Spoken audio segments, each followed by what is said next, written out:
I have extensively explored the realm of zombie cinema online, all the while donning the guise of a ghostbuster. Surprisingly, it caused the military leaders to accept its authenticity. With 100,000 elite soldiers kneeling before my threshold, imploring me to descend from the mountain and banish malevolent spirits. This is merely because we inhabit a realm lacking in horror films, yet besieged by an abundance of supernatural entities. It is widely recognized that, in order to adeptly confront the undead, one must, at the very least, utilize a harmonious blend of talismanic water and glutinous rice. Nonetheless, they exclusively utilize firearms and grenades as their instruments of armament. Consequently, the undead wreak havoc upon the domain of humankind. The ordinary people are compelled to remain sheltered within their abodes, quaking in trepidation. In my past existence, I was a passionate connoisseur of ghostly cinema, a devoted admirer amidst a multitude of fervent enthusiasts. Having journeyed through various realms, I have emerged as the singular being in this world endowed with the wisdom to confront the undead. Furthermore, a supernatural sign-in system has been established, allowing individuals to earn rewards and elevate their abilities merely by discovering paranormal phenomena. Nevertheless, I discover myself completely bereft of joy. I have come to the profound realization that this world is bereft of any legends of phantoms and creatures of the night. There is, in fact, a conspicuous scarcity of horror films. Just as I was convinced I had engaged a fruitless cheat, an unfamiliar live streaming room unexpectedly captivated my attention. In the scene, a solitary figure is adorned in the formal garb of the Qing dynasty, engaged in a perilous struggle for survival against a cadre of heavily armed soldiers. Upon witnessing this scene, I experienced a profound amalgamation of trepidation and exhilaration. The very existence of horror films implies that supernatural phenomena must undoubtedly be prevalent. Unable to suppress my thoughts, I unleashed a torrent of comments articulating my dissatisfaction. How can a zombie be felled by mere bullets? Is the screenwriter not in possession of their faculties? Such splendid makeup and artistry squandered. In that instant, I was reminded of the iconic figure of Uncle Nine from my former existence, along with the multitude of timeless scenes from the film. Unbeknownst to me, upon encountering my message, the other spectators in the livestream room were stirred into a fervent uproar. The imbecile above. It is inconceivable that you could regard this as a film. Kindly note that this is the official live broadcasting chamber. You ought to urgently pursue a psychiatric facility for a comprehensive evaluation. These issues are, in truth, quite significant. Upon encountering these derisive remarks, a wave of indignation swept over me, urging me to ready myself for an in-depth dialogue with them. At that instant, a mechanical voice suddenly reverberated within my consciousness. The host has encountered a supernatural being, a zombie. Might I ask whether the host has completed the sign-in process? Upon hearing these words, my heart soared with delight, and I swiftly replied within, offering a silent confirmation of my existence. Congratulations to the host on successfully logging in and attaining the resilient essence of diamond-like fortitude. As the system's resonance echoed, an unexpected warmth coursed through my limbs and bones, traversing the meridians of my entire essence, ultimately converging in the dantian. Upon perceiving the metamorphosis, all my ire evaporated, and I was thereafter bestowed with a radiant smile of exhilaration. Consequently, I shifted my gaze once again towards the live streaming chamber. Nevertheless, a multitude of dissatisfied viewers continues to vociferously denounce me. In that moment, however, I felt no ire.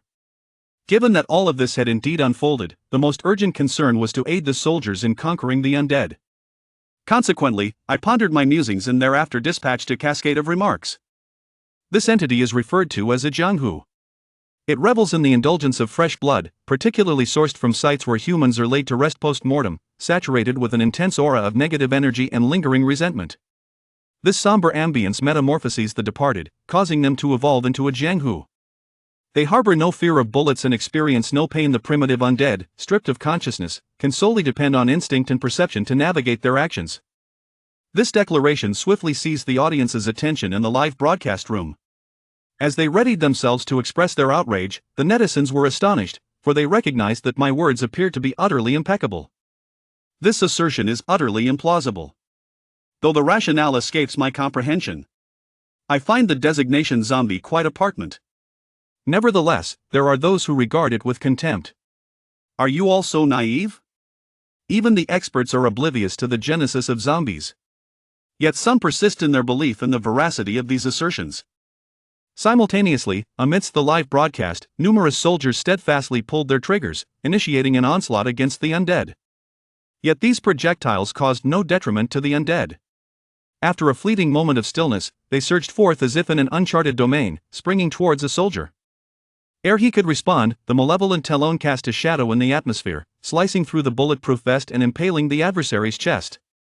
As the soldier teetered on the precipice of death, he extracted the pin from a grenade, longing for a shared obliteration. However, in a dazzling burst of light, everything dissipated. Amidst the swirling smoke and dust, the furious growls of the undead reverberated. The spectators of the live stream and the soldiers present have descended into profound despair. This is but a single entity. Should several more emerge, the world would confront obliteration. If grenades fail to address the predicament, what alternative measures might one employ to continue the struggle? In a moment of desperation, certain members of the audience suddenly remembered my previous remarks. They grasped at them as though they were a lifeline, flooding the screen with fervent appeals for aid. Is there still an individual knowledgeable about the concept of? I would be grateful if someone could illuminate the vulnerabilities of zombies. At that moment, I observed the soldiers, undaunted by the looming specter of death, steadfastly opting to confront the zombies until the very end. A torrent of emotions surged within my heart, urging me to promptly react with an outpouring of remarks. First and foremost, I wish to elucidate that the subsequent viewpoints are exclusively my personal reflections. Kindly refrain from employing them in any encounters with the undead, otherwise, the repercussions shall rest solely upon your shoulders. After articulating the disclaimer, my demeanor shifted to one of gravity. As I have previously noted, zombies are an embodiment of excessive within their corporeal existence. Therefore, to vanquish them, one need only utilize objects suffused with a substantial measure of, for example, elements like peach wood, crimson threads, black dog blood, and vermilion. Should these materials be crafted into weaponry? With a skilled practitioner at the forefront, even if one cannot swiftly vanquish the undead, one can at least succeed in driving them away. As my words manifested amidst the barrage, all the onlookers were engulfed in astonishment. Goodness! Is it genuinely so effortless to confront zombies? What manner of international jest is this? If I were to possess a peach tree at home, would that not render me invincible? The majority of internet users regard my words as mere folly.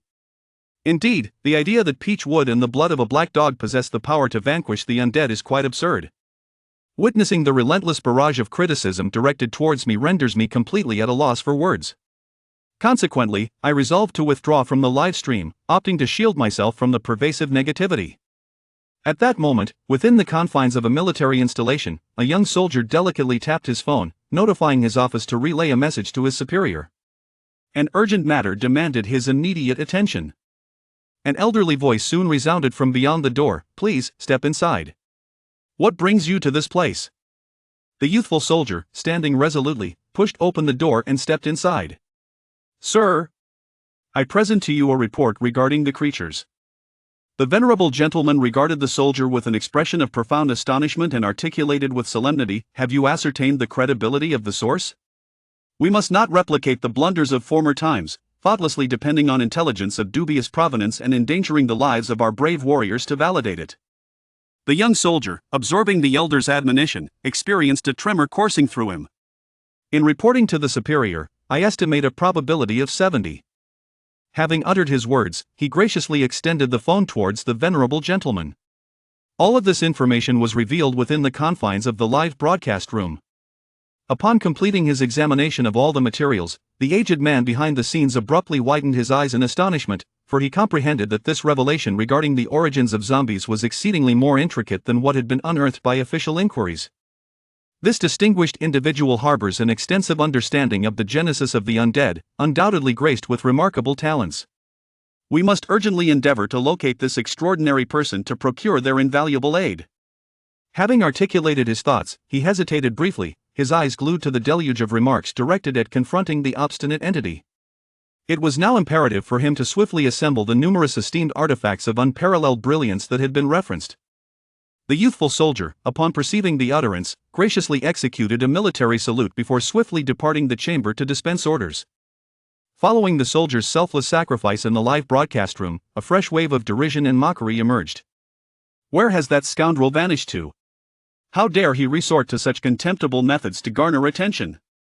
As he observed the torrent of comments, the young soldier's countenance darkened profoundly. He recognized that Jiang Yuan was indisputably an individual of remarkable competence. Otherwise, the insights that had yet to be revealed by the authorities could not have been deduced by those outside.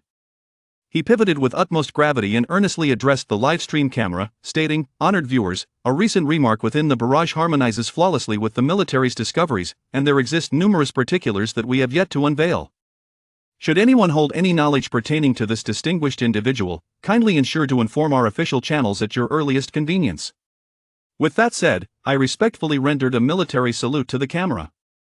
No sooner had these words been spoken than the entire live stream descended into an abyss of silence. My virtual companions were enveloped in disbelief, their eyes widened in terror. Nevertheless, it was not long before a multitude of netizens inundated the screen with their remarks. "Ah, I see, it appears that individual was indeed an expert just moments ago. It is all concluded. I have just expressed my criticism towards the master. I sincerely hope that he will not take offense and opt for an exit from our presence. You have misjudged the magnanimity of the Great One. Have we not commenced with plenty? Did not the Great One articulate it clearly?" As the concluding onslaught of remarks falls, the perception of me within the minds of all the onlookers swiftly metamorphoses into something resplendent. The observations articulated by the youthful soldier during the live broadcast were promptly disseminated by numerous media channels. The keyboard warriors, once derided by netizens, astonishingly revealed themselves to be the esteemed master of a century, swiftly ascending to prominence as a trending topic across numerous major social media platforms. At this moment, I am immersed in a fragrant bath, completely unaware of the happenings beyond my sanctuary. The military's operational capabilities are remarkably proficient, as the logistics personnel have successfully conveyed the resources necessary to quell the zombie threat to the front lines. The youthful soldier gravely secured a branch of peach wood around his waist. "Esteemed ladies and gentlemen, a sagacious individual has enlightened us that this instrument possesses the capacity to triumph over the obstinate. At this pivotal moment, we are fated for success. Let us aspire that after this evening, we may convene once again to indulge in delightful fellowship." As the words resonated, the soldiers replied with a resounding chorus of assent. Subsequently, they advanced, one by one, in a disciplined manner to procure the peachwood, black dog blood, and vermilion. Noticing that all have adorned themselves with the radiant sun gear set, the young soldier once more offers a salute to the assembly. The subsequent military salute signals the commencement of their departure. At that moment, a cacophony of thunderous roars resonated from afar. Before us, a convoy of military green trucks came to a graceful stop in the distance. Subsequently, a man of middle age, adorned with the insignia of a general upon his shoulders, made his descent. "Colonel Huang, it has been a considerable duration since we last met." The young soldier, recognized as Commander Huang, upon observing the scene, rendered a salute and smiled in reply, inquiring, "Deputy Commander Li, what brings you to this place?" Deputy Commander Li signaled to the soldiers flanking him. "A communique from senior officials has underscored the urgency of the situation in your vicinity, necessitating our presence for support." Yet, just as he was poised to turn and speak to his soldiers, he unexpectedly noticed the peach with staffs adorning the waists of the warriors in the initial formation. "What is this?" Vice Commander Li inquired, casting a perplexed glance at Commander Huang. Huang Jichuan scratched his head and released a hearty laugh. A wise figure in the live streaming room commented that this might soothe the withdrawn. "Subduing the undead." Vice Commander Li was momentarily astonished, his gaze suffused with incredulity. After a moment of contemplation, he contemplatively caressed his chin, then rested his sizable hand upon Colonel Huang's forehead. No trace of fever could be detected. Huang Jichuan, adorned with a mane of dark tresses, found himself compelled to patiently elucidate that the distinguished figure was capable of precisely delineating the rationale behind the emergence of zombies. Such a degree of credibility is remarkably elevated and undoubtedly merits deeper investigation. Is it genuinely credible? With nothing but these ineffective peach wood and canine blood? Vice Commander Li glared menacingly, his voice elevated in fury. "Are you not trifling with the fates of the warriors? Now that I have arrived, let us set aside such trivial concerns." Huang Ji paused briefly before articulating, "Nevertheless, this is a directive from the commander." Deputy Commander Li's visage darkened as he ground his teeth and declared with a voice imbued with ire, "In that event, permit me to administer the test. Should it yield successful results, then you may all partake." Upon receiving this information, Master Huang felt inclined to refuse. However, Deputy Commander Li resolutely proclaimed with fervent indignation, The paramount obligation of a soldier is to adhere to commands. Now, in my role as deputy commander, I instruct you to furnish me with. Following an extended period of silence, Huang Ji rose to his feet and offered a respectful salute. He then placed the peachwood talisman, which had been suspended from his waist, into the hands of Deputy Commander Li. At that instant, a haunting and tormented scream abruptly reverberated from the back of the group. Without warning, a zombie materialized and viciously ripped through the neck of a soldier. Hurry, end my life swiftly, I dread the thought of becoming a monster. The warrior, ensnared by the grip of a zombie, lies upon the ground, convulsing in a struggle filled with despair as he gasps for words. Upon learning of the soldier's lamentable demise, Deputy Commander Li's eyes flared with indignation. He brandished his pistol and released a barrage of shots aimed at the creature's neck. Nevertheless, apart from producing a cacophony of sounds, no tangible harm was inflicted. The zombies unleashed a formidable roar and persisted in their unyielding assault against the soldiers positioned ahead. Upon witnessing this, Huang Jichuan promptly issued a command to launch an offensive. A multitude of warriors concurrently elevated their arms, directing their elongated rifles towards the approaching zombies to unleash a relentless hail of gunfire. Nonetheless, it remains profoundly ineffectual. The zombie persists in its relentless advance, propelled by an unyielding resolve. Upon witnessing this tableau, the enraged Deputy Commander Li unsheathed his dagger and proclaimed, "Halt immediately! I cannot comprehend that this accursed being is crafted from steel." With that, he defiantly wielded his dagger and surged forward with determination toward the zombie. Beholding the descending talons, ready to deliver their fateful blow, Deputy Commander Li, with a glimmer of icy brilliance, elegantly vaulted behind the undead creature. With a sudden and decisive motion, he drove the blade deep into the rear of the zombie's cranium. To my utter astonishment, the dagger, upon striking the skull, became bent and misshapen, rendering it completely ineffective at that very moment. Nevertheless, the zombie remained undeterred, its razor-sharp claws lunging swiftly towards Deputy Commander Li. Upon observing this tableau, the general sprang forth once again, bracing himself to evade the impending blow. Regrettably, his swiftness and explosive strength had conspicuously waned. As my legs suspended in the air, they barely grazed the zombie's razor-edged claws, eliciting a spine-chilling tearing sound. In the blink of an eye, my military uniform and boots were shredded, resulting in a gaping wound. A sudden gash manifested upon his right leg. In excruciating pain, Deputy Commander Li plummeted to the earth from midair. The zombie, having successfully delivered its blow, displayed no hesitation as it extended its arms wide, poised to unleash an assault upon Deputy Commander Li. Upon beholding this scene, all the soldiers experienced an abrupt constriction in their hearts and cried out fervently. They longed to discharge their weapons to shield the commander's retreat. However, the nearness of the zombies to their leader instilled a sense of trepidation, preventing them from acting with reckless abandon. At this juncture, Deputy Commander Li cast a despondent glance at his right leg, where the claw marks had become utterly blackened, with a trickle of dark blood oozing forth. He perceived his right leg as though it were laden with lead, becoming progressively rigid and weighty. After grappling with this rigidity for an extended period, he profoundly comprehended the significance of such a feeling. Upon confronting his unavoidable demise, the commander gradually masked the anguish inscribed upon his visage. Recognizing that death is an ineluctable fate, I shall not yield to it in a manner bereft of dignity. As he articulated his thoughts, he clutched the peachwood talisman at his waist, then pivoted towards the soldiers behind him and thundered, "You bunch of simpletons, heed my words. Is this artifact genuinely of any value or not?" Upon observing this tableau, all were enveloped in a profound despondency. At that moment, the undead creature loomed less than 3 meters from Deputy Commander Li. Within the confines of the live broadcast chamber, numerous individuals have shut their eyes, unable to endure the impending spectacle that is poised to transpire. At this juncture, following Vice Commander Li's conclusion of his discourse, he suddenly ascended to his feet. As he beheld the horde of zombies surging towards him, his eyes narrowed with fierce intensity. Vigorously wielded the peachwood in hand. Before us, the ostensibly invulnerable cadaver, which bullets could not breach, released a dense column of black smoke beneath the strike of a peachwood whip. A visage of utter astonishment unfolded upon the countenances of all those in attendance. The audience in the live broadcast room erupted into a tumultuous clamor following a fleeting moment of silence. What did I just behold? Oh my goodness! It appears that this individual is truly an extraordinary person. What shall we designate this venerable individual?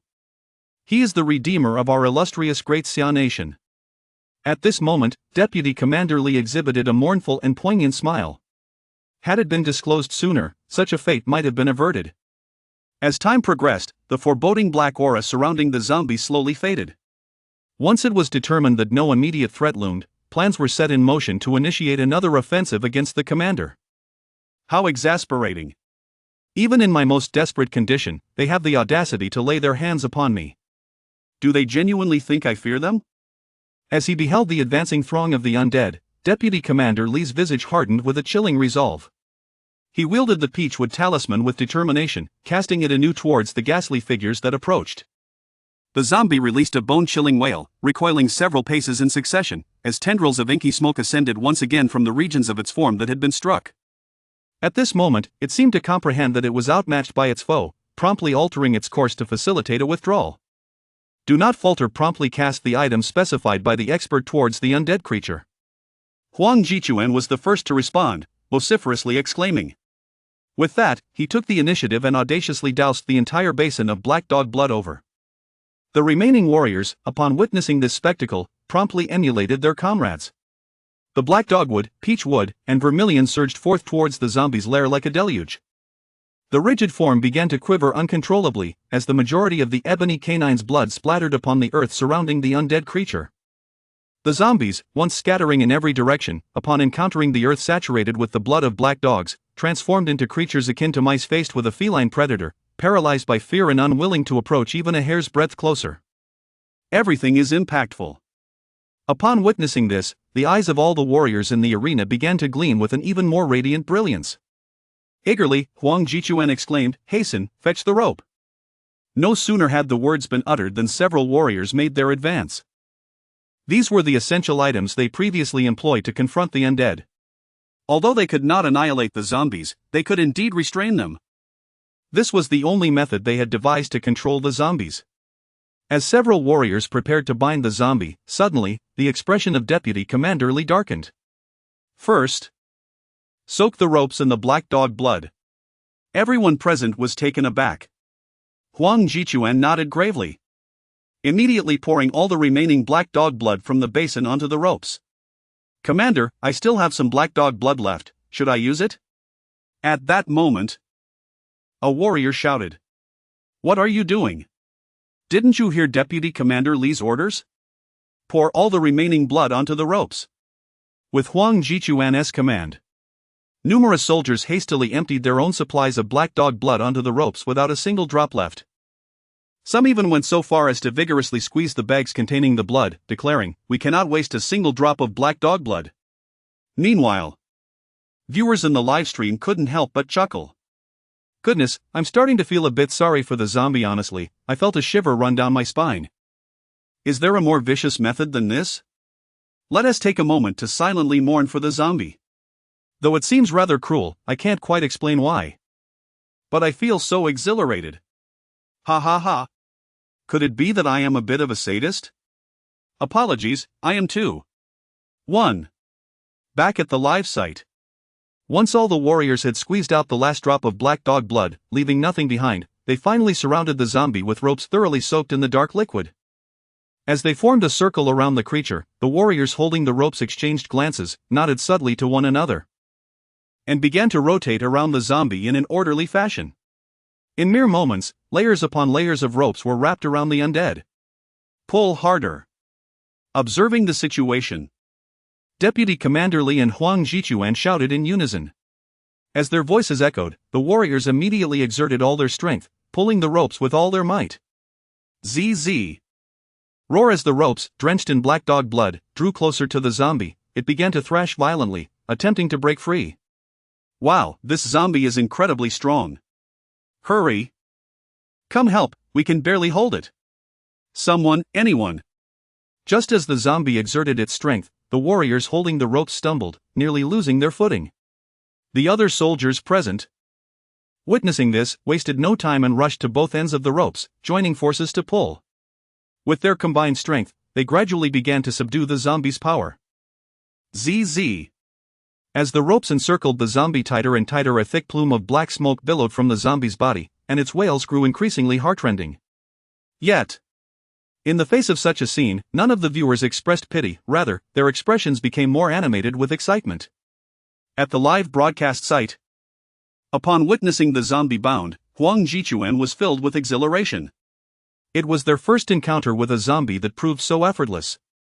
Furthermore, today they had gleaned the means to combat such creatures.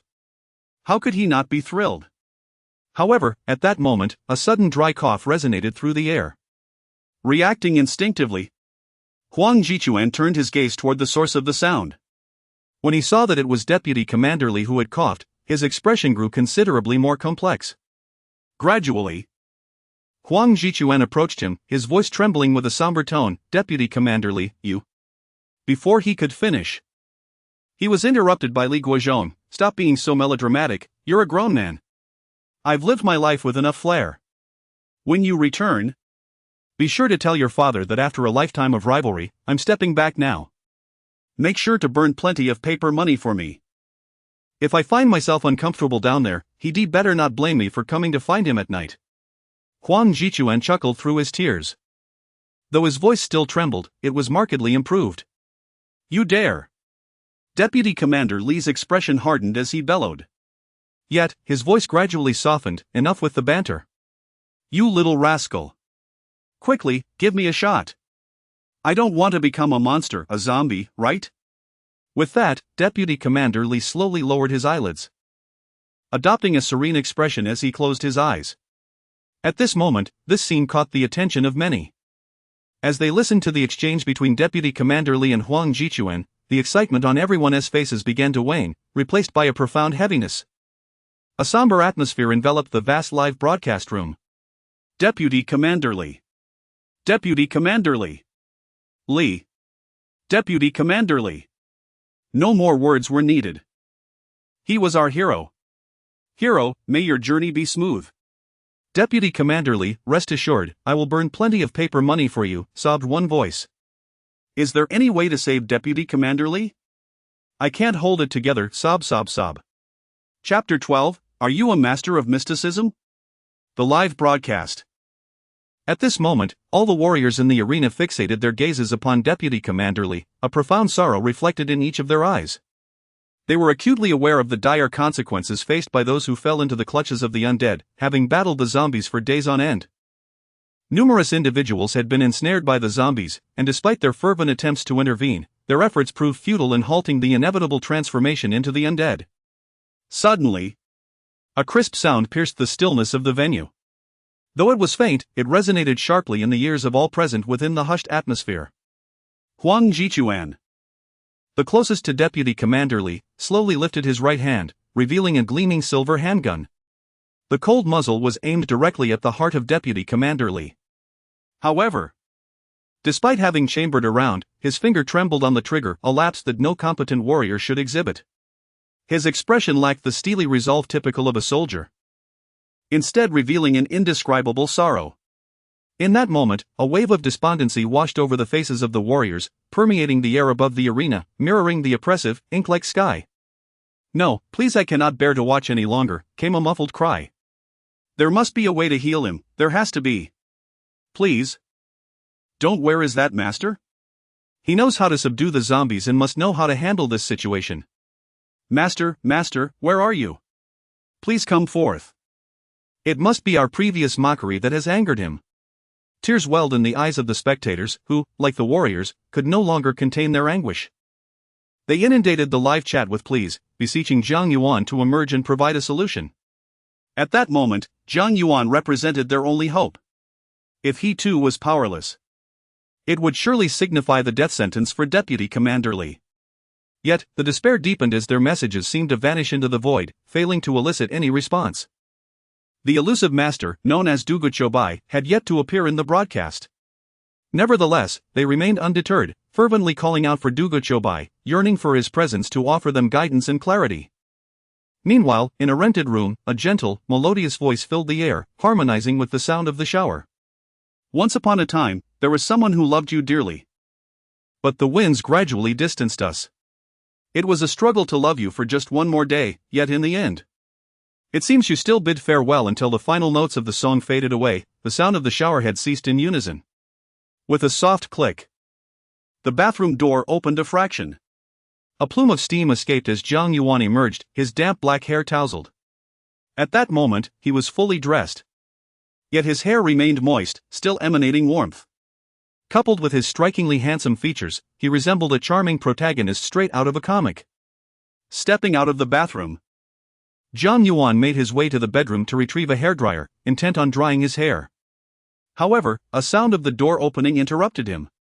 With a soft click, Jiang Yuan's eyes perked up slightly as he set the dryer down and ventured out. As he entered the living room, he was greeted by a young woman, likely in her early 20s, whose physique and beauty could easily earn her a score of 90. She held a casual bag in her hand. Her cheeks flushed and breathing slightly labored, exuding an undeniable charm. This delightful beauty, who graced Jiang Yuan's rented apartment, was none other than his roommate, Lu Meng. True to her name, she possessed an adorable quality and a somewhat naïve personality. Especially when she smiled, her warmth was like a gentle spring breeze, effortlessly lifting one's spirits. Lu Meng had recently graduated from Kyoto University, a high-achieving student. With her striking looks, impressive academic credentials, and amiable disposition, she was the embodiment of many young men's dreams. Though Jiang Yuan was unaware of her status in school, she undoubtedly ranked among the most beautiful. "Have you found a job, Meng Meng?"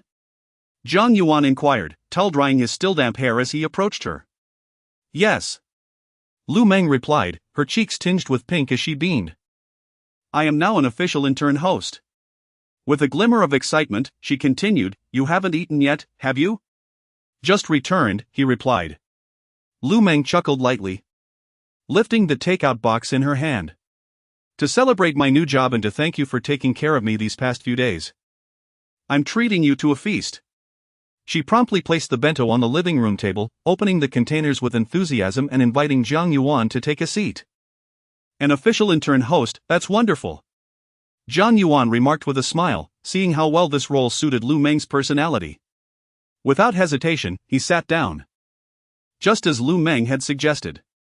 As Lu Meng opened two boxes, she handed one to Jiang Yuan and, glancing at him, quickly lowered her gaze, a hint of bashfulness evident. "Jiang Gu, please don't think these are too humble. Wait until my internship concludes, and I shall treat you to a grand feast." With that, Lu Meng clenched her little fist and playfully struck the air, exuding an indomitable spirit. "Very well," Jiang Yuan responded with a faint smile. Agreeing with a light-hearted tone, "Let us eat while it's hot, otherwise, it will not be as enjoyable once it cools down." "Agreed." Lu Meng nodded and took a mouthful of rice, stuffing her cheeks full. After swallowing a bite, a thought seemed to cross her mind, prompting her to pause her actions. With wide eyes filled with curiosity, she inquired, "Jiang Gu, are you not involved in the realm of feng shui and metaphysics?" Chapter 13, Are you unaware of Duguqiubai? Indeed. Jiang Yuan nodded, having followed his master since childhood until now. Pausing briefly to preempt any further inquiries from Lu Meng, he interjected, "As for metaphysics, it exists for those who believe, and is non-existent for those who do not." "Oh, I wasn't inquiring about metaphysics," Lu Meng chuckled, her large eyes sparkling with anticipation as she continued, "Do you happen to know of any way to counteract the poison of monsters? Oh, specifically, the poison of zombies?" "Zombies?" Jiang Yuan's hand, which held the chopsticks, stilled momentarily. However, he quickly concealed this motion, ensuring that Lu Meng remained oblivious. At that moment, Lu Meng gazed at him in astonishment, questioning, "Brother Jiang, haven't you seen today's livestream?" Noticing the perplexed expression on Jiang Yuan's face, Lu Meng continued, "In the official livestream, a remarkable figure named Duguqiubai appeared. He accurately described the origins of zombies and methods to subdue them, and this has gone viral online. All of it has been confirmed to be true, and now the populace nationwide eagerly awaits this sage to guide the official warriors once more." Jiang Yuan's body slightly stiffened. If he was not mistaken, the person Lu Meng spoke of must be him. To his astonishment, these supernatural entities genuinely feared such knowledge. This implied that the various methods to deal with zombies from his past life might indeed be effective in this world as well. Meanwhile, Lu Meng remained unaware of Jiang Yuan's unease as she retrieved her phone, opened the livestream app, and entered the official channel. Observing the stream, her voice lowered significantly. But the sage has yet to make an appearance. Vice Commander Lee has already been bitten by a zombie, if no solution is found soon. He may well become one himself. Thus, I inquired if you knew of any antidote for zombie poison. As she spoke, she took another bite of her meal. Suddenly, she realized that Jiang Yuan had been silent all this while.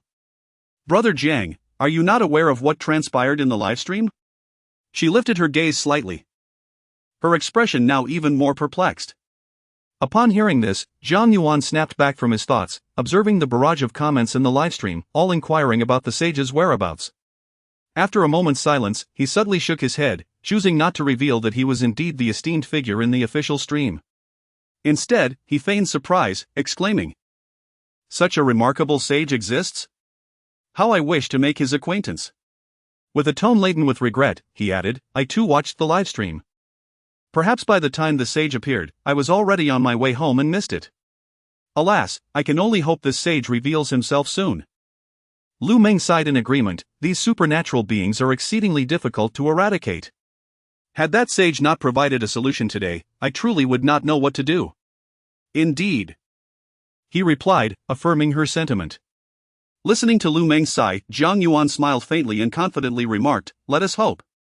Lu Meng sighed once more, expressing concern that Deputy Commander Li should not encounter any unforeseen mishaps. It would be a grievous misfortune for him to perish here. At that moment, Jiang Yuan and Lu Meng were sharing a meal, engaging in casual conversation. Before long, their repast concluded amidst their light banter. After finishing, Lu Meng bid farewell to Jiang Yuan and proceeded to the bathroom for a shower. Jiang Yuan, on the other hand, returned to his room, ensuring the door was securely closed. Lying on his bed, his mind wandered back to Lu Meng's words and the events he had just witnessed in the official live broadcast. Now endowed with an indestructible body, he was immune to harm from all specters. Joining the official ranks would indeed greatly enhance his supernatural signing system. With his prior knowledge of apparitions from his previous life, he could certainly excel within the official domain. Perhaps aligning with the official entity was a commendable choice? Yet, numerous constraints loomed ahead, prompting him to deliberate further before making a decision. With one hand resting on his chin, Jiang Yuan meticulously weighed the myriad pros and cons.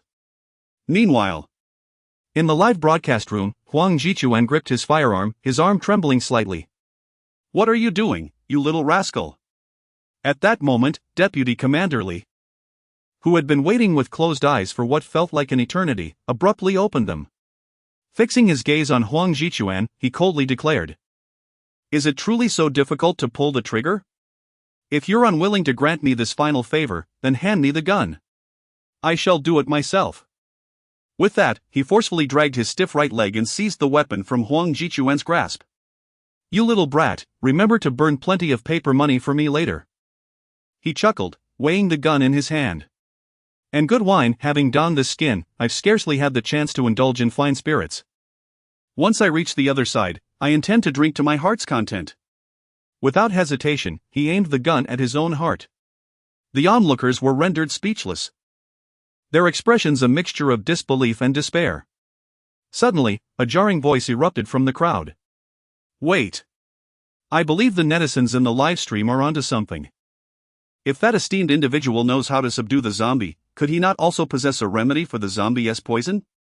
The soldiers turned to see a soldier brandishing a camera, passionately shouting at them. Observing the soldier's flushed face and hearing the thunderous words echoing in their ears, the warriors momentarily paused. Deputy Commander Li was taken aback, his body weakening as he collapsed to the ground, gazing vacantly at the inky sky above. If one could survive, who would willingly embrace death? Moreover, as the soldier had suggested, that esteemed individual might indeed possess a solution to the zombie's toxin. Even if this was merely a hope articulated by netizens, as long as there remained a glimmer of possibility, they would never relinquish their quest. Indeed. A renewed glimmer of brilliance sparkled in Huang Jichuan's eyes as he seized the firearm from the hands of Deputy Commander Li. He gently assisted Li to his feet and whispered, "Deputy Commander Li, hold on for a moment longer. We shall dispatch someone to inquire if that esteemed individual has any solutions." With that, Huang Jichuan turned to the other soldiers and bellowed, "What are you waiting for? Hurry and seek out the true whereabouts of that esteemed figure." Yes, Commander Huang. The soldiers in the vicinity promptly responded, employing every means at their disposal to commence their investigation. We have located him. Commander Huang. Chapter 14, Can Glutinous Rice Remove Corpse Poison? In a brief moment, a fervent voice suddenly resonated. Found it. Commander Huang. I have located the phone number of that esteemed master through the platform. Upon hearing this voice, the audience within the livestream room was jolted. The soldiers in the venue also halted their actions, gazing expectantly at the speaker. Good. Huang Jichuan strode forward, taking the phone from the soldier's hand and dialed the number displayed on the information. Beep beep beep. Beep beep beep. Beep beep beep. The clear and resonant sounds of the phone ringing emanated from the device, as all the viewers in the livestream held their breath, fixated on the screen. Meanwhile, in the rental room where Jiang Yuan resided, rain fell throughout the night. And my love overflowed like the rainwater. The fallen leaves in the courtyard piled up thick with my longing just as he pondered whether to join the official team. His phone suddenly rang, pulling Jiang Yuan back from his reverie. He picked up the phone, noticed it was an unfamiliar number, and promptly hung up. After a moment's contemplation, Jiang Yuan reopened the Tiger Shark livestream app, preparing to venture into the official livestream to assist the great nation of Xia. On the other side, beep beep beep. Sorry, please do not hang up, the number you dialed is currently engaged. Beep beep beep. Upon hearing this, the soldiers' faces turned pale, their expressions shifting to one of panic. No one is answering. Meanwhile, the livestream room erupted in chaos. How could it be that at such a critical moment, the line is busy? This is truly disastrous. I work at the telecommunications company, it's not just busy. It means the esteemed master has hung up on us. Does this not suggest that the master is genuinely angry with us? Surely not, we didn't mean any harm. Esteemed master, please come forth, we truly recognize our mistakes, do not abandon us in our time of need. However, just then, several comments flashed across the official livestream. If bitten or captured by a zombie, the wound or the entire body must be soaked in glutinous rice to eliminate the corpse poison. Also, it must be raw glutinous rice to detoxify, remember. Do not use the commonly consumed sticky rice, it must be raw glutinous rice. Hurry and prepare, gather as much as you can, there may still be hope. If you delay any longer, it may truly be beyond salvation. These 3 comments, unlike the others, were pinned at the top of the livestream, ensuring that everyone in the room could see them immediately. Yet, upon reading these comments, all hearts froze in astonishment. They were on the verge of unleashing a torrent of curses. The notion that glutinous rice could remove zombie poison was utterly preposterous to them. However, upon noticing that the comment was from the user named Duguchobai, they swallowed the expletives they were about to utter. Duguchobai. This nickname resonates profoundly within the live broadcast room, evoking a sense of familiarity among the audience. Is this not the esteemed individual they had been searching for moments ago? To their astonishment, after hanging up the phone, he appeared instantaneously within the livestream. At that very moment, when Duguchobai sent a barrage of messages, it was promptly noticed by several warriors present. Upon deciphering the method inscribed in the messages, excitement surged across each face. It was indeed a genuine remedy for the zombie toxin. Moreover, this sage was well informed. When one of the warriors relayed the content of the livestream to Huang Jichuan, a flicker of joy illuminated his resolute visage, and he swiftly commanded his troops. Did you not hear the sage's words? Hurry and prepare. Remember, it must be raw glutinous rice, bring as much as you can. Go quickly. For heaven's sake, do not all run outside. Are we abandoning the defense against these zombies? After issuing a series of commands, Commander Huang cast a glance at Deputy Commander Li beside him. At this moment, his right leg had turned a shade of black. Beads of sweat trickled from his forehead, and his entire body trembled, his eyes barely open, his condition was dire. Hold on. Huang Jichuan admonished Deputy Commander Li, otherwise. Beware that I shall inform my father, claiming that in your dying moments, you still spoke ill of him. And he shall refrain from burning paper money for you. You rascal! Deputy Commander Li, upon hearing this, half opened his eyes, appearing exceedingly feeble. Meanwhile, upon witnessing the official warriors preparing, the arrival of Jiang Yuan sparked a wave of excitement in the livestream. I have glutinous rice at home, and my residence is not far from the military stronghold. I shall head there now. Count me in. I have some too. Could you provide an address? I will take a flight over. Duguchiobai has arrived. What a brilliant solution. Deputy Commander Li is saved. Ha ha ha, esteemed Duguchiobai, I apologize for my previous slander. Indeed, thank you for your magnanimity, for coming to our aid. Nonetheless, the barrage was not solely filled with gratitude and apologies directed at Jiang Yuan. A small fraction remained skeptical, deeming the notion too far-fetched. Forgive me for being unable to comprehend how glutinous rice can eradicate the zombie toxin. Indeed, previously, peachwood could be said to possess strong yang energy. But glutinous rice, how could it possibly counteract the zombie toxin? Is glutinous rice also considered to possess strong yang energy? Exactly, and moreover, sticky rice is still rice. Why can glutinous rice be used, but sticky rice cannot? In his rented room, Jiang Yuan sat upon the bed, observing the doubts of netizens without a trace of anger. As someone well acquainted with the vastness of the internet, he understood that a myriad of voices could be found online. Some may offer praise, while others may express skepticism. However, after some contemplation, Jiang Yuan took the opportunity to elucidate the matter during the live broadcast. The undead are accompanied by a malevolent aura. Upon contact with a human, a portion of this aura can infiltrate the person.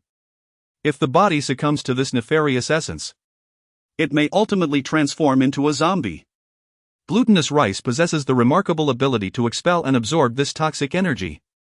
Therefore, by placing individuals who have been grasped by the undead into a vat brimming with glutinous rice, one can ensure the rice thoroughly absorbs the toxic essence within their bodies. Chapter 15, The Mighty Power of Glutinous Rice. Why can glutinous rice perform wonders while sticky rice cannot? This delves into the realms of yin and yang, as well as the 5 elements, but I shall refrain from elaborating on that. You need only to understand that should anyone in your household unfortunately fall victim to the miasma of the dead, glutinous rice can effectively dispel such toxins. As I gazed at the barrage of comments released by Jiang Yuan, the atmosphere in the official livestream room was charged with a variety of expressions. Yet, this time, no one dared to speak. Suddenly, a resounding voice echoed through the livestream, "Commander Huang, everything is ready." With this proclamation reaching the ears of the audience, a massive medicinal barrel was visibly set up in the livestream room, accompanied by stacks of freshly filled bags of glutinous rice.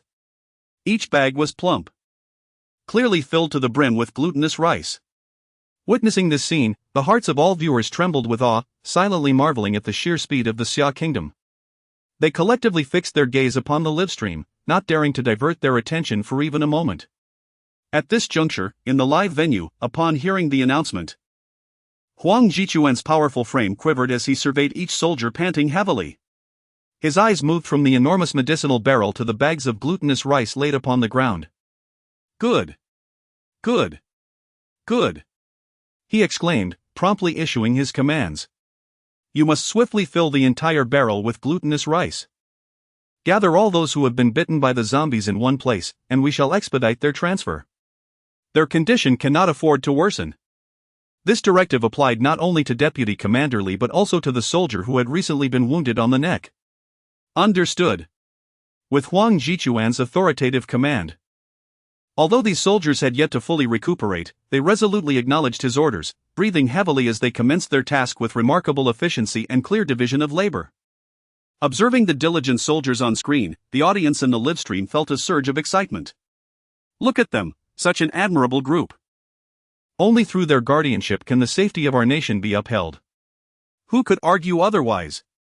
Without them, our great Xia kingdom would surely suffer in the face of a zombie invasion. Just the other day, I asked my grandson what he aspired to do when he grows up, and he expressed his desire to join the army. This struck a chord deep within me, causing tears to flow. Before long, dozens of soldiers had completed their preparations. With the medicinal barrel brimming with glutinous rice before him, Huang Jichuan hesitated not a moment. He began directing the soldiers to place the wounded comrades, who had been attacked by zombies, into the barrel overflowing with glutinous rice. Meanwhile, Huang Jichuan remained active. After placing Deputy Commander Li down, he plunged his hands into the barrel, retrieving a handful of glutinous rice, which he then sprinkled upon Li's injured right leg. Just as he completed this act, an extraordinary occurrence unfolded. The sight before me revealed that from the neck of the soldier in the medicine barrel and the wound on the right leg of Deputy Commander Li, wisps of white smoke began to emerge. Furthermore, this smoke thickened at an astonishingly rapid pace. Simultaneously, two anguished screams shattered the silence of the arena. These cries belonged to none other than Deputy Commander Li and the soldier who had earlier fallen victim to a zombie's grip upon his neck. Accompanying the rising smoke was a foul stench that permeated the air, prompting the soldiers present to instinctively cover their mouths and noses. The screams intensified with the expansion of the white smoke, evoking a chilling tremor within one's heart. Huang Jichuan watched the agonized duo, particularly affected by the noxious odor that wafted through the air. His stomach churned violently, yet he fought to suppress his nausea. Stepping forward to peer through the smoke at their wounds, the audience in the live stream widened their eyes in anticipation, striving to discern any differences. As he drew nearer, Huang Jichuan could faintly perceive that the black marks surrounding the wounds of the two men had notably faded. The once white glutinous rice had now transformed into a deep black. A surge of elation coursed through Huang Jichuan. He hastily retrieved more glutinous rice from the barrel, scattering it over Deputy Commander Li's right leg until it was entirely enveloped in a layer of rice. With a slight sigh of relief, he noted, "Ah! Ah! Ah!" The pain as unbearable as the rice was applied, Li's screams grew ever more harrowing, as if he were enduring some unspeakable torture. His right leg trembled violently, releasing copious amounts of white smoke accompanied by an overwhelming stench from the wound. Beads of sweat adorned his brow, epitomizing the meaning of sweating profusely. In stark contrast, the soldier who had been seized at the neck appeared even more wretched. His screams resembled the anguished howls of a beast, instilling a profound sense of dread in those who heard them. Astonishingly, it seemed that the glutinous rice was indeed effective. Of course, this was the wisdom imparted by the legendary Duguchobai. How could it possibly be erroneous? Yet, the scene was utterly grim. If I were to fall victim to zombie poison, I would prefer death over this torment. Such suffering is beyond human endurance. Setting aside other matters, I simply wish to inquire of the great Duguchobai, do you accept apprentices? Yes, yes, do you accept apprentices? Grandmaster, we are eager to pay tuition. What are you all babbling about?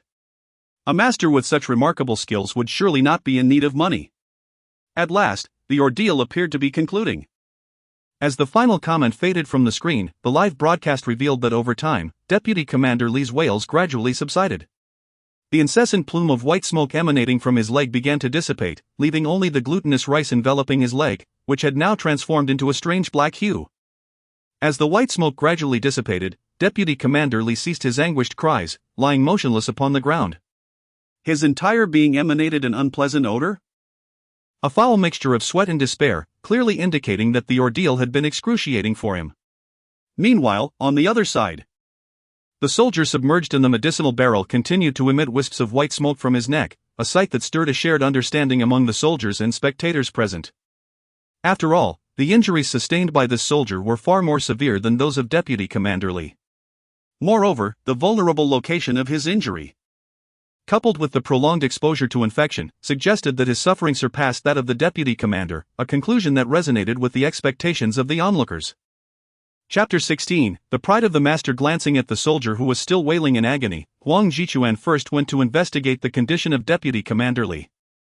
Upon discovering that Li was merely in a state of exhaustion and slumber, the tension that had been tautly held within Huang Jichuan began to ease considerably. As long as the corpse toxin was resolved, this minor issue of fatigue would be effortlessly remedied. The medical team within the logistics division could easily manage it. Moreover, Deputy Commander Li merely needed a period of rest to regain his vitality. Immediately after concluding his investigation, Huang Jichuan instructed his men to carry Deputy Commander Li away to the logistics unit for further observation. As he watched Li being taken away, Huang Jichuan redirected his gaze towards the tightly bound zombie nearby.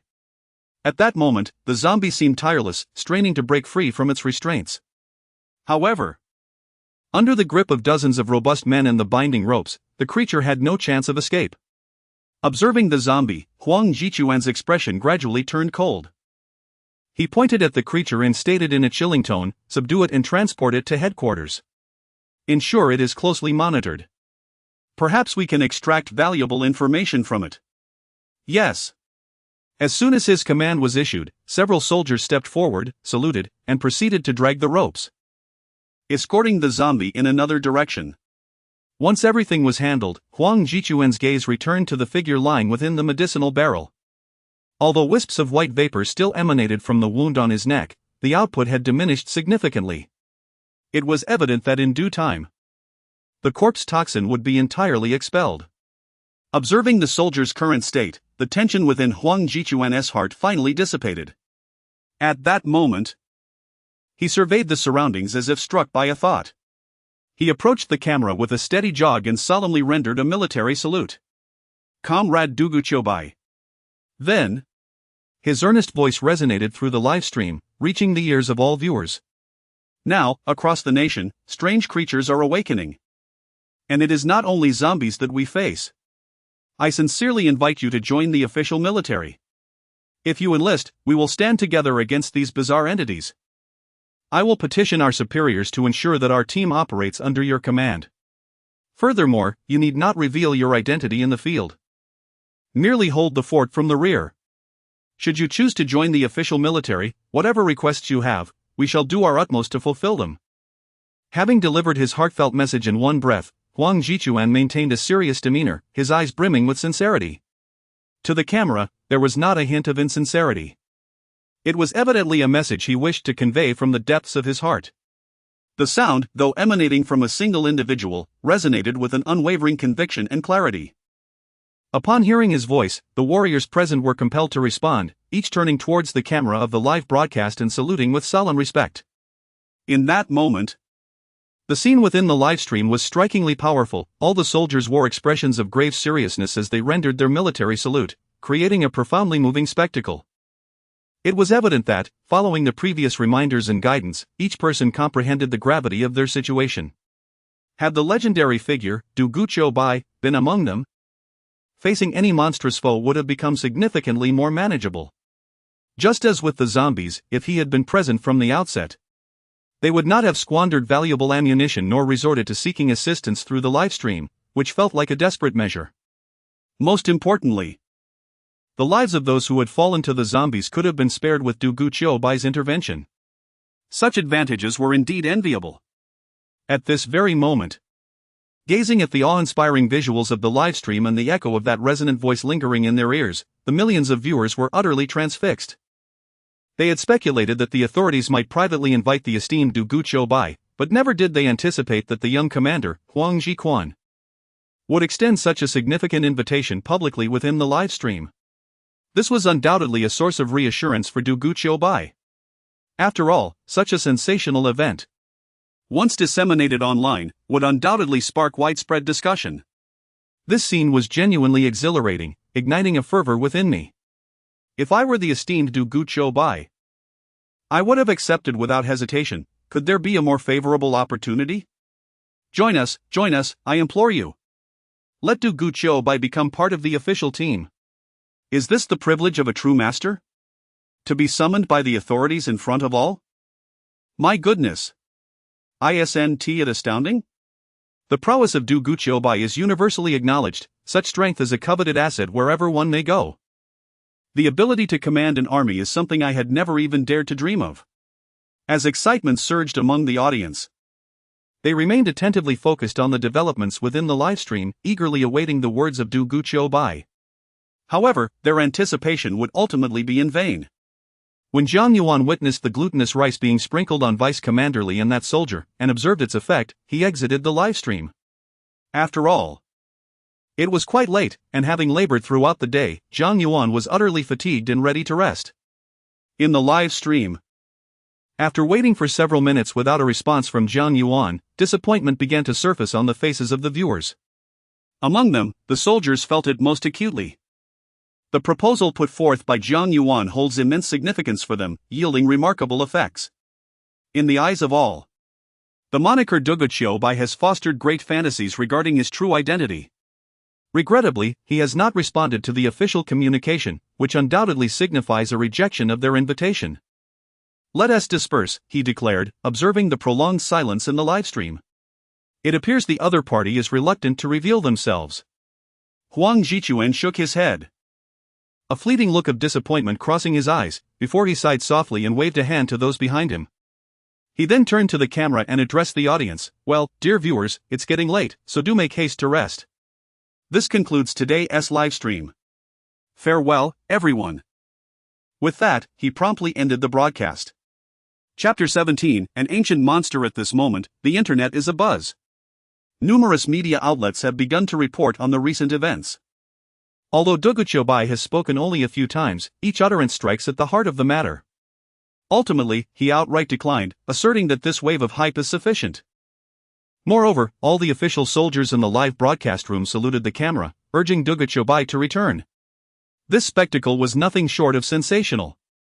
As these events circulated across online platforms, it came as no surprise that, within mere minutes, they garnered significant attention from countless netizens, with their popularity overshadowing the third place by several multiples. Naturally, this incited a flurry of discussions among uninformed users, leading to heated debates. Who on earth is this Duguchobai? The officials are making such a grand display, yet he remains unresponsive? I am utterly astounded. If I were to encounter him on the street, I would certainly inquire how he dares to possess such an honor. You know nothing. Do you even comprehend who Duguchobai is? He is a titan. A true giant. Are you aware that these creatures are called zombies? Do you know what they fear? Honestly, I can only chuckle at your ignorance. The sentiments expressed above resonate with those who have tuned into the official broadcasts. They would never utter such foolish remarks. To me, Duguchobai is an everlasting idol, a beacon of inspiration. The online discourse did not cease there. Both factions maintained their positions, fervently debating the matter. Meanwhile, on the other side, after shutting down the livestream, the soldiers next ceased to emit white smoke, and the area around it darkened entirely. The individual slumped into the glutinous rice, unconscious. After verifying that his breathing remained stable, Huang Jichuan ordered that he be taken to the logistics medical team, much like Vice Commander Li had done previously. As he watched the soldier depart, Huang Jichuan instructed a portion of the soldiers to continue their vigil, preventing any subsequent zombie assaults. After all, soldiers are human and require rest. Additionally, this time, each soldier was equipped with peach wood, black dog blood, cinnabar, and glutinous rice to thwart any zombie attacks. Once everything was settled, Huang Jichuan exited the combat zone and proceeded directly to the former commander's office. The commander's office was brightly lit, with 2 upright soldiers stationed nearby. After composing himself and saluting the soldiers, Huang Jichuan took a deep breath before knocking on the door of the commander's office. Enter. Soon, a voice resonated from within. Upon hearing it, Huang Jichuan inhaled deeply, made slight adjustments to his attire, and then pushed the door open, stepping inside. As soon as the door swung open, illuminated by the light, a middle-aged man with a dignified countenance and flecks of gray in his hair was found seated at the table. Adorned with reading glasses, he gazed intently at a tattered, yellowed piece of paper in his hand. Commander! Huang Jichuan respectfully saluted. What is it? The commander inquired without lifting his gaze from the aged document. Commander! Huang Jichuan pondered for a moment before continuing. We have made another significant discovery. The peach wood, black dog blood, and vermilion indeed have the capacity to subdue zombies. Furthermore, those who have been scratched by zombies can be cured of the zombie poison using glutinous rice, allowing them to return to normal. What? The commander abruptly raised his head. Disbelief etched across his features as he fixed his eyes on Huang Jichuan. Is this information accurate? Commander, Huang Jichuan sighed bitterly. This news comes from the same individual who revealed that peach wood, black dog blood, and vermilion can subdue zombies. Moreover, one of our soldiers was just scratched by a zombie, and after using glutinous rice, he has fully recovered. What? The commander sprang to his feet, his eyes wide open, radiating a sharp intensity akin to that of a hawk. His breath quickened slightly. What of that esteemed individual? Where has he gone? Have we uncovered any leads on him? Regardless of the cost, we must invite him to join us. The commander's voice resonated like thunder, filled with vigor. After delivering this fervent declaration, his gaze suddenly fell upon Huang Jichuan's expression, and the fervor in his aging features faltered. A sense of foreboding arose within him. What is going on? The commander's expression darkened as he inquired again. While I was verifying the accuracy of this information, Huang Jichuan revealed with a hint of bitterness. I promptly invited that esteemed individual to the official streaming platform. Upon hearing this, the commander's demeanor darkened considerably. Though he had not yet heard the entirety of the account, his extensive life experience was not in vain. It was no exaggeration to say he had traversed more bridges than Huang Jichuan had walked roads. Thus, upon hearing Huang Jichuan's words, an ominous suspicion surged within him. The subsequent words of Huang Jichuan undeniably confirmed his apprehensions. Huang Jichuan's expression grew even more pained as he spoke haltingly. He did not respond at all on the official streaming platform. Upon concluding, he appeared utterly drained, his countenance reflecting despair. Yet, unbeknownst to him, as Huang Jichuan's final words hung in the air, a glimmer of hope ignited once more in the commander's eyes. Does that mean he did not refuse? The commander inquired. Huang Jichuan nodded silently. Excellent. That is indeed good news. The commander exhaled a sigh of relief. After a moment of silence, he added, in that case, do not pursue the identity of that esteemed individual any further. Ah. Huang Jichuan's expression shifted dramatically, panic rising within him. Why, sir? This is the military. The commanding officer's tone grew frosty. In the army, I am not your father, and you are merely my subordinate. After this reprimand, his voice softened considerably as he cautioned, those who can discern the myriad issues surrounding zombies are undoubtedly exceptional individuals. Moreover, it is highly probable that they are an ancient entity. As he spoke, the commanding officer gestured with his gaze for Huang Jichuan to direct his attention to the yellowed paper laid upon the table, which he had been scrutinizing with a furrowed brow moments earlier. Chapter 18, Events from a Century Ago. Following the gaze of the commanding officer, Huang Jichuan's eyes suddenly emitted two peculiar beams of light, his expression becoming extraordinarily perplexed. On the table lay a sheet of yellowed paper, its surface covered with densely packed script. However, due to its age, some of the characters appeared rather indistinct. Yet, amidst the few legible words, one could faintly discern that this aged document chronicled a significant event. The Great Xia Kingdom. 193. Year, an outbreak of plague, with victims rendered immobile and in a state of delirium. In 1936, a remarkable individual referred to as the corpse toxin. With these scant yet intact words, Huang Jichuan absorbed every detail. Though the text was limited, he immediately grasped its implications. It seemed to document a critical incident from that time. Upon this realization, Huang Jichuan appeared lost in thought, standing there in a daze. Commander. After a moment, he slowly diverted his gaze from the yellowed paper, his astonished eyes now fixed on the commanding officer. This was discovered nearby? Indeed, the commander replied solemnly, nodding. It was found on a corpse. If I am not mistaken, a century ago, this place must have been a mass grave. At that time, a remarkable figure must have emerged. At this revelation, Huang Jichuan's body jolted in shock, a thunderous thought flashing through his mind.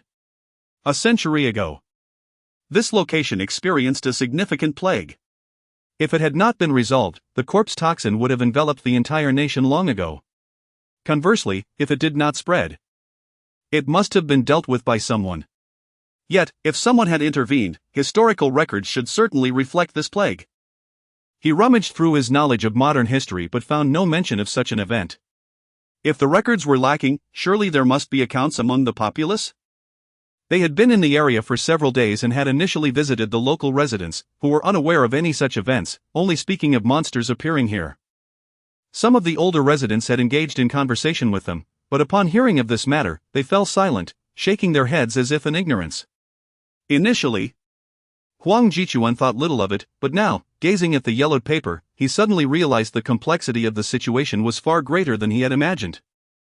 Imbued with an eerie atmosphere, A bold hypothesis struck him like a flash of lightning. He turned to the commander, his face filled with astonishment. "Commander, do you suspect that the remarkable figure is the legendary Duguchobai, who guides us now? How could that be possible? It has already been a century." The commander did not deny the implication. After gradually resuming his seat, the commander folded the yellowed paper and spoke slowly. "I do not dismiss this possibility. However, I am more inclined to believe that the figure known as Duguchobai in the livestream is a descendant of that eminent person." As he spoke, the commander appeared contemplative and softly continued, "Of course, let us temporarily set this matter aside. The absence of any accounts in historical records or popular folklore is the crux of the issue. Until we have thoroughly investigated this matter, it is prudent to refrain from seeking information about Duguchobai." After listening to the commander's words, Huang Jichuan nodded silently after a moment of reflection. He understood that if Duguchobai were indeed connected to this event from over a century ago, even a thorough investigation might yield no verifiable information. After all, more than 100 years ago, there was no internet, communication relied almost entirely on word of mouth. Yet, those who experienced the event at that time chose to bury it deep within their hearts. It is worth noting that even now, in certain villages and towns, news of any occurrence travels swiftly, as if it sprouted wings, reaching every nearby settlement. The complete lack of rumors surrounding such a significant event is, in itself, quite peculiar. "Do you grasp the key point of this matter?" the commander inquired, gazing at Huang Jichuan. As Huang Jichuan absorbed the sound of the commander's voice, he gradually came back to himself and nodded emphatically, indicating his understanding. "That is good to hear." The commander picked up the yellowed paper once more, donned his reading glasses, and began to scrutinize it under the dim light. "As for the news regarding Duguchobai, it is best not to pursue it for the time being." The commander paused and reiterated, "We must avoid provoking any discontent from others. The fact that people are willing to offer us guidance in the livestream is a stroke of good fortune amidst our misfortunes." "Understood," Huang Jichuan replied after a moment of contemplation, nodding in agreement. Having just made a phone call, the fact that Duguchobai hung up indicated a desire to stay out of the public eye. However, his subsequent appearance in the livestream offering advice seemed to validate this notion. "It is getting late, we should return to rest soon. I have just received official news regarding these bizarre occurrences. They are not confined to this region but have been reported nationwide. We must conserve our strength and prepare for battle." "Yes, Commander." Huang Jichuan saluted with gravity and then steadily retreated from the commander's office. "Oh, by the way, there is one more thing." At that moment, the commander set down the yellowed paper, adjusted his reading glasses, and continued. "An intern named Lu Meng has arrived from the official side. They are looking for a host for the livestream. So please inform them that Lu Meng should be appointed as the host." "Ah?" Huang Jichuan's footsteps momentarily faltered as he gazed incredulously at the commander. "What?" he exclaimed. "Did you not hear?" The commander barked, "Just inform them that this is my demand, otherwise, do not send anyone to conduct the live broadcast." "Understood." Upon hearing this, Huang Jichuan fell silent for a brief moment. Though a hint of confusion lingered in his mind, he ultimately nodded in agreement. He then exited the commander's office. His brow furrowed deeply, evidently still pondering the true implications of the commander's words. "Lu Meng?" Huang Jichuan murmured softly to himself. Meanwhile, within the commander's office, after observing Huang Jichuan's departure, the commander set down the yellowed paper he had been holding and retrieved a report from the drawer of his desk. Chapter 19, The Meteoric Rise of Duguchobai. In this report, it is distinctly noted, name, Jiang Yuan. Male, 20 years old. Unmarried. Owner of a shop on the Antique Street in Kyoto. Orphaned at a young age, he lived with a master craftsman until the latter's demise, inheriting the shop thereafter. Residing with Lu Meng, a graduate from a Kyoto University. Address. Upon reading this information, the military commander let out a heavy sigh. Indeed. This report is the genuine account of Duguchobai found within the tiger shark app. Upon receiving the report, the commander's initial reaction was disbelief. After all, Jiang Yuan is exceedingly young, how could such a youth possibly be connected with a master? It seemed more like a mere bait being cast. Consequently, the commander, considering the recent report from Huang Jichuan, decided to cease all inquiries regarding Dugu Qiubai. After all, anyone with discernment could see that this master wished to remain undisturbed. Nevertheless, while refraining from intrusion, the official stance still needed to be presented with sincerity. One must not incite disdain from others, must one not? Meanwhile, a night passed in silence. The following morning, Jiang Yuan lay in bed, groggy and twisting about, appearing utterly unawakened. Knock, knock, knock. At that moment, a knock on the door resounded, accompanied by a sweet voice from outside. Jiang, are you awake? Whom? Jiang Yuan, hearing the voice, slightly opened his bleary eyes and mumbled a response. What is it? Jiang Gu. Lu Meng's voice suddenly rose a few notches. I bought soy milk and fried dough sticks. Would you like to join me for breakfast? Upon hearing this, Jiang Yuan's stomach emitted a timely gurgle, dispelling his drowsiness. All right. He glanced at the sunlight streaming through the window, rolled over, and climbed out of bed. With a soft click, Jiang Yuan opened the door and immediately spotted Lu Meng standing outside. She held two portable bags, each exuding steam, revealing their contents, one containing a fried dough stick wrapped in sesame seeds and the other a cup of steaming soy milk. Jiang, let us have breakfast together, Lu Meng said cheerfully, raising the bags. Jiang Yuan nodded, his gaze shifting from the bags to Lu Meng's face. It must be said, at that moment, Lu Meng, devoid of makeup, appeared less mature but radiated a fresh innocence. Her face was adorned with a bright smile, reminiscent of a gentle spring breeze. Seeing this, Jiang Yuan's eyes momentarily lingered, and he couldn't help but feel a sense of gratitude in his heart. Had it not been for his earlier pang of compassion, this recent graduate might have easily been led astray by others. All right. Jiang Yuan responded with a sound, then rubbed his head and said, I'll go wash up first. After speaking, he took his cup, toothbrush, and towel and headed to the bathroom. In just a short while, he finished his ablutions. Upon exiting the restroom, he noticed Lu Meng already seated in the living room, having divided the breakfast into two portions. After placing his cup, toothbrush, and towel in order, Jiang Yuan sat opposite her and took a sip of the soybean milk through a straw. However, he couldn't shake the feeling that Lu Meng, holding her phone, was staring blankly at the screen, her expression somewhat melancholic. Observing her furrowed brows, she seemed entirely unaware of his presence. After a moment of silence, Jiang Yuan finally inquired, Meng, what's wrong? You appear a bit off. Jiang, something serious has happened. Lu Meng instinctively looked up at him, exclaiming, Oh? Jiang Yuan raised an eyebrow, took a bite of his youtiao, and asked, What serious matter has occurred? Jiang, look. She turned her phone towards him, placing it before Jiang Yuan. As he glanced at the screen, Lu Meng added, Last night, the renowned Dugu Qiubai appeared again in the official livestream, proposing a solution to the zombie toxin. However, the officials invited him to join, and even stated they would spare no effort, yet Dugu Qiubai declined. After finishing her statement, Lu Meng let out a heavy sigh. The officials extended an invitation to Dugu Qiubai? Jiang Yuan paused slightly, his expression turning peculiar. He cast a suspicious glance at Lu Meng, questioning the authenticity of her words. How could he, the involved party, be less informed than an outsider like her? Yet, upon seeing Jiang Yuan's expression, Lu Meng didn't delve deeper, assuming he doubted her. She pushed the phone closer to him and urged, Jiang, see for yourself, you'll know if I'm deceiving you. After browsing through the information, Jiang Yuan grasped the situation. While he found himself somewhat amused, he was mostly astonished when he witnessed the warriors in the official livestream saluting in unison. Pleading for Dugu Qiubai to return, he couldn't deny the stirring in his heart. What he hadn't anticipated was that all of this had transpired while he was asleep. No wonder he, as a participant, was unaware. Continuing to peruse the media reports, he noted that the events from the previous night had gone viral overnight. Consequently, Dugu Qiubai, who had rejected the official invitation, also gained immense popularity.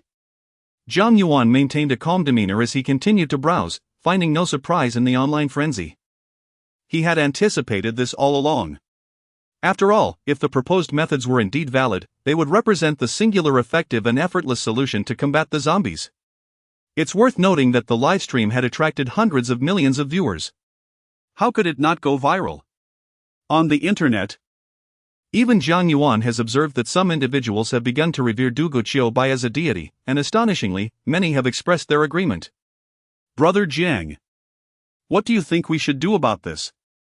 Lu Meng's brows furrowed deeper, her expression laden with concern as she remarked, Du Guqiubai is indeed a remarkable figure.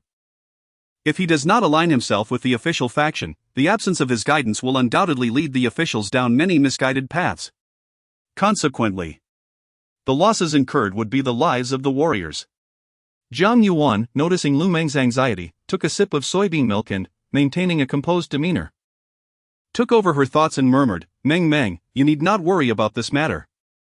Chapter 20. You might just know this expert upon seeing Lu Meng's puzzled expression. Jiang Yuan continued, the esteemed Du Guqiubai will certainly continue to provide guidance to the official team. Ah? Lu Meng's eyes widened in confusion. Why? Meng. Consider this Du Guqiubai is a remarkable figure, undoubtedly aware that the methods he offers are sound. If he recognizes the validity of his approach, how could he possibly overlook the significance and popularity of this information? Indeed. As she listened to Jiang Yuan, Lu Meng's perplexity gradually faded, and her eyes sparkled with newfound clarity. So, since he is aware and has chosen to speak out, it stands to reason he possesses a strategy for it and would not shy away from offering his insights. Nodding in agreement, Lu Meng expressed her full support. So, that means, today, the esteemed Du Guqiubai will still appear in the official live broadcast. If only I could meet that expert. As she spoke, Lu Meng's spirits lifted, her eyes glimmering with excitement. Absolutely, Jiang Yuan said with a smile, affectionately ruffling Lu Meng's hair. Rest assured, you might even know that expert. Brother Jiang, what are you saying? Lu Meng playfully swatted Jiang Yuan's hand away, her tone slightly annoyed. How could I possibly know someone so extraordinary? Anyone with such knowledge must surely be an old man. I don't know any old men. Jiang Yuan paused for a moment, nearly revealing his identity as Du Guqiubai. But after a brief silence, he sighed inwardly and echoed Lu Meng's sentiments. That is indeed a fair point. One who possesses such wisdom must certainly be a venerable elder. Ha. Brother Jiang, why are you laughing? Lu Meng shot him a glance before continuing, it can't possibly be someone our age. Even if they were knowledgeable, how could they know so much? That's true, Jiang Yuan nodded in agreement. As he spoke, Lu Meng's mood slowly returned to normal. Suddenly, she seemed to recall something and said mysteriously, Brother Jiang, do you know what my first hosting assignment from the official team is? What? Jiang Yuan looked at Lu Meng, her face brimming with excitement, and teased, it wouldn't be to host some extraordinarily popular show, would it? Oh, that's not fun at all. Lu Meng pouted in response and then said, the official team has assigned me to host a program called Focusing on Daxia. Never heard of it, Jiang Yuan said, furrowing his brow in thought before shaking his head. Well, it makes sense. As an intern, how could she be expected to host a particularly popular show? Just being given a smaller program to host is already quite fortunate. After all, the vast majority of intern hosts aren't even qualified to host any show. Certainly. I haven't heard of it, he concluded. Lu Meng smiled, her expression turning serious as she remarked, this program has yet to launch. It is still in the preparatory stages. But it will be ready soon, just a few days away. I will certainly come to support you when the time comes, Jiang Yuan replied with a chuckle. After finishing their breakfast, Jiang Yuan and Lu Meng exited their rental apartment, each heading toward different destinations. Upon stepping out of the elevator, they exchanged greetings before parting ways. Lu Meng made her way to the official headquarters in Kyoto, while Jiang Yuan traveled south to his humble shop.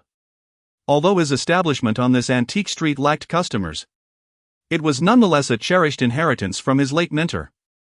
He felt it necessary to keep the business running. If it proved unviable, he could always transfer it to someone else. At that moment, after hanging the open for business sign, Jiang Yuan settled into a grand chair and powered on his computer. Discovering that the official livestream had not yet commenced, he began searching online for information pertaining to it. As anticipated, the phrase duguchobai had become a sensational topic across the internet, generating substantial buzz. Regardless of the social media platform, a mere search yielded an abundance of related news. The fervor surrounding this phenomenon surpassed that of most A-list celebrities. Although Jiang Yuan had anticipated a surge in his popularity, he had never imagined it would reach such staggering heights. Evidently, he had underestimated the public's enthusiasm in Despised regarding this matter. He also stumbled upon news from various countries, all reporting similar occurrences to those in Despised.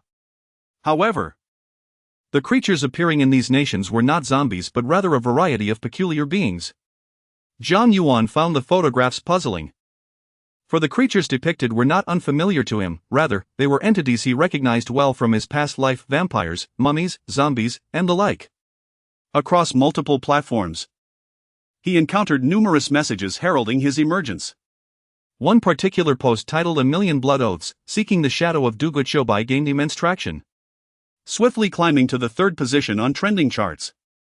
Countless citizens of Despised left comments expressing their willingness to contribute funds to crowdfund Duguchobai's return to combat malevolent forces. Alas! The esteemed Duguchobai had not made an appearance yesterday. Would he grace the livestream today? I would gladly offer half my fortune for Duguchobai to return, lamented one. Yes, I would willingly donate my entire year's salary, tagging the great Duguchobai. The great Xia kingdom cannot do without you, oh dear. Woo woo. Master Duguchobai. Even though you may be an elder, I still yearn to bear your offspring. I implore you, please make your appearance soon. Indeed, do hasten to reveal yourself, Duguchobai.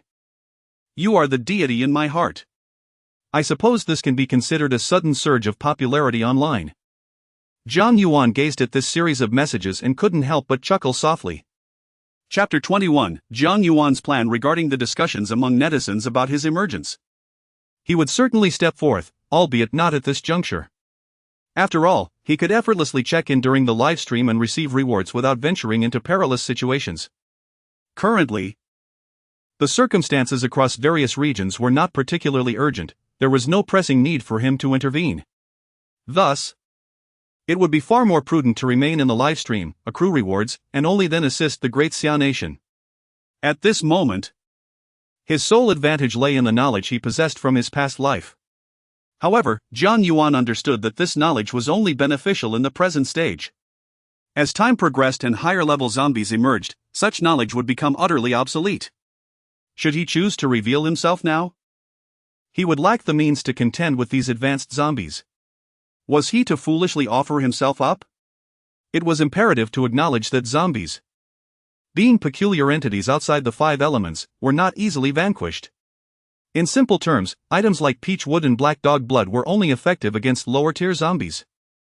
Once the zombies' ranks elevated, these items might retain some minimal efficacy, yet such effects would undoubtedly fall within the zombies' control.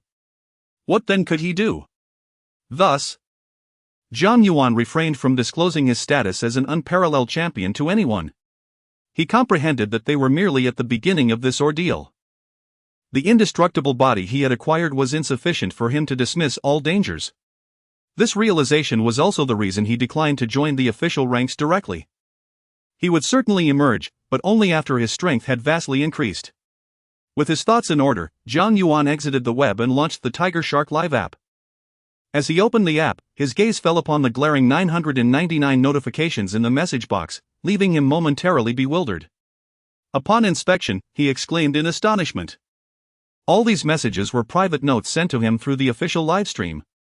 A cursory glance revealed that aside from the initial insults and jibes, nearly all the messages implored him to come forth and assist the officials. Some even sent him a substantial red envelope, claiming it was crowdfunded money for him. As he scanned through these messages, a frown creased his forehead. Moreover, there was no shortage of similar messages. However, after a brief moment of shock, his expression returned to normal. Although he could not fathom this behavior, he understood that these individuals merely wished for him to emerge and aid the great Xia nation. Oh! Has the broadcast begun? Just then, a banner appeared on the Tiger Shark app. Jiang Yuan glanced at it, recognizing the announcement of the official live stream's commencement. With this news in mind, he promptly disregarded other matters and clicked into the official livestream without hesitation. After all, for him, nothing is more exhilarating than receiving system rewards for signing in, especially knowing that this world is undergoing a phase of supernatural revival. Upon entering the live broadcast room, Jiang Yuan discovered that, although the stream had only just commenced, it had already attracted millions of viewers. As they joined, the barrage of comments surged in, filling the screen with a myriad of messages. However, the viewers' comments generally fell into two categories. One group expressed concern for the warriors stationed there, questioning whether they had encountered any formidable zombies after the broadcast concluded, while another group inquired about the whereabouts and status of the legendary figure, Duguchobai. Alas, no audience member possessed any information regarding Duguchobai. Within the livestream, Huang Jichuan's eyes were bloodshot, and he appeared somewhat fatigued, evidently having had a restless night. Greetings, dear viewers. Welcome to the official livestream, he saluted the camera, his voice resonant. Afterward, his gaze shifted to the barrage of comments. After a brief silence, he began to report, "Let me update you all. Last night, our station location did not encounter any additional zombies. Everything remained safe after the broadcast concluded." What wonderful news! No dangers encountered, how uplifting! Someone exclaimed. So, our brave warriors survived the night unscathed, haha. By the way, I am quite curious about Deputy Commander Li and that soldier from last night. What happened to them? Another viewer remarked. Yes, I saw Deputy Commander Li being carried away. I couldn't tell if he was alive or dead, oh dear. Is there any doubt about the solution proposed by the esteemed Duguchobai? Observing the barrage of comments, Jiang Yuan remained silent. Meanwhile, in the live room, Huang Jichuan managed a faint smile as he addressed the comments. Thank you, comrades, for your concern. Last night, after expelling the zombie toxins, Deputy Commander Li and that soldier were promptly taken for treatment. Their physical conditions are stable, and they will soon recover fully. However, he continued, his brow furrowing with an expression of profound sorrow, despite our safety here, we have received reports of even more peculiar occurrences in another region. Upon our arrival, we discovered that several civilians had already fallen victim. I urge everyone to remain vigilant to avoid being harmed by these monsters. What? Others have been injured? Does this mean zombies have appeared in other locations as well? My goodness! This makes me afraid to sleep. Alas! It seems that I must stock up on peach wood at home, for if I am not vigilant, I may find myself in dire straits. How terrifying it is!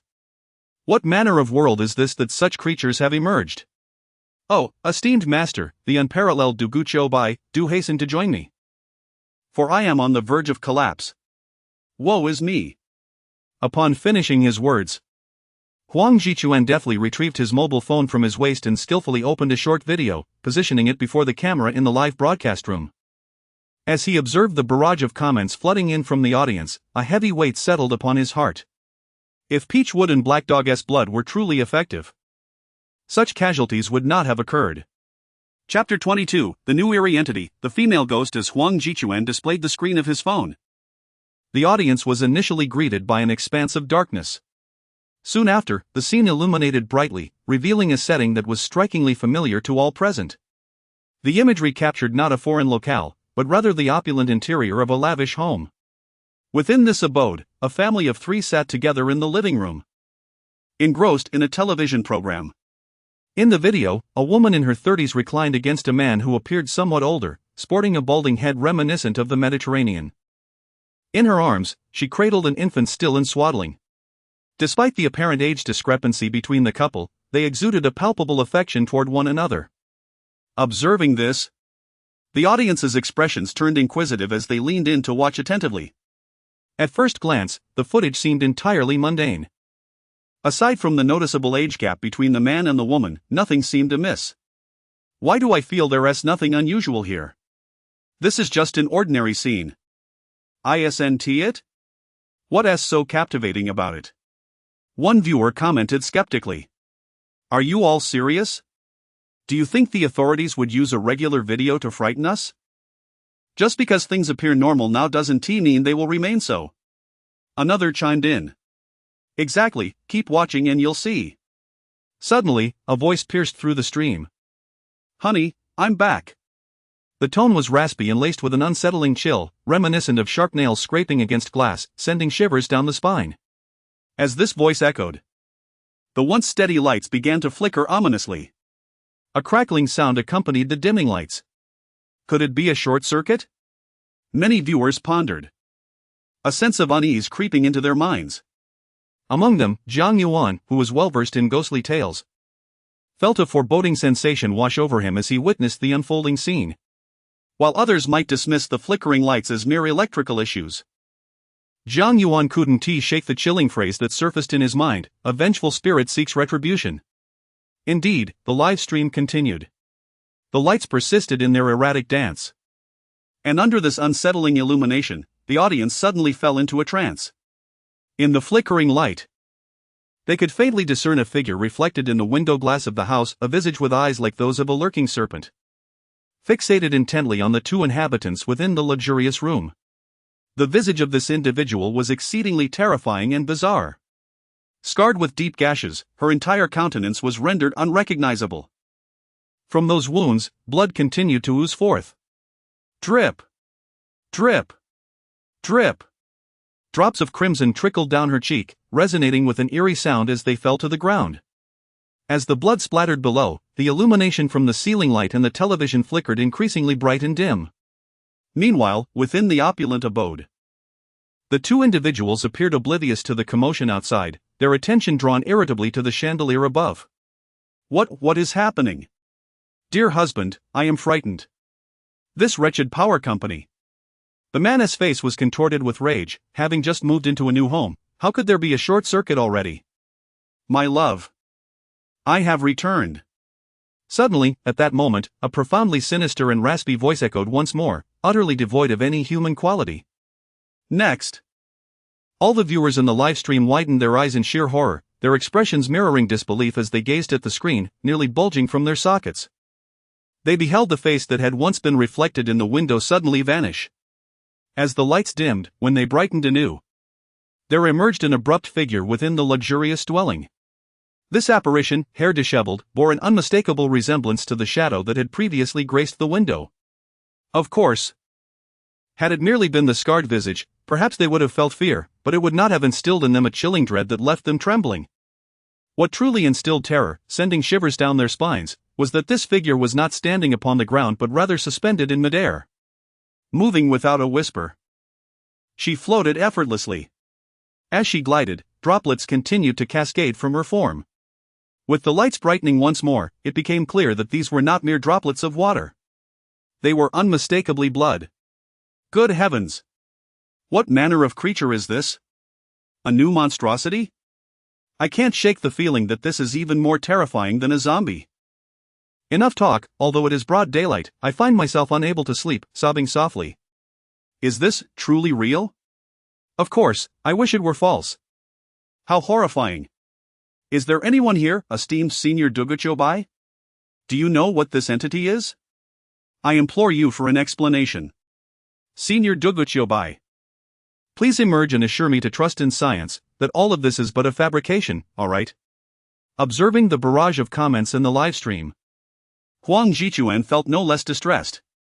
When he first witnessed this scene, even he, a soldier raised in military camps and who had participated in numerous battles, was genuinely startled.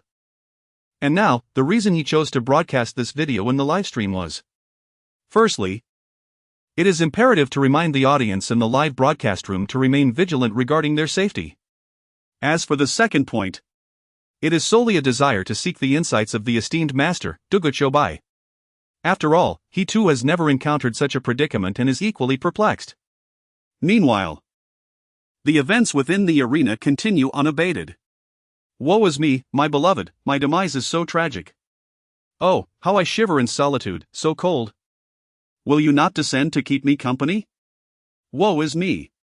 A series of eerie, hoarse, and fragmented sounds emanated from the video. Chapter 23, The Ruthless Methods of the Female Ghost. As the voice of the female ghost resonated, the two individuals in the room appeared to have heard it as well. Their bodies froze in place, and their expressions suddenly became vacant. They exchanged a glance, and the terror etched on their faces was unmistakable. After a prolonged silence, the middle-aged man, noticing the absence of any further sounds, mustered his courage and stiffly turned his head toward the source of the voice. At that moment, an astonishing scene unfolded, leaving many netizens in disbelief. The female ghost, who had been floating quietly, suddenly vanished as if she had never existed. Only the curtains by the window danced gently in the breeze. Had they not witnessed the woman's horrifying visage moments before, they might have doubted their own eyesight. Upon seeing the empty space ahead, with only the curtains fluttering, the man felt utterly drained, collapsing weakly onto the sofa. Wiping the virtual sweat from his brow, he turned to the woman beside him and said, "Look, there's nothing here. It's just the curtains moving in the wind. Don't frighten yourself. You're almost giving me a heart attack. And what's up with this light? I'm calling the property management right now." Listening to the man, the woman also turned to gaze at the curtains swaying in the wind, and her heart suddenly relaxed. She nestled into her husband's embrace. Her soft voice tinged with a sob, "Darling, I'm so scared. I thought we had attracted something unclean." Her voice was enchanting and alluring. Even with the quiver of fear, it resonated deeply within him. "Don't overthink it," the man said, gently caressing her back, his tone softening as if to comfort her. After some time, he gasped for breath and gently patted her back, indicating for her to place their sleeping child at the other end of the sofa. Once she complied.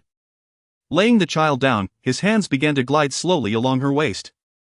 Feeling the warmth beneath his touch, the man's expression eased. His eyes narrowing into a smile as he teased, "My dear, you truly startled me just now. You must properly compensate me for that." Darling, the woman, as if made of water, melted entirely into his embrace, gazing at him with alluring eyes under the flickering light. "You're infuriating. Ha ha ha." The man laughed heartily, suddenly tightening his grip, which elicited a cry of pain from the woman. "Is this truly how the wealthy indulge themselves? Goodness, there's a monster lurking nearby, watching us. How can one remain calm in such a situation? Why fret? No one else has seen anything, they have no idea what's happening. What's there to be anxious about? I advise you not to disturb me, I need to focus on watching the video." "Indeed, yes." The person above agrees. "I urge the monster not to meddle in my affairs. I shall refrain from further commentary, but I wish to convey a singular truth, I am typing with both hands." At this moment, the visuals within the video are approaching an intensely heated climax. Just as the two individuals are on the verge of an honest encounter, suddenly, an unforeseen twist arises. A chilling gust sweeps through, causing both the man and woman to shudder involuntarily. Following this, the man, irked by the ghastly weather, sets the woman he holds aside and curses under his breath. However, scarcely has his utterance escaped his lips when a mournful wail emanates from outside the house. As the wind howls, causing the curtains to flutter ominously. "Darling, hold on a moment, let me close the window," he tells the woman beside him. "Okay," she replies softly. Her voice is gentle as flowing water, "Hurry back, I shall await your return." "Rest assured," he quips, playfully twisting at her waist, prompting a gasp from her as he lumbers towards the window. Just then, a strange silhouette materializes behind him. This apparition is none other than the monstrous figure previously featured in the video. Ah! A monster, a monster. The first to perceive this eerie figure is the woman lounging on the sofa. Her pupils dilate in terror, her complexion draining of color as she stumbles to her feet, retreating towards the grand entrance of the mansion. Yet, upon reaching the door, no matter how she twists the handle, it remains steadfastly locked. Meanwhile, the man stands perplexed before the window, scratching his head in confusion. The window is firmly shut, sealed tightly, and peering outside reveals not a whisper of wind. Where, then, did that gust come from? Furrowing his brow in contemplation, he is interrupted by the sound of the woman's voice. Upon hearing her, he promptly dismisses his worries, a flicker of fear crossing his features as he quips, "Darling, I too am quite frightened." Although his face betrays a hint of fear, his tone carries a playful undertone, clearly believing she is jesting. Having spoken, he suddenly pivots, excitement radiating from him as he exclaims, "Darling, you are..." His words trail off, abruptly silenced, his complexion paling to a ghostly hue. Even his corpulent frame trembles as if stricken by a chill. Before him stands a woman. Pallid and disheveled, her body marred by scars and bleeding profusely, her gaze fixed upon him with an intensity that chills the marrow. Her eyes, deep and crimson, devoid of any emotion, pierced through the dim light as tendrils of dark mist and blood seep from her form, resembling a spectre risen from the depths of hell. "Husband, do you not remember me?" the ethereal woman intones, suspended in the air. "Help, help me! Help me!" As the man heard the creature's voice, his expression grew increasingly filled with terror. A foul stench of urine quickly permeated the area, as the man's trousers became thoroughly soaked. "Please. Don't look for me, don't look for me, this isn't mine." His words were abruptly cut short. The creature's hands elongated and sharpened into deadly claws. In an instant, the creature's hands pierced through the man's abdomen. Blood gushed forth from the wound, splattering onto the ground. The man emitted a muffled groan, staring in disbelief at his own belly. You. With a swift motion, the creature raised her hands, effortlessly lifting the man's hefty frame before hurling him away with tremendous force. Chapter 24, The Peachwood Fails to Harm the Female Ghost? Bang! Crash! With a resounding noise, the corpulent figure of the man collided violently with the window behind him, shattering the glass into countless fragments. In an instant, he collapsed to the ground, his body writhing in agony. The shards of glass embedded themselves into his flesh, and blood gushed forth like a fountain, splattering the ground as he lay there, trembling with each spasm, each convulsion unleashing a fresh torrent of crimson. Good heavens, could this creature truly be so ferocious? Defensive barrage. Defensive barrage. Quickly, utilize peach wood and black dog blood. What are you still doing here? The man's demise appears rather tragic. Not merely tragic, it is utterly inhumane, to say the least. Mother, I wish to return home. Sob. At that moment, as the audience beheld the scene unfold in the video, they were rendered speechless, their expressions shifting to one of sheer panic and terror. They had not anticipated such ferocity from this monster. Coupled with the dark and foreboding visuals of the video, every viewer felt as though they had been plunged into an icy abyss, shivering uncontrollably. If anyone retained their composure, it was only Jiang Yuan. Yet, despite his calm exterior, he had been genuinely startled by the earlier events. This spectacle was not unfamiliar to Jiang Yuan, a seasoned aficionado of horror films. In his previous life, he understood that it was all fictional. But now, as he witnessed the scene depicted in the video, he was acutely aware that it was all disturbingly real. Especially upon observing the man's horrific condition, a tumultuous wave churned within his stomach. Jiang Yuan, who had previously enjoyed a life of comfort and prosperity, had never encountered anything like this. However, though discomfort gnawed at him, he remained fixated on the livestream. He recognized that the events portrayed in the video would inevitably manifest in his own life, if he did not quickly acclimate. How would he confront such a situation when it arose? While he had the system to bolster his strength, courage was something he must cultivate himself.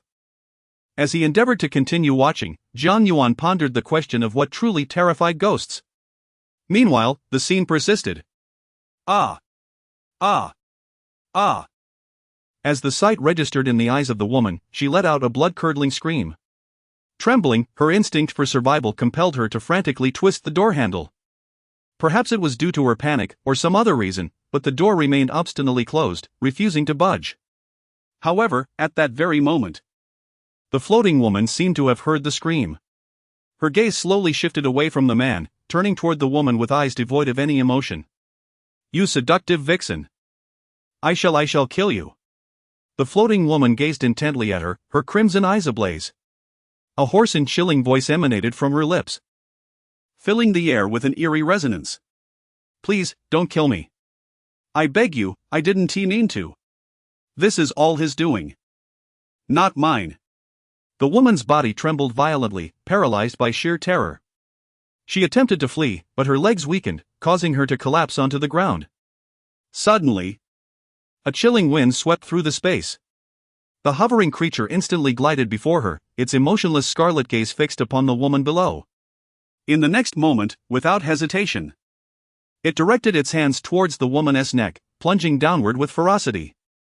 As it descended, its nails elongated into dark, razor-sharp talons. With a sickening sound, the ensuing scene unfolded without surprise. Under the ghostly assault, the woman's neck was pierced as if it were mere paper, blood erupting forth in a torrent that pooled around her. Lying on the ground, she gasped, seemingly trying to utter something, yet ultimately, as the life force ebbed away, her eyes dulled, losing their vibrancy. With a final thud, her body succumbed to the ground, devoid of strength. The video then faded to a black screen, abruptly halting any further revelations regarding the infant. Upon witnessing this, a wave of dread washed over numerous viewers. Although they had not witnessed the infant's fate, speculation loomed heavy in their hearts. What a horror! What manner of creature is this? Did you see? It simply floated through the walls. My goodness! If zombies possessed such abilities, what hope would others have? It's terrifying, utterly terrifying. Such a pity for that poor sleeping child, unable to escape its clutches. What on earth is this? It's chilling to the core. I must prepare more peach wood, black dog blood, and glutinous rice. These are essential for survival. It's true. Wait for me. I too shall procure some and stockpile it. Count me in. At the live streaming venue, after concluding the video, Huang Jichuan stowed his phone and looked up at the chat room. Upon raising his gaze, he was met with an array of discussions. As he scanned the comments, a frown creased his brow upon noticing the absence of any mention of Duguchobai, a bitter pang of disappointment surging within him. If peach would truly held efficacy, would I still be here? I would have long since eradicated the threat. Everyone, please, quiet down, Huang Jichuan sighed, his tone heavy. This is an entirely new breed of monster, distinctly different from zombies. What we have currently discovered is that this creature possesses the ability to disregard terrain and traverse freely. Unlike zombies, bullets are entirely ineffective against her. Every apparent hit merely passes through her form and strikes the wall behind. As Huang Jichuan spoke, he paused for a few seconds, and the bitter smile on his face deepened slightly. Upon receiving the news, he immediately dispatched personnel to investigate. Unfortunately, items such as peach wood and black dog blood hold no effective lethality against this type of monster. Chapter 25, The Method for Ordinary People to Exorcise Spirits. What? Could it be that peach wood and black dog blood are ineffective against such creatures? Goodness, how are we to resolve this? Is it truly insurmountable? Where is the esteemed Duguchobai? If anyone knows, please come forth and elucidate.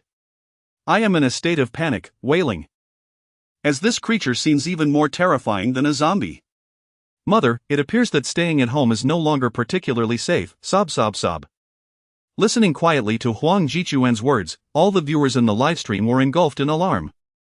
After all, according to him, the terror of this newly emerged creature surpasses that of zombies by a considerable margin. Zombies can at least be struck by bullets. Yet this type of creature cannot even be harmed by them. What on earth can we do? Observing the barrage of comments flooding the livestream, a wave of helplessness surged within Huang Jichuan. While he was more than capable of confronting foes in battle, he found himself utterly powerless against such an anomalous being. As the multitude of online spectators trembled in fear, a distinctly different voice emerged from the livestream. This comment was prominently pinned at the top of the chat, ensuring that all present could easily discern it. This is not a zombie, its scientific name is ghost. Though it is not a zombie, it belongs to the category of malevolent entities, posing far less danger than a zombie. Ghosts typically arise from the circumstances surrounding human death, and if the resentment is overly intense, they may transform into malevolent spirits. Essentially harmful ghosts. Generally speaking, they wander in the places they inhabited during their lives, unless driven by profound resentment to seek vengeance. The vast majority of ghosts will not cause harm if left undisturbed. Upon reading this unexpected proclamation in the livestream, all the netizens were momentarily taken aback. Just as they prepared to refute the statement, they were struck by the realization of the 4 characters preceding the comment, Duguchobai. Their hearts raced with astonishment, and they eagerly began to inquire. Esteemed one, would you consider joining the official ranks? Woe is me. The Great One has re-emerged. I am overwhelmed with nostalgia. What is a ghost? I cannot say for certain, but if the Esteemed One has spoken, it must be true. Indeed, you are correct. Dugu Chobai. Please enlighten us on what these ghosts fear. In this current era, it seems we must heed the words of Dugu Chobai even more closely. I certainly do not wish to become the protagonist of the video. As for doubting Jiang Yuan's answer, I must apologize. Following the events of yesterday's incident and its subsequent spread online, Jiang Yuan has taken on a near-divine status in their eyes, utterly infallible. At the live stream site, Huang Jichuan also immediately noticed this development. Upon seeing Jiang Yuan's comment, the first emotion that surged within him was exhilaration. After all, after experiencing the events of last night, Jiang Yuan did not take his leave. Instead, he continued to appear in the livestream, guiding them with his insights. This incident was enough to excite him. As he attentively read through Jiang Yuan's comments, his expression became notably serious. He encountered yet another term he had never heard before. After digesting the information, Huang Jichuan promptly instructed someone to document the intelligence regarding ghosts. He then faced the camera, nodding in a manner that suggested partial understanding, and stated, "What Senior Dugachobai means is that once a person dies, they can transform into a ghost. If one dies an unnatural death or is brutally killed by others, resentment is born. A ghost filled with such resentment can become a malevolent spirit. However, as the saying goes, wrongs have a head and debts have a master, so generally, as long as one does not offend the ghost, it will not act like a zombie, attacking indiscriminately." As Huang Jichuan's voice echoed through the livestream, the audience's expression shifted to one of dawning comprehension. After Huang Jichuan's succinct explanation, they all felt a profound sense of relief. If that is the case, I have nothing to worry about. In my 18 years of life, I have never taken a life. In fact, I let ants pass before me. It seems that ghosts 1T come after me. Upon hearing Huan's explanation, I felt emboldened. It's just a mere ghost, who is afraid of whom? Oh no, I'm doomed. I just accidentally killed a chicken. Will it come looking for me tonight? Boo-hoo! At the live broadcast site, Huang Jichuan took a deep breath as he observed the barrage of comments in the chat. He then cautiously addressed the camera, asking, Senior Duguchobai, may I inquire if there is anything that can be used to deal with ghosts, similar to how we dealt with zombies? Upon hearing Huang Jichuan's question, the audience in the livestream fell into a hushed silence. Their eyes were fixed on the screen, unblinking, fearing they might miss any useful information. Since Senior Duguchobai was aware of the origin of female ghosts, it was only logical to assume he would know what ghosts fear. Everyone's hearts brimmed with anticipation, eager to learn what truly instills fear in ghosts. After all, despite Jiang Yuan's explanation indicating that ghosts posed relatively less danger, they still represented a threat to humanity. As the old adage goes, it is better to be prepared than to be caught unawares. Although the likelihood of encountering a ghost might be less than that of encountering a zombie, having all necessary preparations in place would certainly be wise. Meanwhile, at the antique street shops, Jiang Yuan reclined in a grand armchair, furrowing his brow in contemplation. Having just seen a female ghost, he realized that the system's sign-in feature had not been activated, leading him to understand that perhaps it required an encounter within the live stream to function. Naturally, Jiang Yuan wished to sign in, but he was resolute that this should not lead him to fabricate a reason that could endanger the official warriors. Such matters are beyond his capabilities, indeed entirely impossible for him to undertake. Yet, what is it that ghosts fear? The most straightforward answer would be the use of magical arts, but the issue lies in the fact that even Jiang Yuan has not mastered such techniques. And it goes without saying that the official warriors are even less equipped for this task. Otherwise, the combination of magical arts, peachwood swords, and black dog blood would pose an unimaginable threat to spirits. However, what could possibly enable an ordinary person to exorcise a ghost? Jiang Yuan currently finds himself devoid of a superior solution. Chapter 26, The Innocent Body? Master Duguchobai, please elucidate for us. Indeed, I am quite anxious. I genuinely fear encountering such spirits outside due to sheer misfortune. Each day, I venture forth with peachwood in hand, yet alas, it proves ineffective against ghosts. Woe is me! Master Duguchobai, I await your words. My notebook is ready. As soon as you speak, I shall diligently record your wisdom. I beseech you. Do not allow me to encounter any specter. I fear nothing, what is merely a ghost? I could extinguish it with a mere stream of urine. In the live streaming room, as numerous viewers eagerly awaited Jiang Yuan's explanation, some could no longer restrain themselves and began to flood the comments section. Meanwhile, Huang Jichuan and his fellow warriors appeared increasingly tense as they observed the broadcast. Huang Jichuan was oblivious to whether Master Duguchobai would divulge the answers he sought. As time passed without a single comment from Master Duguchobai, the audience's restlessness grew. Even the warriors present could not conceal their expressions of disappointment. It seemed their inquiries had been rather abrupt. Master Duguchobai had no intention of responding. The warriors exchanged glances, and at that moment, Huang Jichuan cleared his throat, preparing to speak and provide an avenue for both sides to retreat gracefully. Suddenly, a flurry of comments appeared at the top of the livestream. In truth, peach wood, black dog blood, and vermilion can indeed subdue spirits, but it requires a ceremonial approach, which the warriors on site were unlikely to possess.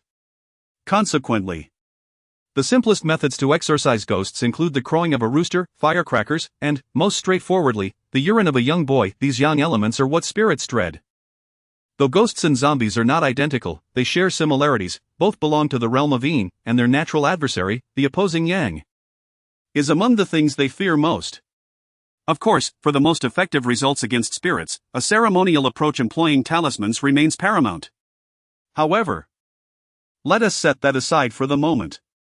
As Huang Jichuan prepared to speak, a sudden barrage of comments erupted in the livestream. Upon noticing that the prefix of these comments bore the illustrious name of Duguchobai, excitement engulfed his countenance before he could even peruse their content. Subsequently, he focused intently on the previous messages. Peach wood, black dog blood, vermilion, glutinous rice, could these truly be effective against spirits? Huang Jichuan furrowed his brow, pondering deeply. During the initial wave of personnel entry, these items had proven ineffective against the ghosts.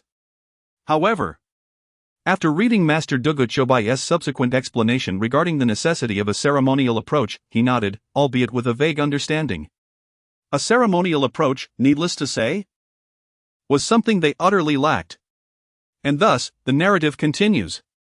Upon witnessing the terrifying entity behind him, Huang Jichuan's eyes widened in astonishment, seemingly on the verge of popping out.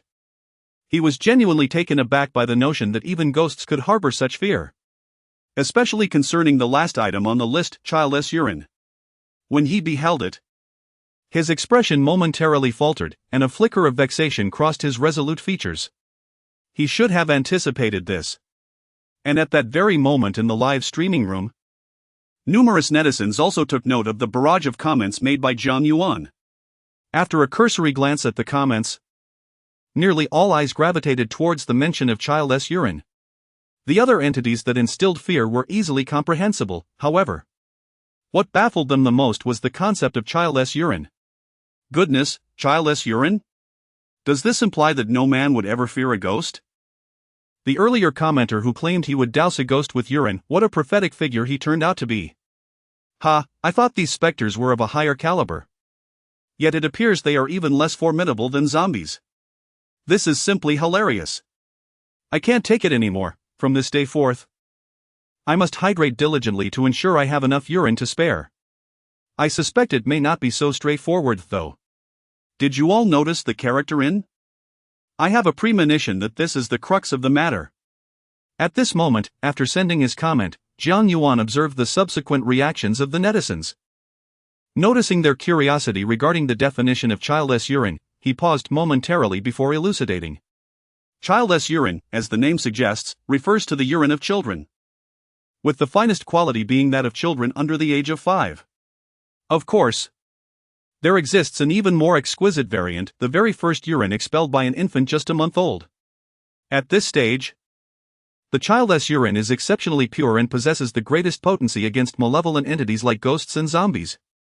Following that, the next potent source would be men who remain in a state of innocence. Their internal pure yang energy reaches its zenith, perfectly counterbalancing the corresponding yin. However, if a man ages significantly yet remains innocent, he would lack the essence of childless urine. Once a man reaches a certain age, his pure yang energy begins to dissipate. As soon as Jiang Yuan shared this insight, countless netizens were taken aback, their eyes wide with astonishment. They had not anticipated that something as seemingly trivial as childless urine could hold such profound significance. Subsequently, each individual instinctively glanced downwards. My goodness! I was just lamenting my 18 years of singlehood, but now, after hearing the words of the esteemed Duguchobai, I can't help but exclaim, who dares approach me? I'll simply unleash a stream of urine to let these malevolent entities understand what it means to be a child. I can't contain myself. I just asked a certain Casanova if he was still innocent, and he had the audacity to say he was. What a revelation! What? Only those who maintain their virginity possess the essence of youth? Alas, I lament my past decisions. I cannot help but suspect that the esteemed Duguchobai harbors a bias against women. Why is it that we are deemed insufficient? Do we women, simply because we are untainted, not deserve our place? Meanwhile, after witnessing the barrage of comments from Jiang Yuan, the expressions of several warriors in the live broadcast room suddenly relaxed considerably. They exchanged glances, and soon began to engage in conversation. Commander Huang, I must inquire. Do you still remain a virgin? Chapter 27, This is the official speed. I beg your pardon for my ignorance. But I cannot shake the feeling that this sounds like a fantastical tale. Indeed, it is perplexing. How could malevolent spirits, which show no fear of humans, be intimidated by mere child's urine? Could it be that the esteemed Duguchobai has erred in his assertion? In the live stream, a small faction of viewers expressed skepticism. After all, the concept of child's urine was utterly beyond their comprehension. To them, what difference does it make whether it is a child's or an adult's urine? The notion that urine could ward off evil was, to say the least, astonishing and hard to believe. On the livestream, Huang Jichuan, upon hearing a soldier's inquiry, retorted sharply, "Stop talking nonsense." His gaze then fell upon the skeptical comments flooding the chat. A bitter expression crossed his face as he sighed, "I assure you, everything that the venerable Duguchobai has stated is indeed true." With another heavy sigh, he continued, "Do you all recall the infant we showcased in the previous video? The child did not meet a tragic fate, rather, he survived under the grip of that malevolent entity." Huang Jichuan's countenance darkened further as he lamented. "We initially believed that the monster had shown mercy. In hindsight, it was entirely due to the child's own merits." At this revelation, a wave of confusion swept across the audience. They struggled to comprehend the connection between the child and the ghostly presence. Huang Jichuan, seemingly aware of the viewer's perplexity, did not leave them in suspense. Instead, he sighed and, with a hint of nostalgia in his eyes, continued, "Last night, we received word and rushed to the scene. Our confrontation with the ghost proved fruitless, and for reasons unknown, it vanished. However, to our astonishment, we heard the cries of a child. Upon entering, we discovered that the infant placed on the sofa was unharmed. Initially, we assumed the ghost had abandoned the child, but now, after hearing the venerable Duguchobai's words, it is clear that the child's own resilience was the true reason for his survival." Having spoken, Huang Jichuan turned his attention away from the livestream to the soldier beside him and inquired, "Do you remember what we found when we lifted the child?" The soldiers in attendance appeared to awaken from their stupor. One soldier spoke up, "Commander Huang, I hadn't considered it until now. But you are correct. I was the one who picked up that child, and I distinctly recall that urine splashed all over my hand." Shock rippled through the audience as they absorbed the words echoing from the livestream. Expressions of astonishment adorned every face. Just moments ago, some had dared to question the accuracy of Duguchobai's statements, only to be swiftly silenced by the revelations from an official soldier, turning the situation into a most ironic jest. As for the notion that Huang Jichuan deceived them, it is clear to any individual that such a proposition is utterly implausible. Ahem. By the way, is there anyone here with children, or perhaps someone who remains a virgin?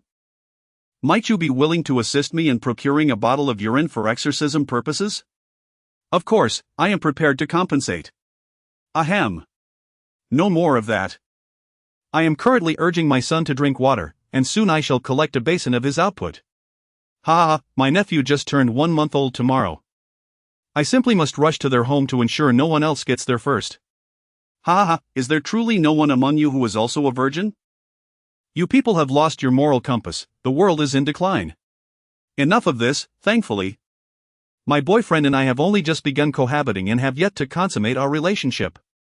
I shall send him to the restroom immediately. If he fails to produce a full basin, he can forget about sharing my bed. In the live broadcast, upon witnessing the audience's reactions, Huang Jichuan nodded with satisfaction. His previous remarks were not merely a response to the audience's doubts but also a defense of the illustrious Dugu Qiubai. After all, although Dugu Qiubai is currently reluctant to join the official ranks, the opportunity to receive his guidance in the livestream is a tremendous fortune. Should Dugu Qiubai cease his insights due to the doubts expressed in the stream, where would one go to lament such a loss? At that moment, he surveyed the room with keen eyes before issuing a solemn command. Ladies and gentlemen, since we have learned from the esteemed Dugu Qiubai the method to subdue the female ghost, this matter cannot be delayed. Teams 1 and 2, hasten to prepare firecrackers and roosters. And one final, crucial point. Anyone who qualifies as a virgin, as per the criteria set forth by the Venerable Dugu Qiubai, must remain here. There are more significant matters for you to assist with. As Huang Jichuan's words echoed, the warriors in the room promptly divided into 3 groups. During this division, they began to converse and jest among themselves. No way, really? Old son. Didn't you claim that before enlisting, you had nightly escapades? How come you're still standing here as a virgin? Ha! I can't believe you all bought into my earlier bravado. The truth is, I've been single for 18 years. So what if I'm a virgin? This is something I intend to reserve for my future wife. And me? I'm also coming clean, I remain a pure-hearted young lad. Let me make one thing clear, do not lead me astray. You lot who are not virgins are the real champions here. Enlisting at 18 and no longer pure? Watch out for the laws of the great Xia. They are all a bunch of brutes, so young yet already causing havoc. In an instant, the warriors in the live stream began to mock one another. However, unlike before, after revealing their status as virgins, the previous anger dissipated entirely. Instead, their countenances radiated an exuberant glow. After all, this was all in the name of warding off evil. And it was not in the least bit shabby. As time progressed, the official warriors once again demonstrated what is meant by official speed. In a mere moment, several warriors returned from the distance, each bearing an assortment of items in hand. Some carried a bottle of a yellowish beverage, while others proudly held a magnificent rooster adorned with a vibrant red crown. Some grasped a lengthy string of bright red firecrackers. In short, within just a fleeting moment, the official warriors had procured everything that Jiang Yuan had just mentioned. Chapter 28, The Haunted House of Terror. Attention all troops. Huang Jichuan's expression transformed into one of resolute seriousness as he surveyed the faces of the soldiers present. We are now proceeding to our destination. As his voice resonated through the air, the soldiers ceased their playful banter, their countenances growing grim as they stood tall and steadfast, akin to sturdy pen stems, gazing intently at Huang Jichuan ahead of them. At that moment, a thunderous roar echoed from afar. Following the sound, a fleet of military green trucks came racing towards them. The trucks, moving at great speed, swiftly arrived before the assembled soldiers. They lined up neatly in rows, their engines emitting a ferocious growl reminiscent of wild beasts. Board the vehicles. With Huang Jichuan's command, the soldiers orderly ascended into the trucks, one after another. The trucks roared to life in unison, producing a deafening cacophony as they sped away, leaving a cloud of dust in their wake. In the live broadcast, the audience watched the unfolding scene with narrowed eyes, instinctively adjusting their sleeves. A sense of solemnity washed over them. From the moment Huang Jichuan issued his orders to the soldiers preparing their gear and ultimately setting off, the entire process was completed in under 10 minutes. It is undeniable that this is the hallmark of our great Xia nation. I am utterly enamored. Who could argue otherwise? The recent pandemic serves as a testament to the rarity of a nation as responsible as ours. I recall seeing news reports where the Eagle Nation seemed indifferent to the plight of its citizens.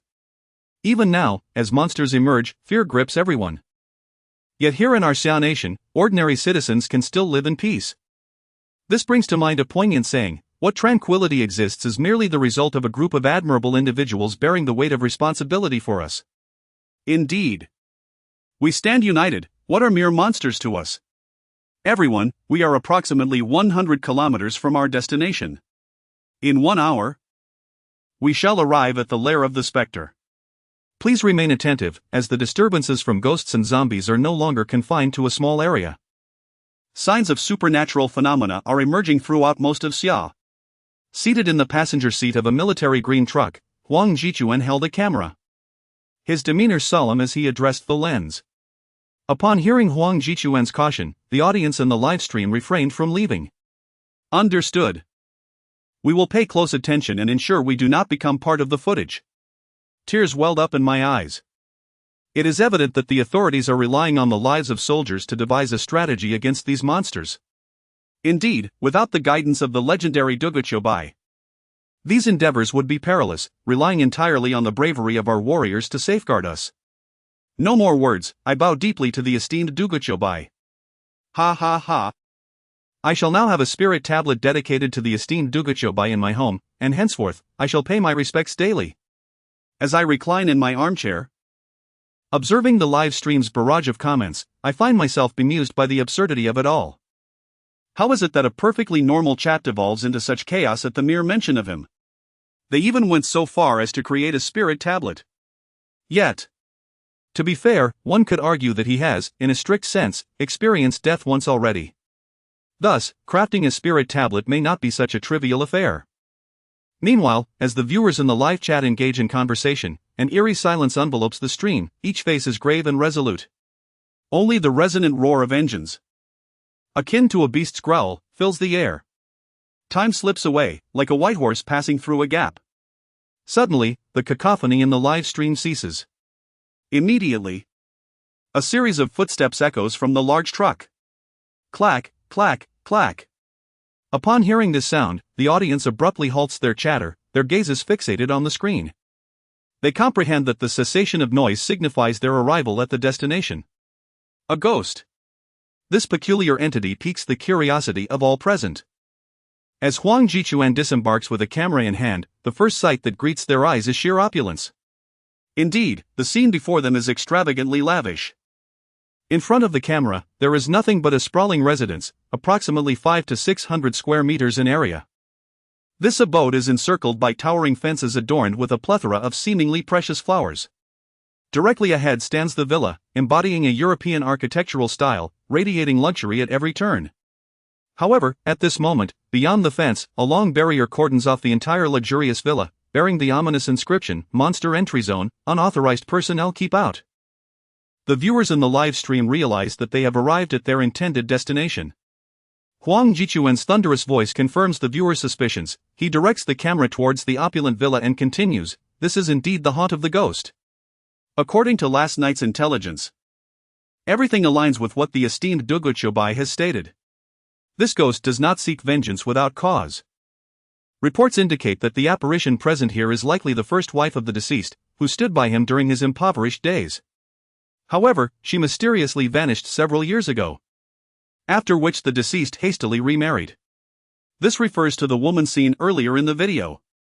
At this juncture, Huang Jichuan's tone takes on a serious note. "Ladies and gentlemen, as I mention this, you ought to understand. While navigating life, it is prudent to refrain from committing heinous acts." Chapter 29, The Power of the Female Ghost? Ha ha ha. How is that possible? We are all law-abiding citizens. Indeed, we are exemplary citizens, truly commendable individuals. I have never even crushed an ant since childhood. How could I possibly commit murder? Don't you agree? For some reason, I feel a twinge of sympathy for this female ghost, as if she has been cruelly abandoned. And those earlier videos, the visible scars on her body, what horrors did she endure in life? It is utterly terrifying. Enough said. I am rather sensitive and can hardly suppress my tears. Sob, sob. From now on, I shall resolutely refrain from indulging in lavish feasts, opting solely for vegetables. Observing the barrage of comments in the livestream, Huang Jichuan nodded, then pointed towards the opulent villa ahead and declared, "Since you are all aware, I shall say no more. Now let us proceed to subdue the ghost according to the esteemed guidance of Duguchobai. Pay close attention. Should you encounter such a situation in the future, you may not be equipped to confront ghosts or zombies, but you must possess the ability to protect yourselves. Life is singular and invaluable. With that, Huang Jichuan's expression turned serious as he addressed the assembled warriors, warriors of pure essence, join me in entering the luxurious villa. The rest of you, maintain a perimeter and ensure that no one else enters. Yes. As Huang Jichuan's command echoed, the soldiers promptly responded, swiftly organizing into two teams. One group took position along the perimeter of the villa, maintaining a 10-meter distance between each soldier, vigilantly scanning their surroundings. The other group stood in neat formation behind Huang Jichuan, awaiting his orders. All right, brothers. Observing the soldiers lined up, Huang Jichuan turned to address them. Now, let us proceed inside and see what ability she possesses. With that, he resolutely turned and strode towards the grand entrance of the villa, his soldiers following closely behind.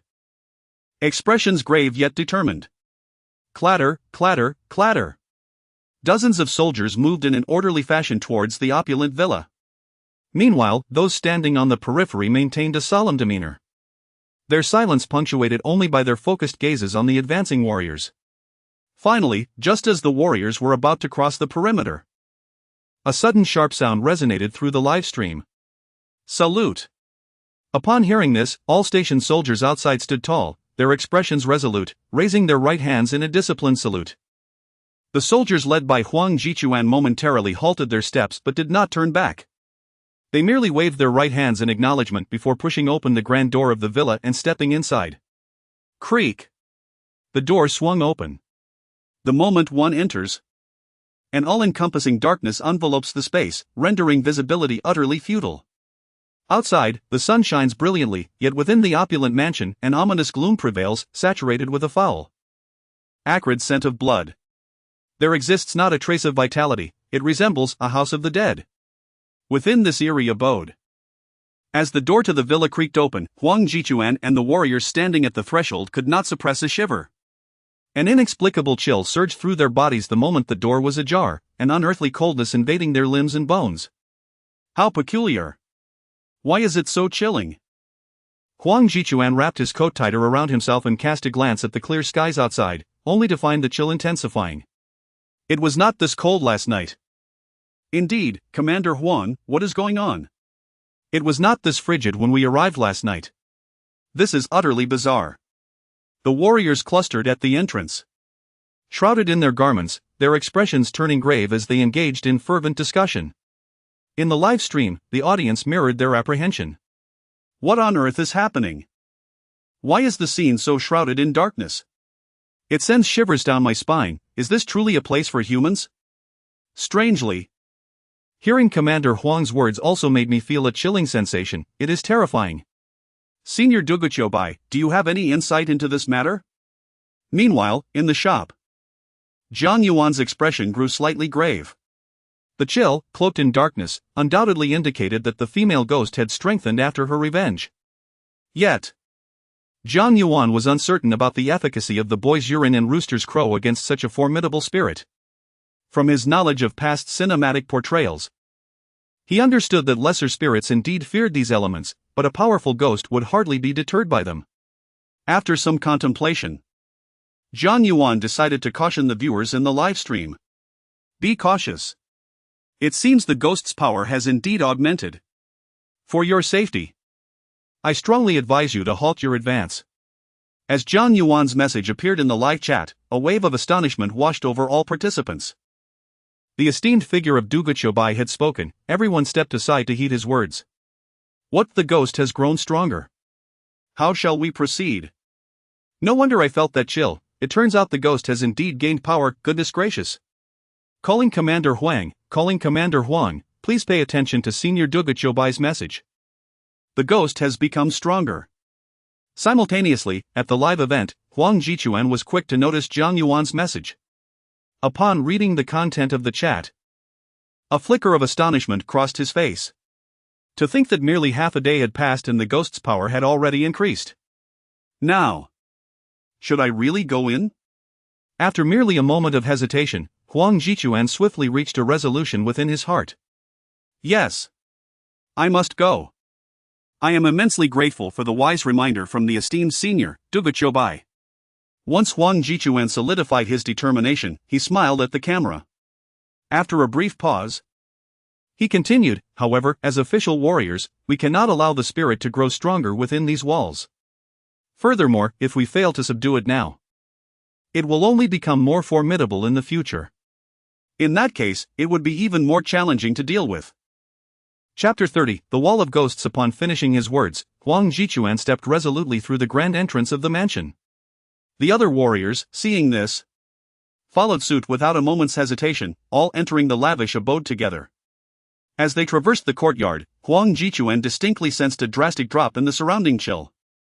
Caution was paramount. His pace gradually slowed as he held a camera in one hand and clutched a peachwood talisman at his waist with the other. Suddenly, an eerie, jarring sound pierced the air. Bang! In an instant, the grand door of the villa slammed shut behind them. Pitch blackness enveloped the space. The warriors within the villa felt a jolt of alarm, their vigilance heightened. Some of those positioned towards the rear immediately attempted to pry the door open. After several futile attempts, a panicked voice called out from behind, "Commander Huang, it's no use, the door won't budge." At this revelation, the viewers in the live stream trembled, inexplicably sensing a pair of eyes fixated upon them, sending shivers down their spines. It's so dark. I can't see what is happening inside, it feels utterly unsettling. What is going on? Why did the door close by itself? Good heavens, this feels rather uncanny. Senior Duguchobai, are you here? Please enlighten us about the cause of this phenomenon. I remember watching a video where a door suddenly became unopenable. Good heavens. It's happening again. In the live stream, netizens began to speculate fervently. Meanwhile, Jiang Yuan, who was also present in the live stream, wore a more serious expression, intently observing every movement within the broadcast. Indeed, it was evident that the ghost had grown significantly stronger after its vengeance. Hearing the commotion behind him, Huang Jichuan remained composed in the darkness and instructed firmly, "Do not panic, turn on your flashlights." As soon as his command was issued, the warriors promptly retrieved their flashlights and activated them. With a flicker, in an instant, the darkness was dispelled by the intense beams of several flashlights, revealing the villa's interior. On the floor lay a long, crimson carpet that stretched ominously to the end of the road. The rest of the surroundings appeared relatively normal. However, at that moment, a chilling gust of wind suddenly swept in from the far end. Every individual within the villa felt an involuntary shiver run through them, a cold dread rising in their hearts. Huang Jichuan's expression shifted slightly, prompting him to halt the warriors in their tracks. After a thorough observation, he confirmed that no immediate danger was present and then issued another command. Exercise caution, do not succumb to panic. Huang Jichuan, speaking cautiously, ventured deeper into the opulent villa step by step. Under such vigilant and careful circumstances, they ambled along for quite a distance, ascending several flights of stairs. Fortunately, they encountered no peril thus far. Phew, thankfully, the ghost has yet to make an appearance. Fear not, if this enhanced spectre possesses only such meager capabilities, then dealing with her should be a trivial matter. What is this? What is this? This merely reflects inadequate strength, albeit with a facade of high status. Let us swiftly subdue this ghost. I am beginning to feel quite uneasy in this live broadcast room. No more chatter, let us observe keenly, for this will undoubtedly benefit us in the future. In the live stream, numerous viewers expressed their thoughts, and the tense atmosphere eased somewhat. However, at the live site, after ascending another flight of stairs, Huang Jichuan surveyed his surroundings. Suddenly, his expression darkened. He bellowed, "Be careful. We must have encountered the ghost's attack." What? How is that possible? We've encountered a ghost? I haven't seen anything. Commander Huang, you defend our nation, and we admire you, but if you are deceiving us, that is indeed your fault. Exactly, I'm not blind, where is the ghost? As Huang Jichuan's voice echoed in the livestream, the expressions of everyone shifted abruptly. However, after observing for a while, a hint of disappointment appeared on each face. Meanwhile, at the live site, Huang Jichuan remained oblivious to the barrage of comments. He fixated on his surroundings, a flicker of panic momentarily crossing his eyes, and then he spoke in a grave tone, "Be cautious. I suspect we have been here before. This villa is only 4 stories tall, yet we have ascended at least 5 floors. As he spoke, Huang Jichuan's gaze was firmly fixed on the staircase beside him. What? How can this be? But it does seem true. I am frightened, please do not scare me. Whoa, I do not want to play anymore. At the live site, when Huang Jichuan's voice reached the audience's ears, the faces of the soldiers in the room shifted slightly. Fortunately, being seasoned warriors, they quickly regained their composure after a brief moment of panic. In an instant, they grasped their peachwood talismans, bottles filled with boys' urine, and firecrackers, scanning their surroundings with vigilance to guard against any potential danger. Let us go. Huang Jichuan furrowed his brow, pondering momentarily, then declared, "Damn it, we shall continue upwards. I refuse to believe this path has no end." With that, he led the way up the stairs once more. They all knew that the location where the two earlier victims had met their demise was on the highest floor of the villa. This implied that once they ascended and found no further stairs, they would have reached their intended destination. The sound of footsteps echoed once more. Yet this time their pace had noticeably slowed. With each step, they paused to ensure their path was accurate. Despite their deliberate slowness, the staircase presented only a few levels. Moments later, they halted again, and Huang Jichuan's expression darkened significantly. For upon exiting the staircase, a scene that instilled fear in all of them unfolded before their eyes. They realized they had not reached the top floor but were still lingering on the staircase. Chapter 31, The Online Science of the Predecessor. Duguchobai, an unsettling atmosphere swiftly permeated the gathering. Let us proceed, Huang Jichuan declared after a moment of silence, his gaze fixed intently on the staircase, his tone grave. I refuse to believe that this has no end. In the official livestream, an indescribable sense of panic swiftly engulfed the viewers. What on earth is happening? Huang, the commander, is correct. When I observed this from outside, it appeared to be merely 4 stories high. This is utterly absurd. Are we merely going in circles? How can we fight if we cannot even escape? Where is the venerable Duguchobai? Please, come forth and elucidate this bewildering situation. As numerous netizens sought assistance from Duguchobai in the livestream chat, Jiang Yuan did not disappoint. After a brief moment of contemplation, he adopted a more serious demeanor while seated in his grand chair. His nimble fingers promptly began to communicate in the chat. Be cautious, this spirit's skill is formidable.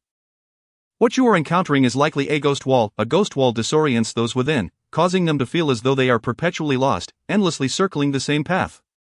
Additionally, there is a risk of individuals becoming separated, thus, utmost caution is advised to avoid getting lost. However, he continued, under normal circumstances, a ghost wall does not pose a lethal threat. Of course, if there is no method to break free, one could wander indefinitely, ultimately succumbing to old age in this very spot.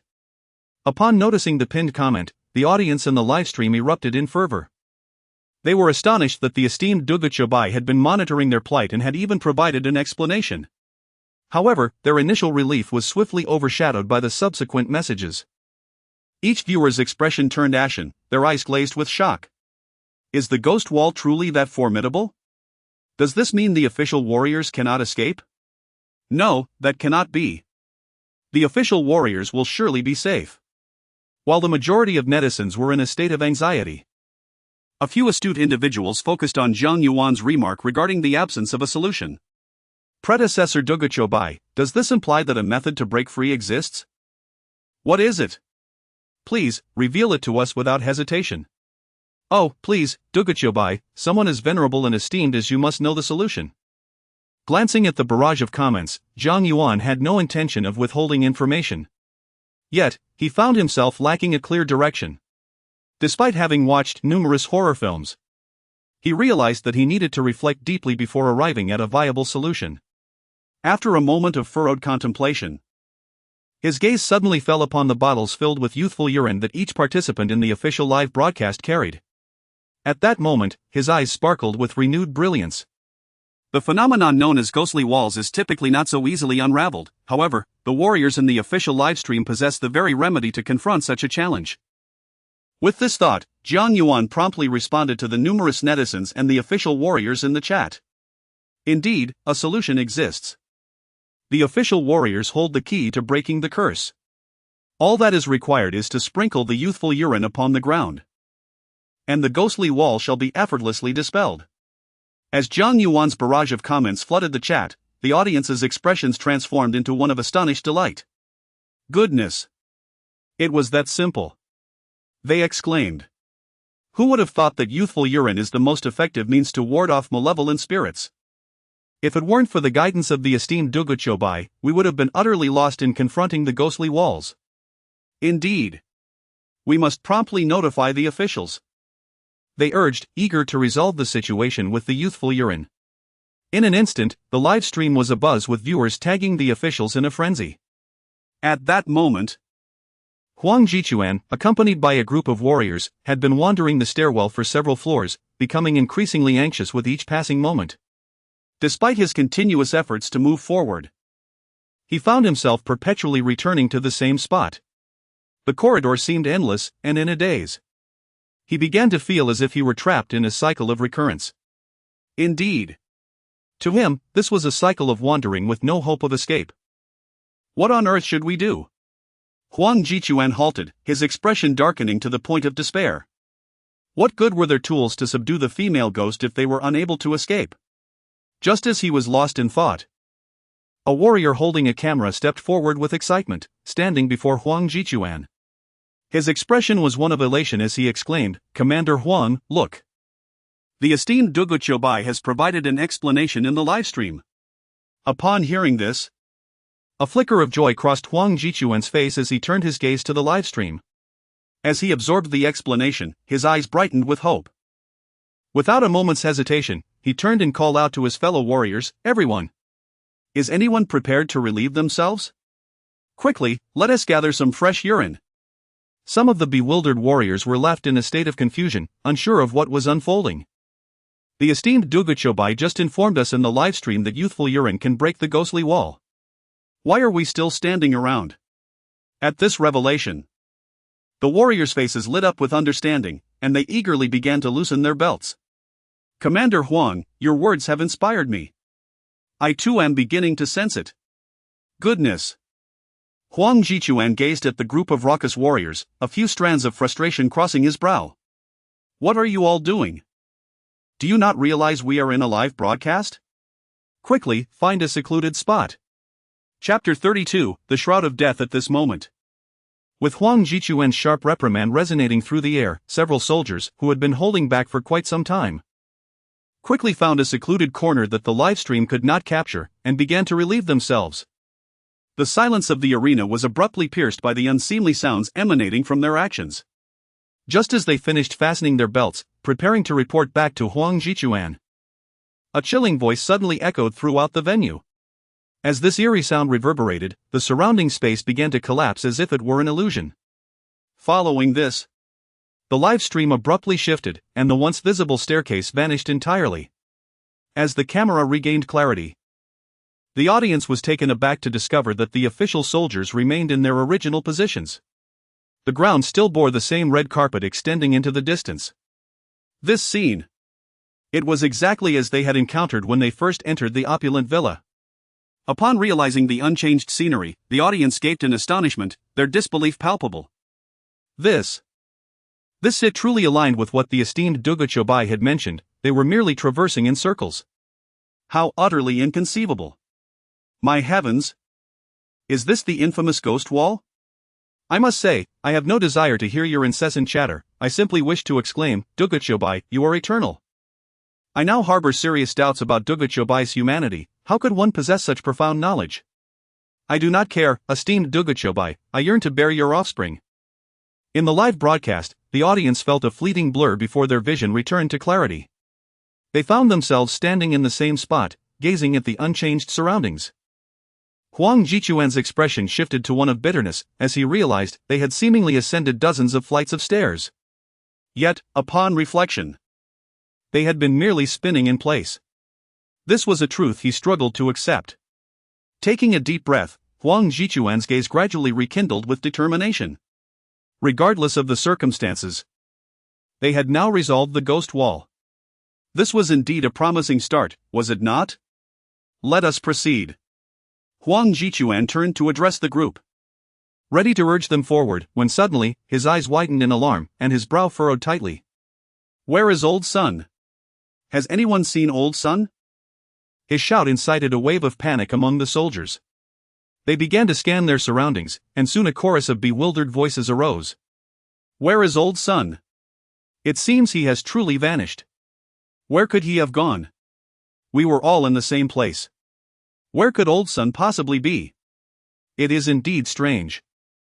How could squad leader Sun have vanished? He was right beside me just a moment ago. Could he have gotten lost?" In an instant, the soldiers in the arena scanned their surroundings, uncertainty etched on their faces. Old Sun has been part of this unit for several years, and he has always been well acquainted with everyone. Yet now his presence was conspicuously absent.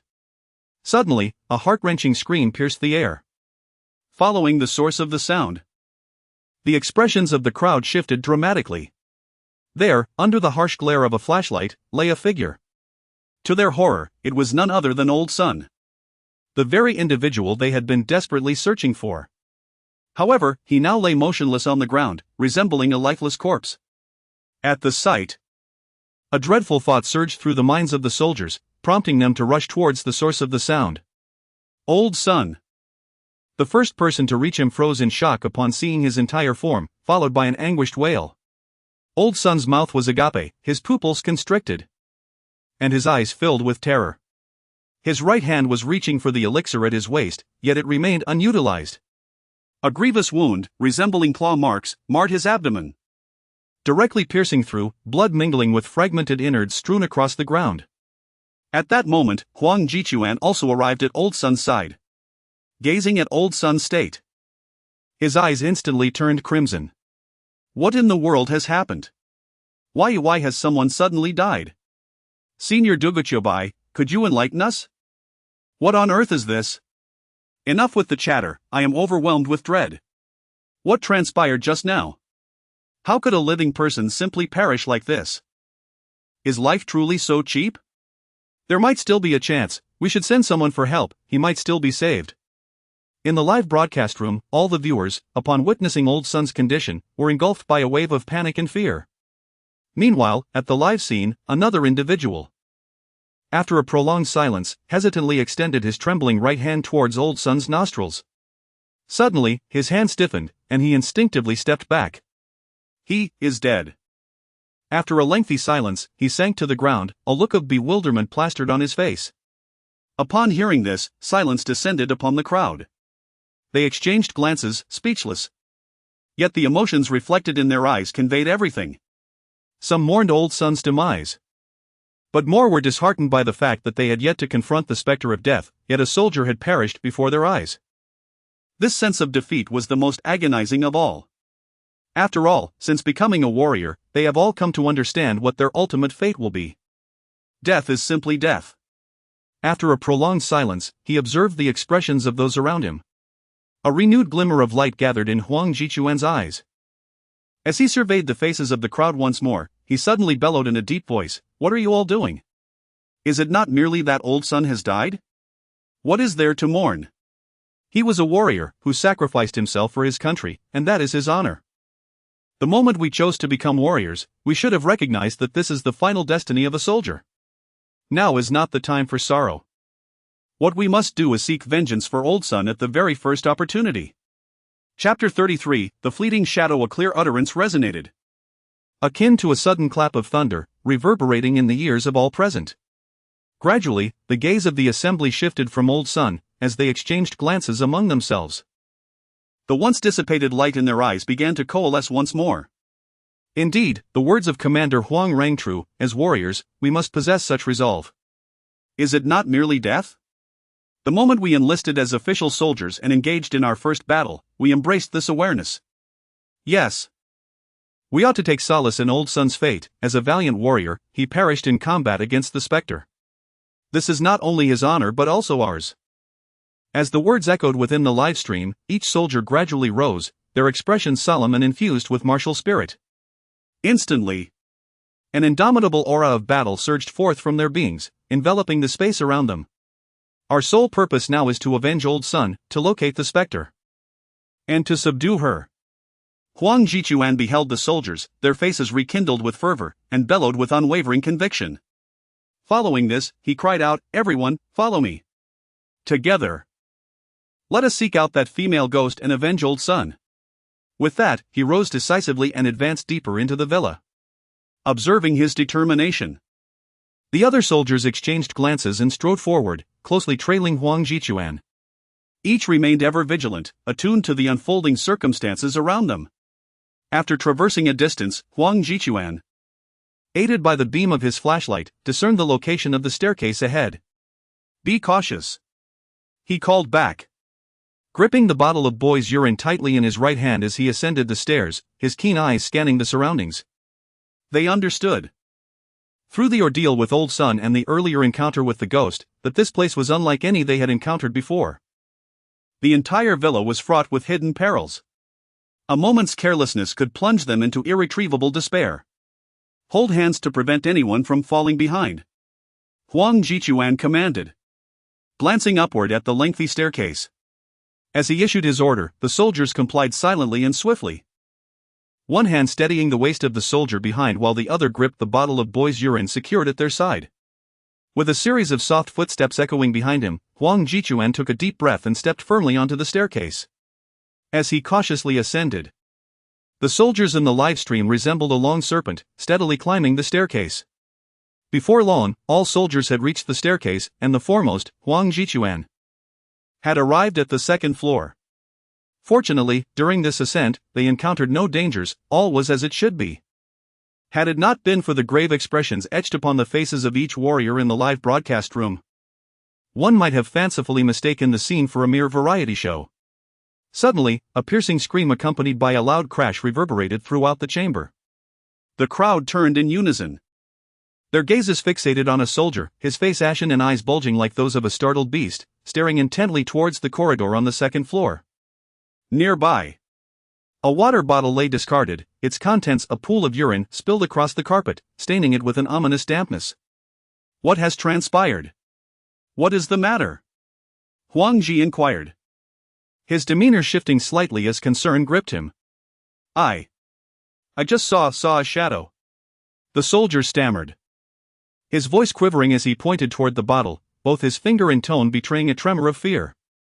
A collective change washed over the group, each gripping their water bottles tightly, their expressions shifting to one of vigilance as they peered into the corridor.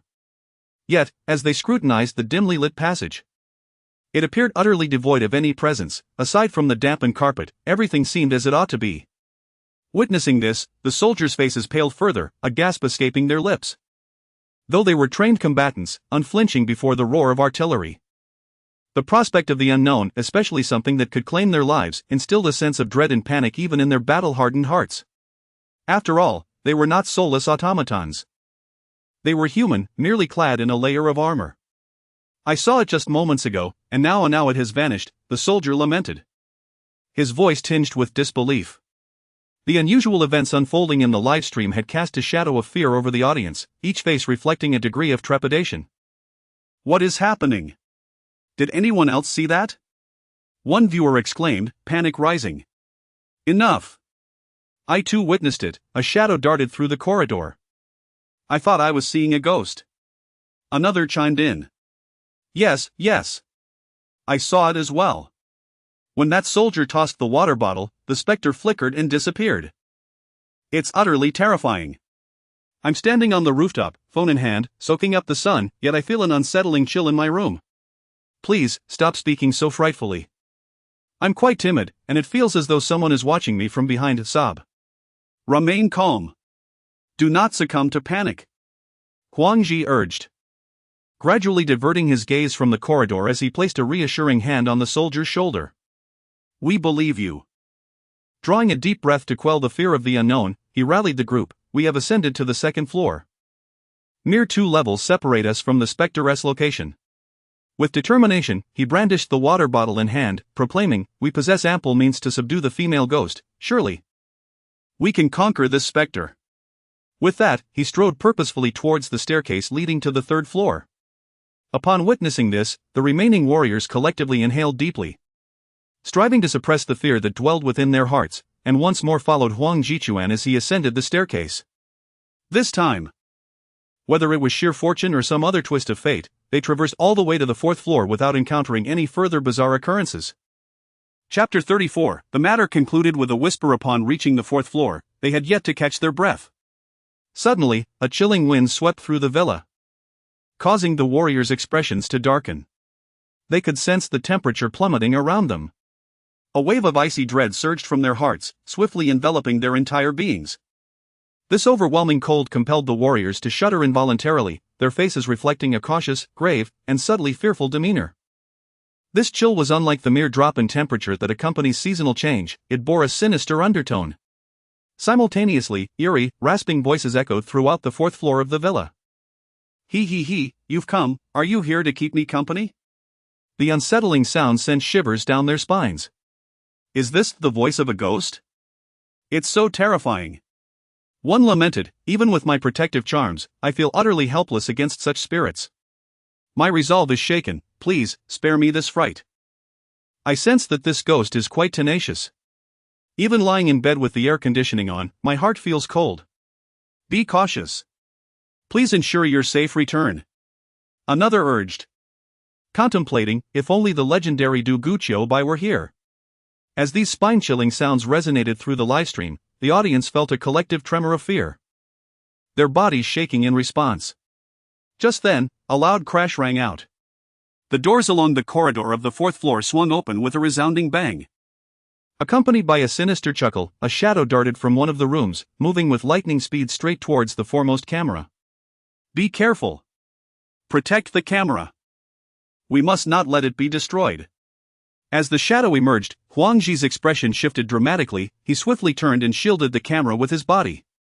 If the livestream were to be interrupted, their chances of subduing the ghost without the guidance of Du Guqiu Bai would dwindle to near impossibility. Even armed with protective charms, they would stand little chance. With the camera shielded beneath him, Huang Ji bellowed commands to the warriors within the room. Without a moment's hesitation, they responded with fierce shouts, hurling prepared bottles of mineral water at the shadow. In an instant, the air was filled with a flurry of bottles, and the contents, protective charms, rained down upon the shadow like a torrential downpour. Amidst the watchful gazes of the crowd, a dark figure emitted a chilling wail that reverberated in their hearts. Subsequently, wisps of black smoke began to rise from this shadowy apparition. With the aid of the flashlight's brilliant beam, the warriors present finally discerned the true form of the figure, which unmistakably resembled the female ghost from the earlier video. The atmosphere was punctuated by the haunting cries of the ghost, mingled with the sound of countless drops of childless urine cascading down. The ghost's wails grew increasingly mournful, piercing the air like the scratch of chalk on a blackboard. Yet, despite the harrowing nature of the sound, a wave of exhilaration swept over the onlookers, their grave expressions brightening with a flicker of hope. The childless urine proved effective. Moreover, it appeared to inflict significant harm upon the ghost. Continue. Huang Jichuan, shielding the camera behind him, felt a sudden sense of relief upon witnessing the scene. As he revealed the camera, he shouted at the warrior still holding the childless urine, "Hurry, don't let her regain her composure." And, is there anyone else who needs to relieve themselves? Quickly, no time to waste. Upon hearing the command, the warriors, suppressing their excitement, nodded in agreement. They hurled the remaining childless urine with abandon, some even began to urinate on the spot. Ha. I must ask, where are those who previously questioned the prowess of the esteemed Du Guqiu Bai? Step forward. What is this? Open your eyes wide and behold. Who dares to speak ill of Du Guqiu Bai? Beware, I shall come through the internet and shatter your keyboard. Ahem.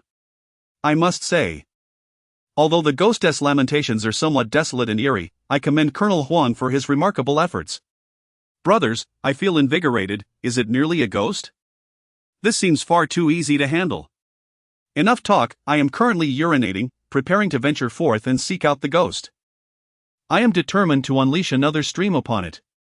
However, in another location, Jiang Yuan, whose gaze remained fixated on the live broadcast, found his attractive brows knitting together in concern. He sensed that this situation could not be so straightforward. If the ghost were so easily vanquished, It would not possess the enigmatic ability of Ghost Wall. Previously, in the corridor, it could not have merely flickered its form without any further action. A ghost that has successfully sought revenge would inherently possess some awareness of danger, and could not simply allow them to act recklessly. Yet, where had the flaw emerged? Jiang Yuan was not entirely certain. After all, he was not a machine capable of instantaneously retrieving information. He needed to reflect thoughtfully on all that had transpired in his previous life. It is done. It is done. Finally, it is vanquished, ha ha ha. Dugu Qiubai. What an extraordinary figure! Just as Jiang Yuan furrowed his brows in contemplation, a series of ecstatic voices suddenly erupted from the live broadcast room, jolting him back to reality. Chapter 35, Is There Another Ghost?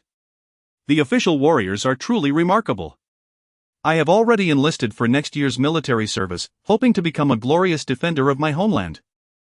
Finally, it has come to an end, and my heart is at ease, ha ha ha. I thought there was something significant, but it turns out to be just this. How I unnecessarily worried. My current mindset mirrors that of the legendary Dugu Qiubai. I feel profoundly isolated, for no one in this world stands as my equal. Alas, tonight I plan to indulge in 2 bowls of rice to celebrate these valiant warriors, oh yeah. Glancing at the multitude of exhilarated viewers in the live stream, Jiang Yuan shifted his gaze towards the broadcast. Before him, under the relentless assault from all the warriors, countless streams of urine had cascaded into the shadowy figure. What was once mere wisps of black smoke had transformed into a dense, suffocating cloud. At this moment, the shadow lay motionless on the ground, with only the thick smoke continuing to rise. Everything in the arena suggested that this ghost had indeed been vanquished. Wait. Suddenly, Jiang Yuan redirected his focus from the shadow. Peering into the room where no sunlight penetrated, his brow furrowed deeply. It is not over yet. Be cautious. Jiang Yuan immediately cautioned. This is not the ghost's true form. The real danger has yet to materialize. This commentary fell like a bucket of cold water, drenching the audience in the live stream. Upon reading this ill-timed message, the viewers were ready to voice their indignation. However, when they realized it was from the esteemed Dugu Qiubai, a wave of astonishment swept through the chat. Their attention was instantly captured, yet when they observed the shadow still lying quietly on the ground, uncertainty lingered. Could it be? Could it be? Dugu Qiubai? Are you trying to frighten us? This ghost appears to have been dealt with, surely you are not deceiving us. Esteemed Dugu Qiubai. While you are undoubtedly a sage, I still wish to assert that this ghost is clearly beyond resurrection. It is impossible. Though I cannot fathom the reasoning behind Dugu Qiubai's conclusion, I believe his words must hold truth. Indeed, indeed. Have you all forgotten what the esteemed Dugu Qiubai has previously stated? His every utterance has proven to be prophetic. How could this possibly be false? I too believe that the esteemed Dugu Qiubai is correct, yet if this is not the ghost, then where is it? Within the live stream, viewers began fervently discussing Jiang Yuan's commentary, dividing into 2 camps, each harboring differing opinions. Naturally, only a small fraction questioned Jiang Yuan, for his prior actions had already elevated him to a near mythical status in the eyes of most viewers. As Jiang Yuan sent out his barrage of comments, the individual broadcasting live with the camera immediately noticed the messages he had posted. After meticulously reading the words of the venerable Dugu Qiubai, the soldier harbored no doubts. He turned to the still exuberant warriors in the arena and cautioned them, be careful. The elder Dugu Qiubai has stated that this is not over yet. This is merely the beginning. The moment his words echoed through the air, the excitement radiating from the soldiers within the arena abruptly froze. Each individual momentarily paused, confusion settling in. Did you not hear the elder Dugu Qiubai's words? Huang Jichuan was the first to regain his composure. Casting a glance at the shadow still lying on the ground, he swiftly admonished the surrounding soldiers, who remained dazed. Hurry up, be vigilant. As Huang Jichuan's command rang in their ears, everyone sprang into action, their eyes scanning the surroundings incessantly. Unlike the audience in the live stream, they harbored no doubts regarding Dugu Qiubai's words. They were soldiers, after all. Obedience to orders was their solemn duty, even if they believed that their superiors' commands were misguided. Such doubts should not surface during combat. After all, on the battlefield, where circumstances shift in an instant, the moment one allows doubt to creep in, the battle may already be lost. Suddenly, a chilling sound pierced the air. I die a tragic death with the final agonizing scream. The shadow succumbed to the onslaught of the childless urine, disintegrating into a cloud of black mist that vanished into the ether, leaving only a hoarse and haunting voice lingering in the arena. See? There's nothing to worry about. I told you, the elder Duguchobai was overly cautious. The ghost is gone, there can't possibly be any threat left. Good heavens! Good heavens! A ghost! A ghost! Be careful! As the last comment appeared in the live stream, the expressions of every viewer shifted dramatically, their eyes widening like saucers as they beheld the unfolding scene. Once the black smoke had dissipated entirely, the soldiers within the arena did not display triumphant postures, instead, their faces were etched with distress. At that moment, every soldier sensed a sudden, overwhelming pressure emanating from the corridor, akin to a mountain resting upon their chests, rendering them breathless. At that instant, the air behind a soldier stationed at the corner warped unnaturally. What followed left all spectators stunned, hearts racing with trepidation. Behind that soldier, a red light flickered ominously. Within that crimson glow, everyone could discern a figure, her face marred by distinct scars, blood incessantly dripping onto the ground below. Plop, plop. A few drops of blood cascaded from the apparition's form, landing atop the soldier's head. What is happening? The soldier remained blissfully unaware of the events unfolding around him, scratching his head in confusion as he glanced upward. What met his gaze was a visage adorned with a smile. However, this smile did not evoke a sense of warmth or comfort, instead, it instilled a chilling dread. A ghost! A ghost! A ghost! A shiver ran down the soldier's spine, prompting him to shout in alarm. Run, quickly! Yet, before he could finish his plea, the specter hovering above him erupted into a series of raspy, sinister chuckles. He. Chapter 36, Evolved into a Malevolent Spirit?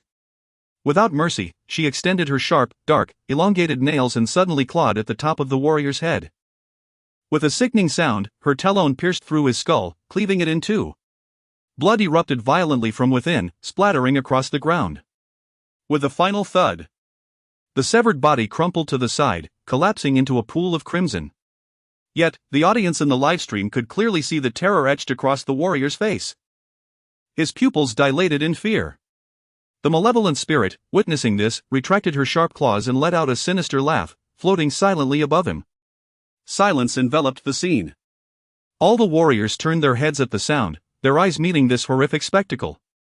The gruesome event, coupled with the rapidly spreading scent of blood, deeply unsettled everyone present, rendering them motionless. The live stream was eerily quiet, with millions of viewers offering no commentary, as if they were mere automatons. In their minds, a singular thought echoed, another life extinguished, and in such a terrifying manner. After a brief pause, those who witnessed the scene through the livestream turned pale, unable to suppress their urge to vomit. Meanwhile, Jiang Yuan felt his stomach churn, yet he fought against the nausea. His gaze fixed on the female spirit appearing in the stream. Red attire, such a vivid phrase. Jiang Yuan understood this was one of the hallmarks of a spirit transformed into a malevolent entity. This meant that the ghost before him had undeniably become a vengeful spirit. And as for the shadow he had seen earlier, if Jiang Yuan's intuition served him right, it must have been that earlier specter Xiao Lu. Squad leader Lu. At the live site, upon witnessing this scene, the warriors fell into a brief silence before their faces turned crimson with rage. In that moment, even seasoned fighters felt a flicker of fear regarding death. However, upon seeing the grinning specter hovering above, their trepidation was swiftly replaced by a burning fury. You shall die. I will kill you. I will turn your bones to dust. The warriors roared in unison, throwing their remaining peach wood and freshly scattered childless urine at her. Yet, unlike before, the malevolent spirit, her face marred with scars, revealed a disdainful expression as she gazed at the incoming offerings. Just then, as the objects were about to strike her, her form inexplicably vanished into thin air. The objects that had just been thrown all landed behind the original position of the female ghost. A chilling laughter echoed in the air. Suddenly, A flash of blood appeared on the other side of the venue. The figure of the female ghost eerily materialized behind Huang Jichuan. Die! The ghost, with a cold gaze directed downward, lunged forward with a claw, radiating a sharp and deadly aura aimed directly at the back of Huang Jichuan's head. If caught, he would undoubtedly share the same fate as the soldier before him, with no other possibilities for survival. Commander Huang!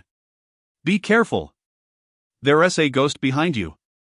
The soldiers present shouted in alarm, rushing to his aid. However, their speed could hardly match that of the ghost. Yet, despite his youth, Huang Jichuan had attained his position through considerable skill. As the ghost's attack was launched, a sense of impending danger surged within him. Rather than turning to see what was happening, he summoned all his strength and abruptly rolled to the side. In the next moment, the ghost's claws swiped past his scalp, narrowly missing him. Looking up at the claws hovering above him, Huang Jichuan was drenched in cold sweat. Yet, the instincts of a soldier propelled him forward rather than allowing him to retreat. Die! He roared, and instead of fleeing, he launched himself forward, wielding a bottle filled with youthful urine. Determination ignited in his eyes as he poured the contents of the bottle over the ghost. Brothers, hurry! Let us strike together! The outcome hinges on this moment. As his voice reverberated through the crowd of soldiers, a collective surge of resolve washed over them. They transformed their grief into strength, casting their own bottles filled with youthful urine toward the ghost, fully aware that the ghost might evade their assault.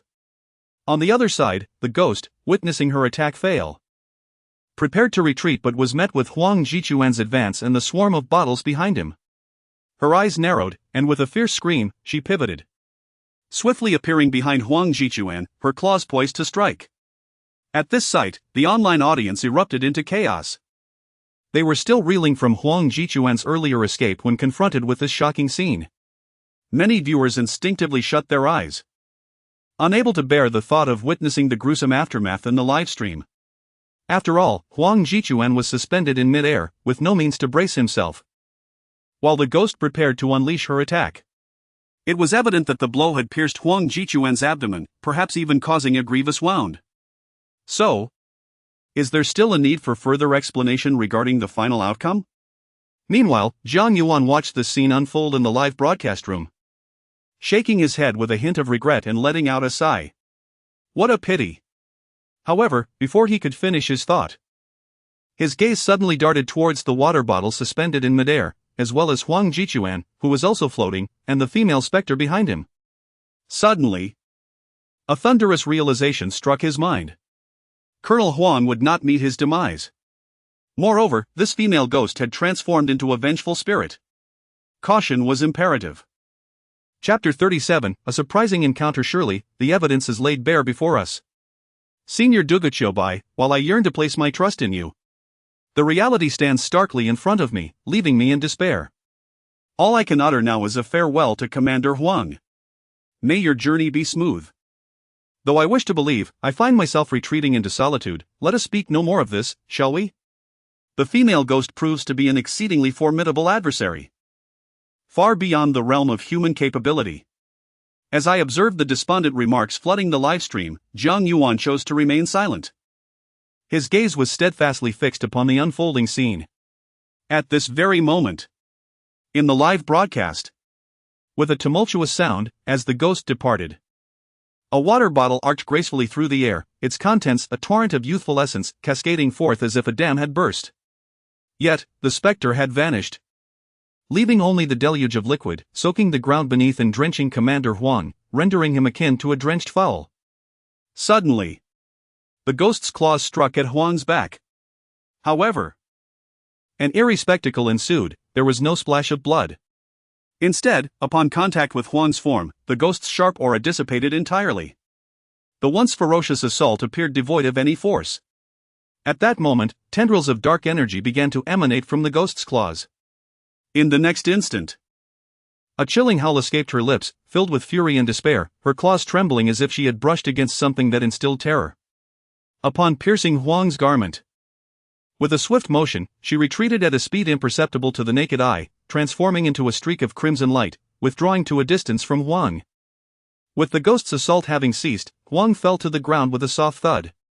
Stunned, the warriors present were rendered utterly speechless. Their eyes filled with bewilderment as they regarded Huang. Could it be that Commander Huang possessed some artifact capable of countering the ghost? In that instant, confusion clouded their minds, leaving them perplexed about the unfolding events. Meanwhile, in the live stream, after a brief pause, devoid of gasps from the audience, those who had shut their eyes could no longer resist reopening them. Upon doing so, they found themselves as astonished as the warriors in the venue. What on earth is happening? Commander Huang, look, he is unscathed. What sorcery is this? Did the ghost show mercy and spare Commander Huang from harm? Is there anyone knowledgeable who can swiftly elucidate the circumstances surrounding this bewildering occurrence? Suddenly, it struck me that the esteemed Duguchobai had just mentioned that Colonel Huang would be fine. As the multitude of curious netizens pondered this, a remarkable comment materialized at the top of the livestream, elucidating their collective confusion. It was said that the colonel was covered in the urine of a child. And given that he possessed a pure yang constitution, this made him an object of dread for female specters, beings of profound malevolence. It was not that these female spirits could not vanquish Colonel Huang, but rather that they instinctively recoiled in fear when confronted with such a potent yang presence. This reaction was universal among female spirits, regardless of their rank, though higher-tier entities could potentially suppress such trepidation. As Jiang Yuan articulated this explanation, the audience's expression shifted to one of realization. Meanwhile, at the livestream venue, the soldiers gazed at Huang Jichuan in bewilderment. Suddenly, an exclamation filled the air, everyone! Duguchobai has once again guided us in the livestream. This proclamation instantly captivated all the soldiers present. Upon noticing their focused attention, the speaker boldly recounted Jiang Yuan's earlier remarks. Listening to this clarification, the soldiers were taken aback, smacking their foreheads in enlightenment, and promptly sprang into action. Goodness! So that's how it is. I thought something serious had occurred. Why are we still dawdling? Hurry up! Old Lu, quickly, let us do this. I'll return the favor later. At this moment, Huang Jichuan, who had been sprawled on the ground, regained his composure and slowly rose, angrily chastising the others. What do you mean, wait a moment? Shut down the livestream immediately. We can just exchange it directly. Who among us is without it? Just roll on the ground a couple of times. As the camera was placed on the ground, the livestream plunged into darkness. However, no viewer expressed dissatisfaction, rather, each face beamed with amusement, as if they had already conjured the scene in their minds. Jiang Yuan, reclining in his armchair, also wore a slight smile. This incident was not difficult to foresee, yet perhaps it was true that the onlooker sees more than the participant, as Jiang Yuan mused, recognizing that he too might have struggled to think clearly in such a pressing moment. Click! Just then, the camera in the livestream began to rotate. In the next instant, a glimmer of light reappeared, gradually clarifying the scene. Laughter erupted among those present in the livestream. Goodness, what on earth is happening now? Ha ha ha. Though I realize our valiant soldiers are fighting for their lives, I must admit, I find it rather amusing. I can no longer contain my laughter. I have never encountered such a scene before. Laughter, what is there to laugh about? Do you comprehend what this is called? It is referred to as emergency evasion. My mother just inquired why I was laughing like a maggot, but now she has joined me in mirth. Observing the vivid imagery, the viewers in the livestream are in fits of giggles. At this moment, each individual is drenched, with some exuding warm steam. It is evident that the freshest ingredients have been utilized. Moreover, it is not merely the audience in the livestream who are unable to stop laughing.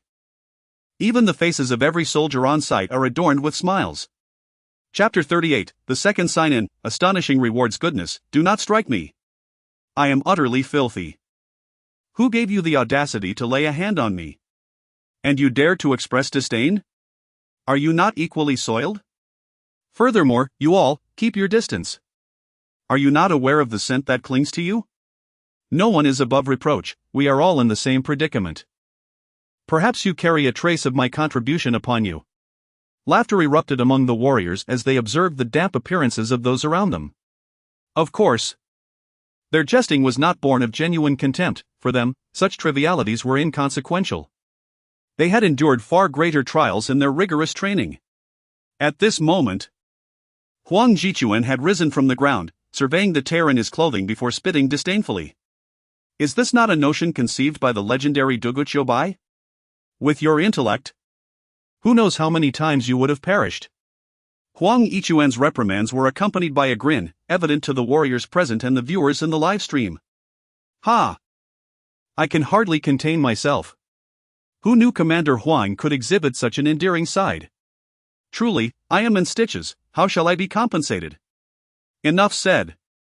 I simply wish to inquire about that specter. Roar! The female ghost cast a cold glare at all the warriors in the arena, feeling an overwhelming sense of humiliation. She was consumed by an unrelenting fury, desperately seeking a target to unleash her wrath, urging them to comprehend the peril they faced. Yet, for reasons unknown, each individual before her emanated an aura that instilled in her an inexplicable trepidation. It was as if any slight movement on her part would lead her to inevitable ruin. Oh, I nearly forgot about this entity. Huang Jichuan turned, stretching his muscles, his gaze icy as he regarded the female ghost hovering above. Not only did he despise her, but the warriors in the arena shared an equal loathing. After all, 2 of their comrades had perished at her hands. Charge! Observing the ghost's apparent fear, Huang Jichuan tightened his grip on the peachwood sword and shouted. With swift agility, he bounded forward, covering the distance to the ghost with remarkable speed. Roar! The female ghost's eyes flared crimson at the sight, her pent-up rage becoming unbearable. Dismissing her fear, she raised her claws and launched herself at Huang Jichuan once more.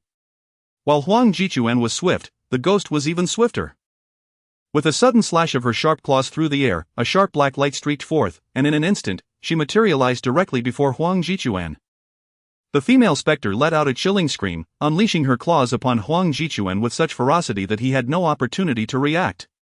Yet, as before, when her talons struck him, it felt as though they were slamming against a taut layer of leather, failing to penetrate his flesh even by a hair's breadth.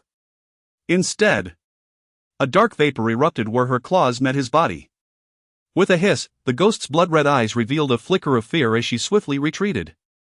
Casting a wary glance at her smoke-wreathed claws, Huang Jichuan, landing firmly on the ground, brushed off the spots where the ghost had grasped him, displaying a look of disdain. He then looked up at the hovering specter, a triumphant expression illuminating his face. What's the matter? Are you not coming back for more? I wish to witness just how formidable you truly are. The ghost fixed her gaze on Huang Jichuan, her countenance twisted with a mix of fury and caution. It was evident that the consecutive assaults had illuminated the futility of her efforts. What's wrong? Not convinced? Huang Jichuan's tone dripped with arrogance as he stared defiantly at the specter. What can you do if you're not? I am utterly terrified, truly frightened. Please, do not slay me, I would be most afraid. His words dripped with provocation. The specter, seething with rage, let out another roar but refrained from launching another attack, her fury tempered by the strange aura surrounding Huang Jichuan. Observing this scene, the audience in the live stream and the warriors present could not help but smile, their spirits lifted by the realization that the ghost's onslaught had proven utterly ineffective. I never realized that Colonel Huang possessed such an infuriating side. One remarked. I'm actually tempted to reach through the internet and give him a good thrashing. What are you all talking about? Is Colonel Huang not endearing in this state? Indeed. This is all thanks to the teachings of the legendary Duguchobai. Quite right. Colonel Huang's current demeanor owes much to Duguchobai's influence. Strangely enough, watching the ghost's fury reminds me of my girlfriend when she is upset. Meanwhile, Jiang Yuan had been observing the live broadcast. Upon witnessing these events, he already anticipated the outcome. The scene unfolding in the stream caused a slight smirk to tug at his lips. He hadn't expected the vast online community to draw parallels to him. However, he chose to keep his thoughts to himself, shifting his focus away from the livestream.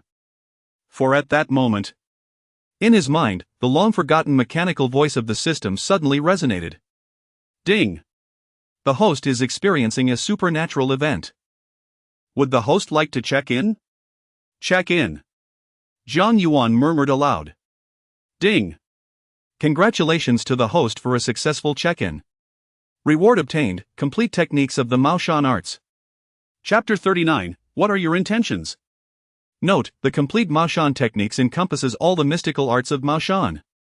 Maoshan techniques are a long-lost esoteric practice of the Great Xia Kingdom, capable of exorcising spirits, subduing demons, vanquishing evil, and communicating with the divine. The intricacies of these techniques are profound beyond measure. Within the complete Maoshan techniques, all arts are available for the host to learn, though this must be aligned with their capacity for comprehension. The complete Maoshan techniques? Upon hearing the voice reverberating in his mind, Jiang Yuan's tranquil heart could not help but stir with excitement, prompting him to explore this reward in his consciousness. Maoshan. To a paranormal enthusiast like Jiang Yuan, this term was undeniably familiar. And the complete Maoshan techniques. What a concept! The system had clarified that all techniques related to Maoshan could be learned without delving into other matters. Jiang Yuan was aware from his previous life supernatural dramas that Maoshan possessed several formidable techniques, such as the binding spell, the five thunder spell, the exorcism spell, the summoning spell, and so forth. At this moment, Jiang Yuan was perusing the complete Maoshan techniques in his mind, and with each revelation, his inner excitement intensified. He discovered that the complete Maoshan techniques genuinely encompassed a plethora of Maoshan arts. Moreover, the incantations and methods of operation for each spell were laid out clearly and comprehensively within the text. There were even detailed instructions on how to control the dantian and channel one's own energy. It is essential to acknowledge that the world into which he had traversed was currently experiencing a resurgence of the supernatural, and now he had acquired the complete Maoshan techniques. Once mastered, combined with his initial reward, the indestructible body, would he not be free to traverse the world unfettered? What need would he have to fear spirits, ghost kings, or corpse kings? Host, do you wish to commence learning now? The system's voice echoed once more in his mind. Learn. Upon hearing this, Jiang Yuan glanced at the still jubilant live stream room and silently acknowledged his decision. Ding, learning in progress. Please select a focus area for systematic study. After a moment of contemplation, Jiang Yuan declared, focus on offense. Focusing on offense was a carefully considered decision on Jiang Yuan's part. With the indestructible body as his defense, he deemed it sufficient, at least for the time being. His current methods for dealing with zombies and supernatural entities were limited to the knowledge from his previous life. Therefore, it was clear to him which aspect required greater emphasis. Jiang Yuan was no fool, he recognized his own deficiencies. Ding, selection successful. Would the host like to proceed with learning? During the learning process, please avoid interruptions. Otherwise, there is a risk of losing oneself to the practice. Listening to the mechanical voice resonating in his mind, Jiang Yuan immediately rose to secure his shop, hanging a sign that read temporarily closed for business. Subsequently, he proceeded to power down his phone and other devices that might disturb his focus. Jiang Yuan meticulously checked once more, ensuring that nothing would disrupt him. He then sat cross-legged, closed his eyes, and silently intoned in his mind, confirmation, I shall now commence my studies. The host's confirmation was successful, the learning process is underway. As the system's voice resonated, a radiant golden light began to emanate from Jiang Yuan's body, enveloping the entire shop in a luminous sheen. At that moment, with his eyes closed, he sensed streams of ethereal energy converging from the surroundings, circulating through his limbs and eventually merging into his dantian. Meanwhile, at the Kyoto building, the most authoritative structure in the summer country, where numerous government officials convened, Lu Meng was also stationed today. In a small conference room on the 18th floor, a middle-aged man, approximately in his 40s, led a group of formally attired staff members to take their seats.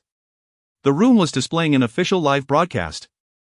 Everyone attentively watched the scene in which Huang Jichuan mocked and provoked a female ghost, unable to suppress their laughter.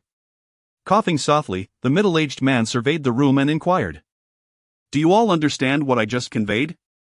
"Understood," came the unified response from the attendees, each nodding in affirmation. The man nodded in return, his gaze settling on a strikingly beautiful woman in professional attire, who exuded a quirky charm. "Lu Meng, starting tomorrow, you will be responsible for hosting the official live broadcast. Please do not let us down. Rest assured, Director, Lu Meng replied with a smile. Very well, the director nodded, pausing momentarily before continuing. Furthermore, while hosting the live broadcast, be sure to pay close attention to the comments section. It's crucial to maintain the audience's emotions. Most importantly, you must safeguard the reputation of the esteemed Duguchobai. Yes. Lu Meng nodded once more. Now, I have another task for you. You must cultivate a good rapport with the esteemed Duguchobai. Understood, Lu Meng responded instinctively. However, as soon as she uttered a word, her voice abruptly halted, and her beautiful eyes widened in disbelief as she gazed at the director. After a brief pause, she cautiously pointed to herself and asked, Director, are you suggesting that I should build a relationship with the esteemed Duguchobai? Indeed. The director affirmed solemnly, in our establishment, you are the only one with such potential. Only you can forge a connection with the esteemed Duguchobai. Upon hearing these words, the smile on Lu Meng's face vanished entirely. Her small face was on the verge of tears. Director. How could this be? As she spoke, suddenly, her body stiffened, as if a thought had crossed her mind. She hurriedly clasped her clothes tightly with one hand and said, Director. Although I greatly admire the esteemed Duguchobai, it's merely admiration, I harbor no ulterior motives. If you intend to draw in Duguchobai in such a manner, then I cannot simply acquiesce. Lu Meng said, raising her head to meet the director's gaze. Suddenly, she froze again. She noticed that while she was speaking, the director's expression was one of complete bewilderment. Looking to the others who also regarded her with puzzled confusion. In a flash, Lu Meng was struck by another possibility, and her entire being became rigid. Lu Meng. What are you saying? At that moment, the director's voice echoed with confusion. I find myself somewhat unable to comprehend your words. Chapter 40, The female ghost's terror and the frantic escape. Observing the bewildered expression on the director's face, Lu Meng swiftly realized that she had misjudged the situation. Clearing her throat to mask her embarrassment, she promptly declared, It's nothing. I assure you I will accomplish the task. After all, maintaining a good rapport with the esteemed Duguchobai in the live broadcast was merely a matter of establishing a proper connection. I guarantee I will fulfill my duties. Though the director still harbored some doubts, he dismissed them upon hearing Lu Meng's assurances, nodding in agreement. Well, if you understand, that is good. Now, prepare yourselves adequately for tomorrow's broadcast. Yes. With the director's words echoing in the air, Lu Meng and the others in the room nodded in unison. All right. Then you may practice. I shall attend to other matters, the director remarked with a smile. Rising from his chair and making his way toward the exit without awaiting their response. As the director's figure vanished entirely from the conference room, the guests exchanged glances, their focus shifting toward the live broadcast. Although they had been hastily assembled, it was imperative that they avoid making any blunders during the event. After all, they would be facing an audience numbering in the tens of millions, if not hundreds of millions. Meanwhile, in the live broadcast, as time progressed, it was no longer just Huang Jichuan who mocked the female ghost. The other warriors began to emulate his demeanor, eagerly joining in the derision. Within the venue, witnessing the collective scorn, the female ghost felt as though her heart might explode. Unable to contain her fury any longer, she unleashed a furious roar, her crimson eyes locking onto Huang Jichuan. With a fierce yell, she erupted with a surge of bloodlust, charging once more at Huang Jichuan. Well, well, Huang Jichuan remarked, slightly taken aback by the ghost's audacity. I didn't expect this female ghost to be so fearless, attempting to take my life. Let us see just how formidable you truly are. With that, Huang Jichuan placed his hands on his hips, displaying no intent to defend himself.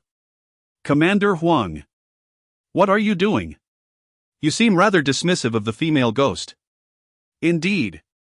This is a genuine female ghost, one must exercise caution. Absolutely. If things continue this way, Commander Huang, you ought to be wary. As the female ghost barreled toward him, the warriors could not help but exclaim in concern, their tones saturated with apprehension. Yet, the playful and relaxed expressions on their faces revealed that they held no real fear for Huang Jichuan's safety. In the live broadcast, although the audience's appearances remained unseen, their jubilant comments in the chat conveyed that their sentiments mirrored those of the warriors in the venue. Within the room, the tension surged. The spectral woman moved with remarkable speed, appearing before Huang Jichuan in the blink of an eye. Her crimson eyes glared coldly at him as she unsheathed her sharp, elongated claws without a hint of hesitation. In stark contrast, Huang Jichuan remained composed, his expression one of disdain. At this proximity, he scrutinized the knife-scarred visage of the ghost. Yet he exhibited no defensive posture, seemingly dismissive of her presence. With a ferocious roar, the ghost prepared to strike, but suddenly, her form dissipated before him, leaving only a chilling gust of wind rushing towards Huang Jichuan. What was happening? How had the ghost vanished? As the onlookers registered her disappearance, confusion began to stir within them. Just then, another piercing scream echoed from a different direction. Following the sound, they beheld the ghost, who had been poised to attack Huang Jichuan, now materializing behind another warrior, her claws poised to strike. However, much like before, the outcome remained unchanged. The warrior sustained no harm, while the ghost's claws emitted wisps of dark smoke. The haunting wails of the ghost intensified as the black mist enveloped her claws, manifesting her fury. In an instant, she vanished again, reappearing behind yet another soldier, her claws lunging towards him. Again, the result was the same, with the ghost's claws releasing even more ominous smoke. Despite her anguished cries, she refused to relent, launching herself at the soldiers with frenzied determination. Yet, each of her assaults mirrored the previous ones, no soldier bore any injuries, while the dark mist continued to swirl around her. After several futile attempts, the hovering ghost seemed to grasp the situation. She ceased her attacks, her crimson gaze sweeping over each warrior, now tinged with a hint of trepidation. It was evident that, after relentless efforts, she had finally succumbed to fear. The ghost comprehended that the warriors were not only imbued with an aura that instilled dread but also possessed the means to repel her attacks, turning them against her instead. In light of this realization, it became clear that she could not eliminate them without consequence, rather, it was she who risked annihilation under the relentless onslaught. With a final, defiant roar, the ghost cast a glance over the assembled warriors, her fury still palpable. In an instant, the atmosphere shifted. As the crimson light dissipated, her figure vanished entirely from the fourth floor of the villa. With a resounding whoosh, as the female specter departed, the ominous aura on that floor was instantly eradicated. The temperature within the space gradually began to rise. Sunlight streamed through the curtains of every window on the fourth floor, illuminating the surroundings. Observing this remarkable scene, each warrior exchanged glances for a considerable time. Soon after, an exuberant expression spread across each of their faces. In this encounter with the female ghost, they had emerged victorious. Remarkably, they had succeeded in frightening her away. Chapter 41, The Warrior's Resolve. Alas, is this truly a specter? Suddenly, I felt no fear whatsoever. Hey, I am a virgin. What is there to fear? Who is afraid of a ghost? I could easily make her call me daddy. To be so invincible and without equal is, in itself, a sorrowful state. My confidence has surged. Who dares to challenge me now? Enough of this banter. Is there anyone willing to form a team? Let us hasten to confront ghosts and zombies for some practice. I shall provide the necessary offerings: virgin urine, peach wood, black dog blood, and vermilion. In the live stream, as I watched the frightened female ghost flee, my spirits lifted. My fear of ghosts and zombies diminished significantly, and I felt emboldened. Many began to form teams offline, preparing to investigate further. However, within the venue, the atmosphere abruptly shifted. Observing the retreat of the female ghost, Huang Jichuan regarded the exhilarated warriors with a faint smile. I do not oppose your joy, he said, but you must always remember, this ghost has not yet been subdued, and she still poses a threat. He paused, his gaze sweeping over the body of the warrior torn asunder, his eyes fixated on the terror reflected therein. He continued solemnly, this time, we have only lost 2 warriors, marking our greatest achievement in recent days. Yet, achievements aside, we cannot let this grievance go unpunished. Upon our return, we must exercise double caution and remain vigilant. We shall eventually subdue this female ghost and avenge our fallen comrades. Indeed. Huang Jichuan speaks true, we must seek retribution. As his words echoed, the warriors' gazes fell upon the dismembered body. Silence enveloped the room, a shadow of sorrow passing through their eyes. With a solemn gesture, Huang Jichuan saluted the split body. The warriors followed suit, raising their right hands to their temples, their expressions heavy with grief as they offered a respectful salute. We shall avenge you. The silence persisted for a full quarter of an hour before Huang Jichuan slowly lowered his hand and, with heavy steps, approached the pool of blood. He extended his right hand and gently closed the eyes of the dismembered warrior. Rest assured, we will avenge you, he proclaimed with a mournful voice, shedding his garments to reveal a robust physique, perfectly proportioned. Yet, within the live stream, no one dared to jest, each viewer lowered their heads in somber reflection, their eyes betraying a flicker of sorrow. They had not known this warrior well, only glimpsed his figure through a few broadcasts. Yet, for reasons unknown, every time they recalled the tragic demise of the soldier beneath the claws of the demon, an overwhelming sorrow blossomed deep within their hearts. With a swift motion, Huang Jichuan removed his garments, his expression grave, and painstakingly reassembled the two halves of the fallen comrade, encasing them tightly in his military uniform. However, a single piece of clothing proved insufficient, and the moment he secured the body, it became drenched in crimson from the blood that stained it. Commander Huang, there is more here. Over here too. I have some as well.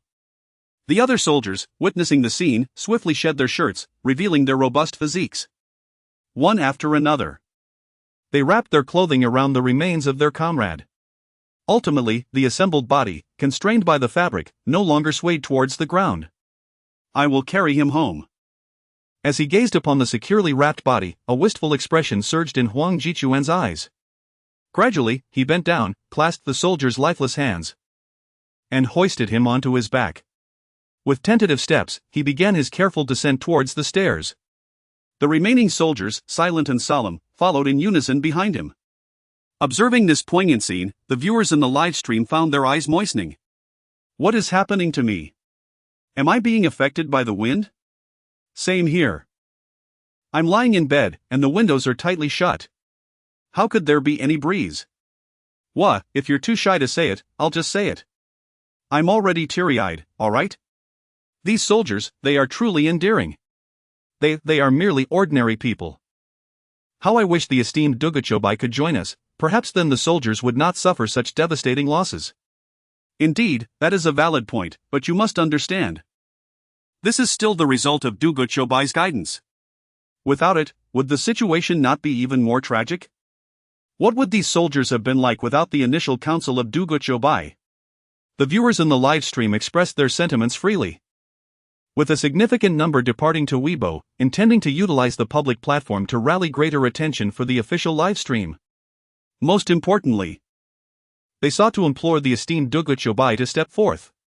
Meanwhile, in the live stream, the soldiers had descended from the 4th floor to the 1st. Throughout this descent, not a single soldier uttered a word. Each soldier bore a heavy countenance, devoid of any excitement from vanquishing the female specter. The light ahead gradually intensified. Yet their gazes remained fixed on the two figures at the forefront. One was slightly behind, bearing the soldier who had been struck down by the shadowy figure. Clop, clop, clop. Their footsteps were synchronized, resonating in harmonious rhythm upon the ground, akin to a call to the departing warriors.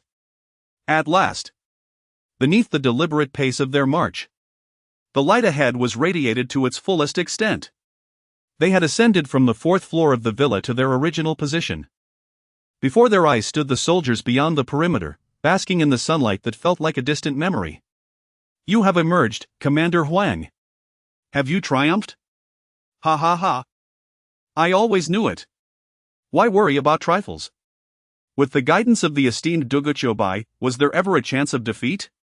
Absolutely impossible. Chapter 42, a silence as profound as death. Suddenly, the soldiers outside froze, their expressions stiffening, eyes widening in shock as they beheld the warrior emerging from within. Why was he entirely bare? Most notably, what were those burdens upon the backs of Commander Huang and another soldier? What was the meaning of this? The soldiers outside were momentarily bewildered. Moments ago, they had seen sunlight streaming from the luxurious villa, leading them to believe that the female specter had been vanquished. Yet now, the reality appeared to be utterly different. How could this be? If the apparition had not been eliminated, then how could light penetrate the mansion? As they drew closer, the soldiers outside witnessed a startling transformation in their perceptions.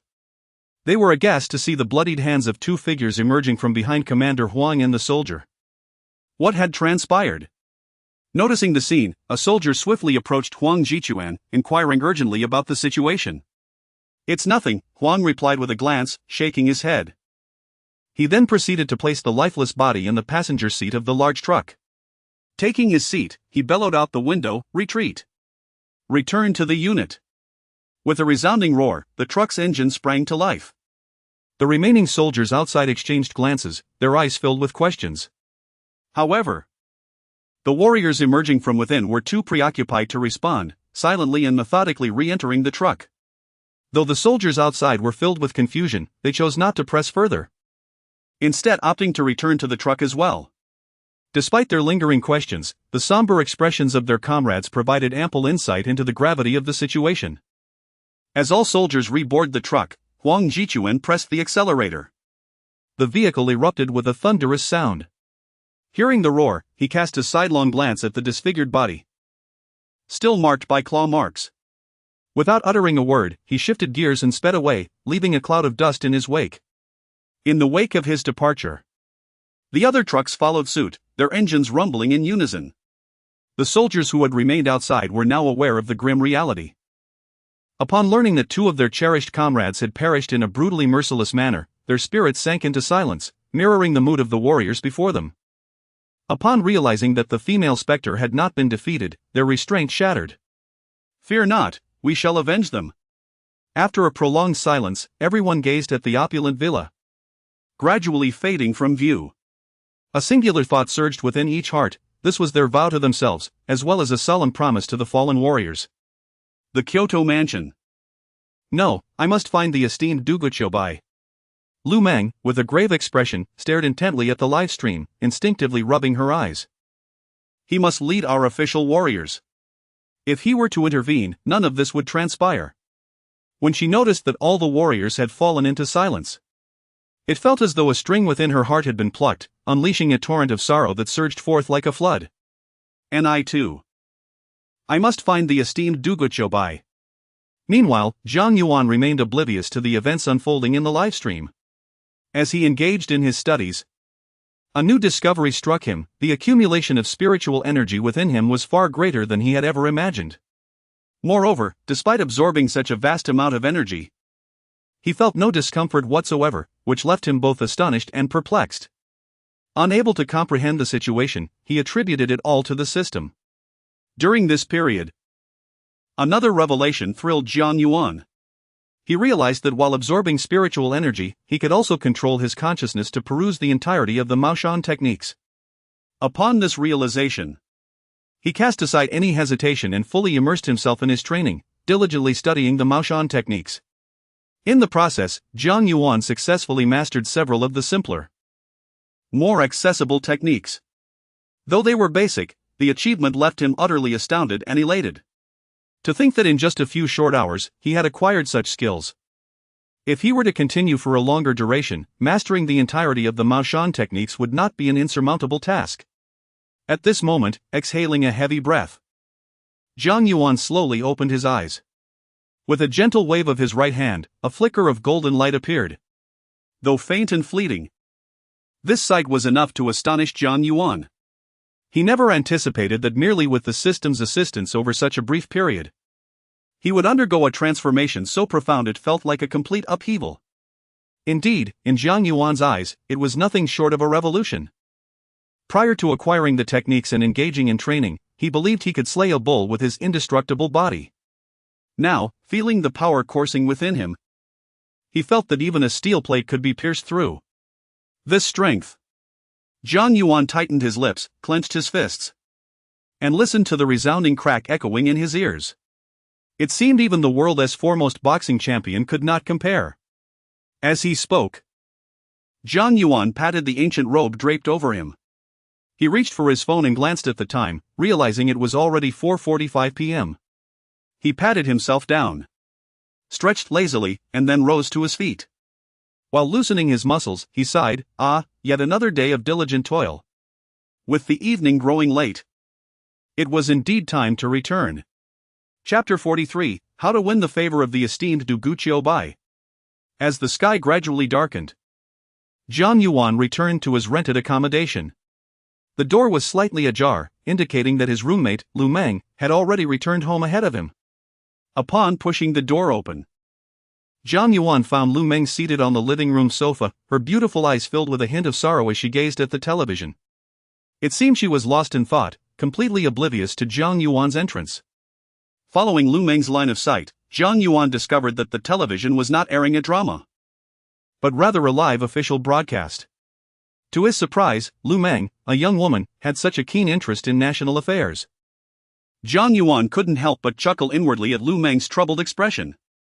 He gently closed the door behind him, settled beside Lu Meng, and inquired, Meng, how was your day? When does your show start? You must tell me so I can come and support you. Suddenly, a gentle voice broke through the silence, prompting Lu Meng to instinctively glance over.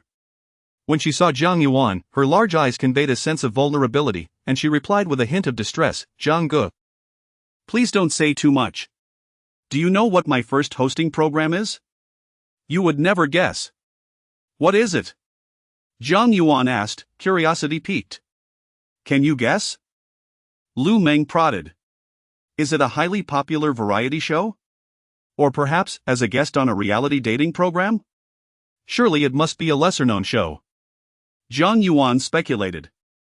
However, Meng, even a small program is a significant opportunity for you as a newcomer. Before he could finish, Lu Meng shook her head, rolling her eyes in exasperation. None of that. None of it? Jiang Yuan exclaimed, his confusion deepening. It couldn't possibly be a program of national interest with immense popularity.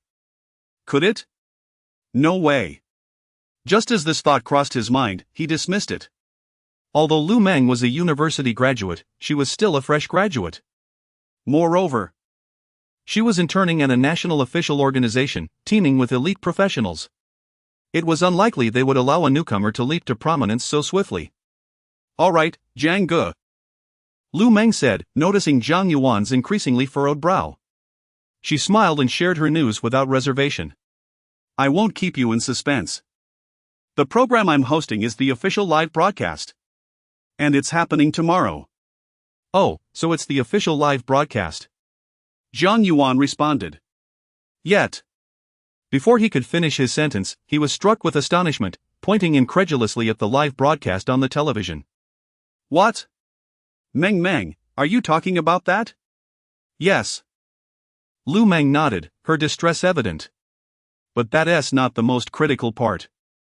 The director has instructed me to establish a good rapport with the esteemed Duguqiu Bai. The dilemma lies in the fact that I am utterly oblivious to the identity of the esteemed senior, Duguqiu Bai. Furthermore, such an extraordinary individual must undoubtedly be of considerable age. As Lu Meng spoke, her expression grew increasingly troubled. How could I possibly find common ground with him? If, during the live broadcast, I inadvertently upset the venerable Duguqiu Bai, I would be met with dire consequences. Yet, Brother Jiang, do you know what the station director said to me? He insisted that this matter rests solely upon my shoulders. That only I possess the ability to win the favor of Senior Duguqiu Bai. While Lu Meng lamented her misfortune, she remained oblivious to the profound change in Jiang Yuan's demeanor beside her. However, Jiang Yuan quickly regained his composure, concealing his astonishment. Lu Meng, engrossed in her own musings, failed to notice the shift in Jiang Yuan's expression. He quietly observed her, his mind racing with thoughts. Jiang Yuan was no fool. After a brief contemplation, he had arrived at a daring hypothesis. It is well known that everyone possesses their own privacy, yet such privacy is traceable on a national and online scale. Typically, the government does not pry into one's personal affairs. It seems that my remarks have inadvertently saved a soldier of the state, while also being rather sensational. Thus, the authorities must have investigated my background at the earliest opportunity, consequently retrieving Lu Meng's information as well. The decision to appoint Lu Meng as the host of the official broadcast, with the explicit instruction that only she could garner the approval of Senior Duguchobai, likely stemmed from the connection between us. However, what puzzled Jiang Yuan was the fact that, despite the government having uncovered every detail of his existence in this realm, they had yet to act upon it. If they could indeed restrain themselves, how could Colonel Huang, that very Colonel Huang, have invited him publicly in the official livestream? This left Jiang Yuan in a state of confusion, utterly perplexed. Brother Jiang, what should I do? At that moment, having poured out her heart, Lu Meng tugged at Jiang Yuan's arm with a pitiful gaze. Ha ha, Jiang Yuan chuckled as he regained his bearings. You're still laughing? Before he could speak further, Lu Meng's expression of grievance deepened. I am already in such a pitiable state. Jiang Yuan affectionately ruffled Lu Meng's hair and reassured her, Meng, do not worry. You need not be concerned. Senior Duguchobai will surely establish a good rapport with you. Ah? Lu Meng was momentarily taken aback, then burst into laughter. Brother Jiang, although I know you are deceiving me, I feel considerably relieved. No. Jiang Yuan waved his hand, adopting a mysterious tone. Have you forgotten what I do? What do you do? A hint of confusion crossed Lu Meng's face. Then, her eyes lit up, and she spoke hesitantly, this. Brother Jiang, is this something you calculated? With an inscrutable glance, Jiang Yuan looked at Lu Meng and then smiled, reassuringly saying, rest assured, there will certainly be no issues. Ha ha ha. Observing this, Lu Meng also smiled, her demeanor visibly lightening. Then I shall take your words to heart, Brother Jiang. Although she spoke in this manner, Jiang Yuan could sense that Lu Meng did not genuinely believe him. However, he chose not to elaborate, knowing that Lu Meng was in charge of the official live broadcast. Tomorrow, he could conveniently go to see her, was it not so? Chapter 44, I claim to be the unrivaled, do you believe me? Yet, if I could truly cultivate a relationship with the esteemed unrivaled, I would undoubtedly extend an invitation for him to join our ranks. Lu Meng's countenance and tone shifted to one of solemnity. Such an alliance would indeed align with the expectations of the vast online community. Align with the expectations of the vast online community? Jiang Yuan cast a perplexed glance at Lu Meng, his voice tinged with confusion. How does this align with the expectations of the online community? He had spent the entire day in the livestream, and although many had urged him to make an appearance, had he not also informed the official members on how to confront the specters? Brother Jiang, you haven't been following the official livestream, have you? Lu Meng inquired, her eyes wide with astonishment. I have, Jiang Yuan replied, reflecting on the moment he received his rewards, realizing he had not been attentive to the stream. He paused briefly before stating, I have been watching all day. Whenever there were no guests, I was focused on it. Did not the esteemed unrivaled advise them to douse themselves in boys' urine as a means of warding off the ghosts? Did they not act in accordance with his guidance? Did they not flee at the earliest opportunity? Indeed, Lu Meng nodded, then sighed as she continued, it is true. After dousing themselves, the warriors believed they could subdue the female specter when they found she could not harm them. Unfortunately, the ghost realized she could not attack and fled in a panic. Moreover, 2 warriors lost their lives in this battle. Had the esteemed unrivaled been present, those 2 brave souls would not have perished. As she spoke, Lu Meng appeared to reminisce about the tragic fate of those warriors, her eyes dimming with sorrow. Hearing this, Jiang Yuan fell silent for a moment, then sighed. It is a regrettable circumstance, perhaps the esteemed unrivaled never anticipated such an outcome. Enough of the sorrow, Jiang Yuan said, gently pinching Lu Meng's cheek. Those 2 warriors were heroes, their sacrifice was for the nation. Surely, if they are aware in the afterlife, they would find solace in their deeds. However, Lu Meng's spirits did not lift, instead, her demeanor grew even more somber. In any case, should the esteemed unrivaled join us, the casualties among our official warriors would undoubtedly diminish. As she spoke, she silently opened her Weibo, scrolled to the trending topics, and presented her phone to Jiang Yuan, saying, Brother Jiang, look, this sentiment is not mine alone, the entire populace of Daxia shares this belief. Numerous hackers are attempting to locate the unrivaled through IP addresses. Yet for some reason, none have succeeded. Jiang Yuan, upon hearing this, pondered for a moment before understanding the implications. It seems that upon discovering his identity, the authorities, fearing disruption, have chosen to encrypt his personal information. With this realization, Jiang Yuan's gaze fell upon Lu Meng's phone. Not expecting much, he was nonetheless taken aback. Before his eyes, the first place in popularity outshone the second by more than double. It is noteworthy that the second place is held by an official live broadcast. The third place, previously the second, pertains to the ongoing debate regarding the true identity of the legendary figure known as Du Guqiu Bai. Suppressing his astonishment at the rankings, Jiang Yuan shifted his focus to the title, A Billion Blood Letters, beseeching the esteemed Du Guqiu Bai to emerge and save the great Xia. Goodness! Delving deeper, Jiang Yuan was somewhat astonished. Each comment conveyed a singular plea, a request for him to make his appearance. Is there anyone who truly knows the identity of the esteemed Du Guqiu Bai? If only he would step forth, how splendid it would be. I cannot bear to witness more soldiers sacrificing their lives, they are the pillars of their families. Tagging the esteemed Du Guqiu Bai, I earnestly hope you see this message and choose to re-emerge. Esteemed Du Guqiu Bai, if you return, I would gladly offer my sister in marriage to you. Oh, I am overwhelmed with emotion watching today's live broadcast. If the esteemed Du Guqiu Bai does not show himself soon, I fear I shall break down in tears. As Jiang Yuan quietly observed the comments, he noted that refreshing the page yielded a plethora of new remarks. The sentiments expressed mirrored those of earlier commenters, all imploring him to take action to rescue the citizens of the Great Xia. Contemplating these messages, Jiang Yuan felt an involuntary introspection begin to stir within him. Having acquired the entirety of the Maoshan techniques, should he not heed the call to emerge as they suggested? With his current strength, bolstered by knowledge from his past life regarding the supernatural, even if faced with higher-tier spirits, he could at least ensure his own survival, couldn't he? Sighing, as Jiang Yuan pondered, Lu Meng remained oblivious to his thoughts. Mistaking his silence for a shared sentiment, she too hoped for the esteemed Du Guqiu Bai's emergence. Casting her eyes back to the live broadcast, she sighed once more, lamenting, the female ghost has been driven away. Finding her again would be exceedingly difficult. Not to mention avenging the fallen soldiers. I won't leave. Lu Meng's voice broke through Jiang Yuan's reverie, prompting him to instinctively respond, if the ghost's level is not high, she cannot depart from her place of death. Although this female ghost has become significantly more powerful, she has yet to reach the point of free movement. She must be hiding somewhere within a luxurious villa. As he spoke, Jiang Yuan suddenly noticed Lu Meng's wide-eyed gaze, filled with surprise as she looked at him. Instantly, his expression stiffened, his voice faltering, and he cast a somewhat guilty glance in her direction. Leaning towards the edge of the table, I feigned composure and took a sip of water. How do you know all this? Lu Meng inched closer.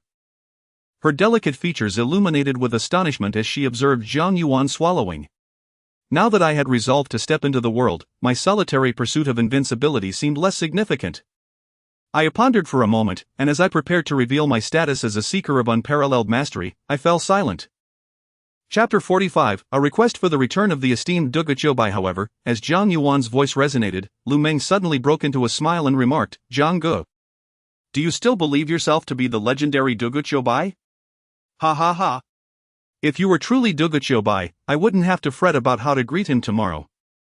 With that, Lu Meng continued to laugh heartily. Observing Lu Meng, who was clutching her belly in mirth, Jiang Yuan shook his head.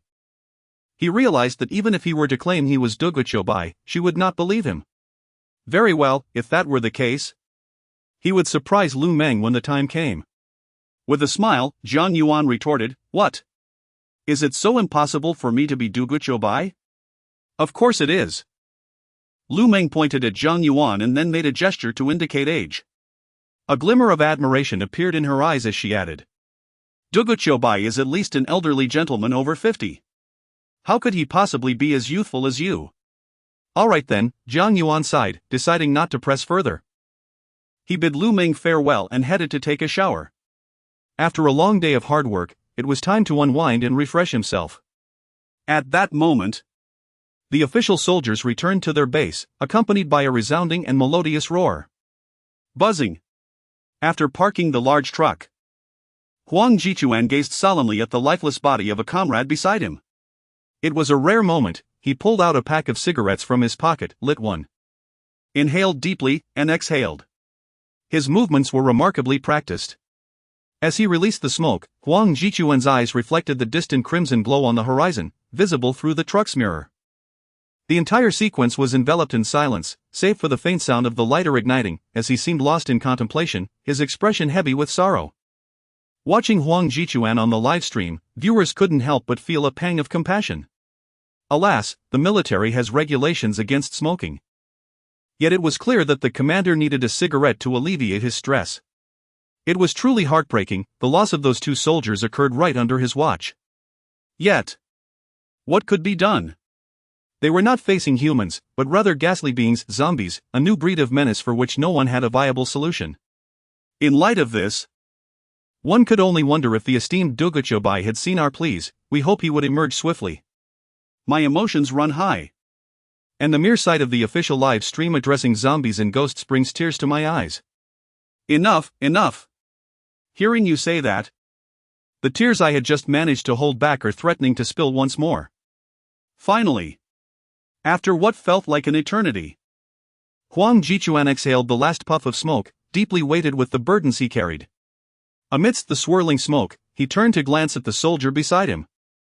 The sorrowful gaze suddenly transformed into one of resolute determination. Without a moment's hesitation, he extinguished the cigarette in his hand, uttered not a word, and strode directly from the vehicle, making his way towards the commander's office. Before long, Huang Jichuan rapped on the door of the commander's chamber. "Come in." A voice beckoned. As the sound of knocking faded, Huang Jichuan pushed the door open without delay. "Is there something you need?" The commander, adorned with reading glasses, looked up at Huang Jichuan as he entered. "Commander." Huang Jichuan paused momentarily, fixing his gaze upon the commander, and declared, "I propose that we must locate the esteemed Duguchobai. Only by finding him can we more effectively prevent further unnecessary sacrifices of our soldiers.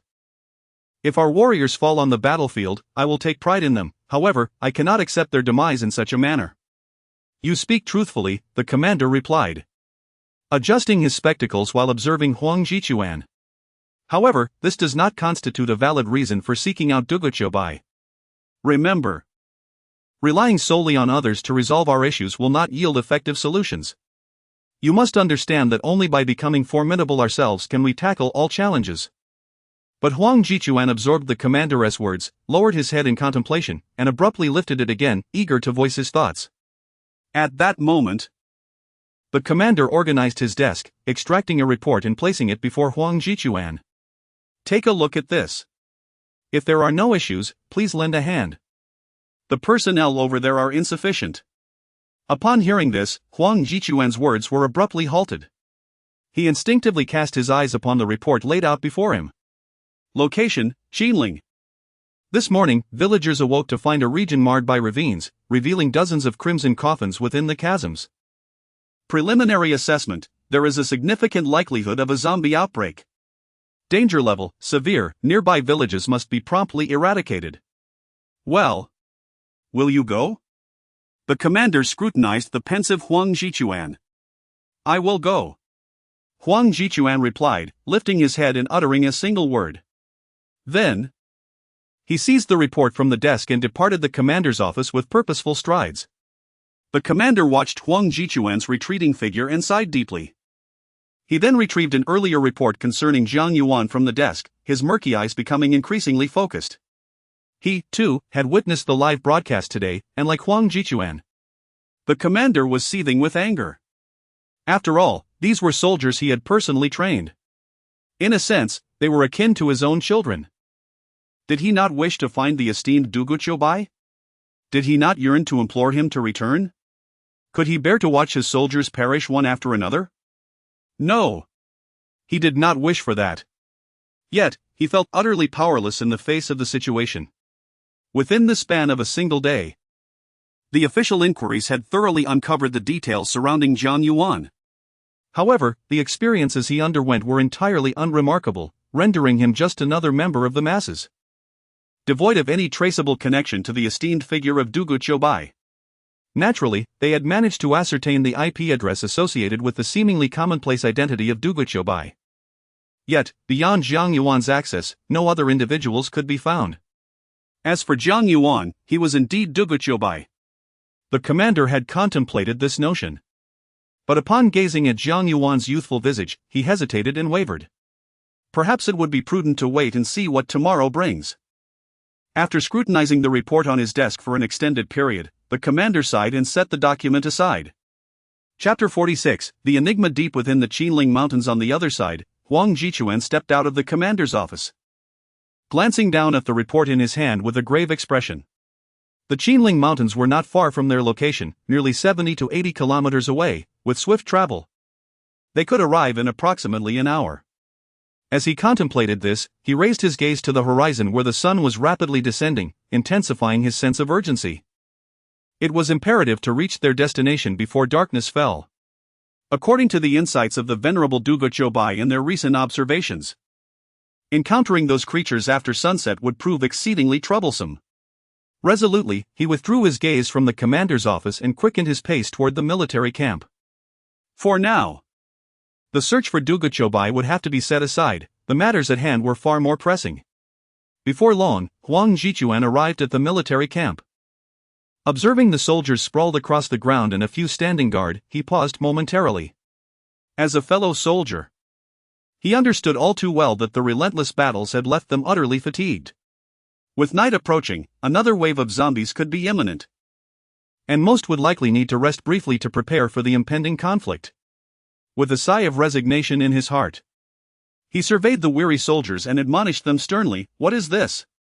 Does this resemble the conduct of a soldier? Get up at once!" His voice echoed through the camp, startling the soldiers into alertness. Instinctively, they sprang to their feet, reaching for their automatic rifles. Their expressions a mix of confusion and seriousness as they turned toward the source of the commotion. Having spent years together, they understood that Huang Jichuan's demeanor signaled an urgent situation. Observing their fatigued yet resolute expressions, he declared, according to the latest intelligence, several coffins have surfaced in the Qinling Mountains, and zombies are likely to emerge. We have received orders from the higher-ups, Team 3 and Team 4. Arm yourselves with weapons suitable for combating zombies. We are departing. Teams 1 and 2, maintain your positions. Without hesitation, Huang Jichuan boarded a military green truck, leading the charge. The soldiers, invigorated by his words, cast aside their exhaustion and hurriedly climbed aboard the trucks. They were well acquainted with their surroundings, fully aware of the potential dangers that lay ahead in the Qinling Mountains. Especially with dozens of coffins, they understood all too well the gravity of the situation. How terrifying it was! After filling 3 large pickup trucks, Huang Jichuan leaned out of the window and shouted, "The rest of you, stay stationed here." Thunderous roars echoed as he spoke, and the massive truck he controlled emitted a resounding growl. Immediately following, with a rumble, Huang Jichuan maneuvered the truck in a sharp turn and bolted forward. The other 2 trucks also roared to life, closely trailing behind him. The soldiers behind, witnessing this, wore solemn expressions and saluted the imposing vehicle. In the live stream, viewers fell into a profound silence as they watched the unfolding scene. After a few seconds, the barrage of comments began to pick up. "Wow, Qilin Mountains? My home is nearby. Hurry, prepare the peach wood and other essentials. We must not let anything go awry. Qilin Mountains, could there really be zombies lurking? The glutinous rice and boy's urine are all ready. Why is everyone fixated on the Qilin Mountains? Is no one concerned for the soldiers inside? They barely returned and are already heading out again.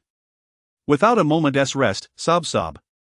Sigh, my father is a firefighter, he often disappears mid-conversation, just like these brave soldiers. Enough said, may all these warriors return safely." The 3 trucks accelerated swiftly, almost immediately racing ahead at full speed. Under such velocity, they quickly exited the military camp and arrived at a winding mountain road. Indeed, while the Qilin Mountains were not far, the roads were exceedingly narrow, requiring them to traverse a substantial mountain. Although there were paths, they were primarily muddy and uneven. A moment's carelessness could send them tumbling down. Nevertheless, the trucks did not reduce their speed upon encountering the curves. They pressed on at their utmost pace toward the Qilin Mountains. They understood that if they slowed down and the sun set completely, they might be safe here. But if zombies emerged in the Chilean mountains, it would spell disaster for its residents. Though only a few households resided in the Chilean mountains, every single one was a citizen of the great Xia nation. As time passed, the sun had unknowingly dipped significantly lower, leaving only a half circle of sunlight, while the horizon revealed the faint silhouette of a crescent moon. The urgency of time was becoming increasingly apparent. Finally, as the sun descended, the three trucks burst forth from the mountain road, and in the distance, they spotted the Chilean mountains ahead. There, in the direction of the mountains, several fully armed soldiers awaited their arrival. As the sun began its descent, 3 large trucks finally arrived at the location of the Qinling Mountains. With a rumble, Huang Jichuan brought the vehicle to a halt. With a decisive click, he opened the door and stepped out, casting a glance at the sun, which had yet to fully set. After exchanging pleasantries with the soldiers stationed in the Qinling, he promptly delved into the matter at hand, inquiring, "Where is the coffin? Take me to see it at once." "Yes, Commander Huang," replied the soldier stationed in the Qinling, nodding in acknowledgement. He then led the troops present towards another location. Chapter 47, The 16 Crimson Coffins Before Long. Under the guidance of a soldier stationed in the Qinling Mountains, they traversed a vast expanse of desolate wilderness. As the sun fully descended, numerous warriors stepped along a shaded path, passing through a thicket, until they finally reached their intended destination.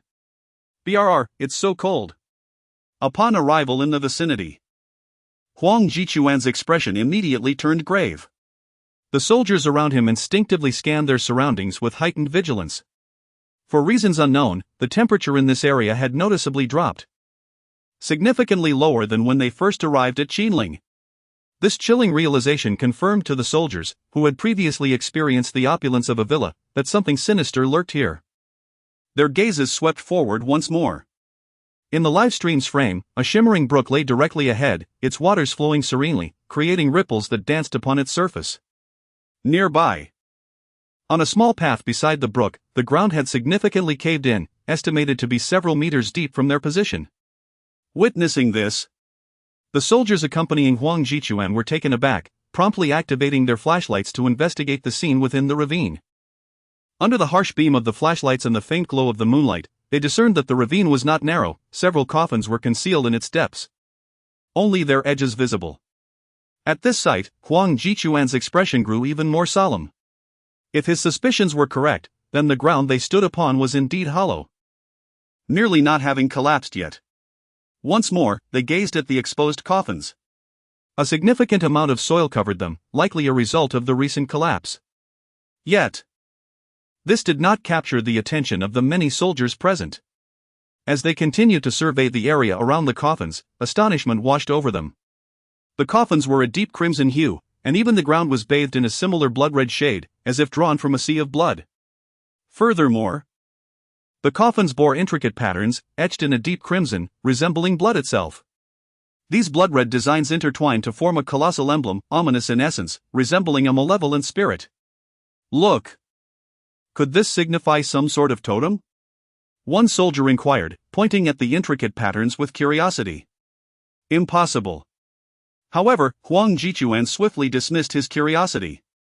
His gaze remained heavy as he scrutinized the coffins, his tone imbued with a serious weight. In ancient times, the great Xia had totemic symbols, but no community ever revered something as wicked as this.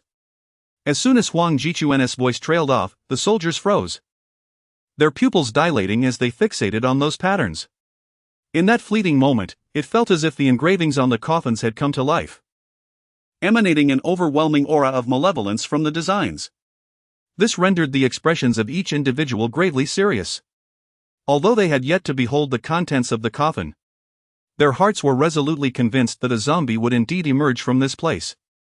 Simultaneously, the audience observing through the livestream was left in a state of bewilderment. Even though separated by a screen, they felt as though they stood within the room, acutely aware of a chilling, malevolent aura surging from their hearts, engulfing their entire beings. What manner of entity is this? Why do I sense an ominous premonition? I am an archaeologist, yet I cannot discern to which dynasty this coffin belongs. Such is the nature of its design. It feels rather terrifying. Is the esteemed Dugu Chobai present? Please emerge and assist in discerning what this is. Following a brief silence, the audience in the livestream widened their eyes, intently gazing at the coffin displayed on screen. However, after a moment of anticipation, there was still no sign of any anomaly within the coffin. Could it be that there is nothing at all? One warrior voiced, "Perhaps we are merely frightening ourselves." This possibility could not be dismissed. After a moment of contemplation, Huang Jichuan nodded slowly. Indeed, such a possibility existed, as they had been through numerous unsettling events recently, which could have influenced their perceptions. Yet, regardless of the truth, Huang Jichuan, eyeing the crimson coffin, spoke again, "Since we have arrived here, we must thoroughly investigate the veracity of this situation. If it proves to be false, that would be for the best. However, if it holds truth, we must subdue the zombie at the earliest opportunity. Let a few of you descend and uncover what lies within." "All right. I shall go down, Commander Huang." "And I as well. Previously, during our time at the luxurious villa, we were unable to contribute much. This time, let us descend and ascertain the reality of this matter." As Huang Jichuan's words fell, several warriors, armed with flashlights, volunteered eagerly. "Very well. Prepare the ropes." Huang Jichuan glanced at those who had stepped forward, then nodded in agreement. "Remember to bring along black dog blood, glutinous rice, and peach wood. These are all effective against zombies. To be on the safe side, we must ensure these items are prepared." As his words echoed, warriors retrieved ropes from the large truck, securing one end to the volunteers. Once all was ready, the group of warriors gradually descended into the chasm below. In the blink of an eye, these well-trained soldiers successfully reached the bottom of the ravine. They exchanged glances and, guided by the beam of their flashlight, began to survey their surroundings with keen vigilance. "Commander Huang, there are indeed additional coffins within," one reported. "I have not encountered any other anomalies on my end. I counted a total of 16 coffins in this area, all of them of vivid crimson." Soon, as the soldiers continued their investigation, they relayed their findings one by one. Meanwhile, none in the gathering noticed that the sun had completely set, replaced by the increasingly radiant glow of the moonlight. Chapter 48. The bloodied corpse emerges from the coffin. Blood. "This is blood." Suddenly, a panicked cry from a soldier echoed through the ravine. The others, upon hearing this, exchanged puzzled glances and turned towards the source of the sound. Illuminated by the beam of a flashlight, the soldier's eyes widened in horror as he stared at the ground beneath his feet. Looking down, he noticed that the crimson soil had sunk slightly under his weight, from which strands of fresh blood seeped forth. Yet, almost immediately, the earth absorbed the blood, making it nearly imperceptible unless one had keen eyes. Witnessing this scene, the soldiers within the ravine instinctively directed their flashlights towards the ground. The moment they did, they were struck with fear. Just like the first soldier, they too observed blood seeping up from the soil beneath their feet. Though it was quickly absorbed, the eerie phenomenon did not escape the notice of all present. "I have blood here. I have it too. My heavens, could this crimson soil be stained by blood?"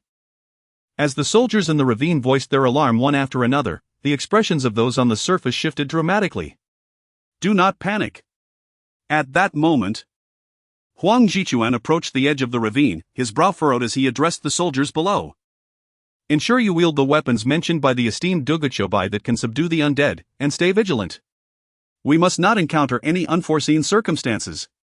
If anything unusual occurs, ascend immediately. Safety is our utmost priority." His voice resonated with caution. "Moreover, be ready, should any situation arise, act without hesitation." Upon hearing Huang Jichuan's words, the soldiers exchanged solemn glances, each reflecting a serious demeanor. Following this, they all grasped talismans and items such as peach wood and black dog blood, known for their ability to ward off the undead. Clearly, this revelation had instilled a sense of gravity among the soldiers. Previously, they had held on to a glimmer of hope, considering that their nerves might have been playing tricks on them. However, the bizarre events unfolding had shattered any illusions they harbored. Deep down, the soldiers understood that if zombies were indeed to emerge, they would likely confront the most formidable undead they had ever encountered. For they had previously witnessed the emergence of zombies from their coffins, and in those instances, everything had seemed relatively normal until the moment of emergence. Yet this time, blood seeping from the earth was utterly incomprehensible. Simultaneously, viewers in the live stream, upon hearing the first soldieress alarm, directed their attention to the ground beneath these warriors. Among them were those with sharp eyes who spotted the blood oozing from the crimson soil. This discovery instantly elevated the tension among the audience. Particularly the words spoken by the last warrior, the crimson earth, could it truly be stained by blood? Such thoughts caused their hearts to cease momentarily. What in the world is happening? How could there be blood seeping from the soil? Is it genuinely as that warrior asserted? That the ground has turned red due to blood? Goodness, there are 16 coffins here. Does this imply that 16 terrifying zombies will soon emerge? Are these warriors capable of confronting them? Remain calm. Despite the eerie circumstances, the artifacts mentioned by the esteemed Duguchobai should render the situation manageable.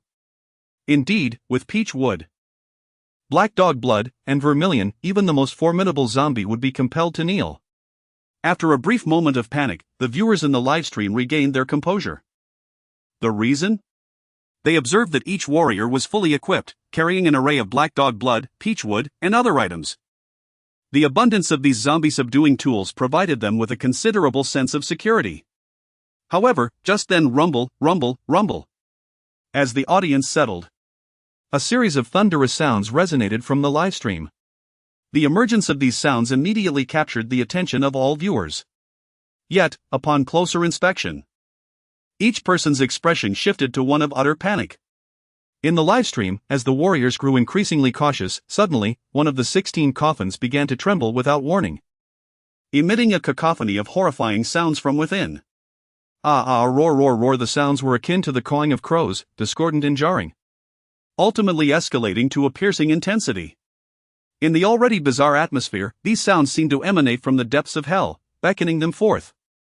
This abrupt turn of events shattered the viewers' newfound calm, plunging them into chaos.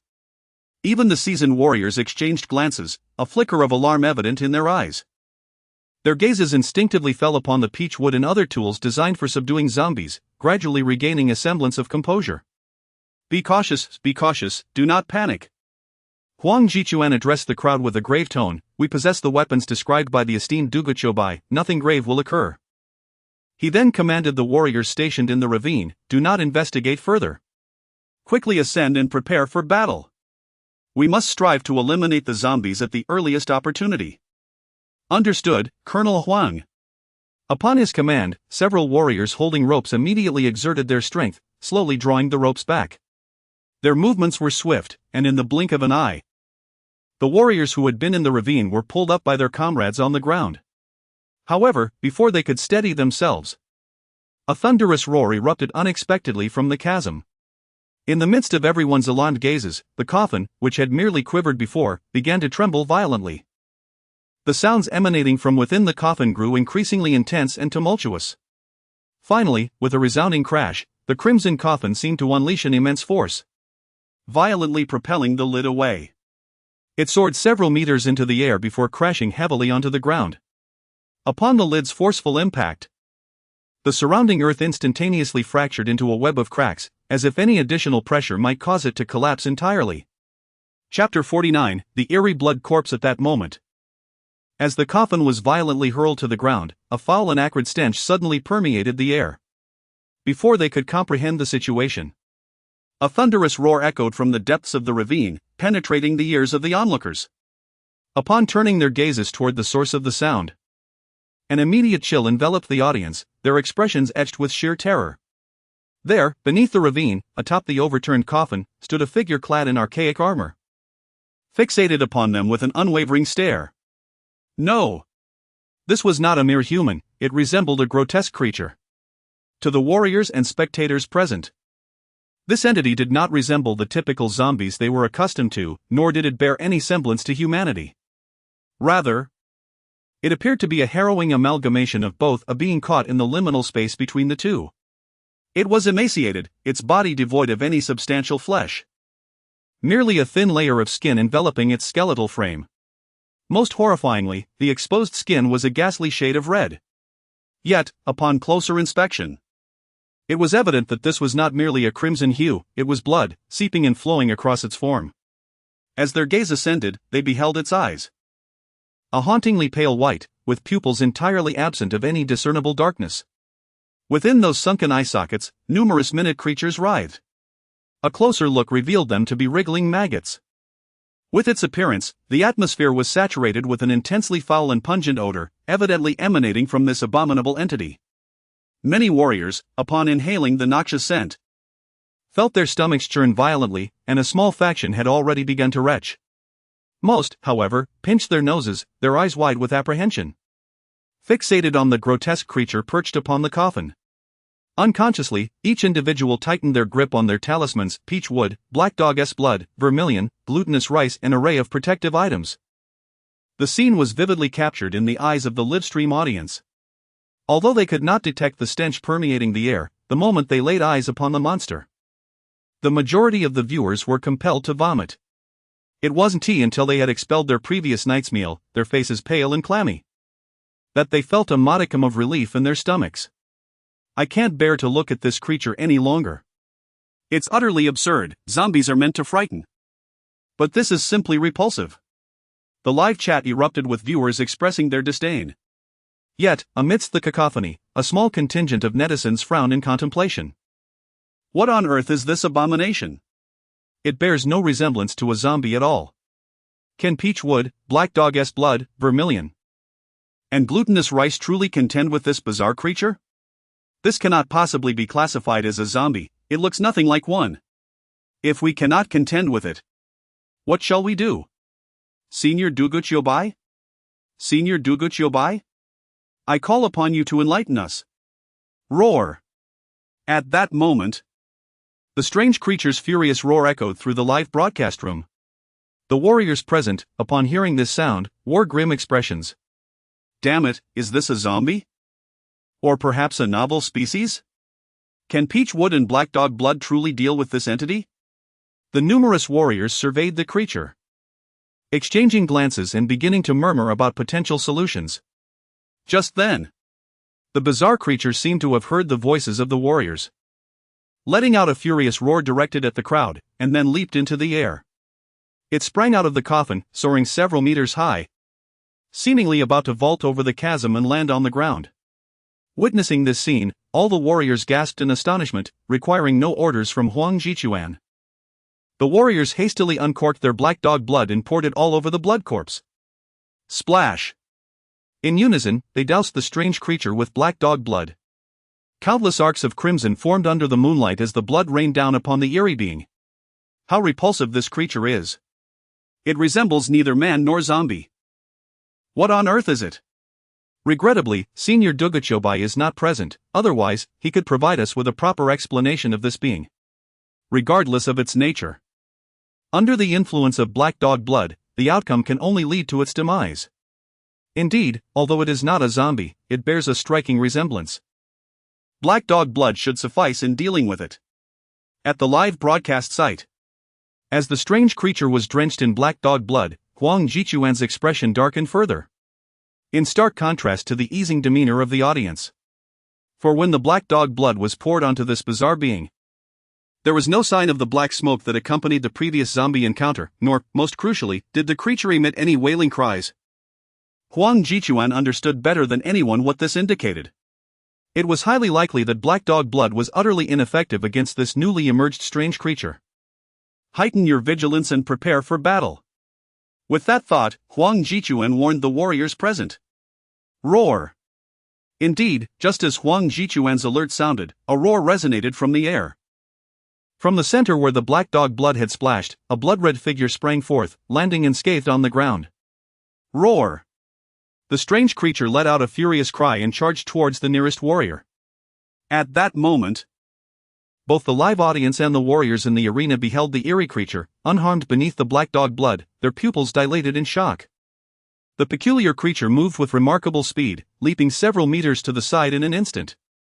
At that moment, it had already approached the warrior, raising its hands and summoning a fierce gust of wind as it struck down towards the warrior's neck, intent on delivering a fatal blow. Just as the warrior remained oblivious and was about to be struck by the monstrous being, Jiang Yuan swiftly propelled himself toward the warrior's position, grasped his body, and hastily maneuvered to evade the impending attack. Chapter 50, Where is the senior Duguchobai? After narrowly evading a lethal strike, Huang Jichuan released the soldier beside him, his eyes narrowing with intensity. He swung the peachwood talisman in his hand with great force, striking fiercely at the creature before him. With a resounding crack, the talisman collided with the monster's back. However, to Huang Jichuan's astonishment, the moment the strike landed, his eyes widened in disbelief. It appeared as though the talisman had utterly lost its potency against the creature, rendering it completely ineffective. If one were to argue that the creature staggered a few steps due to the impact, perhaps that could be considered a minor success. Witnessing this scene, all the spectators were left in a state of confusion, gazing blankly at the live stream. What was happening? Why did the attack have no effect on the monster? No need to speculate, did you not see? The peachwood and the black dog blood were of no consequence. Was this not the end? With no impact? What was the point of fighting? Disaster loomed. How could one combat this creature? Does anyone have an answer? I dread witnessing the warriors suffer such grievous losses against this monster. Is there anyone who knows how to confront this beast? Please, lend us your assistance. Apart from the esteemed Duguchobai, who else possesses such capabilities? Where is Duguchobai? Please emerge and provide us with guidance. In the live stream. Roar. Once the creature regained its footing, it seemed to sense the impact on its back and let out a furious bellow. It then bent its legs and swiftly turned, launching another assault towards Huang Jichuan. Huang Jichuan felt a surge of danger, compelling him to snap back to reality from his shock. As he beheld the oncoming creature, his expression shifted dramatically, prompting him to evade instinctively. With agility, he dodged 3 consecutive attacks, skillfully evading each one. At this moment, Huang Jichuan and the creature stood at a distance, both locking eyes on one another. While remaining vigilant against the creature's strikes, Huang Jichuan scrutinized it, searching for any vulnerabilities. Do not approach, he commanded the soldiers in the vicinity, his voice resonating with urgency. This creature is enigmatic. Until we discern its true nature, refrain from any actions. Commander Huang. Commander Huang. No, Huang. Upon hearing Huang Jichuan's words, the soldiers understood his intent. Yet, just as they contemplated a refusal, Huang Jichuan's voice rang out once more. This is an order. Roar. Before the soldiers could respond, the creature, fixated on Huang Jichuan, let out another furious roar. It sprang forth, transformed into a streak of red light, launching yet another assault against Huang Jichuan. At this moment, the soldiers, witnessing the scene before them, began to mobilize. Yet, as they observed the unfolding battle, they paused slightly, their eyes fixed intently on the confrontation. Ultimately, they acquiesced to Huang Jichuan's orders. However, should any dire situation arise, they were prepared to offer assistance and impede the monstrous foe at the first opportunity. Meanwhile, on the other side, Lu Meng, the host for tomorrow, was keenly attuned to the developments within the live broadcast. Just then, Jiang Yuan emerged from his shower, looking refreshed. Suddenly, he noticed Lu Meng, who was engrossed in the broadcast. With a smile, he approached her and inquired, Meng, what are you watching? Ah. Lu Meng instinctively glanced at Huang Jichuan before pointing to the television, stating, the official soldiers have encountered a monster that has never appeared before this evening. And I am somewhat concerned about their ability to handle it. Encountered a creature that has never been seen before? Jiang Yuan pondered. His curiosity piqued as he turned his gaze to the screen. There, Huang Jichuan was engaged in a fierce struggle with the creature. Curiously, for the most part, Huang Jichuan was not attacking the monster, but rather evading its strikes. Regrettably, he had already used his daily sign-in opportunity on the female ghost. And Jiang Yuan couldn't help but sigh internally. Blood. Upon seeing the monstrous figure on the screen, Jiang Yuan instinctively murmured. Yet, before his words fully escaped, Lu Meng interjected, Brother Jiang, this monster is quite peculiar. It seems impervious to peach wood and black dog blood. It appears to be a formidable adversary. In response, Jiang Yuan halted his previous thoughts and replied with a smile, every creature has its natural enemies. This is a normal phenomenon in nature, thus, this blood-soaked monster must also have its own nemesis.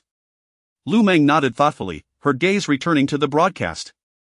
She added, "But now, with the esteemed Duguchobai silent, no one knows what this monster fears." If only Duguchobai could reveal its vulnerabilities in the live stream. Her tone grew somber as she continued, "If this persists, how could Colonel Huang possibly contend with such a creature?" Jiang Yuan chuckled, casting a reassuring glance at Lu Meng. "Perhaps your call will summon Duguchobai to appear shortly."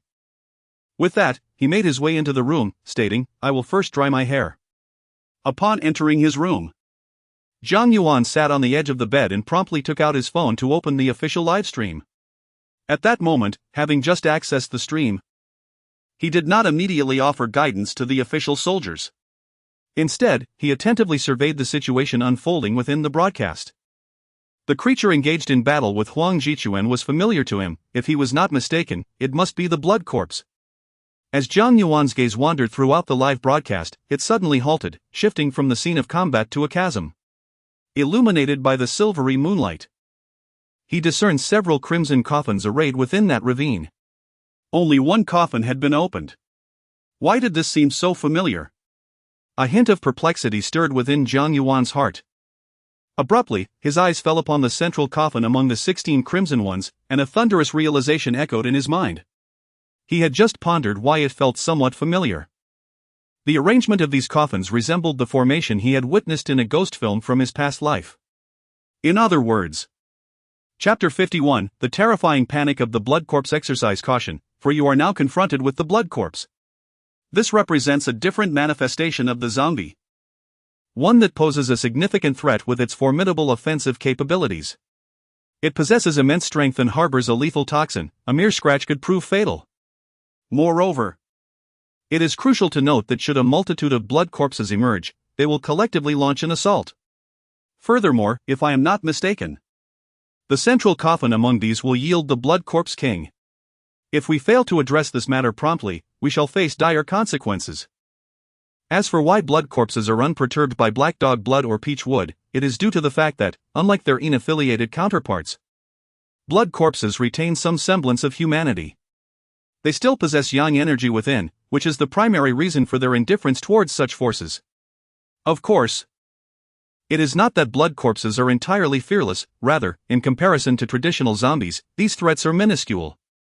The moment Jiang Yuan's words were uttered, they immediately ascended to the pinnacle of the live broadcast chat. This prominent placement caught the audience's attention instantly.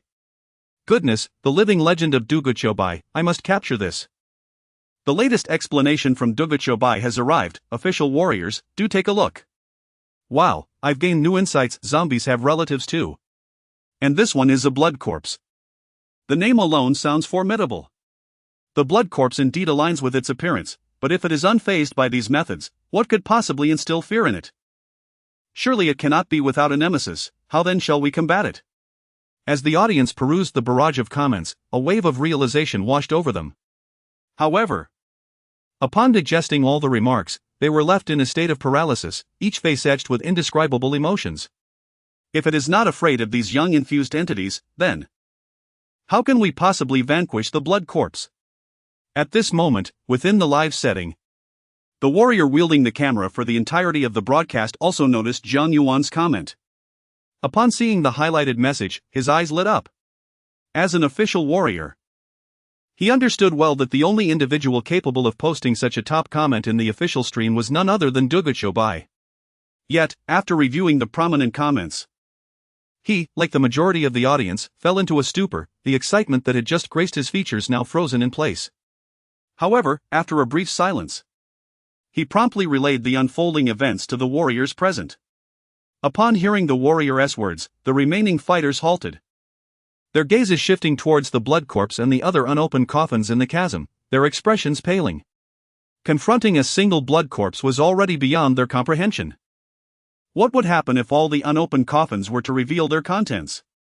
How would they manage to contend with the onslaught? Indeed, the esteemed Duguchobai has elucidated clearly that blood corpses differ fundamentally from zombies. They can coalesce into a formidable collective to initiate an assault. Moreover, they exhibit no fear of peach wood, black dog blood, or vermilion. How should we proceed? Are these blood corpses even within our capacity to contend with? They fear nothing, how shall we confront them? The expressions of the warriors within the arena shifted noticeably. As for doubting Jiang Yuan's assertions, they held no reservations whatsoever. After all, every proclamation made by Jiang Yuan had been substantiated. Henceforth, any message broadcasted by Jiang Yuan would be met with their unreserved trust. Meanwhile, Huang Jichuan, engaged in combat with the blood corpses, overheard the warriors' remarks. While evading the blood corpses' attacks, his countenance grew grave as he addressed the camera, exclaiming, "Esteemed Duguchobai, is there any method to counter the blood corpses?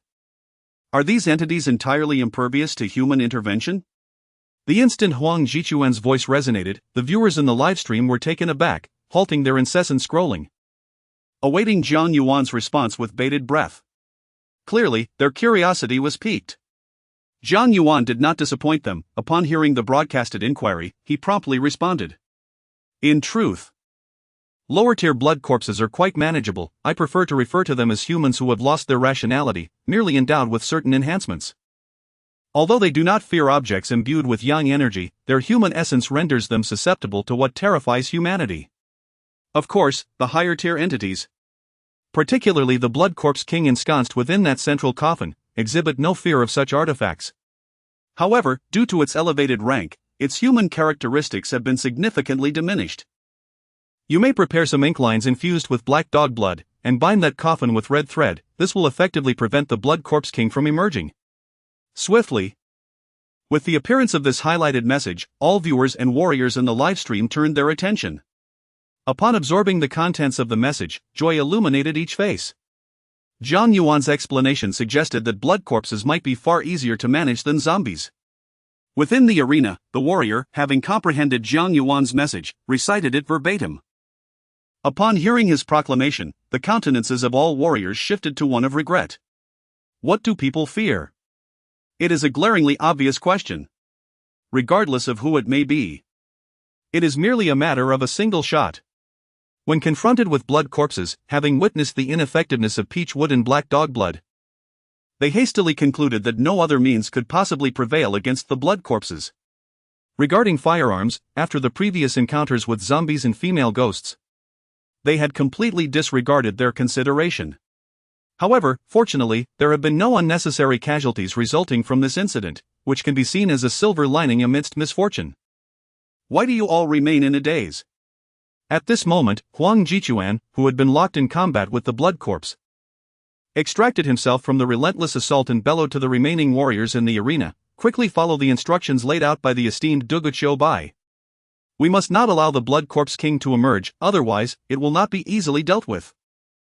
Chapter 52. The innocent Lu Meng. Huang Jichuan's voice resonated like a thunderclap, instantly awakening the warriors within the arena.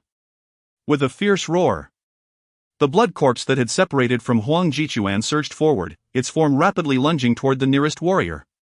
The soldier, perceiving the imminent danger, swiftly retreated, fully aware from Duguqiubai's warning that he must not allow the blood corpse to close the distance.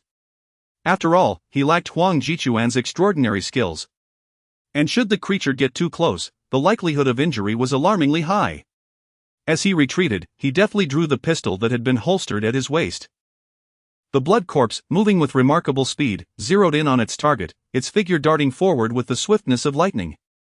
In an instant, it stood before the warrior, unleashing a furious roar as it raised its claws to strike.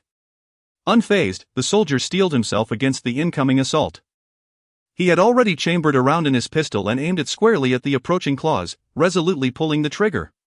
A spark erupted from the muzzle, and the bullet hurtled forth, striking the blood corpse's claw with precision. In that moment, the blood corpse recoiled in pain, instinctively retracting its claws as it let out a bone-chilling howl that echoed through the night. Simultaneously, a bullet, accompanied by a spray of crimson, pierced through its palm. This was effective. The sight invigorated the warriors, their spirits lifted. Before the blood corpse could regain its composure, they swiftly aimed their rifles at it, their expressions resolute as they unhesitatingly squeezed the triggers. Bang! Bang! Bang! The sound of gunfire reverberated, golden shell casings raining down as the weapons discharged relentlessly. Flames erupted from the muzzles, illuminating the dark night as bullets rained upon the blood corpse like a relentless storm. In mere moments, the onslaught of bullets struck the creature. Blood gushing forth in torrents, resembling a fountain. The sheer force of the projectiles penetrated the blood corpse's body, conjuring plumes of crimson mist that billowed around it. At that moment, the blood corpse let out a deafening roar, staggering a few steps forward before collapsing to the ground with a resounding thud, lifeless and still. Time seemed to freeze in the arena. Each soldier stared in disbelief at the fallen creature. Despite having heard Duguqiubai's assertion that bullets were effective against the blood corpses. Witnessing such an event unfold before their eyes left them in a state of incredulity, as if caught in a surreal dream. Did we win? Is this real? Have we truly slain the monster with bullets? This cannot possibly be a dream. The initial reaction of the warriors in the arena was one of mutual astonishment, their eyes reflecting a blend of skepticism and disbelief. 4 days. They had tirelessly battled the zombies, their fingers numb from firing countless bullets, yet they had seen no tangible results. However, within half a second, the expressions on the faces of every warrior transformed into one of unbridled excitement. Ha ha ha. This is real. We have triumphed. Ha ha ha ha. Meanwhile, countless viewers of the live broadcast bore witness to this extraordinary scene, mirroring the warriors' astonishment. Even as they beheld the blood corpse collapse, they struggled to accept that this was indeed reality. It was only when the cheers of the warriors erupted that they finally grasped the enormity of the situation. Suddenly, the entire live stream was engulfed in a frenzy. Incredible! The blood corpse was truly vanquished by bullets. This creature is remarkably weak. Isn't weakness a good thing? Do you wish to encounter a formidable monster instead? My scalp is tingling, this seems too surreal. Zombies are impervious to bullets, yet this blood corpse cowers before them. Who could have imagined that? The information from the master, Duguqiubai, could not possibly be false, could it? Indeed, if it weren't for the insights provided by Duguqiubai, who would have thought that the blood corpse would fear bullets? Observing the barrage of comments in the live chat, Jiang Yuan smiled faintly.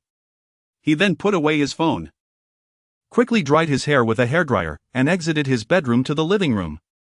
Upon entering, he spotted Lu Meng seated on the sofa, her face radiant with excitement as she watched the broadcast. When she noticed him, a wave of joy swept across her stunning features. Jiang Gu, you have no idea. Just after you left, Duguqiubai provided guidance to the official warriors in the livestream. Oh? Jiang Yuan chuckled softly, regarding Lu Meng's beaming face. You wouldn't believe it, Lu Meng continued, pausing momentarily before speaking again. Jiang Gu, can you guess what it was that allowed us to defeat that monster? The blood corpse? If you can guess correctly, I'll treat you to a lavish meal. If not, you shall treat me. Could it be the bullets? Jiang Yuan replied with a smile, feigning contemplation for a brief moment. Oh. Lu Meng's eyes widened in disbelief at Jiang Yuan's answer, her hand covering her mouth in astonishment. Jiang Gu, how did you know? Just a lucky guess, Jiang Yuan chuckled inwardly, intrigued by Lu Meng's startled expression. And he was eager to see her reaction when she discovered that he was indeed Duguqiubai. Did I guess correctly? Indeed, you did. Lu Meng puffed her cheeks in a playful manner, sighed, and then her expression turned serious as she scrutinized Jiang Yuan. Jiang Gu, you aren't trying to pull a fast one on me by having watched the live stream earlier, are you? Jiang Yuan shrugged and replied with a grin. That was merely a guess. Then how did you arrive at that conclusion? Jiang Yuan pondered for a moment and remarked, seeing your astonished expression. I can surmise that this must surely be an exceptionally perplexing method. From the live broadcast I previously viewed, it appeared that the zombies were impervious to bullets. Hence I dared to speculate. Lu Meng, in an instant, resembled a defeated rooster, no longer embodying his previous bravado. After gazing at Jiang Yuan for some time, he finally exhaled deeply and said, Brother Jiang, your guess is remarkably accurate. Upon hearing this, Jiang Yuan was momentarily taken aback. He had not anticipated that such a clumsy explanation would be accepted by Lu Meng without a hint of skepticism. In fact, he had braced himself for the possibility of being exposed. Chapter 53, the blood corpses are all present in the live broadcast venue, all the warriors were cheering with fervor. Yet one individual maintained an air of composure: Jiang Yuan, their leader. His gaze, solemn and vigilant, swept over the motionless blood corpses, ultimately resting upon the central coffin among the 16. Did you not hear the words of the esteemed Dugu Chobai? Though reluctant to interrupt, his mind echoed the sage's admonition. Hurry and prepare, the situation here is far from resolved. If this persists, what shall we do when all the blood corpses emerge? There is a blood corpse king among them. Upon hearing these words, the warriors in the arena subdued their smiles, glancing at the unopened coffins in the chasm, and nodded gravely. Soon, several warriors dashed from the ranks, flashlights in hand. They understood that this was of paramount importance. The title of Blood Corpse King was one that warranted respect, a designation not to be taken lightly. After all, this was a king. In ancient times, only those who were conferred titles and held significant ranks possessed such a designation. Even if the reality of the Blood Corpse King diverged from their imaginations, its strength would undoubtedly surpass that of lower-tier entities by several folds. At that moment, a low hum resonated through the air. As the warriors pondered the gravity of the situation, the coffins in the chasm began to tremble violently. Each warrior froze, their faces paling in unison. They beheld a coffin quaking with intensity, and this tremor seemed to spread contagiously, from 1 to 2, then 3, until all 15 remaining coffins were vibrating in unison. In the blink of an eye, every coffin in the chasm was in a state of agitation. Roar! Roar! Roar! Accompanying the cacophony from the remaining coffins were chilling cries akin to ghostly wails. As the sounds echoed, the temperature in the live broadcast room plummeted several degrees. As if they were not in that moment but rather standing upon an ancient, eternal glacier. It's coming! It's coming! The remaining coffins shuddered. Time was of the essence, they must not allow the Blood Corpse King to emerge. That is the Blood Corpse King. Just hearing the name evokes a sense of dread, it must not appear. My goodness, prepare quickly, we cannot let it out. You're right. As long as we heed the words of the esteemed Dugu Chobai, these mere blood corpses are nothing to fear. In truth, if Dugu Chobai's assertions hold true, the blood corpses should be relatively easy to deal with. A spray of bullets from a machine gun should suffice to dispatch them. Ha ha ha. The mere thought of that scene ignited a wave of exhilaration within, as the sound of gunfire echoed in their minds. Da-da-da. Brother Jiang, do you think these official warriors will manage to prepare everything before the blood corpses emerge? Lu Meng inquired anxiously, her gaze fixed on the trembling scene displayed in the live stream. It may be too late, Jiang Yuan remarked after a brief silence, observing the rapidly shaking coffin. Even if these warriors were to hasten, it would not suffice. Ah! Lu Meng's complexion shifted, her eyes betraying her concern. Does that mean the warriors inside are in danger? Not necessarily, Jiang Yuan pondered for a moment before responding with a smile. While they cannot prevent the blood corpses from emerging, with a bit of caution, casualties should be avoided. Commander Huang, the ink lines have arrived. Commander Huang, we have brought the red ropes as well. At that moment, several voices resonated from nearby. The warriors in the vicinity turned to see the returning soldiers, breathless and clutching bundles of red ropes and ink lines, hastening towards them. As the figures of these soldiers reappeared before the camera, the audience in the live stream glanced from the warriors to the coffin trembling ominously in the chasm. Now, one could only hope that it would be timely. However, buzzing, crash. Just as the soldiers prepared to bind the coffin with the ink lines and red ropes, a sudden explosive sound erupted from the depths of the chasm. Reacting instinctively, both the warriors and the audience turned their eyes towards the source of the noise.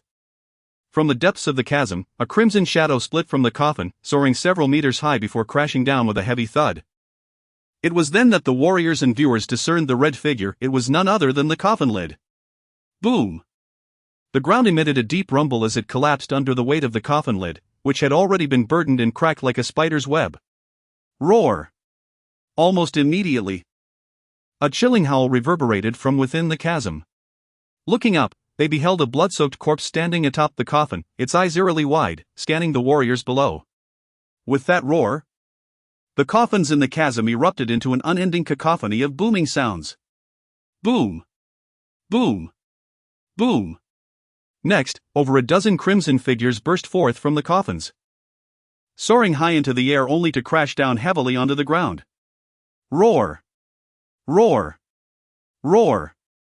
Roar! Roar! In that moment, over a dozen blood-red corpses emerged within the chasm, each unleashing a ferocious roar directed at the warriors. Stunned.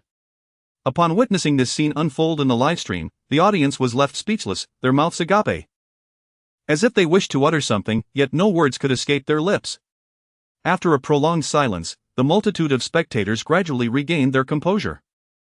As they gazed upon the live broadcast, a veil of dread enveloped their eyes. Goodness, they have emerged, all of them. How are we to proceed with this? Is there even a need to fight? My heavens, while ordinary blood corpses are manageable, just look at the blood corpse king in the center, it appears utterly terrifying. Enough already, I am so frightened that I might lose control. Where are you, Senior Duguchobai? Please. Come forth and help us devise a plan for what to do next. Chapter 54, The Blood Corpse King. Upon witnessing the unfolding scene in the live broadcast, the audience was engulfed in a state of sheer panic. Even though the venue was filled with highly trained warriors, the sight of emotionless eyes peering from the chasm, coupled with the flowing blood upon their bodies, and the overwhelmingly pungent stench, caused their faces to pale significantly. The grotesqueness of this spectacle was utterly chilling. Had any one of these warriors encountered such a sight alone in the dead of night, they would likely have been paralyzed with fear. Yet among these warriors, a select few maintained their composure, notably Jiang Yuan. His countenance remained unblemished as he witnessed the emergence of the blood corpses. Covering his mouth and nose to shield himself from the noxious odor, his grave gaze swiftly scanned the blood corpses before him. As he scrutinized the bloodied figures, Jiang Yuan's heart raced with trepidation. The blood corpses surrounding him bore no distinction from the one he had previously battled, all were clad in armor, drenched in blood, and emaciated like specters of disease. Suddenly, his pupils constricted as he fixated on the blood corpse standing at the center of the horde. Gradually, the gravity of his expression deepened. This particular blood corpse towered over the others, exceeding 2 meters in height. Its armor was not the same dark hue as the others but a vivid crimson, harmonizing with its blood-slicked skin.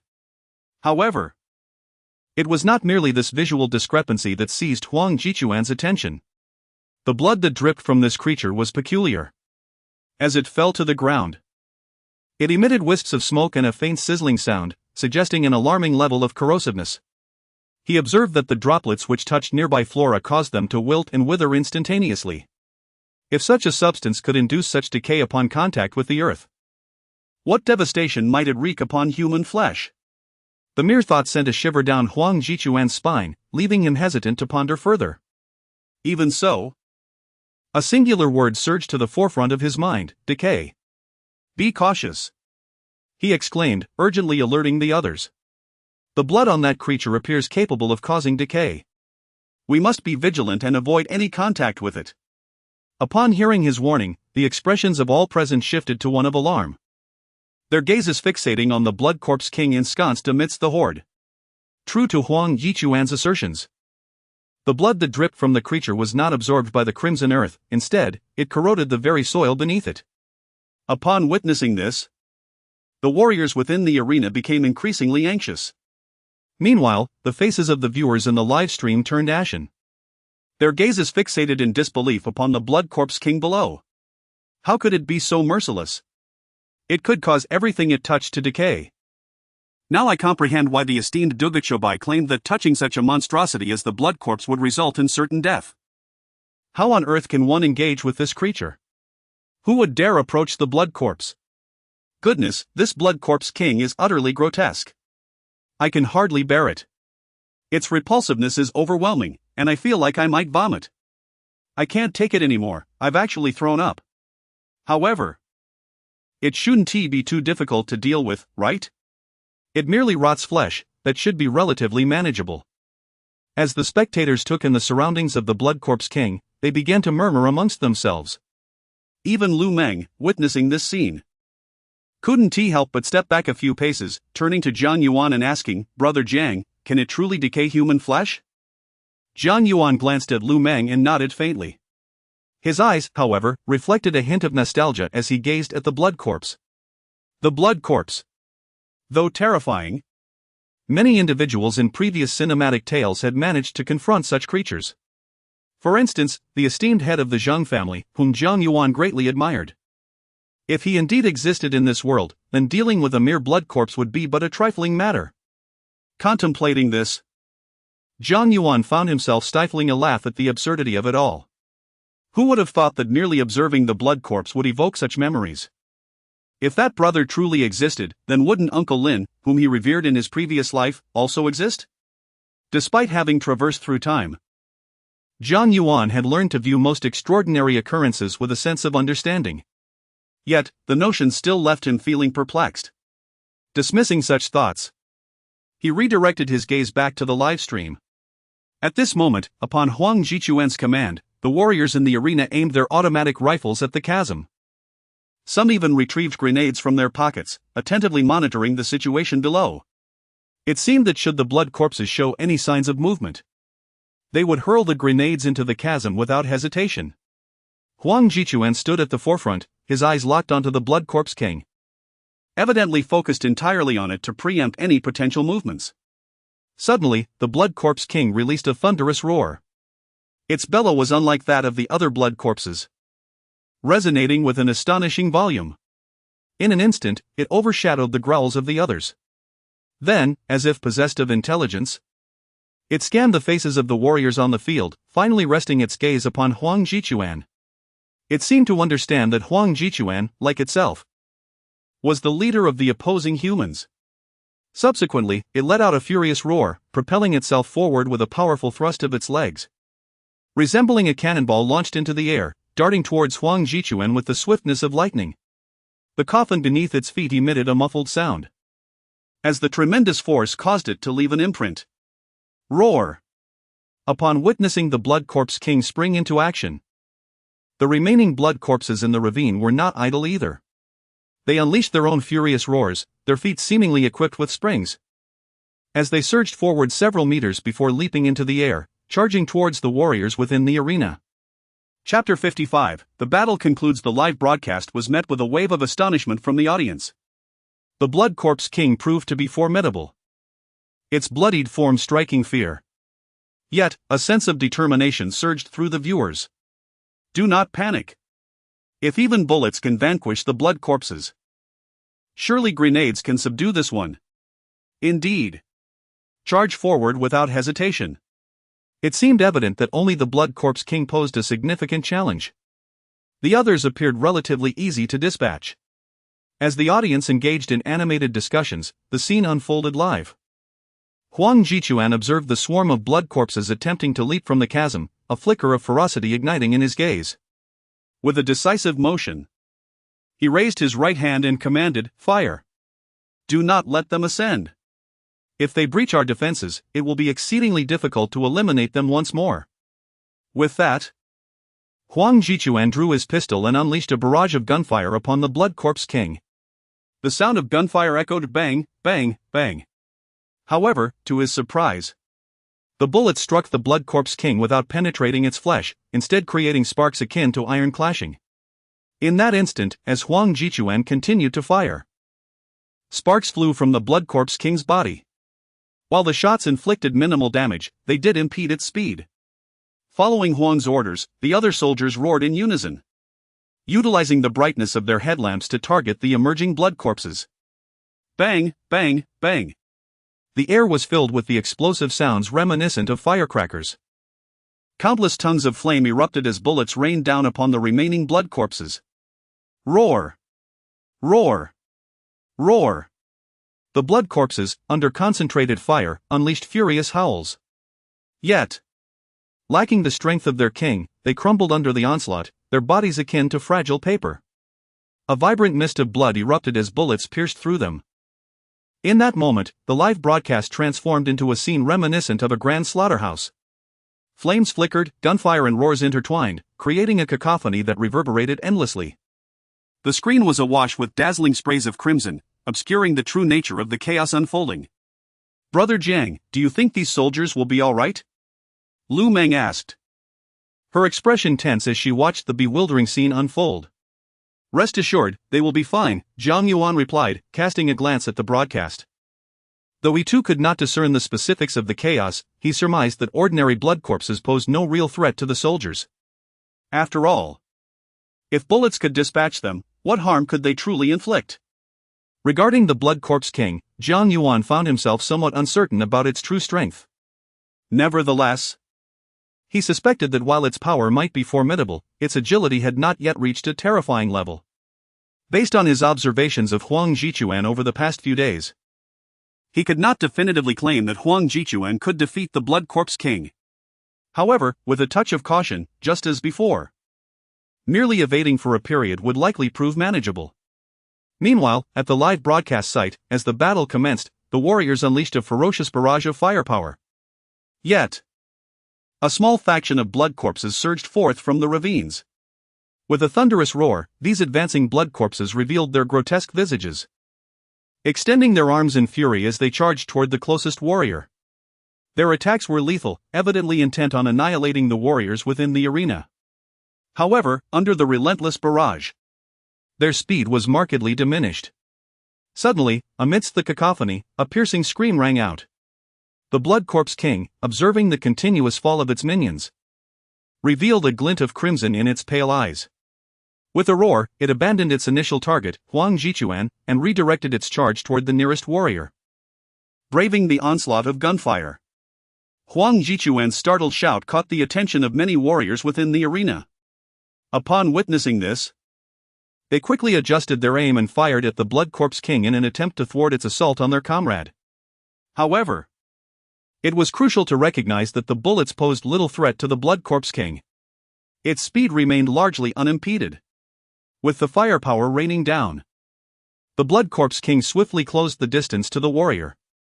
Fortunately, the warrior was agile and, taken aback by the sight of the Blood Corpse King, instinctively rolled to the side to evade its lethal strike. In a reflexive motion, he drew a grenade from his belt, pulled the pin, and hurled it at the Blood Corpse King. The Blood Corpse King, undeterred by the missed attack, pressed forward. Just then, the grenade collided with it. With a deafening explosion, flames erupted as the ground was violently cratered by the blast. The warrior was thrown back by the force of the explosion, while the Blood Corpse King, caught within the radius of the detonation, tumbled several times before crashing heavily back into the ravine. Well done! Huang Jichuan gave a thumbs up to the warrior and then surveyed the remaining blood corpses still standing in the arena. After a moment of contemplation, he promptly issued his command, "Everyone, exercise caution, the Blood Corpse King is certainly not yet dead. Allocate a portion of our forces to suppress it with firepower. Another group should swiftly eliminate the blood corpses. The remainder must quickly stretch the red ropes and chalk lines to prevent the Blood Corpse King from escaping the ravine." Upon hearing Huang Jichuan's words, the warriors exchanged glances, silently nodding in agreement. Following their designated roles, they immediately acted in accordance with Huang Jichuan's directives. "I will proceed this way. I shall hold off the blood corpses. I have grenades, I will suppress the Blood Corpse King. Xiao Huang, let us extend the red ropes." Chapter 56, the audience extols the virtues of the esteemed Duguqiu Bai as the viewers gazed at the blurred, blood-soaked, and fiery live broadcast. They were comforted by the clear and resonant words spoken. The multitude of spectators in the streaming room felt a sense of calm wash over them. Ha ha ha. The blood corpse is finally nearing its end. Although the exact method of resolution remained unseen, their imaginations filled in the gaps. After all, what is a mere blood corpse to fear? Wouldn't you agree that it is an easily vanquished foe? Yet, I must emphasize that it is entirely due to Duguqiu Bai's wisdom. Were it not for his guidance revealing the blood corpse's fears, how could we possibly be in this position? Indeed, one might be tempted to mindlessly praise Duguqiu Bai, and I, too, find myself in such praise, However, it must be acknowledged that the official warriors are quite formidable in their own right. This sentiment rings true. Without Duguqiu Bai's counsel, their efforts would be rendered futile. Meanwhile, Lu Meng, quietly observing the comments from netizens, felt a flicker of admiration in her beautiful eyes. "Brother Jiang, who do you think Duguqiu Bai really is in the real world? He is so knowledgeable and seems to know everything. I truly wish to meet this esteemed elder." "Who is he?" Jiang Yuan mused, a smile tugging at the corners of his mouth. Deep down, he thought, isn't Dugachyo by standing right in front of you? We interact daily, how could you not know who I am? Nevertheless, he refrained from voicing this thought, aware that even if he did, Lu Meng's first reaction would be skepticism. No matter how earnestly he might express it, she would likely perceive it as a jest. Brother Jiang. Do you think someone like Dugachyo Bai is akin to the enigmatic sages portrayed in films and television, living incognito among us? Lu Meng continued. Her mind suddenly sparked with an intriguing notion, perhaps he appears as an ordinary old man most of the time, only revealing his true self when guiding the official warriors during the live streams. Old man Jiang Yuan felt a slight twitch at the corner of his mouth, pondering whether his online persona resembled that of an elder. Why do you perceive Dugachyo Bai as an elderly figure? He inquired of Lu Meng. Well, he must surely be an elder. Lu Meng replied with a smile, her tone unwavering. It couldn't possibly be a young person, could it? How could a youth possess such profound secrets? Suddenly, Lu Meng's eyes widened as she scrutinized Jiang Yuan's face, her mouth covering her astonishment. Brother Jiang. You aren't suggesting that Dugachyo Bai is like you, are you? What? Jiang Yuan straightened his posture and chuckled. Does it not seem so? Lu Meng stared at him with wide eyes, examining him from head to toe for a moment before shaking her head, contemplating, no. Dugachyo Bai must certainly be a venerable elder. Upon hearing this, Jiang Yuan was about to say something further when a loud roar interrupted him. A thunderous roar suddenly echoed from the live broadcast room, halting the playful banter of the two individuals as they turned their gaze towards the screen. At that moment, the official live feed came into sharp focus, and the ominous streak of crimson had vanished. Clearly, after the skirmish, the warrior operating the camera had taken great care to clean the lens. On the ground lay numerous bloodied corpses, each one drenched in crimson, staining the earth a deep red. Peering into the chasm, the Blood Corpse King bellowed in fury, desperately trying to break free. Yet, every time it attempted to escape, a warrior unceremoniously hurled a grenade downwards. Though the blast inflicted minimal damage, for reasons unknown, the Blood Corpse King appeared momentarily paralyzed, standing dazed in place. After merely 10 seconds, the Blood Corpse King unleashed another furious roar, attempting once more to flee from the abyss. However, at that instant, a vigilant warrior would promptly reward it with another grenade. During this brief interval, the Blood Corpse King would find itself bewildered. Meanwhile, the other warriors within the arena, tethered by a red line and a chalk line, swiftly encircled the chasm. This cycle continued until, at last, the chasm was entirely surrounded. The mission accomplished, the warriors ceased their actions, unable to contain their excitement. Just then, the Blood Corpse King roared anew, glancing at the warriors above as it prepared to leap from the depths. This time, the warriors refrained from throwing grenades, instead observing the Blood Corpse King with a bemused expression, confident in the words of the legendary Dugachyo Bai, believing that the Blood Corpse King would not dare to cross the red and chalk lines. As anticipated, the moment the Blood Corpse King attempted to breach the boundaries, dark smoke billowed from its form upon contact with the red string and chalk line. It recoiled into the chasm, emitting a pitiful wail. Yet, seemingly undeterred, the Blood Corpse King scanned its surroundings before fixating on the sky above. With another roar, it surged forward like a bolt of lightning, determined to escape. However, just as before, upon touching the red string and chalk line, a plume of black vapor erupted from the point of contact. The Blood Corpse King, mid-flight, plummeted to the ground like a bird with broken wings. Witnessing this, the warriors within the arena collectively exhaled, their faces illuminating with exhilaration. Based on the current circumstances, everything unfolds just as the esteemed Dugachyo Bai once remarked. The Blood Corpse King, upon encountering the red string and the incline, found himself devoid of any means of resistance. This indeed serves as proof that they have finally subdued the Blood Corpse King. Huang Jichuan, the commander among numerous warriors, cast a glance at the unfolding scene. Excellent! He suddenly shouted aloud. Chapter 57, Anomalies Across the Globe in the live broadcast room. As the scene unfolded, the audience could not help but reveal a flicker of joy on their faces. Ha ha ha, we have finally subdued the Blood Corpse King. This is the legendary Dugachyo Bai. We can forever place our faith in him. Indeed, I have already enshrined a spirit tablet for Duguchobai at home, ha. The official warriors are truly formidable. Had it been me earlier, I would have been utterly terrified. Certainly, how could the guardians of our great Xia nation be anything but powerful? Wouldn't you agree?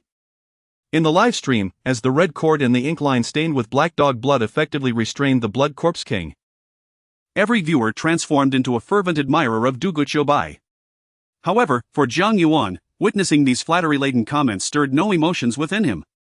Initially, he might have felt a ripple of excitement at such praise, but as time passed, he had learned to regard them with complete indifference.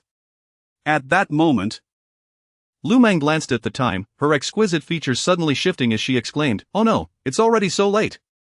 Tomorrow is my first day back at work. I cannot be late." With that, she hurriedly dashed towards her bedroom.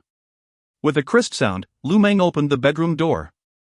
Yet, just as she entered halfway, something seemed to occur to her. She gradually retreated from the doorway, flashed a smile at Jiang Yuan in the living room, and said, "Good night." Before he could respond, she slipped into her room like a nimble eel. Jiang Yuan shook his head and chuckled at her antics. As he spoke, he turned off the television broadcast, extinguished the living room lights, and returned to his own bedroom. Once inside, instead of resting, Jiang Yuan sat cross-legged on his bed, commencing the practice of the complete Maoshan techniques he had acquired that day. Although today's livestream featured the blood corpse, a creature not particularly difficult to handle, Jiang Yuan understood that, with the passage of time, the bizarre entities appearing in this world would become increasingly formidable. If he did not diligently prepare now, how would he confront the powerful anomalies in the future? Thus, it was imperative for him to train rigorously, striving to become self-reliant as soon as possible. Meanwhile, as Lu Meng drifted into slumber and Jiang Yuan immersed himself in his training, another location was alive with activity. At the military base, in the commander's office. Under the dim yellow light, the commander set down his phone, reclined back in his chair, closed his eyes, and gently massaged his temples. At this moment, if one were to glance at the mobile phone resting on the table, it would become evident that the commander had been fixated on the official livestream. Clearly, he was attentively monitoring the developments occurring in the official broadcast. After massaging his temples for a brief moment, the commander exhaled deeply, releasing a heavy sigh, and rubbed his face with both hands. He then gradually straightened his posture and extracted a stack of reports from the table. Upon pulling out one of the documents, a glaring headline caught his eye. In the southwestern military district, an elderly farmer reported the theft of his chickens. Investigations reveal it to be the work of zombies. After perusing this report with an impassive expression, the commander withdrew another document. In the early hours of today, around 1 o'clock, the entire family of 5 in a luxurious villa in the Magic City was found brutally murdered. Surveillance footage indicates this to be a case of supernatural interference. The commander furrowed his brow slightly as he examined this report, then proceeded to pull yet another one from the stack. In the Jiangnan region, several tourists were discovered dead in an amusement park. Forensic analysis suggests they had witnessed something exceedingly terrifying. However, investigations revealed the park to be entirely normal, with no suspicious elements found. This has now been classified as a case of supernatural resurgence. As he reviewed these reports, the commander's frown deepened with each passing moment. He set down the document in his hand and began to slide through the stack, revealing the contents of each report. Without exception, all the documents detailed a singular theme. During this period, numerous supernatural events had emerged across the entirety of the Great Xia Nation. This situation had been suppressed by the authorities, thus preventing media coverage. Upon finishing the last report, the commander slumped helplessly into his chair. 108 reports, exactly 108. He stared vacantly at the ceiling, murmuring to himself. After a lengthy pause, a flicker of realization seemed to ignite in his murky eyes. He then retrieved another report from the drawer of the table, which contained the personal information of Jiang Yuan that they had previously obtained from the Tiger Shark platform, supplemented by official channels. The commander adjusted his reading glasses, his gaze fixating on the document as he meticulously scanned its contents. When he reached the final line of the report, an ominous silence enveloped him. With a soft click, he slowly extracted a cigarette from his pocket, placing it between his lips. After gently igniting it, he remained wordless, inhaling and exhaling the smoke contemplatively. Once the cigarette had completely burned down, he lingered in his chair for a considerable time. However, the smoldering ember did not extinguish, instead, it glowed, inching ever closer to the filter. After an indeterminate interval, a sudden warmth surged through the commander's fingertips. The commander slightly turned his head, gazing at the cigarette in his hand that was emitting the last flicker of embers. Suddenly, he rose to his feet and called out towards the door of the commander's office, "Come in." "Commander, what is it?" came the response. "Prepare the vehicle." After a brief moment of silence, the commander bowed his head, then lifted it once more, stating in a deep voice, "I am going to the antique street in Kyoto." Chapter 58. The ongoing cultivation. On the other side, the warriors exchanged glances, their eyes resting upon the blood corpse king situated in the chasm below. At that moment, the blood corpse king seemed to comprehend that it must not venture near the crimson rope. It stood silently atop the coffin, its gaze fixed intently on the warriors above, clearly unwilling to resign itself to fate. However, as the warriors observed the blood corpse king's actions, their attention subtly shifted to the red rope and their expressions filled with a mix of emotions. Though they unconditionally believed the words of their esteemed predecessor, Duguchobai, witnessing the actual subjugation of the blood corpse king stirred profound sentiments within them. Yet, this very realization presented them with a dilemma. Before the emergence of the blood corpse king, they had failed to bind it, which now resulted in a complete encirclement of the chasm's upper expanse with the red rope and, while they had managed to confine the blood corpse king, they found themselves at an impasse, unable to transport it away. What on earth should they do? How could they possibly relocate it? Were they to allow the blood corpse king to remain in this place indefinitely? The multitude of warriors lowered their heads, gazing at the ensnared blood corpse king in the chasm, frowning and whispering amongst themselves. At that moment, Huang Jichuan, the leader of the warriors, appeared equally contemplative, his brow furrowed in thought. It was evident that he too was devoid of a viable solution. As for the notion of releasing the blood corpse king only to rebind it, or sending warriors down to seize the opportunity for binding, this idea barely took root in Huang Jichuan's mind before he swiftly dismissed it. After all, the prowess of the blood corpse king was undeniable. While it was theoretically possible to contain it with the assistance of grenades, capturing it piece by piece would be a daunting task. Allowing warriors to enter the chasm would undoubtedly place them within the blast radius of the grenades, rendering such an approach impractical. The thought of releasing the blood corpse king and having all warriors join forces to bind it was even more implausible. If it were to escape, employing grenades against it would prove to be no simple feat, and there loomed a significant possibility that the blood corpse king could elude their combined efforts. What should they do? Huang Jichuan pondered deeply for a while before finally lifting his gaze to the warriors assembled in the arena. With a subtle sigh, he continued. "Esteemed comrades, it appears there is no effective method for transporting the blood corpse king back at present. Therefore, I propose that I lead a contingent of warriors to remain here, vigilantly guarding the blood corpse king, ensuring that no nearby residents approach, nor allow the blood corpse king to escape. As for the others, I suggest we first escort these blood corpses back. When the live broadcast commences tomorrow, we can consult our venerable predecessor, Duguchobai, on how to proceed. What do you think?" Upon the conclusion of Huang Jichuan's remarks, he was met with unanimous agreement from all the warriors present. "I concur with Commander Huang. Although the blood corpse king has been subdued, it remains a significant threat, and we must not permit residents to draw near. This, from our current perspective, seems the most prudent course of action." "I concur, but Commander Huang, it would suffice for you to remain stationed nearby. You should return to the troops with the remaining blood corpses and deliberate on how to address the situation." The warriors present nodded in agreement.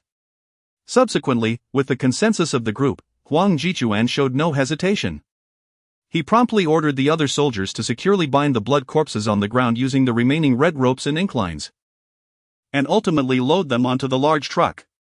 Although these blood corpses appeared to have been dealt with, the priority remained safety above all else. After binding the corpses, Huang Jichuan, who initially intended to stay with the soldiers, could not resist their pleas and had to lead the others onto the truck. As night descended, With the extermination of the blood corpses, the live broadcast was also halted, failing to attract any further attention. During their return, the soldiers felt considerably lighter in spirit. And the speed of the vehicle slowed significantly, lacking the urgency it once had. This was not due to a lack of desire to hasten back, but rather the relentless battles had rendered the soldiers utterly fatigued.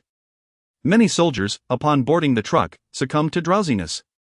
Consequently, Huang Jichuan issued directives for each soldier to take turns driving, ensuring safety above all else, allowing ample time for rest. The absence of distress signals from the troops indicated that no significant unrest had occurred at their station, alleviating any need for haste. As time passed, the 3 large trucks returned leisurely to the base, and indeed, as anticipated, there was no sign of turmoil, everything was as it should be. Upon returning, Huang Jichuan was eager to report to the commander regarding the situation in the Qinling Mountains. However, he was perplexed to find the commander absent from his office, seemingly having been called away on urgent business with his bodyguard the previous night. With nothing pressing to attend to, Huang Jichuan visited the medical team to check on the soldiers who had been injured by the zombies, including the deputy commander. Upon learning that they were not in serious condition and merely required some time to recuperate, Huang Jichuan exited the medical unit, gazing at the dimly lit sky, seeking a suitable spot to rest briefly while awaiting the dawn. Meanwhile, after a night of rigorous training, Jiang Yuan was enveloped in a radiant golden light. He exhaled a breath of stale air, slowly opening his eyes, his countenance brimming with exhilaration. Although he had not slept throughout the night and had been engaged in cultivation, as dawn approached, Jiang Yuan felt invigorated, even more so than the previous day.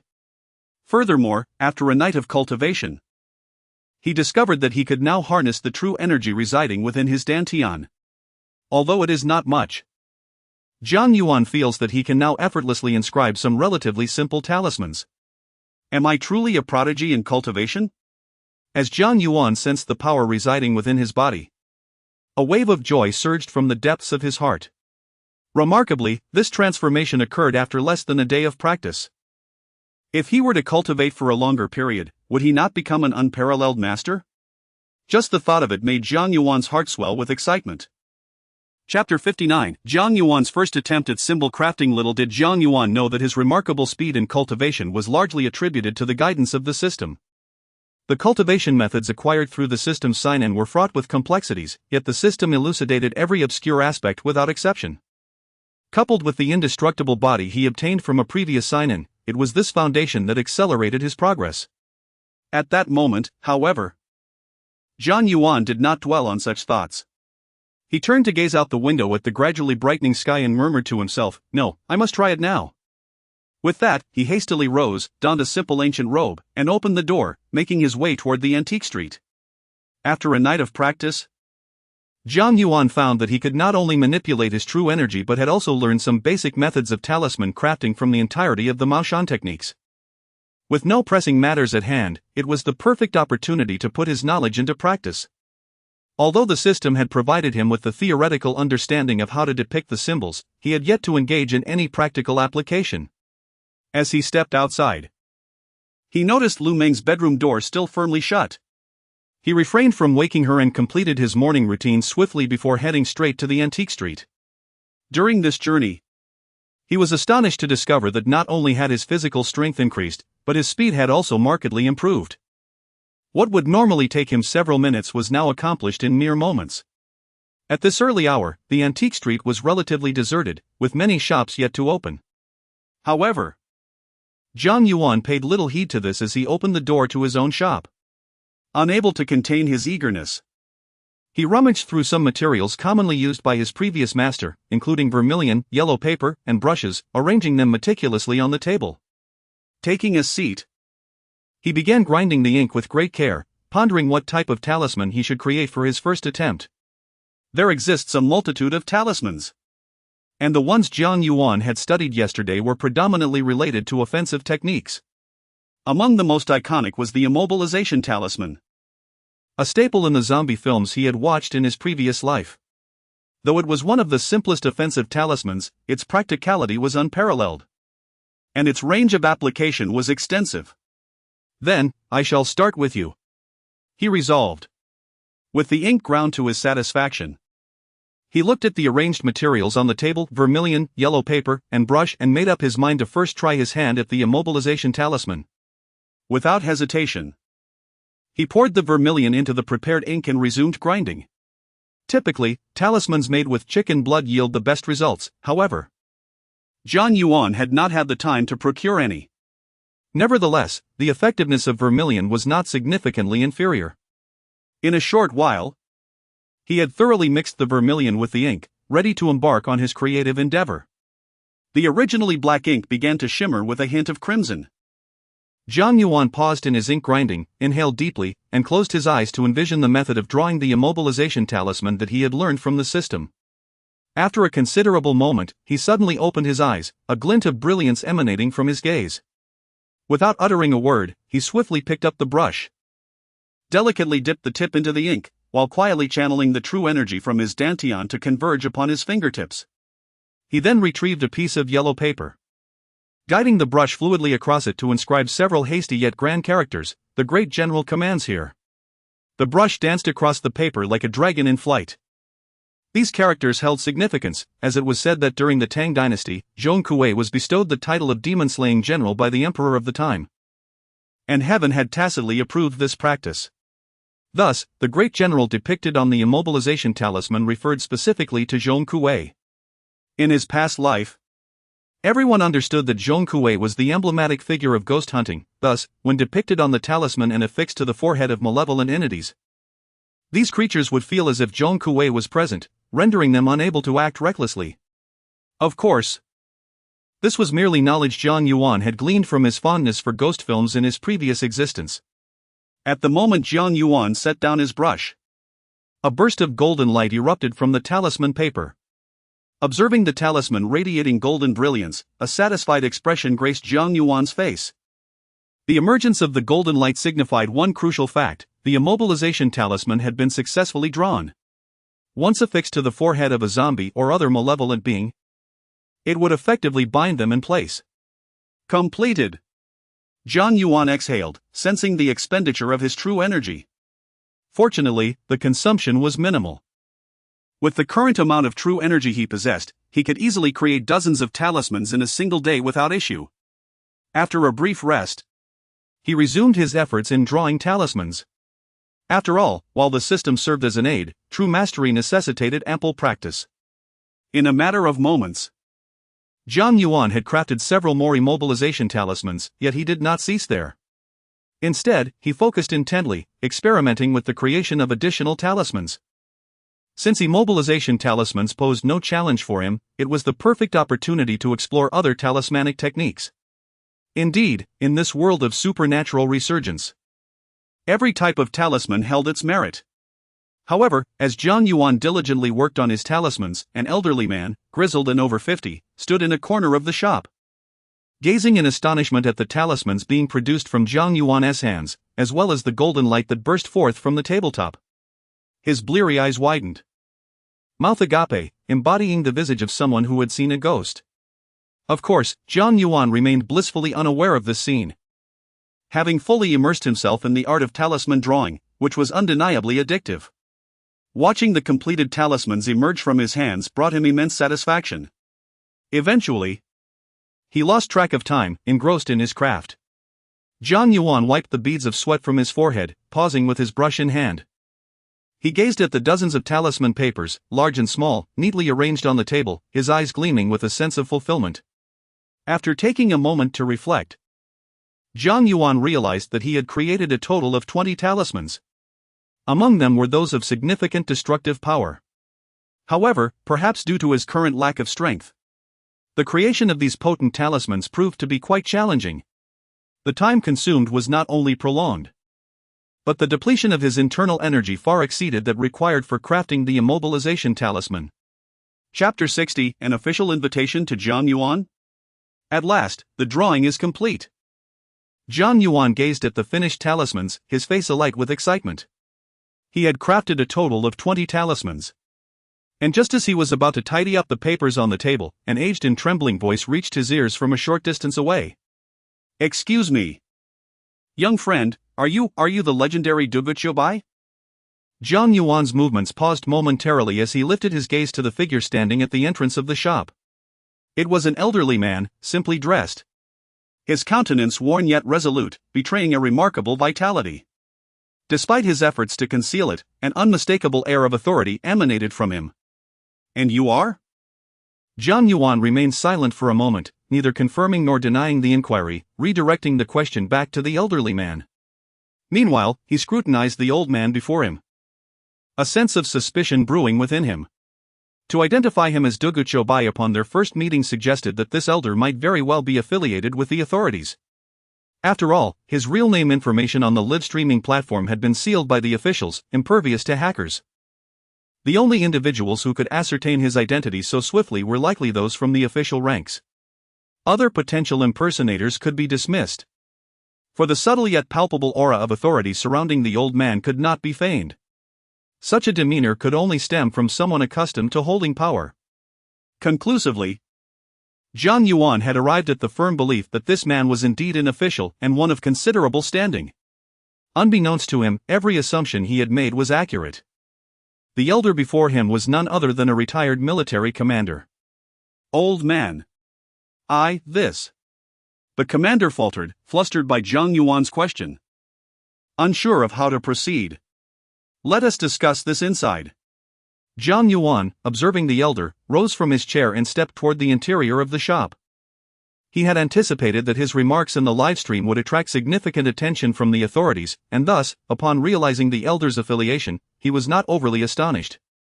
Very well, very well." The elder nodded eagerly, reluctantly tearing his gaze away from the talismans on the table, and proceeded to enter the shop. Once inside, his demeanor appeared to have steadied as he surveyed the modestly furnished interior.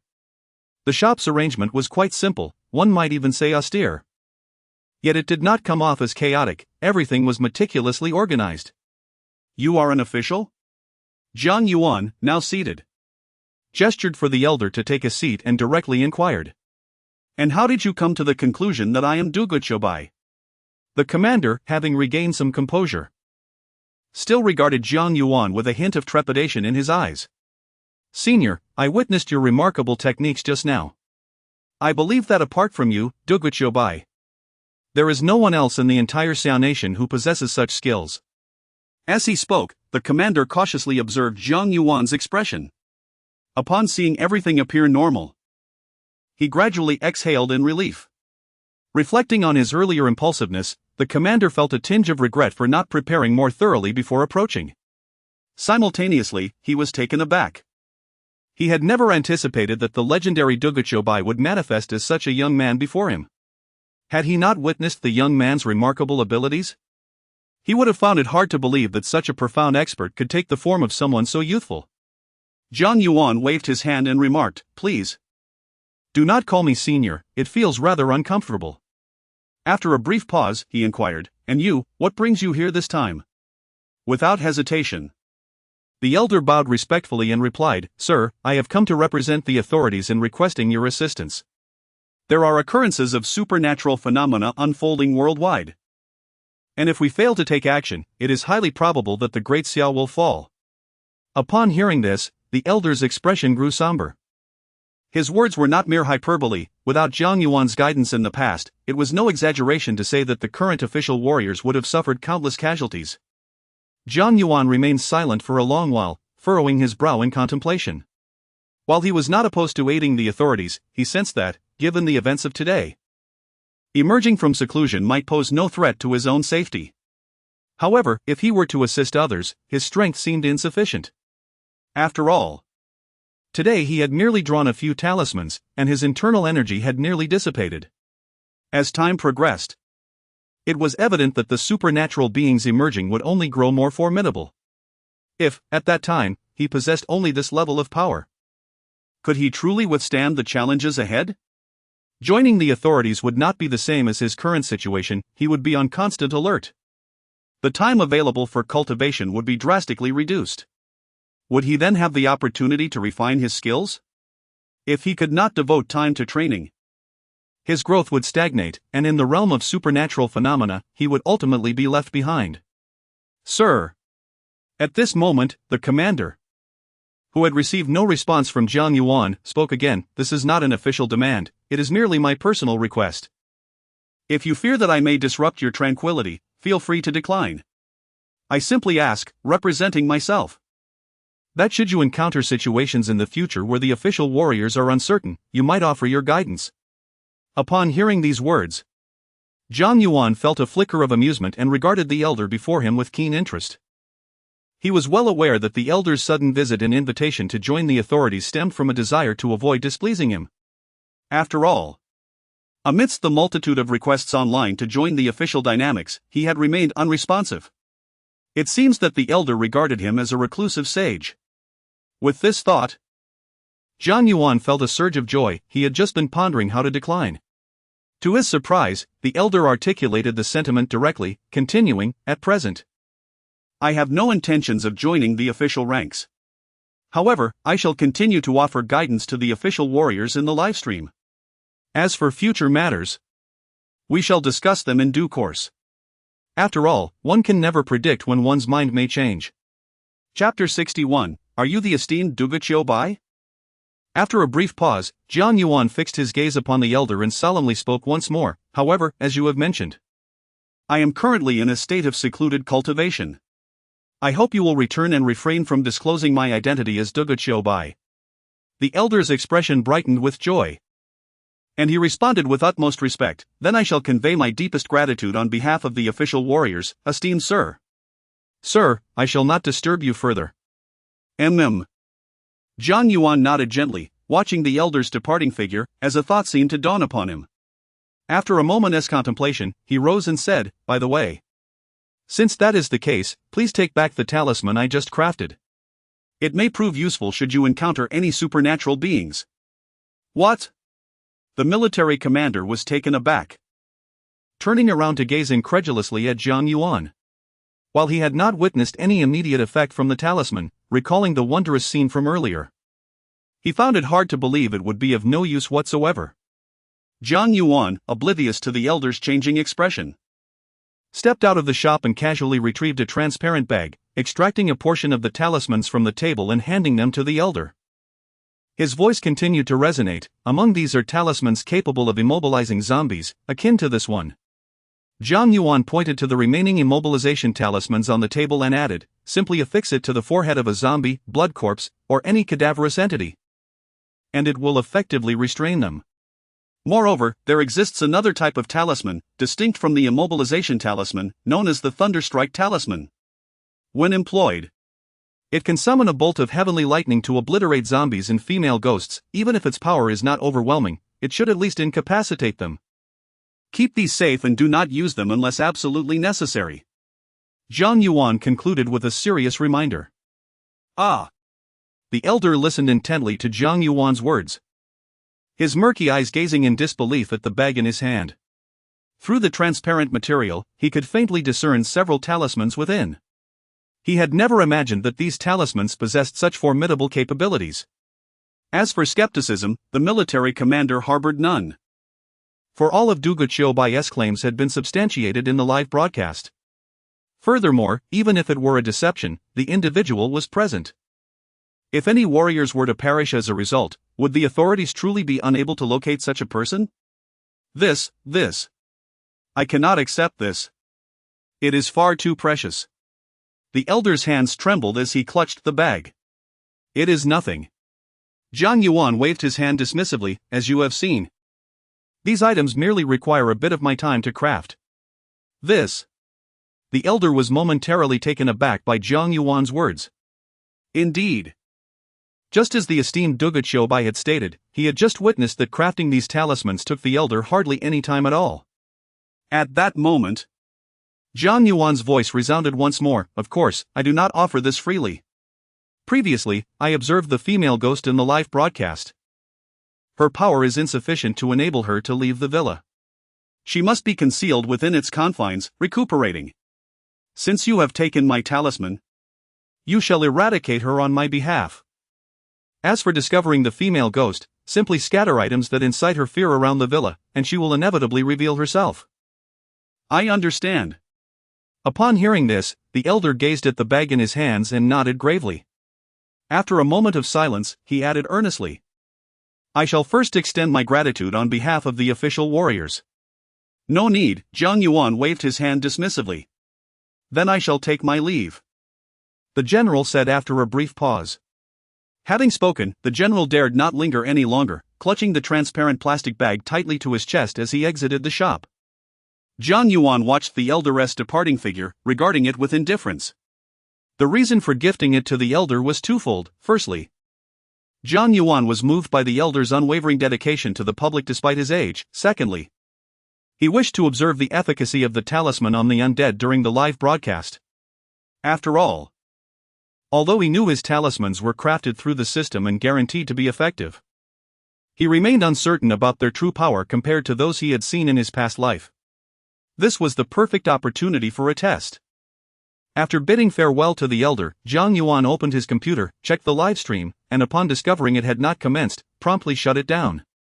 He then closed the shop and, with the system's assistance, began to study the entirety of the Maoshan techniques and engage in cultivation. Upon acquiring the cultivation methods, Jiang Yuan prioritized his training above all else. Meanwhile, on the other side, Lu Meng awoke early, and upon noticing Jiang Yuan's absence, hastily placed breakfast in the living room before rushing off to work. As she entered the office, she scarcely had a moment to rest before donning a professional outfit in preparation for the live broadcast, awaiting its commencement in silence. Conversely, after departing from Jiang Yuan's shop, the general dared not delay even for an instant. He immediately boarded a vehicle, speeding toward the military base, gripping the item in his possession with unwavering vigilance, concerned that someone might snatch it away. Indeed, this object was of utmost significance to him. As the vehicle raced onward, a journey that typically required 2 hours was completed in a mere hour due to the general's special request. Upon arriving at the base, the eagerly awaiting staff from the official television station handed the general a drone, stating, "General, this is a live-streaming drone crafted by our official station, capable of recording all events within a 360-degree view in ultra-high definition. The device is fully charged and can operate continuously for an entire month. It is connected to the headquarters of our television station, enabling live broadcasts of the footage captured by the drone in real time upon activation. Our hosts are always on standby to provide commentary." Upon hearing this, the commander instructed his aides to retrieve the drone, engaging in cordial conversation with the official staff before swiftly returning to his office. Once inside, the commander carefully extracted a bag from within his coat. Opening it to examine the talismans within, his expression one of profound discovery. Without taking a moment's respite, he promptly activated the pager, intoning gravely, "Colonel Huang, please come to the commander's office." Chapter 62, Lu Meng takes the stage commander. Just after the commander hung up the call, Huang Jichuan knocked on the door of the commander's office. "Come in." With a click, Huang Jichuan opened the door and immediately saluted, saying, "Commander, under the guidance of Dugu Choubai, we have successfully subdued the Blood Corpse King." As Huang Jichuan finished speaking and was about to elaborate further, the commander's voice interjected. "I understand. We will discuss this matter shortly." He gestured towards a drone on the table and continued, "This drone has just been prepared by the official television station. From now on, whenever you encounter any unusual situations, refrain from live streaming with the camera, instead, utilize the drone for filming. You will also be provided with headsets to hear the live broadcast host's instructions from Dugu Choubai directly." "Excellent." Huang Jichuan nodded slowly, contemplating the drone as he prepared to report on the situation with the Blood Corpse King. However, the commander presented him with several talisman papers, stating, "I have watched your live stream from last night regarding the Blood Corpse King. Well done, you performed admirably." The commander nodded in approval and pointed to the talisman papers, adding, "These are items I acquired from a dear friend. These talismans are effective against zombies and blood corpses. By affixing the talisman to their foreheads, they will be immobilized. Take this to bring back the Blood Corpse King." As the commander spoke, he withdrew another talisman, saying, "This is the Thunderstrike talisman. When used against ghosts, zombies, and other supernatural beings, it will summon a bolt of heavenly lightning to strike the monster. Anything that comes into contact with this lightning will be rendered utterly powerless. Ensure you utilize these talismans to their fullest potential to guarantee the safety of our soldiers." Huang Jichuan listened to the commander's words, his expression filled with astonishment. Commander! This can't possibly be a hoax, can it? After a brief pause, he could not help but ask. Impossible. The commander asserted firmly. My friend would never deceive me. This is undoubtedly genuine, you can rest assured. Boldly put these to use with the soldiers. Once you have tested them, you will see whether I have misled you. Understood. Huang Jichuan replied, nodding vigorously, yet a flicker of doubt remained in his eyes as he gazed at the talismans in his hands. Clearly, he still harbored some skepticism. The commander noticed Huang Jichuan's uncertainty but chose not to elaborate. After all, if it were not for the knowledge that these items were bestowed by Duguchobai, anyone presenting such things to him would certainly evoke a far more incredulous reaction. For such items to subdue zombies would seem utterly fantastical. However, knowing they were given by Duguchobai, the general holds a profound belief in his convictions, and regarding Huang Jichuan, one can only say that the results will speak for themselves in due time. Ignoring the skepticism etched on Huang Jichuan's face, the general spoke again. Today, I need you to visit that opulent villa once more. According to my esteemed friend, the female ghost cannot stray far from that residence. She is undoubtedly concealed within its confines. If we thoroughly douse the villa with substances that frighten her, she will inevitably reveal herself. At that point, you must resolve the matter. Otherwise, this ghost will remain a menace. Understood. Huang Jichuan replied, tucking away the talisman paper and nodding vigorously. You may take your leave now.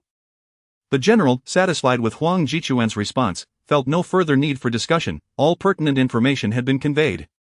From here on, it was merely a matter of observing the situation closely. Upon returning to his resting quarters, Huang Jichuan furrowed his brow as he examined the talisman paper before him. Filled with curiosity, his initial reaction was to question whether the general had been deceived. However, after a period of contemplation, he found some solace in the thought. As the son of the general, Huang Jichuan was well acquainted with his father's character. Despite his age, the general's mind and perception remained as sharp as ever, embodying the adage that older is wiser. To deceive him would be a Herculean task. Moreover, the general valued the lives of his soldiers above all else. He would never place them in jeopardy without ample assurance of success. Is this truly the case? A sudden notion flickered in Huang Jichuan's mind as he gazed at the talisman paper on the table. If this were true, it would imply that there exists another capable individual, alongside the legendary Duguchobai, who could contend with such monsters, and this person is known to the general. Why then? He pondered, has the general not invited him to join the official ranks? After pondering for an extended duration, Huang Jichuan found himself at a loss, unable to unravel this conundrum. Enough of this, he muttered, shaking his head. Looking out the window at the sun hanging high in the sky, he resolved to set aside his thoughts. He folded the talisman paper, took his drone, and exited the room. With daylight fully upon him, he would proceed as instructed by the general. As for the efficacy of the talisman, he would soon discover its merit. If it truly worked, it would provide additional assurance for the soldiers. If not, it would merely revert to the status quo. In a brief span of time, Huang Jichuan arrived at the assembly camp. Here, numerous soldiers awaited their orders. Observing the scene, he straightened his attire, his expression resolute, and strode confidently before the assembled troops. Without unnecessary preamble, he scanned the faces before him and declared, "Comrades, having rested through the night, let us now return to retrieve our brothers still stationed in the Qinling." Agreed. As Huang Jichuan's voice faded, the soldiers in the arena erupted in a chorus of shouts. Let us depart. Huang Jichuan surveyed the warriors around him, unable to suppress a nod of approval. After offering them a military salute, he promptly ascended onto a large truck, followed in orderly fashion by the soldiers who climbed aboard. Simultaneously, under Huang Jichuan's command, drones took flight, initiating the live broadcast. Chapter 63, Lu Meng, Am I a Prophet? With the commencement of the live broadcast, Lu Meng received an immediate notification from the official television station. She adjusted the creases on her clothing, took a deep breath, and launched into her inaugural live hosting experience. Greetings to all our viewers, she said, flashing a sweet smile at the camera. I am Lu Meng, your official host, and from this day forth, I shall oversee all matters pertaining to the official broadcasts. At this moment, we can observe the official warriors embarking on their journey in a large truck, presumably heading towards the Qinling Mountains, where they vanquished the Blood Corpse King yesterday. As the official live stream began, countless eager netizens flooded into the chat room. They were not taken aback by the scene unfolding before them, for they had been informed in advance through an official announcement. However, the majority of viewers were momentarily mesmerized upon seeing Lu Meng, their eyes lighting up with astonishment, especially when she smiled. The collective sentiment was unmistakable: they had fallen in love. Suddenly, the number of viewers in the official livestream surged dramatically, leading to an explosive reaction. Goodness! The official host is so beautiful? This is truly unexpected. Lu Meng is indeed a lovely name. I have a thought, though I wonder if I should share it.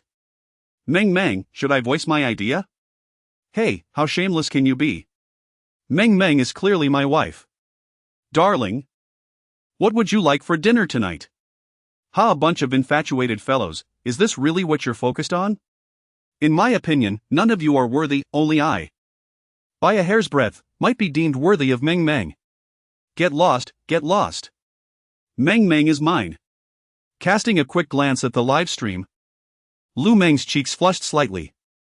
However, she swiftly buried her emotions and addressed the audience with unwavering focus. Dear viewers, yesterday our official warriors endured a fierce battle and ultimately subdued the Blood Corpse King. Today, according to Commander Huang and his team, they seem to have made significant progress in dealing with the Blood Corpse King. Perhaps the esteemed Dugu Chobai discreetly imparted this knowledge to Commander Huang. As she spoke, Lu Meng playfully made a jest. Ha, could it be that the illustrious Dugu Chobai has joined the official ranks? What a revelation! Didn't you all notice? It's you who startled Meng, she is merely trying to lighten the mood. If he has joined, he has joined. Meng. I've misplaced something, could you help me find it? That something is your heart. Goodness, I derate that cheesy line in 9. But I'll deduct a point lest you become too proud. However, I must admit, I am quite curious as to who informed Commander Huang to rush over so early. The director of the official television station, observing the vibrant atmosphere of the live broadcast, shifted his gaze towards Lu Meng, who was performing seamlessly. He exhaled slowly, relieved. Initially, they had intended to initiate this live stream, but the military had persistently withheld their approval. Unexpectedly, the military finally relented, stipulating that Lu Meng must serve as the host for them to gain full control of the broadcast. Reluctantly, the director acquiesced. What he had initially perceived as Lu Meng merely being a nepotistic intern now seemed to reveal her undeniable competence. He continued to monitor the developments within the official live broadcast room. After issuing a brief command, the director exited the control room. Meanwhile, as Lu Meng proceeded steadily, the atmosphere in the live broadcast room escalated in intensity. Dear viewers, the official warriors have arrived deep within the Qinling Mountains. As Lu Meng's voice echoed through the space, the audience ceased their playful banter, directing their attention towards the live scene. Through the footage captured by drones, they could see the Blood Corpse King still ensnared within the ravine.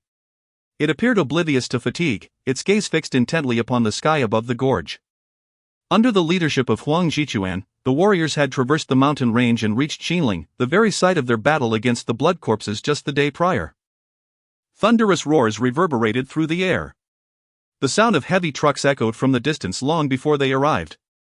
The station warriors, initially guarding the Blood Corpse King, instantly perked up, standing tall like soldiers awaiting inspection. Moments later, 3 large trucks sped towards them, finally halting alongside their position. As soon as the vehicles came to a stop, Huang Jichuan sprang out from the passenger seat. Commander Huang! Commander Huang! Commander Huang! The station soldiers called out in unison upon his arrival. Yes, Huang Jichuan replied softly, then inquired, what is the status of the Blood Corpse King? Commander! There have been no further issues. The Blood Corpse King feels excruciating pain upon contact with the chalk line.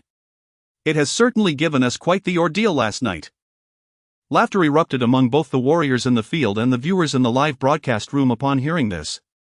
However, in the next moment, Huang Jichuan's subsequent words left everyone in stunned silence.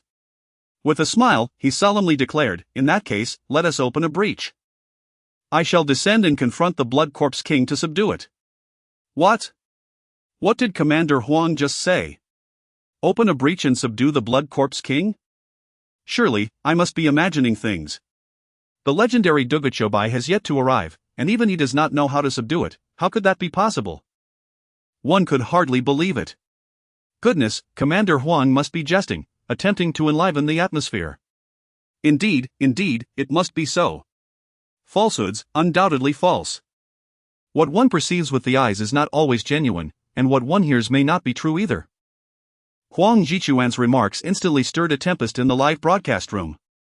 After all, just yesterday, the prowess of the Blood Corpse King was vividly etched in memory. To rely solely on Huang Jichuan to subdue it is nothing short of a fanciful dream. Could it be that Master Huang has, in secret, truly received guidance from the esteemed Duguchobai? Even in the official livestream, Lu Meng appeared utterly bewildered. She had merely aimed to enliven the atmosphere, quickly masking her own embarrassment. Is it possible that everything she just uttered was indeed accurate? Chapter 64, The Solitary Pursuit of Defeat, explained Colonel Huang. Are you jesting? The warriors in the arena, shaken from their astonishment, gazed at Huang Jichuan with expressions of bewilderment. I am not joking, Huang Jichuan replied, shaking his head as he produced several talisman papers from his person. These talismans possess the power to subdue the Blood Corpse King. By affixing one to its forehead, we can immobilize it. Furthermore, should this talisman be utilized, it might even lead to the obliteration of the Blood Corpse King. As he spoke, Huang Jichuan unfurled the talismans for the audience's better scrutiny. This. Colonel Huang, the multitude of warriors regarded Huang Jichuan, whose demeanor was grave, at a loss for words.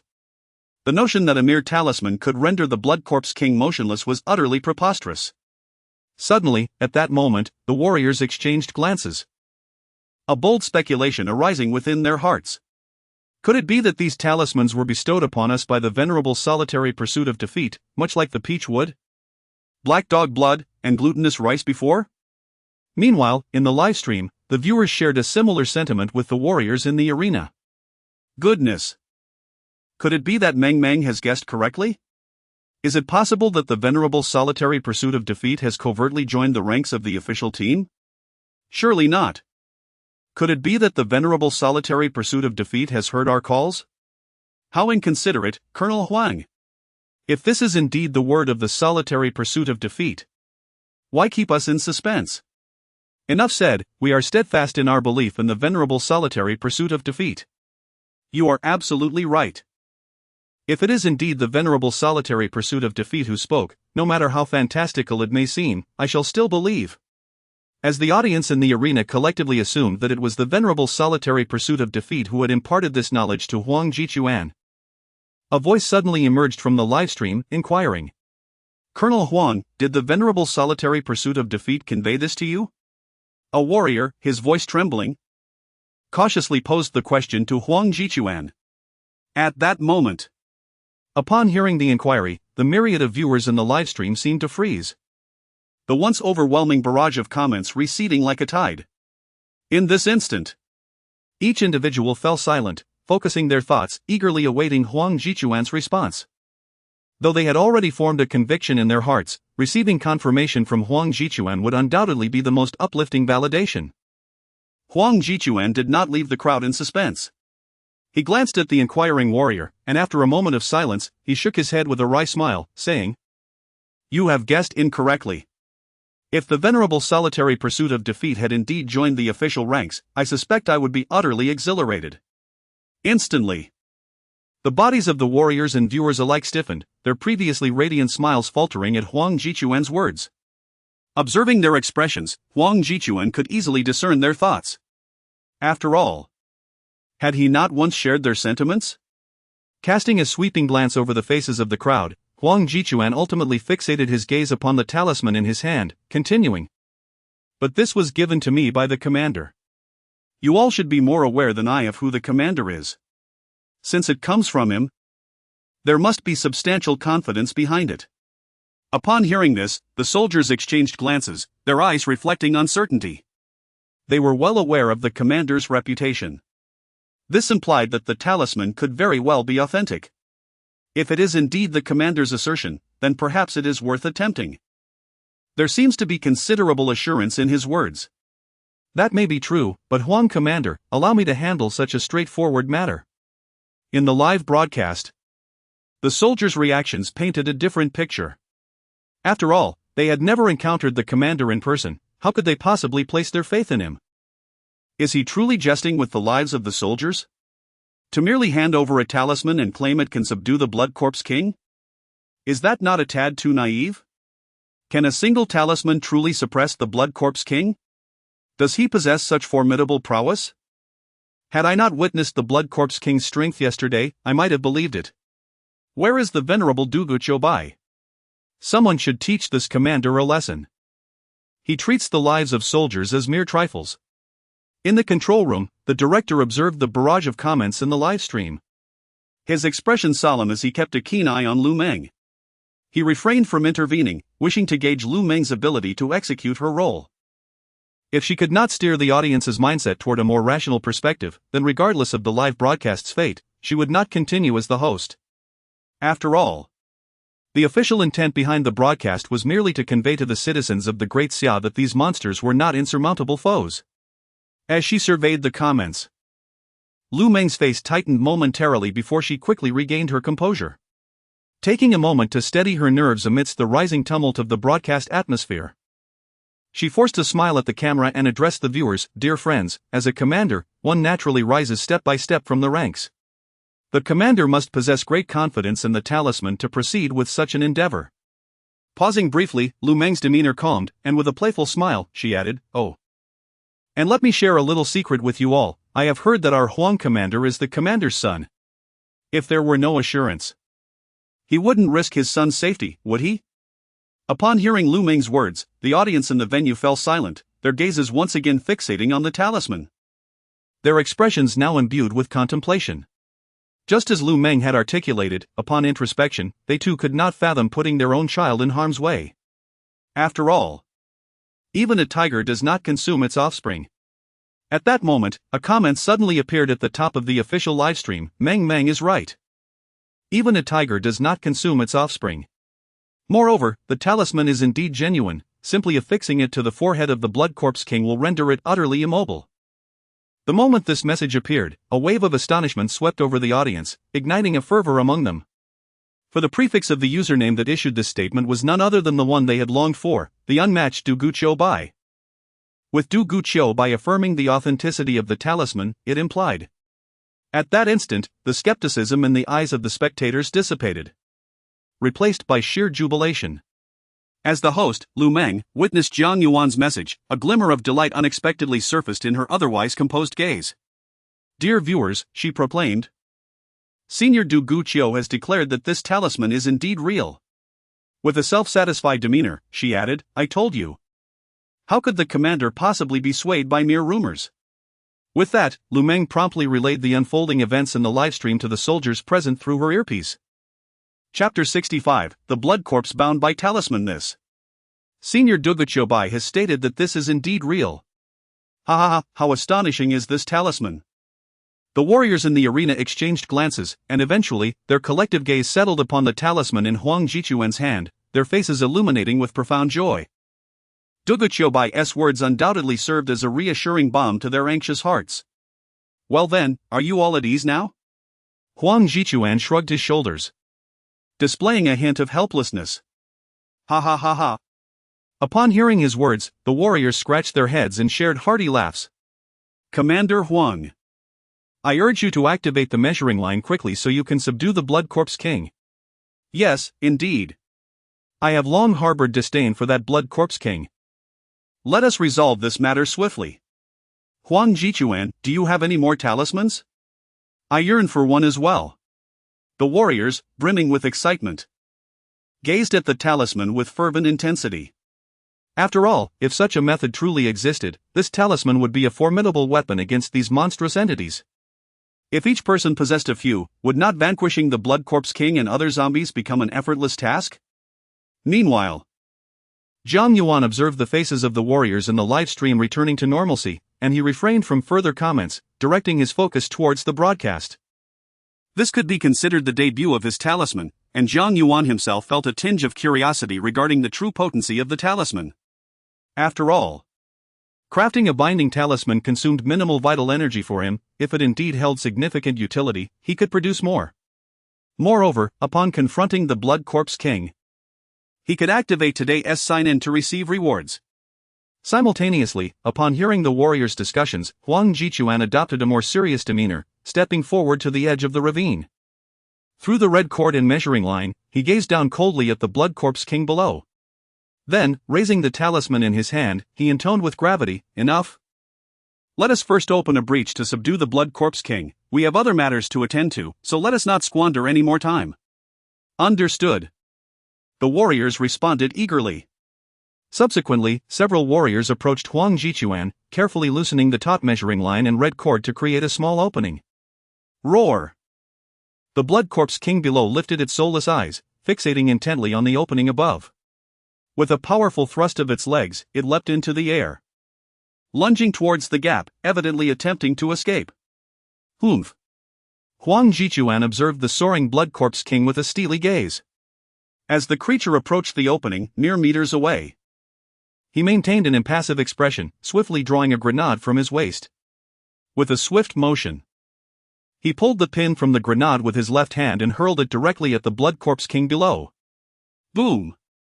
Beneath this distance, the Blood Corpse King was unable to evade, struck directly by the grenade. In an instant, upon contact with its body, the grenade erupted with a deafening blast. A pained howl escaped the Blood Corpse King at the epicenter of the explosion, as it plummeted towards the ground like a meteor descending from the sky. With a resounding thud, the Blood Corpse King crashed heavily onto the earth, leaving behind a massive crater, motionless. Witnessing this scene, Huang Jichuan leaped into action, vaulting into the gap. The spectators held their breath, their eyes fixated on the spectacle below the chasm. Having engaged in battle with the Blood Corpse King the previous day, they understood that grenades inflicted no real harm upon it, merely immobilizing its form for approximately 10 seconds. And now, this fleeting 10 seconds was of utmost importance. After all, if the talisman was not affixed to the Blood Corpse King's forehead within this brief window, it would not be so easily subdued once it regained its senses. Bang! At that moment, Huang Jichuan landed firmly on the ground, showing no signs of hesitation. As his feet made contact with the earth, his body surged forward like a bolt from a crossbow, swiftly approaching the Blood Corpse King. With a steely gaze, he observed the fallen beast, his right hand suddenly producing a talisman from his robe, aimed at the creature's forehead. Roar! Just then, the Blood Corpse King, having recovered from the grenade's impact, let out a furious cry, its hands lunging towards Huang Jichuan's shoulders with blinding speed. The onlookers watched in rapt attention, breath held, eyes unblinking. Some even digging their fingers into their flesh, oblivious to their own tension. In this moment, everyone comprehended that it was a race to see whose speed would prevail. Finally, a sigh of relief washed over the crowd as the scene unfolded. Although the Blood Corpse King was swifter than Huang Jichuan, in this minuscule distance, the talisman in Huang Jichuan's hand reached the Blood Corpse King's forehead first. With a crisp sound, the talisman made intimate contact with the creature's brow. Then, under the watchful gaze of the audience in the livestream and the warriors present, the once furious and fierce Blood Corpse King suddenly deflated like a punctured balloon. Its entire body stiffened, halting in place, and its hands, which were poised to pierce Huang Jichuan's shoulder, bizarrely froze in midair. As this scene unfolded on the live broadcast, the audience was left speechless, a single word echoing in their minds: effective. Meanwhile, Lu Meng, witnessing the event, wore an expression of disbelief. Although she had long heard from Duguchobai about the talisman's efficacy, seeing it manifest before her eyes was still astonishing. It was indeed, truly effective. After a brief silence, Lu Meng regained her composure, fixating her gaze upon the Blood Corpse King, which stood motionless and silent. She covered her mouth and exclaimed in shock. As her voice echoed, the audience in the live broadcast gradually emerged from their state of astonishment. Chapter 66, we have more important matters. Their gazes fell upon the Blood Corpse King. At that moment, after being affixed with talismans, the Blood Corpse King's body bizarrely came to a halt. It had not moved even once since then. Were it not for the certainty of their reality, they might have doubted their own perceptions. Wow, is it really that formidable? It looks so pitiful now, completely motionless, ha ha ha. With something like this, who needs anything else? A seaside villa would be perfect. But enough talk, I have just one question: where can I procure these talismans? Let me clarify, I'm not afraid of death. I'm merely considering my own safety. At that moment, a sound rang out, ding. An anomalous event detected. Would the host like to check in? Check in. Jiang Yuan responded instinctively. Ding. Congratulations, host, you have successfully checked in and received the reward, 10,000-year thunderstruck wood.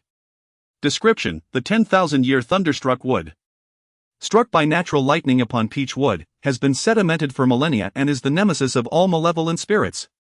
As the voice faded in his mind, a golden light suddenly flickered beside Jiang Yuan. Following that, the golden glow dissipated, and a gnarled piece of wood appeared in his hand. Feeling the sudden weight, Jiang Yuan instinctively glanced down at what he held. The piece of wood was pitch black and devoid of any luster, appearing quite ordinary. Yet, as he looked at the 10,000-year thunderstruck wood, his eyes gradually ignited with fervor. Despite its mundane appearance, Jiang Yuan was all too aware of the significance of the 10,000-year thunderstruck wood. Thunderstruck wood typically refers to peach wood and other materials that have been struck by lightning, capable of vanquishing evil. Peach wood itself is a weapon against malevolence. And when struck by lightning, its potency is exponentially enhanced. According to the lore within the game, a peach sword crafted from thunderstruck wood would equate to an enchanted sword. In the cinematic tales of his past life, even a mere century-old thunderstruck wood would make 9 uncles salivate. How much more precious must a 10,000-year wood be? It can be said that once fashioned into a peach sword, regardless of what malevolent entity might confront him, no matter how formidable its strength, a single strike would guarantee its demise, leaving no possibility of survival. 10,000-year thunderstruck wood. This. Understanding its value, Jiang Yuan, despite possessing a system, could not help but be overwhelmed with awe. He gazed at the piece of wood in his hand, excitement nearly overwhelming him. After toying with it for a full quarter of an hour, Jiang Yuan finally wrapped the 10,000-year thunderstruck wood securely. Observing the scene unfolding in the livestream, he slowly tucked his phone away. Having grasped the power of the talisman, the next destination they should head to was the location of the female ghost from yesterday. To confront the female specter, the efficacy of the immobilization talisman is commendable, yet the Thunderstrike talisman, crafted with even greater effort, surely surpasses expectations. Its effectiveness is undoubtedly exceptional. Through the conversations within the live broadcast, Jiang Yuan stumbled upon a rather surprising revelation: the elderly gentleman who sought him early that morning was, in fact, a military commander. One must acknowledge that the rank of a commander is remarkably prestigious. The fact that a commander personally sought him out indicates that the current supernatural resurgence incidents are indeed numerous and have garnered significant attention from the upper echelons of the state. Thus, it begs the question, could it be that before long, the world will transform into one overrun by the supernatural? Never mind. Shaking his head, Jiang Yuan dispelled such thoughts from his mind. Rather than dwelling on these matters, it would be more prudent to enhance his own abilities. After all, even if formidable specters were to descend, what of it? In the live setting, the multitude of warriors remained oblivious to the occurrences within the broadcast. After a brief silence, the hall erupted with gasps of astonishment. The warriors exchanged glances, their faces reflecting a mixture of dread and surprise. The dread stemmed from the realization that had Huang Jichuan's speed been just a fraction slower, they might never have seen him again. Conversely, their surprise mirrored that of the numerous viewers in the live chat. This truly worked, and astonishingly well. The moment the talisman was affixed to the Blood Corpse King, it immediately subdued it. Even now, a sense of incredulity lingered in their hearts. In a certain sense, they found this more astonishing than the knowledge that Peach Wood could combat zombies. After all, they had distinctly heard Huang Jichuan mention that he possessed even more powerful talismans. Meanwhile, at the ravine, Huang Jichuan gazed in astonishment at the blood corpse king, which bore the talisman. Gradually, he quelled his shock and raised his gaze to the soldiers at the edge of the ravine, striving to maintain his composure as he urged. Having subdued the blood corpse king, why have none of you come to lift it? Oh, right. I'm on my way, Commander Huang. The soldiers snapped back to attention, responding with eager affirmations as several of them removed the chalk lines and red strings, leaping down from the ravine's edge. In the blink of an eye, they stood before Huang Jichuan, each wearing a look of wonder as they beheld the blood corpse king. At this proximity, they could clearly discern the expressions on the blood corpse king's face, the blood coursing through its form, and the foul, pungent odor emanating from it. After observing for a moment, all their gazes converged on the talisman affixed to the king's forehead. They were aware that talismans typically lacked any adhesive properties, yet inexplicably, it clung to the blood corpse king. Of utmost importance, however, is the ability to secure it. Commander Huang, I would like to inquire about this talisman. Enough. Huang Jichuan glanced at the soldiers beside him, fully aware of their thoughts. With a wave of his hand and a smile, he said, Do not gaze too eagerly. This is a gift from the general. Upon our return, I shall inquire where the general procured this talisman. Rest assured, you will all be equipped accordingly. For now, let us hasten to carry the blood corpse king back. We have more pressing matters at hand. Commander Huang, what other tasks await us? Queried one soldier. Indeed, what could possibly be so urgent? Is it another supernatural resurgence? What are we waiting for? Let us depart at once. The soldiers in the arena spoke one after another, their faces alight with excitement.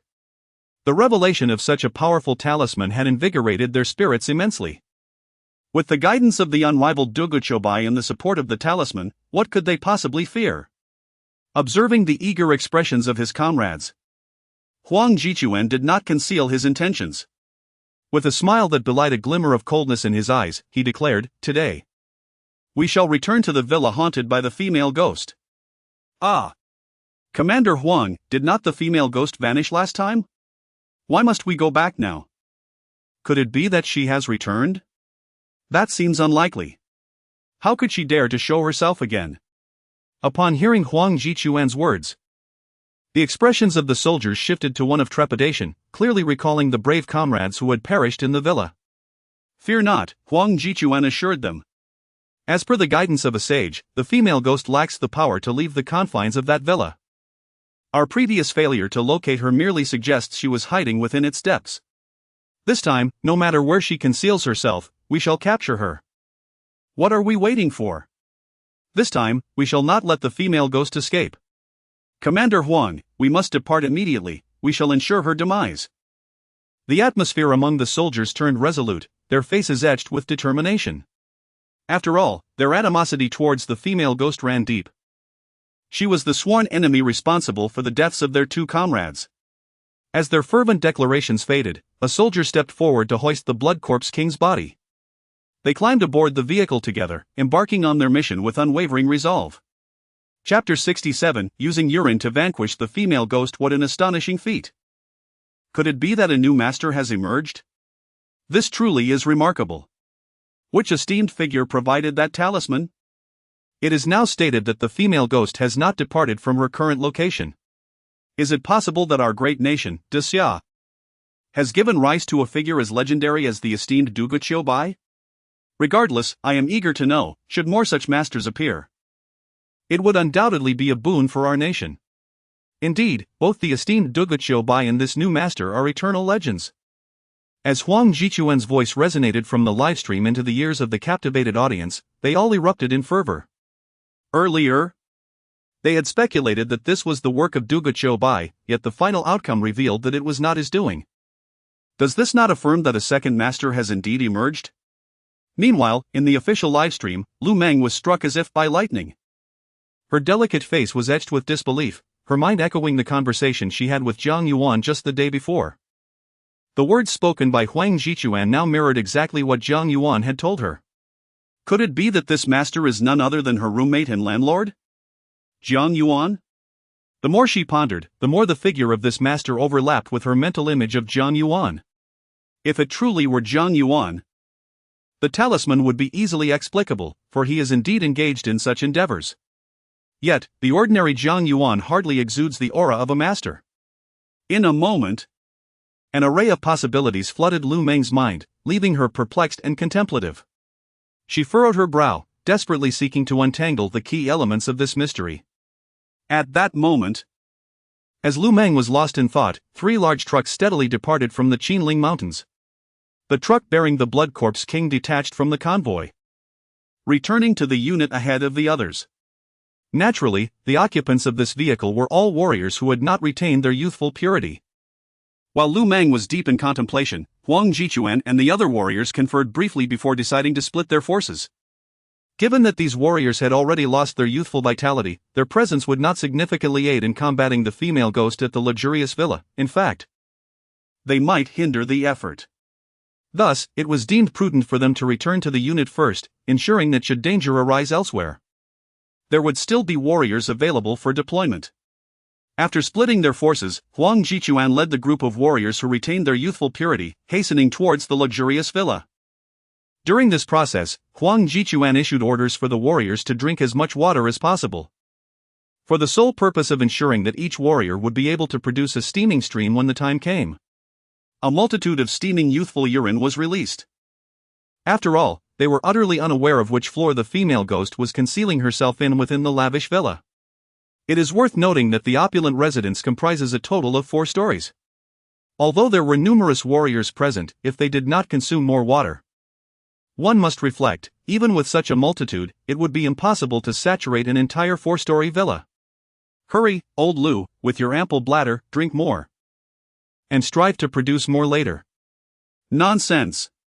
Who said having a larger bladder equates to producing more? It merely indicates a greater storage capacity. What good is storing more if one cannot hold it? If one cannot maintain control, it will all be released en route.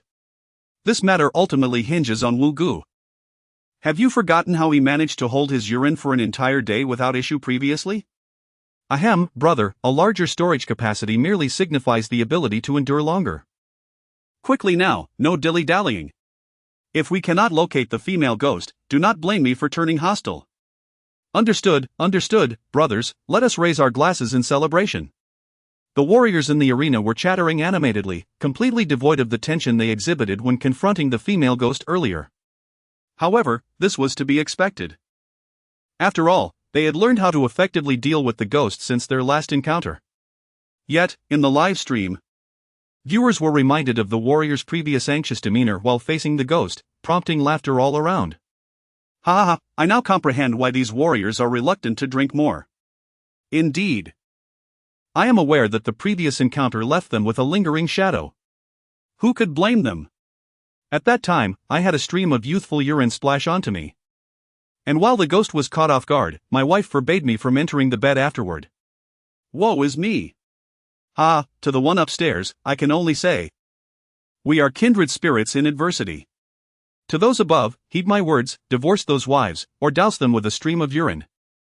Not only would it enhance their beauty, but it would also ward off ghosts, an all-encompassing solution. Enough said, to the one upstairs. I am indeed doing just that and am currently at the Civil Affairs Bureau. Woe is me! Enough of this. My leftover meal is on the verge of being expelled. At that moment, lost in thought, Lu Meng's eyes suddenly caught sight of the livestream. Through the drone's footage, a magnificent 4-story villa came into view, surrounded by a slender barrier cordoning it off. The villa has arrived. Observing the residence, Lu Meng glanced at the barrage of comments in the live stream and alerted the viewers. Upon hearing the warning, the audience in the arena promptly ceased their chatter, fixating their attention on the live broadcast. Suddenly, accompanied by a thunderous roar akin to a tiger's roar, 2 large trucks came to a steady halt in front of the villa. As soon as the vehicles came to a stop, the warriors aboard, led by Huang Jichuan, began to disembark one after another. In no time, a formidable row of warriors stood beside the 2 trucks, their faces devoid of any smiles. Every gaze was fixated upon the villa, exuding an ominous air. Huang Jichuan surveyed the sullen warriors present, refraining from any superfluous remarks as he bellowed an order. He then pivoted, gesturing towards the villa. "Prepare everything, shortly, we shall advance together." This time, I refused to witness any sacrifices among our warriors. "Yes." The soldiers responded in unison, their footsteps synchronized as they shouted in affirmation. Subsequently, they paired off, commencing their preparations for battle. Meanwhile, the live broadcast was momentarily suspended by the director, for such matters were deemed unsuitable for public display in the grand nation of Daxia. Chapter 68. Where did the female ghost disappear? In the live streaming room, viewers were greeted with a black screen, prompting an outpouring of complaints from the audience. What is happening? Why is the screen still black? This is utterly unbelievable. I am a respectable woman, how could I possibly engage in such inappropriate actions? Yes. It seems the affection has waned, as no one believes in our charming audience. Enough said, I have retreated into silence, without the comfort of a warrior. I would not recover. What is truly infuriating is not the inability to see, but the fact that you all suspect I am not a person of integrity. Such baseless slander of my character, oh woe is me. In an instant, the barrage of comments flooded the screen like a rising tide, with virtually everyone engaging in the discussion. I hammered dear viewers, as the host, Lu Meng could not help but notice the comments. She glanced at the barrage, sighed slightly, and kindly admonished, "Dear audience, this is an official live stream. If you truly wish to see." At this point, Lu Meng flashed an expression that suggested she understood. Suddenly, with a crackling sound, the previously black screen flickered back to life. As the image sharpened, the audience erupted into laughter. Even Lu Meng, the host herself, could not suppress a smile. "Ha, this is too much, I can hardly contain my laughter. Though I recognize this is a serious matter and I should not be amused, I must confess, I simply cannot help it. Ahem. I just want to say that even though we are separated by a screen, I can sense the atmosphere of the live event. Enough said, those who understand will understand. Ha, this is too much, our viewers are truly talented. Yet, I still wish to emphasize that amidst the laughter and chaos, we must remain focused on the task at hand. At this moment, in the live event, what caused the audience to burst into uncontrollable laughter was the sight of all the warriors transformed into drenched chickens. Each individual was soaked, steam rising from their bodies. And in their hands, nearly every person held a water bottle filled with a pale yellow liquid. It was clear to everyone that this was a crucial substance for subduing ghosts, boys' urine. At the sight of this, not only did the audience in the live stream find it hysterically funny, but even the warriors themselves, glancing at one another, could not help but cover their mouths and noses. Laughter echoed from the live stream. All right. Huang Jichuan surveyed the room filled with warriors, a slight smile curling at the corners of his mouth, though it quickly faded. He then spoke with a serious tone, "We have had our laughter, now let us commence with our serious business. Everyone, divide into 4 teams, and sweep through each floor. We must expeditiously locate the female specter and resolve this matter." At this proclamation, the warriors within the venue stifled their laughter, their expressions turning solemn as they promptly arranged themselves into 4 ranks. "Now, let us commence." Observing the neatly formed ranks, Huang Jichuan issued a decisive command. He then led the warriors, now divided into 4 groups, in an orderly and swift advance towards the villa. Before long, they crossed the perimeter and arrived at the villa's entrance. Huang Jichuan stared intently at the grand door, inhaled deeply, and resolutely pushed it open. Creak! It was as if the door had lain untouched for ages, now swinging back into the light. A wave of malevolent energy surged forth from within the villa, swiftly enveloping the surroundings, yet it dissipated just as quickly. Although this dark aura vanished in an instant, it was nonetheless perceived by the warriors present. Upon sensing this ominous presence, the expressions of the warriors, including Huang Jichuan, grew increasingly grave. Indeed. The female ghost remains here. Move out. Huang Jichuan turned to the warriors behind him, gesturing with his right hand as he spoke in a low, commanding tone. With the order given, the warriors exchanged glances, then proceeded as previously instructed. The 4 teams dispersed to various buildings with utmost urgency to unearth the ghostly figure. This mission was not solely for the sake of the great Xia nation and its people, but also to avenge their fallen comrades, fueled by a fervent desire for retribution. Meanwhile, in the live stream, a flurry of comments erupted, as all eyes were riveted on the broadcast. Though they relished jesting, the audience was astute enough to discern the appropriate moments for humor.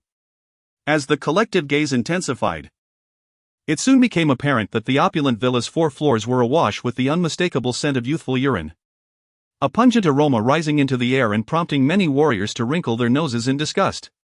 However, a perplexing scene unfolded. Despite the grounds being saturated with the unmistakable evidence of youthful urine, the anticipated apparition of the female specter was nowhere to be found. As if she had never graced this place at all. What on earth is happening? The assembled warriors exchanged bewildered glances, their faces tinged with confusion. Wasn't it promised that the ghost would be driven out? Could this be a ruse? Surely, she must have departed long ago. Indeed, it seemed she had vacated, for otherwise there would be no reason for her presence to remain undiscovered. I scanned the entire area earlier, and the ground bore traces of youthful urine. In the live stream, every viewer was wide-eyed, scrutinizing the drone footage in search of locations untouched by the liquid. Yet, moments later, they were left in a state of utter perplexity, as their investigations led them to a solid conclusion. The villa's floor had been entirely covered with the urine of a young boy, yet the female ghost remained elusive, leaving them bewildered. This scene exceeded their comprehension, prompting a flurry of speculation in their minds. In the live broadcast, Lu Meng widened her eyes, scanning the area for a considerable time. Her expression mirroring the confusion of the warriors and spectators alike. After a brief silence, she lifted her head, addressing the camera with a hint of anxiety in her voice. Is the esteemed senior, Duguchobai, present?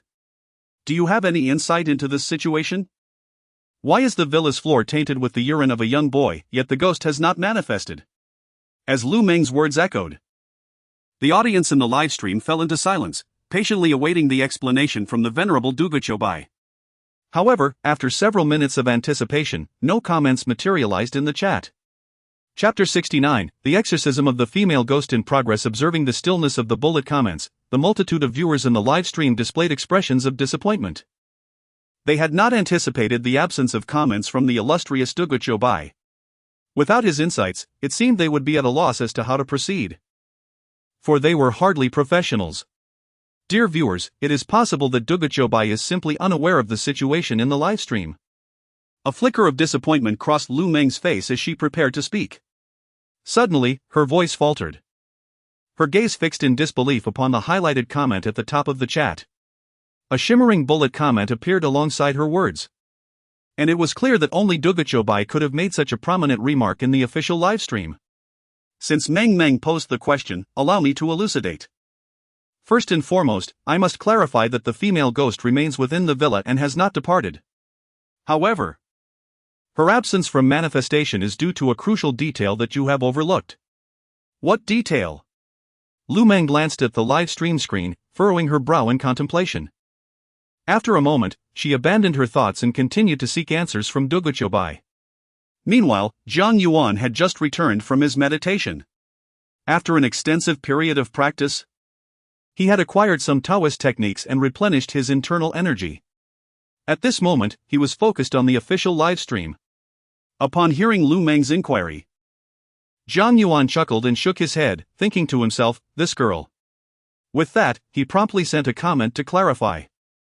Have you not realized that the female ghost is not human? She can float. After sharing this insight, Jiang Yuan fell silent, believing he had conveyed enough. If they still did not comprehend, he might very well be driven to despair. Simultaneously, Jiang Yuan's comment manifested in the livestream.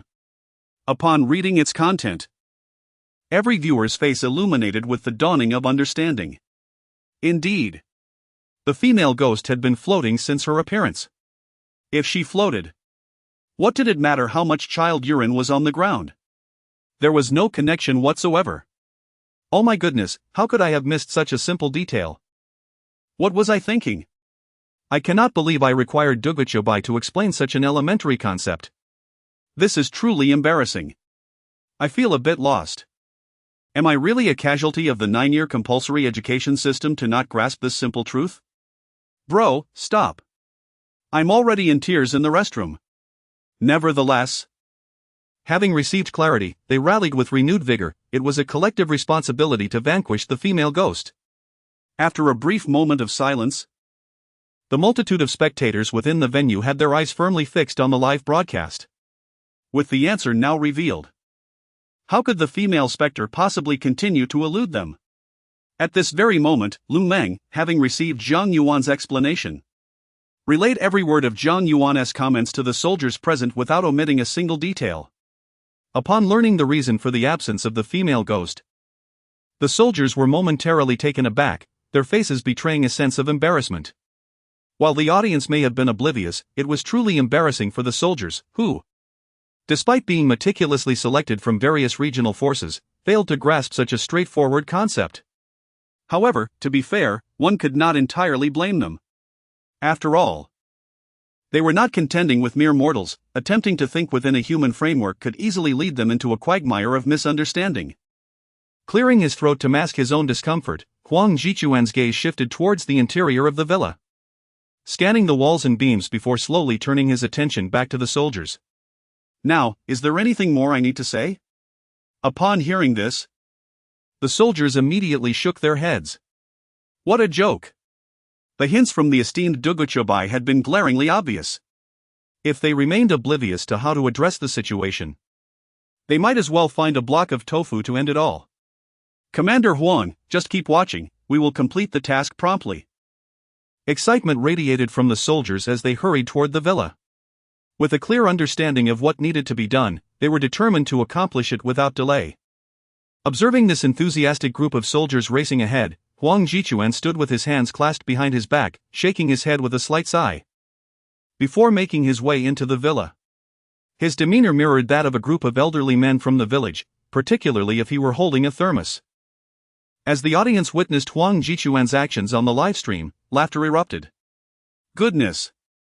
Commander Huang's mannerisms are reminiscent of my elderly grandfather, someone exclaimed. Indeed. If not for his youthful visage, one would mistake him for an old man. Another chimed in, yet, I must admit, his youthful appearance does not seem at all out of place with those gestures. What is happening here? Meng, do you have any insight into this? Lu Meng chuckled in response. Strange as it may seem, Commander Huang's current demeanor and movements, if paired with a slightly older face, would perfectly depict an old man casually chatting in the village before heading home for dinner. Commander Huang, the first floor has been secured. Commander Huang. The second floor has been cleared. Colonel Huang, the third floor has been dealt with. At that moment, a series of abrupt and resounding noises echoed through the live broadcast room. Raising his eyes, Huang Jichuan beheld 3 soldiers standing resolutely before him. Acknowledging them with a nod, he was poised to speak. Suddenly, a furious roar reverberated from the 4th floor, piercing the ears of all present. Upon hearing the sound, both Huang Jichuan and the soldiers reporting to him wasted no time, swiftly making their way toward the 4th floor of the villa. Chapter 70, The Thunderstrike Talisman reveals itself. One thunder breaks all laws before long. Under the leadership of Huang Jichuan, the soldiers from the other floors rushed towards the 4th floor in unison. Upon their arrival, they were immediately taken aback by the scene before them. In the corridor not far from the stairwell, a ghostly figure draped in crimson, with disheveled hair, floated in midair, emanating wisps of dark energy. Her blood-red eyes fixated intently on everyone within the 4th floor, as if she wished to devour them all. Moreover, the atmosphere on the 4th floor was overwhelmingly oppressive, akin to being at an extreme altitude where one struggled to breathe. The temperature plummeted, and a chilling aura swept through the surroundings, sending shivers down the spines of all present. Do not be afraid of her. Despite the fear that gripped even Huang Jichuan, he quickly regained his composure. With a fierce roar, he charged towards the ghostly figure, just as he had done previously. The other soldiers, seeing this, wasted no time, echoing his battle cry as they joined him in a coordinated assault against the spectre. Clearly, enmity sparked fierce determination, as these warriors were eager to vanquish the ghost. By the heavens, the ghost is here! I can hardly believe how much stronger she seems. Whether she had indeed grown more formidable was uncertain, but it was undeniable that she had become more alluring. Indeed, she has grown more beautiful. Amidst the tumult, one soldier, despite feeling a surge of panic, urged, "Charge forth! Commander Huang! You can defeat the ghost. Yes, subdue her, and if one attempt fails, then make a second." Coughing awkwardly, another added, "Upstairs. I can't help but feel you might be a bit suggestive." Regardless, the sentiment remained, no matter how formidable the ghost appeared. The outcome was inevitable, her demise was certain. In the live stream, the viewers reveled in the soldier's charge, indulging in their bravado. To them, it seemed impossible for the ghost to escape the collective might of so many warriors. Her fate was sealed, a dead end awaited her. Yet among the throng of spectators, one individual's demeanor starkly contrasted with the rest. Jiang Yuan's gaze remained fixated on the ghost. His interest was not drawn by her beauty, rather, he understood that her altered appearance signified a significant increase in her strength. If one day her visage were to fully restore, it would indicate her ability to leave this villa at will. What puzzled Jiang Yuan was the speed of her newfound power. In such a brief interval, how could her abilities have escalated so dramatically? It was indeed bewildering. After contemplating, Jiang Yuan's expression subtly shifted. Observing the female ghost effortlessly evading the soldier's attacks, he resolved to act without hesitation. He promptly began to share his observations in the live broadcast. "Be cautious, this female ghost has become significantly stronger. Isn't there a talisman? We cannot afford to delay any longer. Deploy the lightning talisman to eliminate her. Otherwise, the female ghost will become exceedingly difficult to handle."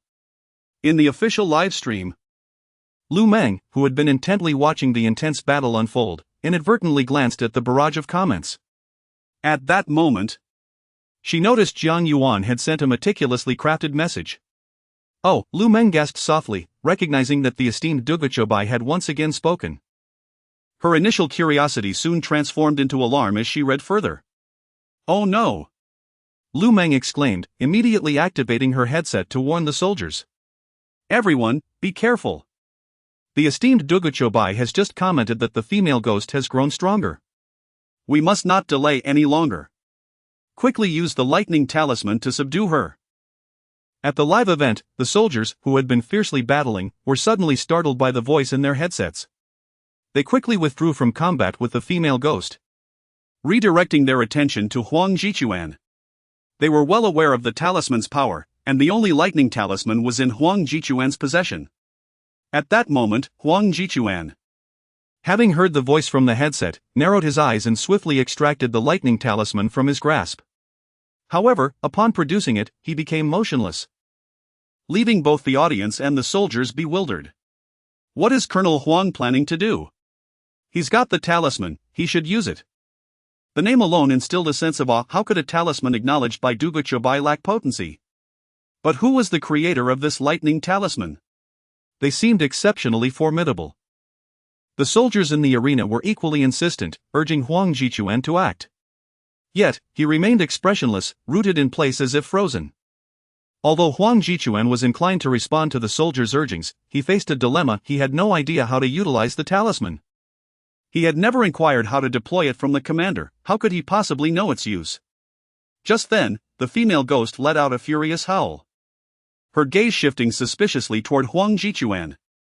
Suddenly, a red glow emanated from her form as she surged toward the distance, clearly attempting to flee the scene. "Don't let her escape." At this sight, Huang Jichuan's heart raced. He shouted in anger, disregarding all else, and charged towards the direction in which the female ghost was retreating, lightning talisman in hand. In this fleeting distance, Huang Jichuan's speed was nothing short of extraordinary, as he swiftly positioned himself in the path of the retreating female specter. With a furious roar, the female ghost, who was on the verge of escape, charged towards Huang Jichuan without hesitation. Although this reckless act would certainly inflict harm upon her, it also presented a slim chance of her evading capture, an unfortunate stroke of luck, to say the least.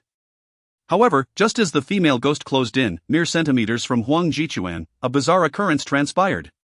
The lightning talisman in Huang Jichuan's hand seemed to ignite spontaneously, instantly transforming into a cloud of ash. Before anyone could comprehend the situation, a deafening clap of thunder reverberated through the sky. Chapter 71, A Thunderous Cataclysm. The heavens and earth changed their hues. The ominous presence within the arena dissipated instantaneously, replaced by an overwhelming aura of dread and slaughter. The ground trembled. The audience, upon witnessing the unfolding spectacle in the livestream, was utterly transfixed. Above the villa, dark clouds gathered, interspersed with streaks of blue and violet lightning. The sky loomed ominously, as if it were about to descend upon them. What is happening? This is thunder. I tremble at the very thought. Why isn't there thunder here? It is utterly terrifying, profoundly incomprehensible. To my fellow observers, do you still cling to the notion of science? Ever since the emergence of monsters, I have lost faith in it. If I am not mistaken, the formation of these clouds appears to be the consequence of the thunderstrike talisman wielded by Master Huang. In the live stream, as the audience beheld the celestial anomalies, the atmosphere erupted in chaos.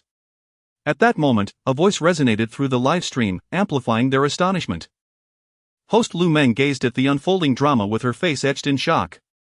Suddenly, her gaze fell upon the female ghost in the livestream, prompting her to exclaim, "Dear viewers, look! The appearance of the female ghost." Lu Meng's voice drew the audience's attention to the spectral figure. At the instant the talisman turned to ash, the ghost trembled uncontrollably. Roar! Through the window, she gazed at the tempestuous clouds above, emitting a series of anguished howls, seemingly in defiance. Yet, all present could discern the despair entwined within her cries, her voice quivering in trepidation. Suddenly, the thunder dragon coalesced.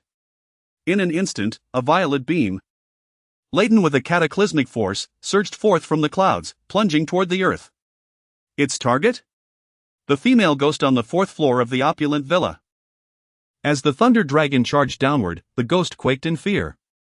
Her once crimson eyes now reflected sheer terror. Roar! Roar! Roar! The female ghost continued to howl, her form writhing within the villa, evidently seeking to resist. However, at that very moment, the thunder dragon descended with a resounding crash, enveloping the ghost entirely. In that fleeting instant, the wretched screams of the ghost pierced the air, resonating painfully in the ears of all present. Faintly, one could discern dark tendrils of smoke billowing from her form beneath the lightning's embrace, as she struggled in vain. Yet, no matter her efforts, she remained ensnared by the radiant storm. In that moment, every audience member, every warrior, stood spellbound, their eyes reflecting the brilliance of the blue-violet lightning. Yet what pierced the ears was the heart-wrenching wails of despair. This scene endured for what felt like an eternity. Time seemed to stretch indefinitely until the lightning dissipated. The ominous clouds receded, and a brilliant radiance streamed through the windows of the opulent villa. A soothing warmth enveloped the atmosphere, rising gently within the space. At this moment, on the fourth floor of the luxurious mansion, everything appeared unchanged. The thunderbolt seemed to have wrought no harm, leaving no trace behind in the lavish abode. Even Huang Jichuan and his band of warriors remained unscathed. However, the once menacing female specter had vanished, leaving only tendrils of black smoke swirling into the air. At this very instant, although the lightning had faded, not a single comment graced the live broadcast. No, not merely in the live stream, but the entire venue was enveloped in an eerie silence. It was as if time itself had come to a standstill. After what felt like an eternity, the stillness was finally pierced by a faint sound. Hiss. The source of this sound was none other than Lu Meng, the host of the official livestream. She covered her mouth with one hand, her beautiful eyes wide with disbelief as she gazed at the broadcast. As Lu Meng's voice rang out, the stunned audience in the live chat slowly regained their composure. Yet, despite their return to reality, the astonishment etched upon their faces remained palpable. What on earth is happening? Where is the female ghost? Where did she go? Goodness, I nearly lost control. This is utterly exhilarating. Did the ghost simply perish under that strike of lightning? I am utterly dumbfounded. The chilling wails of the ghost had me frozen in fear. How could she just vanish? Oh my. I need to give my girlfriend a firm shake to determine if this is merely a dream. Enough said. I now wish to know who this formidable being is and whether there are any more lightning talismans. I do not seek this for my own safety. I merely wish to subdue the specters and restore peace to the realm. It is our solemn duty. This. At this moment, Huang Jichuan stared in shock at his own hand, which had once held the lightning talisman, glancing left and right with wide, astonished eyes. It could be said that he was the most bewildered person present, having done nothing at all. The talisman had ignited spontaneously, leading to that astonishing spectacle. He was utterly perplexed, completely unaware of what he had done. Meanwhile, the warriors within the venue exchanged glances, a flicker of astonishment passing through their eyes. Subsequently, each of them turned their gaze towards Huang Jichuan. "Commander Huang, you are remarkable. Commander Huang, why did you not reveal such prowess sooner? My goodness. If this were ancient times, Commander Huang, your abilities could make you a deity. Commander Huang, do you have any more of those talismans? I would like one too. Count me in." Listening to the remarks from those around him, Huang Jichuan buried his astonishment deep within his heart. On a resolute face, an involuntary smile emerged. Although he was unaware of the circumstances surrounding this change, he was cognizant of the ultimate outcome, which aligned with his desires. That alone sufficed. As for the remaining matters, he would inquire further upon his return to the commander. After all, it was the commander who had bestowed him the talisman. "Rest assured, my brothers," Huang Jichuan laughed heartily as he surveyed the many soldiers in the arena. "When I return, I shall ask the commander if there are any more of these talismans. If so, I will ensure that each of you is equipped accordingly." However, Jiang Yuan, a fellow spectator, gazed at the unfolding scene with an unexpected sense of disappointment rather than the anticipated excitement. Chapter 72, the shocking bullet screen. The power displayed was somewhat underwhelming. Jiang Yuan gazed at the livestream with a hint of disappointment in his eyes. Alas! He realized he needed to diligently practice more potent spells. Furthermore, the ancient thunderstrike what he had previously acquired could also be meticulously carved. After exchanging a few words with Lu Meng in the live chat, he intended to exit the stream. Jiang Yuan rummaged through his shop for carving tools, preparing to make the most of the precious thunderstrike wood, as it was imperative not to waste even a fraction of it. After all, in this era of supernatural resurgence, the value of such wood was beyond measure. Even if someone could afford it, no one would contemplate selling it. It was truly a case of being priceless yet unavailable. Just as Jiang Yuan was about to commence the carving, he had not anticipated the uproar his earlier comment would incite in the livestream. "Meng. If there is nothing else, I shall take my leave," this message flashed at the top of the chat. The audience erupted into a frenzy. It was indisputable that only Duguchobai could have had his comment pinned at the top. This was the first time Duguchobai had posted a message unrelated to monsters, prompting the viewers to speculate about his intentions. Their glances towards Lu Meng were laden with unspoken implications. What does this mean, Senior Duguchobai? Could it be that he has taken a liking to Meng? Surely not. Am I about to face heartbreak before even having a chance at love? The sentiment was palpable. The man is gone, what remains is merely paper offerings. Who dares to covet my Meng? Ah, it's Duguchobai. Oh, in that case, it's all right, as long as he is happy. Enough of this, let me weep for a moment. I can't hold back any longer. Are you all overthinking this? Duguchobai is an elderly gentleman. Perhaps he simply harbors a fondness for the young. As Lu Meng observed the barrage of comments, her face flushed crimson. However, she quickly concealed her embarrassment with her hands. She then addressed the camera, exclaiming, "What are you all talking about? It was merely a perfectly normal greeting.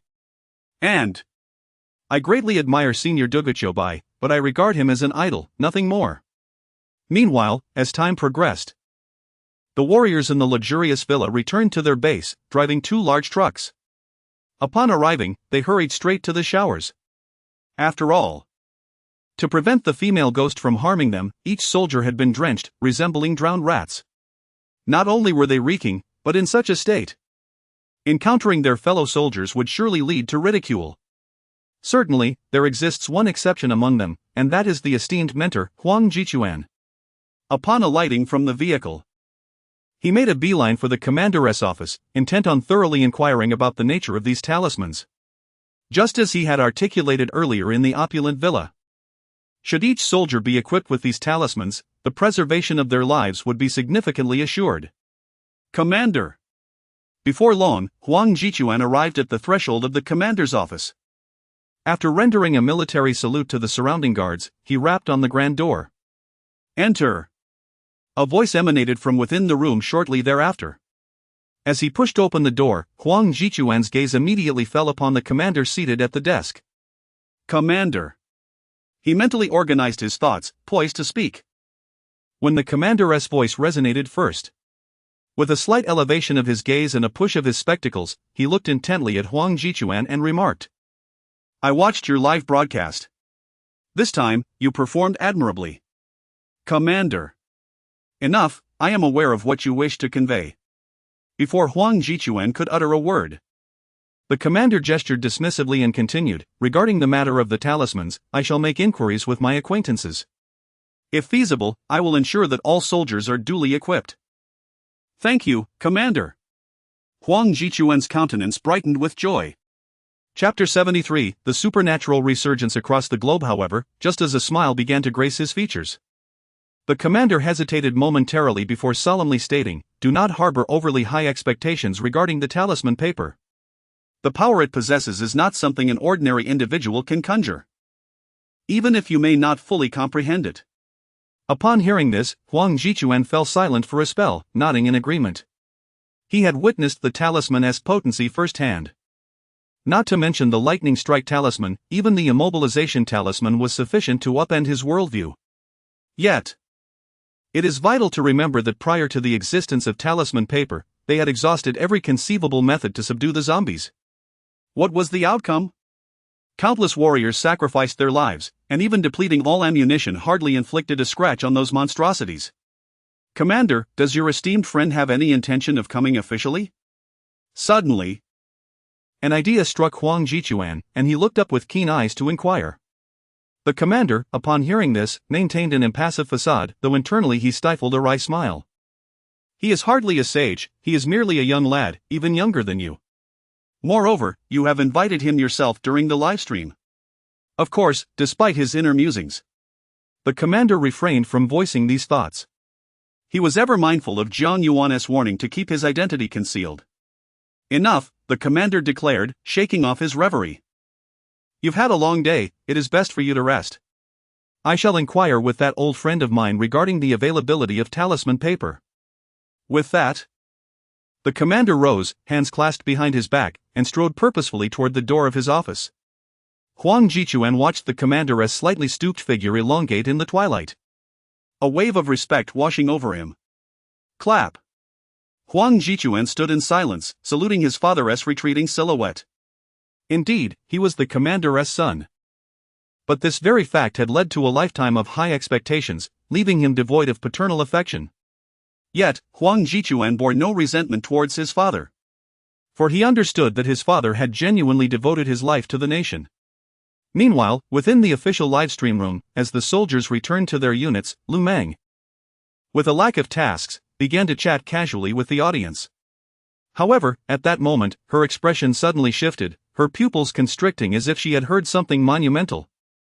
"Hey, Meng, what's the matter? It's not time to clock out yet, is it? Are you really thinking of leaving? Don't cause a ruckus upstairs. It seems something significant has transpired with Meng." "Oh dear, Meng, what exactly has happened? Please, share with us. Remember, you don't have to bear this alone. You still have us, Meng." The audience quickly noticed Lu Meng's unusual demeanor and began to inquire with concern. It must be said that Lu Meng is indeed quite popular among the audience. After absorbing the shocking news, Lu Meng composed herself and faced the camera of the live stream, exclaiming, "Something significant has occurred." As she spoke, the original military broadcast was abruptly switched to the official accounts of various countries. Following this, a series of strikingly vivid images flashed across the screen. The visuals presented in the official livestream were undeniably eye-catching. At first glance, most viewers couldn't help but gasp in horror, with some even turning pale. The reason for their reaction was the eerie crimson hue saturating each image. Blood was unmistakably present. The visuals depicted a scene of carnage, with dismembered limbs scattered everywhere, leaving little semblance of the original urban landscape. These blood-soaked images sent shivers down the spines of the audience, evoking a sense of dread. I recognize that place. It's San Francisco, where I have been before. And that one, if I'm not mistaken, is a city in Japan. The final image, could that be the border of the White Elephant country? I feel nauseous. Oh my goodness, what on earth has transpired? How could it have come to this? As the audience scrutinized the vivid images in the live stream, a fervent discussion erupted among them. Some viewers pondered the implications of what they saw. Wait. Didn't I hear from Commander Juan that supernatural phenomena are occurring worldwide? One mused. Goodness, could these be the manifestations of such phenomena? Is it really that terrifying? The small group of commentators caught the attention of the rest, creating a palpable sense of anxiety. At that moment, Lu Meng, observing the barrage of comments on the screen, felt her resolve strengthen. Dear viewers, you are not mistaken. These images are indeed the consequences of supernatural occurrences. The reason I am showing you these pictures is that the entire world is undergoing a phase of supernatural revival. Although we have official soldiers stationed on the front lines, the number of monsters akin to zombies and female ghosts is overwhelming. I wish to remind everyone that when you watch the live stream, you must take to heart the words of the Venerable Duga Chobai. Lu Meng continued her earnest discourse, slightly out of breath yet gazing intently at the live stream. It is essential to stockpile certain items at home that can subdue these creatures to ensure your safety. The authorities are currently gathering such items and will distribute them to you once the collection is complete. Please await the official announcement with patience. Rest assured, I am a pure-hearted individual and fear nothing. When confronted with monsters, one must either confront them or succumb to despair. Ha ha ha, Meng, rest assured. I have long stockpiled ample supplies of peach wood and black dog blood at home.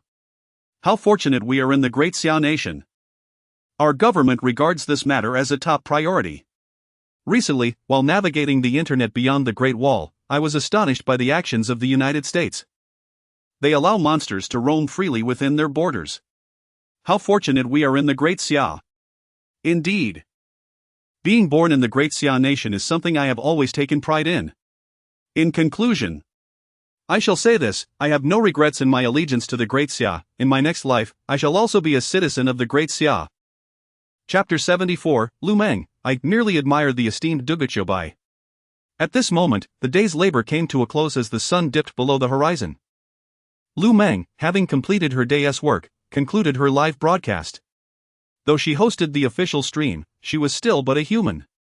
Even after signing off, there were others in the official studio to continue the relay, ensuring that the viewers were promptly informed of the unfolding events in the Great Xiao. Meanwhile, on another front, with a long exhale, Jiang Yuan gazed at the items laid out on his desk, a hint of subtle joy illuminating his eyes. Before him were several objects meticulously carved from ancient thunder-stricken wood during this period. Determined not to waste a single splinter of such precious material, Jiang Yuan had exhausted every notion within his mind. Fortunately, the outcome was favorable. Ultimately, he had crafted a peachwood sword, a token, and a string of prayer beads from the thunder-stricken wood. While the token and prayer beads were relatively small, their diminutive size did not diminish their significance, as they were forged from the ancient wood. Should he encounter bizarre entities such as zombies or female specters, these creations would unleash unimaginable powers. With thoughts swirling in his mind, Jiang Yuan grasped the peachwood sword and swung it through the air. It must be said, the sword felt remarkably pleasing in his hand. Although it appeared somewhat weighty, it did not feel cumbersome, rather, it possessed an almost delicate lightness. If he were to face a zombie now, even those of higher rank would likely falter under its might. As he swung the sword, Jiang Yuan's mind wandered, envisioning the thunder-stricken wood colliding with a zombie's form, causing his heart to race with exhilaration. The thrill of it would certainly be enough to leave a zombie thoroughly incapacitated. After a vigorous display, Jiang Yuan carefully set the peachwood sword aside, his gaze shifting to the prayer beads and token. Truth be told, these two small items held little utility for him. Blessed with an indomitable body, even the mightiest of monsters posed no threat.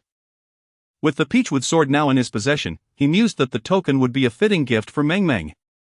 Turning his attention to the token resting on the table, he murmured softly. As for the rest, Jiang Yuan pondered briefly, finding himself at a loss.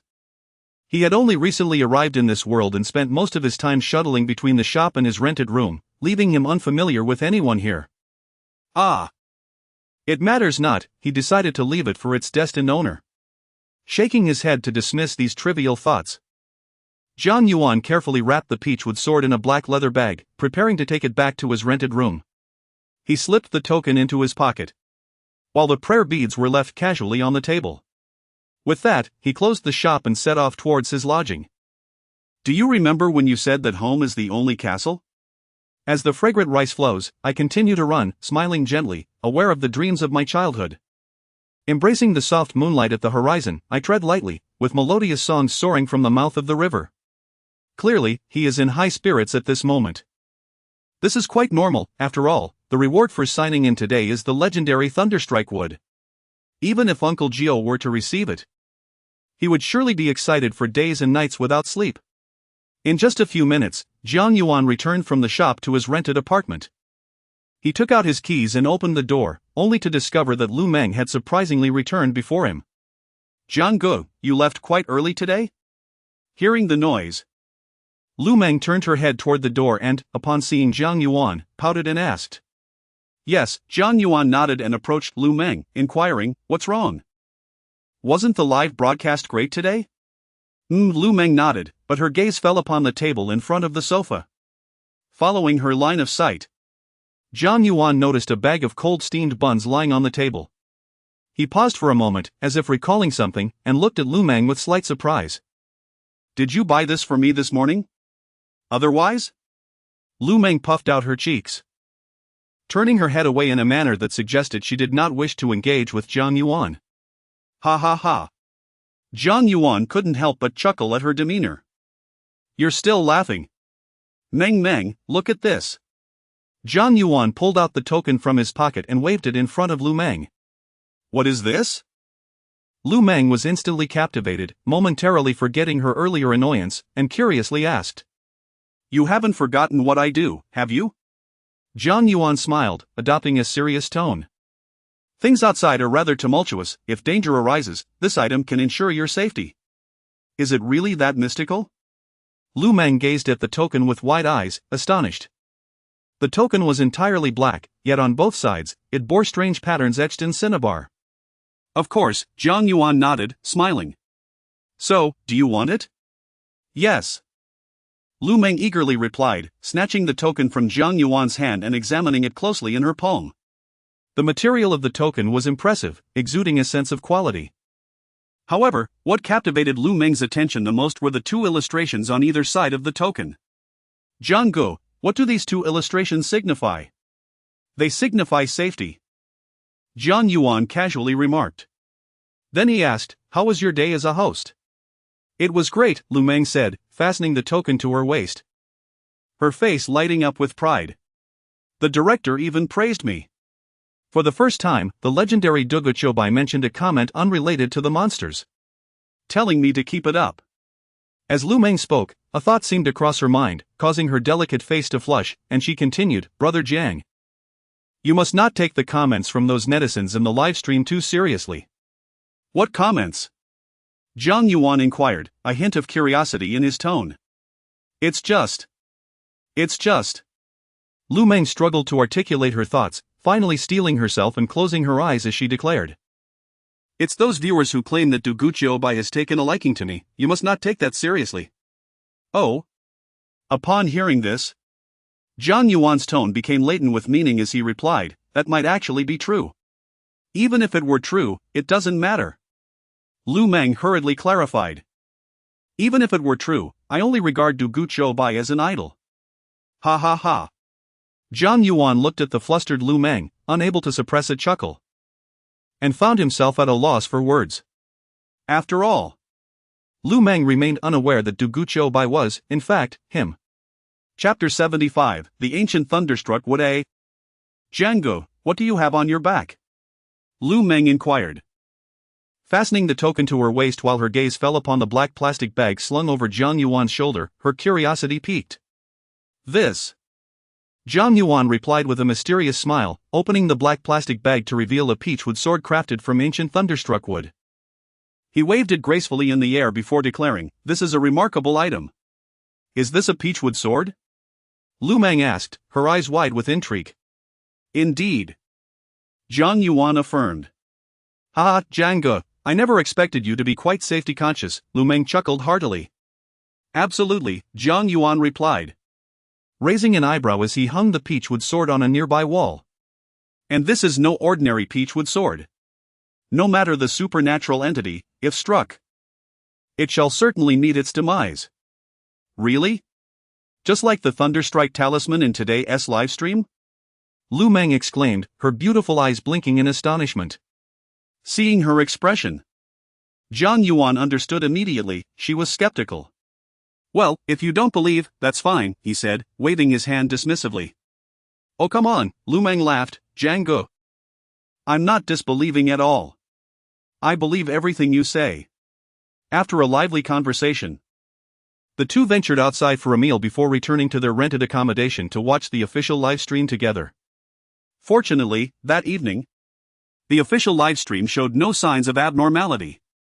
Although some areas experienced the emergence of zombies, the public, well prepared due to the overwhelming popularity of the official livestream and the renowned figure of Dugu Chobai, faced them with confidence. As soon as the zombies appeared, official soldiers stationed in various locales subdued them using peachwood, black dog blood, glutinous rice, and other means, creating no disturbance whatsoever. As night deepened, Jiang Yuan and Lu Meng exchanged goodnights and retreated to their respective rooms to rest. Meanwhile, at the antique street in Kyoto, a weary commander arrived at Jiang Yuan's shop.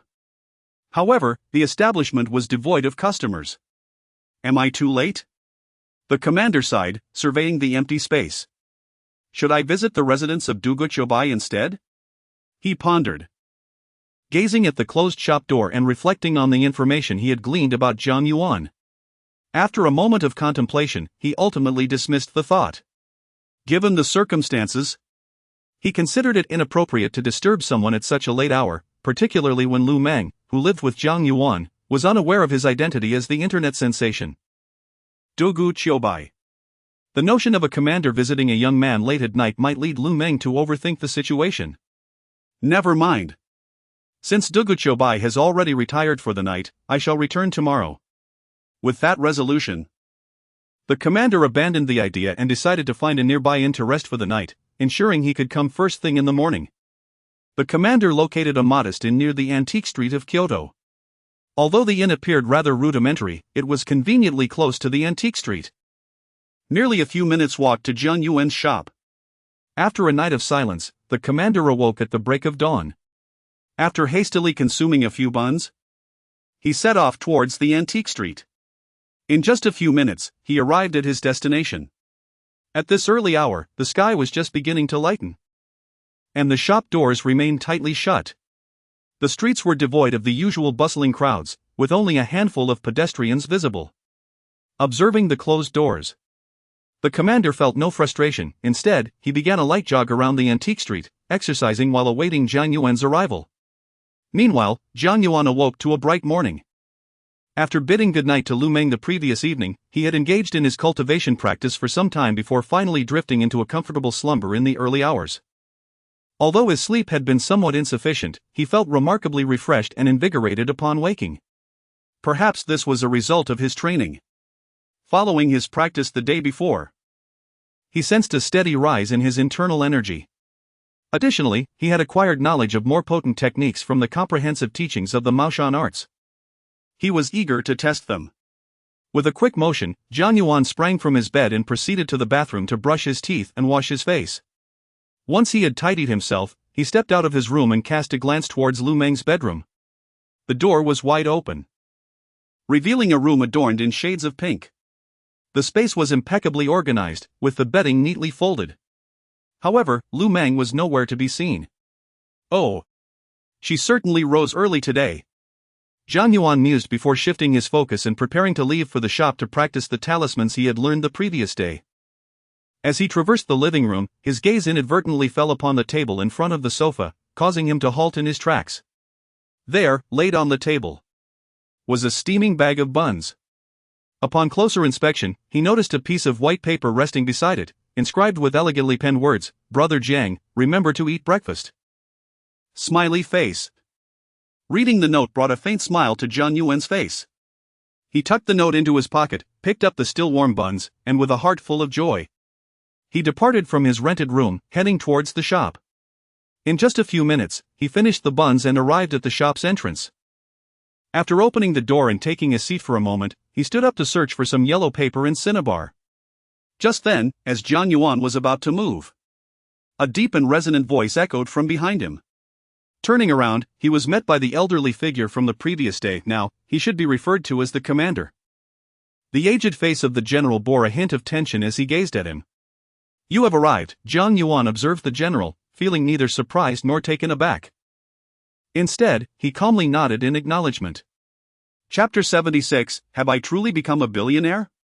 He had watched yesterday's livestream, and naturally understood that while the power of the talisman paper might seem somewhat diminished to him, it remained formidable in comparison to others. If the commander had not sought him out today, Jiang Yuan would have found it rather perplexing. However, since he had come, he might as well join him inside. Jiang Yuan gazed at the commander standing at the door and gestured for him to enter the shop. "Good, good," the commander replied, nodding slightly, his demeanor appearing somewhat tense. Once inside the shop, Jiang Yuan took a seat and motioned for the commander to sit as well, choosing to observe him with keen interest without speaking first. After a brief pause, the commander softly said that, sir, I have come here today to discuss with you, to inquire." At this point, he faltered, a look of hesitation etched across his face. "You wish to acquire more talisman paper, do you not?" Jiang Yuan interjected with a smile, effortlessly articulating the thoughts that lingered unspoken.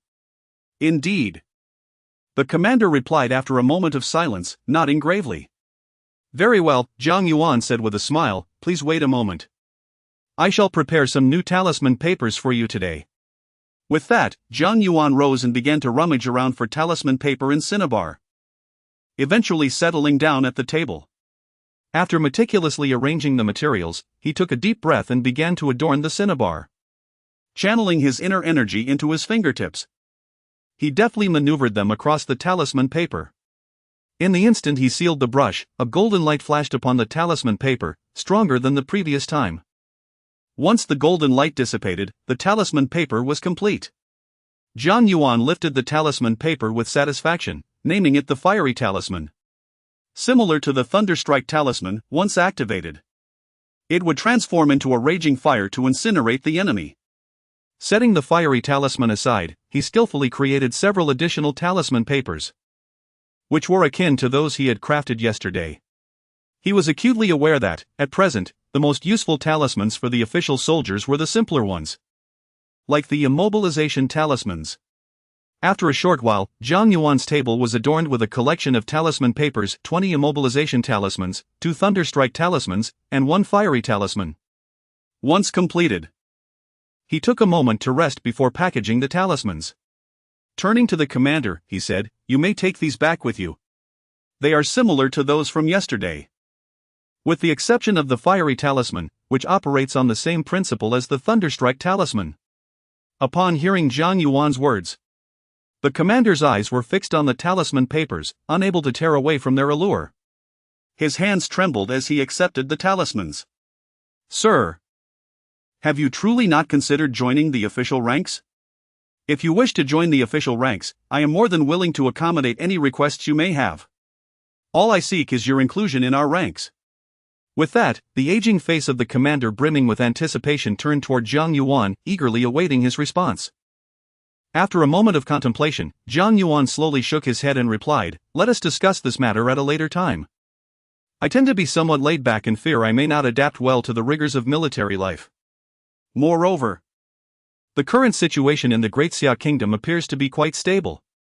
I can offer guidance in my live streams, and the official warriors are capable of managing the issues that arise." The commander's expression betrayed a hint of disappointment, his eyes losing a touch of their former brightness. "Of course, even if I do not take an active role, I shall continue to provide guidance to the official warriors during my live streams whenever time permits. Additionally, should you run out of talismans, feel free to come to me for more. We can address any challenging problems as they arise." "Thank you, sir."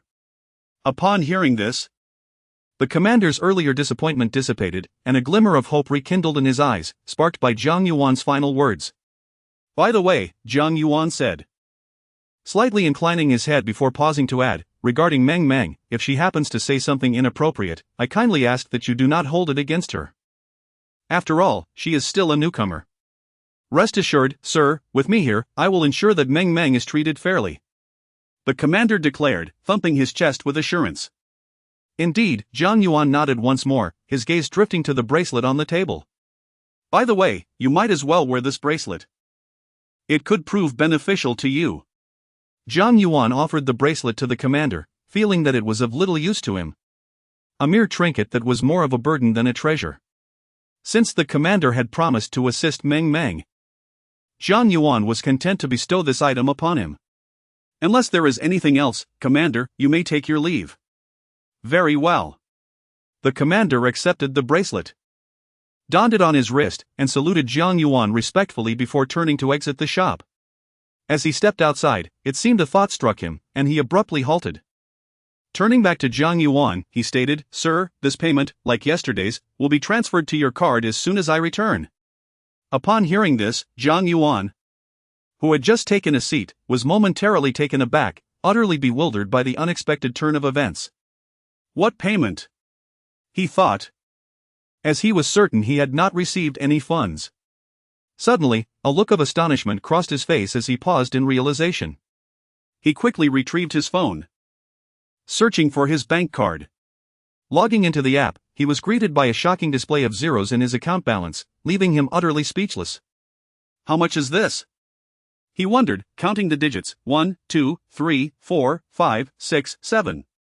Jiang Yuan's gaze swept over the numbers, each revelation more astonishing than the last. In the end, he found himself staring at a 5-character figure. 50 million. Goodness! Jiang Yuan couldn't help but exclaim. How was I unaware of this matter? After a moment of contemplation, clarity dawned upon him. Of course, he had not set up any account alert messages. How could he possibly know that such a substantial sum had inexplicably appeared in his bank account? Once he grasped this realization, he gazed at the string of numbers in his balance, still feeling a sense of unreality. Am I now a millionaire? No. I must be a billionaire. Jiang Yuan recalled the last words of the general before he departed. If another sum were to be transferred shortly, it would indeed amount to a whole 100 million. Well, it is what it is. Since it has been given, returning it would not be appropriate. The next time he visits, he could simply draw a few more talismans for him. With these thoughts in mind, Jiang Yuan began to explore the internet for recently available properties. After all, with newfound wealth, how could he not indulge himself? Chapter 77, The Haunted House. This house is remarkably inexpensive. While browsing through a property listing app, Jiang Yuan was suddenly captivated by a particular advertisement for a house. Upon further inspection, he discovered that it was a villa covering over 300 square meters. The villa was nearly fully furnished, complete with a swimming pool and some greenery in the front yard.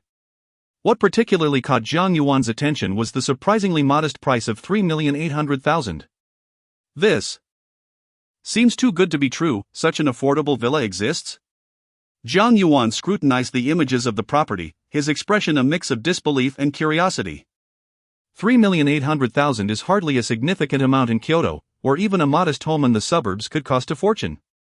After all, Kyoto is famously known for its land prices that rival gold, where every inch is precious. Yet, within this advertisement, a villa could be purchased for a mere 3,800,000. Even the land itself in Kyoto should be worth far more than that. Indeed, something seems amiss. As he continued to read, a sense of clarity washed over Jiang Yuan, and his demeanor relaxed considerably. It appeared that the house was genuinely on the market for 3,800,000. After perusing all the images, he encountered a lengthy description. In simpler terms, it stated that the house was in perfect condition, with one peculiar exception: it was haunted. Yes, indeed. Haunted. According to the information, this property had seen 3 owners in a short span. The first owner was a notorious gangster, and after his downfall, the villa was seized and put up for auction by the court. Strange occurrences began with the second owner. While all the house's amenities functioned normally during the day, at night, horrifying cries echoed from within its walls. Especially during the late hours, the wailing would emanate from all directions, disturbing the peace of the neighborhood. Despite their thorough investigations, no anomalies could be found inside or outside the house. Consequently, the second owner sold it to the third owner, and as one might expect, the outcome was predictable. Now, the third owner had listed the property on a real estate platform. Ah, so that's the story. After reading this entire account, Jiang Yuan immediately dialed the number left by the homeowner on the platform. Haunted. For others, this might pose a daunting challenge. But who is Jiang Yuan? He is a man equipped with a system. Moreover, he possesses a supernatural sign-in system. How could he possibly fear ghosts? Beep, beep, beep. After a series of busy signals, the call was finally connected. Hello. Hello, I heard you have a house for sale.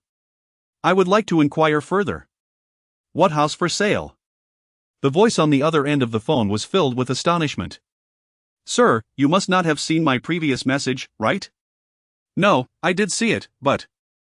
After a brief exchange, Jiang Yuan hung up the phone, rose to close the shop, and prepared to visit the property for a thorough inspection. If all was satisfactory, he would proceed with the purchase without hesitation. Indeed, during their conversation, Jiang Yuan and the homeowner had already come to an agreement on several matters. Furthermore, if Jiang Yuan was prompt with his payment, the homeowner mentioned that the price of the house could be reduced by an additional 300,000. Meanwhile, at that moment, the commander had returned to the troops. Commander? How is it? As the commander was making his way toward the command room, he unexpectedly encountered the eager Huang Jichuan. Upon hearing the question, the commander shook his head, conveying an unspoken message. Did this elder, like others of great renown, also refuse to join the official ranks?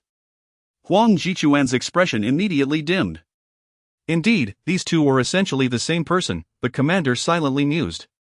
Yet he did not linger. Instead, he retrieved a neatly wrapped bundle from his person and handed it to Huang Jichuan. Commander, what is this? Huang Jichuan inquired, puzzled as he accepted the package. This is the talisman paper you desired, the commander replied brusquely. There isn't much inside, so use it sparingly. With that, he clasped his hands behind his back and proceeded toward the command room. Talisman paper. Huang Jichuan felt the thickness of the bundle and his eyes brightened. Without a moment's hesitation, he dashed toward the troops' camp. After all, this talisman paper was widely recognized as the most effective means of combating malevolent entities. Such valuable resources must be promptly distributed to the soldiers to ensure their safety. On another front, at the Kyoto building, Lu Meng had taken over as the host for the night shift. With Lu Meng's appearance, the barrage of comments in the livestream noticeably increased. Meng Meng, Meng Meng. Meng Meng has finally arrived. The flowers have wilted while waiting. I haven't slept all day, was it just for Meng Meng? Indeed, in the short time apart, Meng Meng has become even more beautiful. Ha ha ha, Meng Meng, have you eaten? Are you full? Did Dugu Chobai contact you last night? It's annoying to have people like you around. I just want to say, Meng Meng will always belong to Senior Dugu Chobai. As for the rest, the further you are, the better. Long live the elder. Eagerly anticipating Senior Dugu Chobai's appearance. Observing the comments, Lu Meng seemed oblivious, offering no response. Hello, dear viewers, she addressed the audience. Her gaze fixed on the official live stream. From what I can gather, the official soldiers are currently distributing talisman paper. It appears that today, much like last night, we may not encounter any dangers. Indeed, this can undoubtedly be regarded as a fortuitous event for us. However, just as Lu Meng's voice faded, a resolute voice emanated from the pager attached to Huang Jichuan's waist. Commander Huang, please respond. Please respond. Observing the scene within the official live broadcast room, numerous spectators erupted into laughter. Ha ha ha. A grand spectacle of irony. I cannot help but inquire, Meng Meng, does your face hurt? You just claimed that nothing was amiss. And yet here you are. Ha ha ha. not indulging this troublesome behavior in the slightest. Meng Meng, does your face ache? Would you like me to blow on it for you? Oh dear, I am utterly flabbergasted. Ah, do not laugh, do not laugh. Do you not feel a twinge of sympathy for the adorably charming Meng Meng? Chapter 78, The ominous arrival. At this moment, in the live broadcast studio, Huang Jichuan and his fellow soldiers remained oblivious to the unfolding events within the chat room. Upon hearing the crackle of the walkie-talkie, their expressions shifted dramatically. Instantly, they fell silent, their gazes converging upon Huang Jichuan. I am Huang Jichuan. What is the matter? He inquired in a steady tone as he grasped the walkie-talkie. Verification has confirmed that a peculiar incident has occurred at the Longxian Cemetery in Kyoto. This location is in close proximity to your unit, and the higher-ups have dispatched you to investigate the situation. Understood. Huang Jichuan's demeanor grew serious. And he promptly acknowledged the command. Be cautious. The final words from the walkie-talkie faded into silence. Setting down the device, Huang Jichuan surveyed the gathered soldiers and called out. Did you all hear the message from the walkie-talkie? We did. The soldiers responded in unison, their voices resonating with urgency. What are we waiting for? Let us depart at once. Huang Jichuan urged, swiftly making his way towards a military green truck. The other soldiers followed suit, climbing aboard the vehicles with fervor. In mere moments, all the soldiers were seated in the trucks. The engines roared to life, echoing through the air as several trucks sped away in a cloud of dust. Meanwhile, in the live broadcast room, the audience erupted into a frenzy after overhearing their conversation, an onslaught of comments flooding the screen like a river of carp. Oh my! A cemetery! There must be a multitude of monsters there. Good heavens, it's broad daylight. Are these creatures so audacious as to appear in the light of day? Have you forgotten the words of the legendary Dugu Chobai? The cemetery is likely teeming with zombies. Zombies are merely trifles, what is there to fear? I can handle one with each hand. Please, don't involve me in your bravado. I'd rather stay home and watch your live stream peacefully. Enough talk. I live in Kyoto, and I can assure you, Longxian Cemetery has been quite the topic of conversation these past few days. What is going on? Please, enlighten us. Observing the departing trucks, Lu Meng cast a fleeting glance at the live chat before pausing, her expression growing notably solemn as she began to explain to the puzzled viewers. As someone who has lived in Kyoto for several years, I possess some knowledge regarding Longxian Cemetery. It is an older burial site located in the southern district. Numerous residents live nearby, and a few years ago, they petitioned the authorities to relocate the cemetery.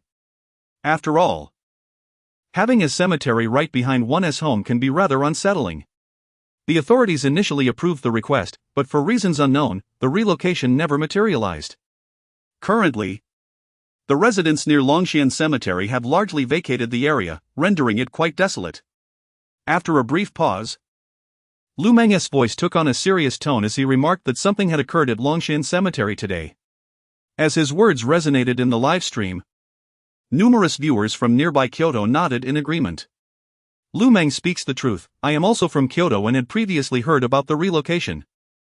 I thought it had already been completed, but it seems it has not happened at all. Is there anyone knowledgeable about the situation who can enlighten us on what has transpired? Your Majesty, I am here. One viewer responded. I heard it was because the cemetery is haunted that we find ourselves in this predicament. Haunted? Surely not. I had not heard of such occurrences a few years ago. Are you speaking nonsense? You claim to know of ghosts from a few years back? I can attest to the veracity of the previous speaker. I visited Longxian Cemetery a few years ago, and it was truly unsettling. Enough. You're making it difficult for me to get out of bed with all this talk during daylight. Dear viewers, we are nearing Longxian Cemetery. At that moment, Lu Meng's voice reached the audience's ears, jolting them into focus on the livestream. Before their eyes, 3 large trucks rumbled steadily down the road. Not far from the trucks, captured by a drone, the viewers could see a cemetery surrounded by a throng of people, each equipped with agricultural tools, primarily pickaxes, shovels, and hoes. Among them stood a particularly striking figure, a man with a long beard donned in flowing robes, exuding an air of ethereal elegance. Gazing upon the cemetery, One could see graves of various sizes, each interspersed with a willow tree. The willows were lush and swayed gently in the breeze, resembling women waiting longingly for their loved ones to return. Yet, this was not what captivated the audience's attention the most. Observant viewers noted an anomaly among the graves. Look! These graves are arranged in a triangular formation. Who cares about the shape? I simply wish to know if there are truly supernatural events occurring here. It appears rather ordinary aside from its age. No, you must have noticed that as one moves upward, the number of willow trees increases and becomes denser. This is certainly not a commonplace occurrence. What is so unusual about it? If neither of us knows, why not summon the esteemed Duguchobai for clarification? Manually tagging Duguchobai and awaiting an explanation. Meanwhile, Jiang Yuan remained oblivious to the happenings in the livestream as he sat in a taxi, speeding towards the opulent mansion. After all, such an affordable mansion is a rare find. Although Jiang Yuan was aware that it was highly unlikely anyone would vie for this luxurious estate, he couldn't help but entertain such thoughts. Naturally, Jiang Yuan was oblivious to the happenings in the livestream and did not respond to the audience's mentions. Meanwhile, amidst the casual chatter of the viewers, Huang Jichuan led a group of warriors to the entrance of the Longxian cemetery. As they parked their vehicle, the warriors had little time for any further actions before they were met with an overwhelming chill in the air. Something was amiss. The warriors sensed the frigid atmosphere, exchanging solemn glances, each reflecting a flicker of gravity in their eyes. After battling these monsters for so long, they were no longer naive enough to assume that this was merely a figment of their nerves, as they had when confronting the blood corpses. The presence of such an eerie chill in this cemetery undeniably signified the existence of monsters within. Chapter 79, A Great Calamity approaches at that moment. As the official truck came to a halt, Huang Jichuan and a group of soldiers disembarked. The crowd, which had previously been scattered, swiftly converged around them. "Comrade, you must take charge for us." "Indeed, comrade, we implore you to advocate on our behalf." "Comrade, we did not mean to encircle you like this. What is actually happening?" Upon hearing the clamorous voices, the soldiers' expressions turned to one of perplexity. Why were the circumstances so different from what they had been informed? "Comrades, please remain calm. We will address your concerns one by one. Any injustices will be rectified by our officials." It was Huang Jichuan who stepped forward first, moving into the center of the crowd and raising his voice. As he spoke, the din gradually subsided until all eyes were fixed upon a man clad in a long robe with a flowing beard. "What is going on here?" Huang Jichuan inquired, his tone tinged with skepticism as he directed his gaze toward the man. Through the crowd's gaze, he quickly discerned that this gathering was incited by the individual before him. "Esteemed official, infinite blessings upon you." The Taoist approached Huang Jichuan, reciting a greeting while stroking his long beard. "I have been summoned by the residents to inspect the feng shui of the ancestral graves." "Oh?" Huang Jichuan's expression turned cold as he questioned, "What have you discerned?" The Taoist shook his head several times before responding, "The feng shui here is exceedingly poor. Each grave is obscured by towering trees, perpetually shrouded from the sun. It will be exceedingly difficult to gather auspicious energy, leading to a fate fraught with misfortune for the descendants." As the Taoist's words fell, the crowd could no longer contain themselves, voicing their grievances. "Comrade officer, you must understand, my ancestral grave is located here. My ancestor has been haunting my dreams every night, lamenting his discontent in the underworld." Yes. "My family's grave is here as well. The willow trees have blocked all our good fortune." "Comrade, we are not here for any other reason than to request the removal of the trees." Huang Jichuan's confusion deepened rather than dissipated upon hearing this. Is there truly such a technique within the realm of feng shui? He found himself utterly perplexed. Just then, a voice crackled through his earpiece. Lu Meng was speaking. "Commander Huang, please hold steady. I have a friend who studies feng shui. I will inquire whether there is any validity to this notion." In the live stream, Lu Meng observed the unfolding situation and, after speaking, retrieved her phone to search for Jiang Yuan's number, dialing without hesitation. Meanwhile, Jiang Yuan was currently inspecting a property in the company of the homeowner. Hearing from the homeowner, it was said that during the day, the house appeared to be quite peaceful, but at night, it was haunted by chilling wails. After observing for a while and sensing the ominous aura surrounding the property, Jiang Yuan accompanied the homeowner to sign the transfer contract. However, just as they had completed half of the contract, the rain poured relentlessly throughout the night, causing my love to overflow like the rainwater, while the fallen leaves in the courtyard piled up thickly, mirroring my yearning. Jiang Yuan cast an apologetic glance towards the homeowner. He then took out his phone and upon seeing the caller ID, he felt a twinge of confusion. Nevertheless, he answered the call promptly. Hello, Meng Meng. Aren't you live streaming right now? Why are you calling me? Brother Jiang, aren't you the one studying feng shui? Lu Meng's serious voice resonated from the phone. Sensing the gravity in her tone, Jiang Yuan's expression turned earnest as he replied, Indeed, what's the matter? I want to ask you. If there is a large tree blocking a grave, does that affect the feng shui negatively? Indeed. Jiang Yuan pondered for a moment before nodding. But it also depends on the type of tree. He paused, preparing to elaborate further, but Lu Meng interrupted him, saying, Goodbye. I need to get back to my live stream, and promptly hung up the phone. What could possibly be troubling her? A hint of confusion crept into Jiang Yuan's mind. Had he known that the trees surrounding the grave were willows, his doubts would have dissipated, and he would not have made such a remark. After all, willows, much like peach wood, are excellent for warding off malevolent spirits and securing one's home. The presence of numerous willows near a grave signifies that the area is profoundly sinister. Of course, Jiang Yuan was unaware of the situation in the livestream at that moment. Sir, if you have no objections to the contract, you may proceed to sign it.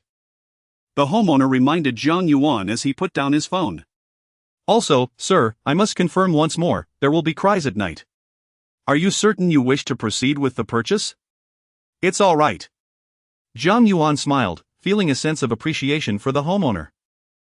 If it were an ordinary person faced with such a property, they would likely be eager to offload it at the first opportunity. I am aware of that. And I am indeed determined to buy. With that, Jiang Yuan readily signed the purchase agreement and proceeded with the transfer on the spot. Meanwhile, after hanging up, Lu Meng conveyed the matter to Huang Jichuan. However, at that moment, the atmosphere in the live stream presented a different scene altogether. Senior Duguchobai, Wu. The strong man weeps, Meng Meng is secretly supporting another man. It's over, I've completely lost in love. It turns out Meng Meng has long had someone in her heart. But to be fair, her boyfriend's voice is quite pleasant. Alas, alas, the adorable boyfriend faces an overwhelming multitude of spectators. Even if I were to be vanquished, countless others would rise in my stead. I shall not inquire further, I simply wish to ask, Meng Meng, do you mind if another person becomes your boyfriend? In that fleeting moment, as Lu Meng gazed at the barrage of comments, her cheeks flushed a vibrant red, akin to a blushing apple. She appeared as though her secret had been unveiled, much like a young girl caught off guard. In the live broadcast venue, listening intently through his earpiece, Huang Jichuan refrained from hastily making any decisions. After a moment of contemplation, he addressed the assembled crowd, Comrades, please allow me to report this matter. We shall await directives from the higher-ups. If demolition is deemed necessary, I will arrange for it to be executed on your behalf. For now, I kindly ask everyone to vacate this area, as our officials need to conduct a thorough investigation. Chapter 80, The Cemetery Incident. Alas, calamity is imminent, a tragic lamentation. Yet, as Huang Jichuan's voice faded, the Taoist could not help but shake his head, stroking his long beard as he walked away into the distance. Observing the Taoist's retreating figure, the audience became increasingly anxious. Comrades, did you hear his words? Our ancestral tomb is obstructed by this willow tree, which jeopardizes our family's fortune. We ask for nothing more than the removal of this tree. Indeed, we seek no other remedy, we cannot allow our fortunes to remain so dire. Such a fate is intolerable. Can you not feel the chilling temperature? This is the wrath of our ancestors. Absolutely. My generation has suffered enough. I cannot permit the next to endure the same fate. Fellow villagers, we must act swiftly and uproot the willow. With this final fervent exclamation, the residents, who had gathered around the cemetery, could no longer contain their indignation. Fueled by righteous anger, they seized nearby tools, pickaxes, shovels, and hoes, and rushed towards the cemetery. Witnessing this scene, the soldiers exchanged bewildered glances, each uncertain of how to respond. They could face zombies, female ghosts, or even ruthless criminals with unwavering resolve. Yet, in this instance, these were the citizens of Daxia. How should they proceed? However, they were acutely aware that within the cemetery lay strange entities, which, though currently dormant, emanated an undeniable aura of danger. Commander Huang, what should we do now? Commander Huang, should we intervene with these residents? In a moment of hesitation, the soldiers turned their gazes towards Huang Jichuan. Yet, he too found himself at a loss. Given the circumstances, it was impossible to forcibly intervene. These were merely local residents who had committed no wrongdoing. Moreover, their expressions were filled with fury. To obstruct them could provoke unforeseen consequences. Yet, to allow them to proceed was equally unthinkable. What course of action remained? For a moment, even the commanding officer, Huang Jichuan, was perplexed. Just then, a voice crackled from the walkie-talkie at Huang Jichuan's waist, pulling him from his reverie. "Hello, Commander Huang." Upon answering, a voice he recognized well emerged from the device. "General." Huang Jichuan opened his mouth to respond, but before he could finish, another voice interrupted. "Since these villagers are so insistent, take the necessary tools for subduing the zombies and spirits to escort them. Instruct them to fell the willow and depart immediately." With this directive, it was clear that the general placed his trust in Jiang Yuan's words. After all, he is well aware that Jiang Yuan is none other than the esteemed predecessor, Dugu Qiubai. Since Jiang Yuan has assured that felling the willow trees poses no issue, it is undoubtedly a matter of no concern. Moreover, Jiang Yuan has corroborated the earlier statements made by the Taoist priest, affirming that the presence of large trees indeed brings misfortune to the descendants. Upon hearing the order issued by the commander, Huang Ji's expression hardened with resolve. He took a few steps forward, aligning his pace with that of the villagers, and then commanded the soldiers within the vicinity, "Our immediate priority is to safeguard the villagers, let them proceed with the felling of these willows." Upon receiving the command, the soldiers exchanged glances and immediately sprang into action. Huang Ji then turned to the nearby villagers, raising his voice, "Comrades, our superiors have issued a directive. Let us collaborate wholeheartedly with you. However, once you have cleared the trees that obscure your ancestral graves, it is imperative that you heed our instructions and vacate this area promptly. It is high time for this," he continued. "Rest assured, comrades, we will only uproot the large trees. We shall not hinder you in any subsequent matters."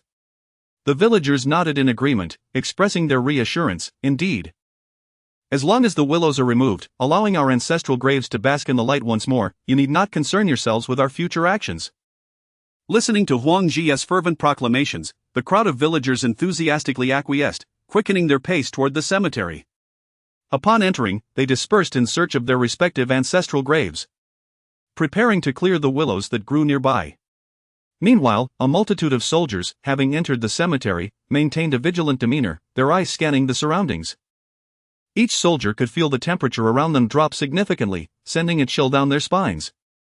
As the villagers located their ancestral graves, they eagerly employed every tool at their disposal, commencing their assault on the willows adjacent to their family tombs. Soon enough, through drone footage, every viewer witnessed the once thick grove of willows surrounding the cemetery being felled en masse. The sound of branches snapping echoed continuously in the live broadcast. The cemetery, once lush with greenery, was now strewn with fallen willows, lying haphazardly on the ground. What a splendid grove of willows, so carelessly cut down, one might lament. Yet it was a necessary course of action. Otherwise, the villagers would not simply depart. However, one cannot deem it their fault. Were it my ancestral grave in such a predicament, I would likely resort to even more drastic measures. Indeed, this is a matter of life and death, an irreconcilable feud. Felling the trees is beneficial, as it allows for a clearer view of the cemetery's condition, alleviating fears of a sudden zombie emergence. However, at that moment, a sudden shift occurred among the audience in the livestream. "What on earth is that? Is that a zombie?" Are they about to emerge? Could it be? What on earth is happening? The viewers in the live stream widened their eyes in astonishment, gazing in disbelief at the cemetery. Suddenly, after all the willow trees had collapsed, a thunderous roar erupted from the ground. The earth began to tremble uncontrollably, as if a sudden earthquake had struck. Even the sky seemed to darken, the previously radiant sunlight abruptly dimming significantly. The temperature, which was already somewhat low within the cemetery, plummeted even further. Chapter 81, The King of Zombies? Roar! Roar! Roar! Roar! Roar! Roar! Roar! Roar! Roar!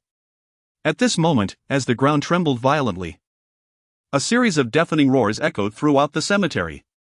The sound was utterly jarring, piercing through the air and evoking an unsettling chill deep within the hearts of those who heard it. What on earth was happening? What is that creature? A monster! As the final exclamation rang out, the villagers within the cemetery widened their eyes, filled with dread as they gazed at a particular grave.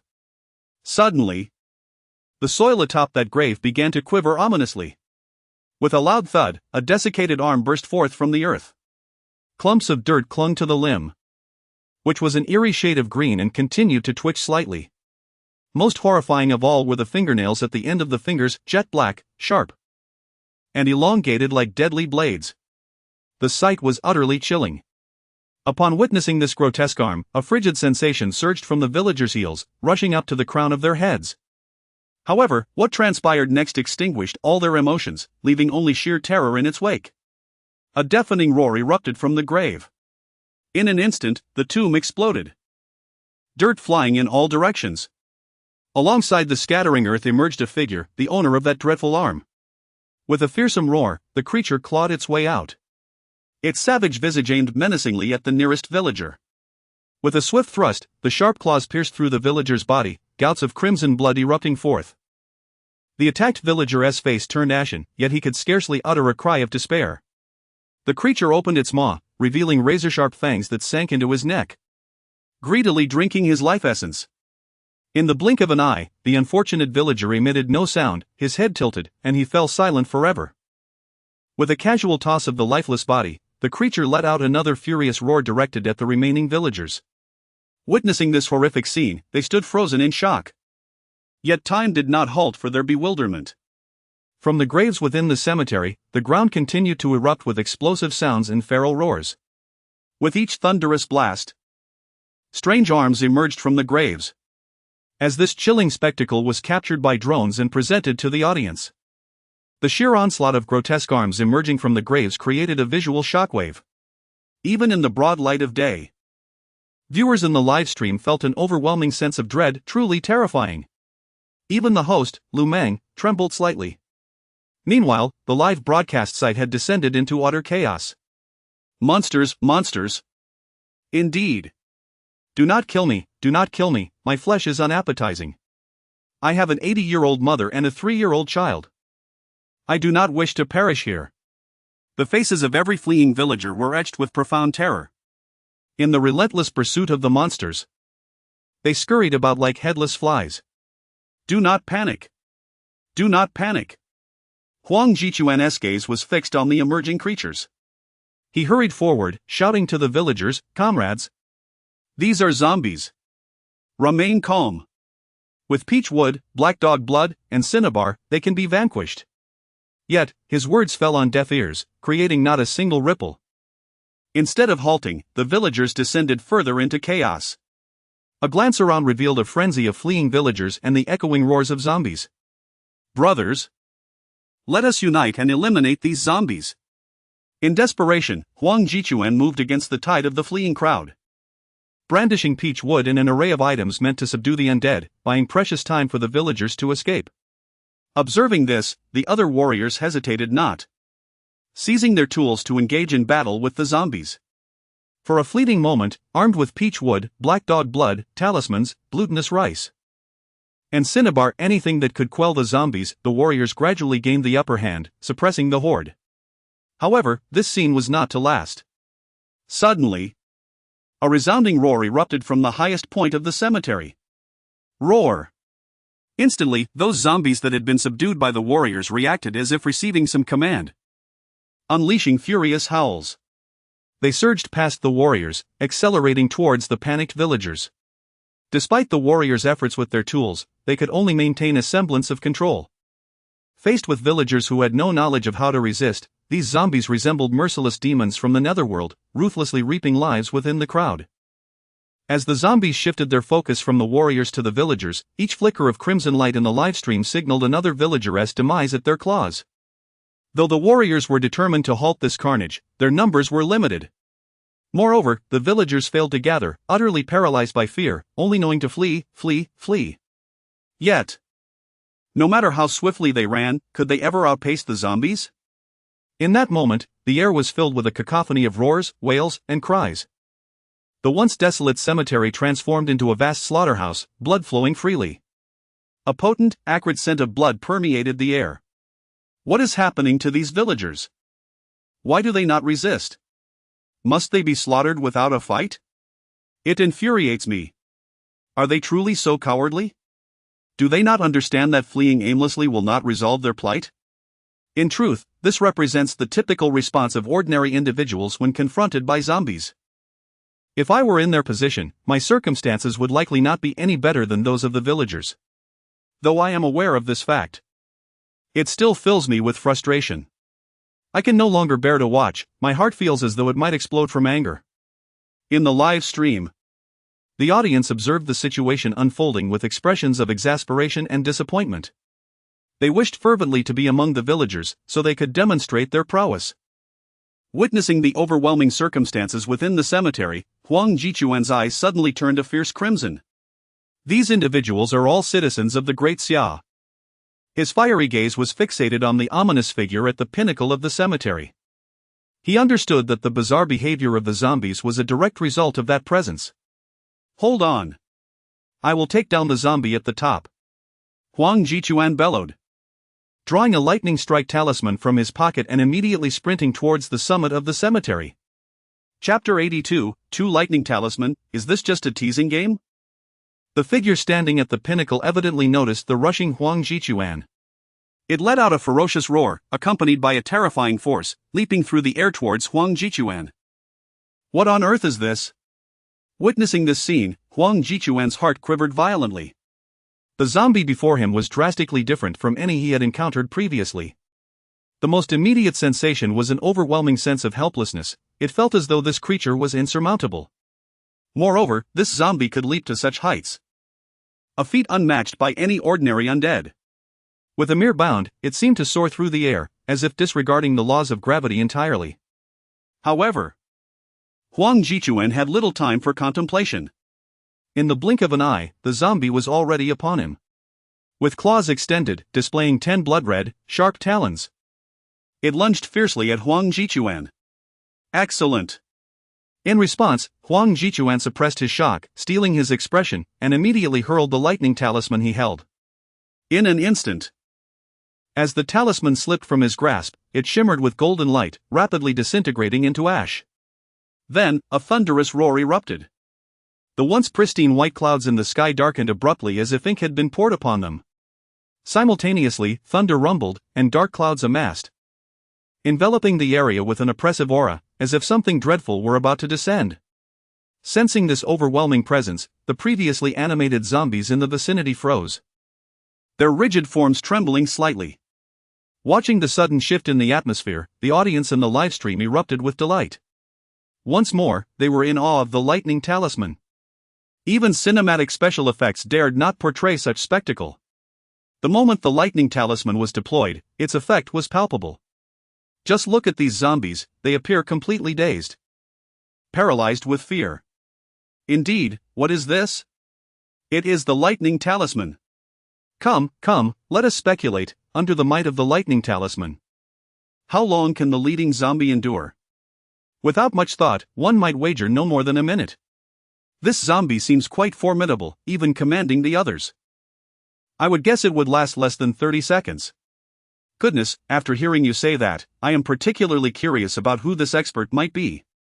If they could collaborate with the legendary Du Guqiu Bai, Wun Ti, they be invincible? Meanwhile, amidst the audience's exuberance, at the live-stream venue, the warriors surveyed the unfolding scene, feeling a slight sense of relief. Like the viewers, having witnessed the formidable power of the lightning talisman, they harbored no doubt that the zombie confronting Huang Jichuan could not escape. Roar! The zombie facing Huang Jichuan sensed the changes in the sky. However, unlike the female ghost and the other zombies, it retained the ability to move, albeit at a significantly reduced speed. This zombie. Upon witnessing this, Huang Jichuan dared not entertain any other thoughts. In a state of panic, he narrowly evaded the zombie's assault.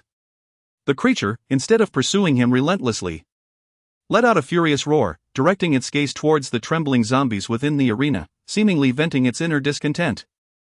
Lu Meng, observing the live broadcast, furrowed her brows slightly, sensing an air of provocation emanating from the zombie. This sentiment was not unique to her. All spectators and warriors present, having witnessed the unfolding events, felt a shift in the atmosphere, their initial ease replaced by a somber vigilance. It appeared that this particular zombie was indeed extraordinary. Suddenly, ominous clouds gathered, and a deafening roar reverberated through the air. A bolt of purple lightning descended from the heavens, enveloping the zombie entirely.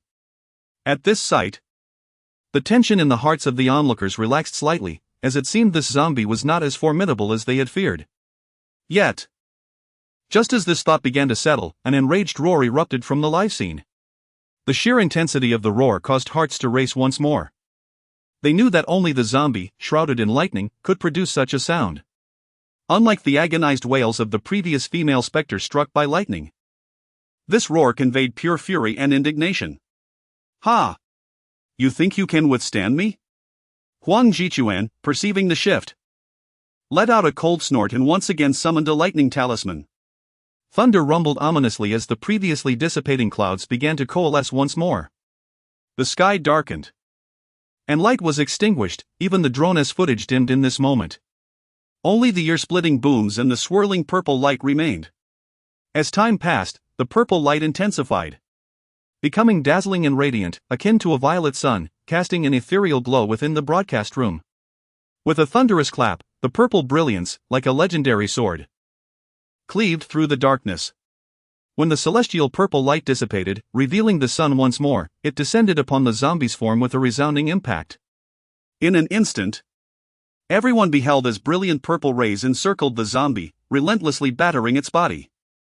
The creature emitted a series of earth-shattering, anguished roars, its ancient garments disintegrating into ash beneath the onslaught of the purple light. Surrounding its form, a thick plume of black mist descended, reminiscent of a colossal chimney. At the sound of this wretched howl, the expressions of all present shifted dramatically. Like the soldiers of ancient times stationed at the borders, receiving tidings of a great victory from the front lines, the current situation suggested that this zombie should not withstand much longer. All eyes were fixed upon the creature, and a singular thought arose in their minds. However, contrary to their anticipations, events did not unfold as they had envisioned. As time progressed, the crackling lightning surrounding the zombie gradually dissipated, revealing a form that was grievously damaged, with one arm severed. Wisps of dark mist continuously emanated from its body. Yet, those who witnessed the scene felt little joy. Instead, a faint sense of melancholy washed over them. 2 thunderstrike talismans had failed to extinguish its existence. Chapter 83. I am a billionaire. How is this possible? This zombie is still alive after being struck by 2 lightning talismans? My goodness! Isn't there still a fire talisman? Colonel Huang, charge! We must eradicate this zombie. I find it utterly intolerable. Yes, we must eliminate it. We cannot allow it to continue its rampage here.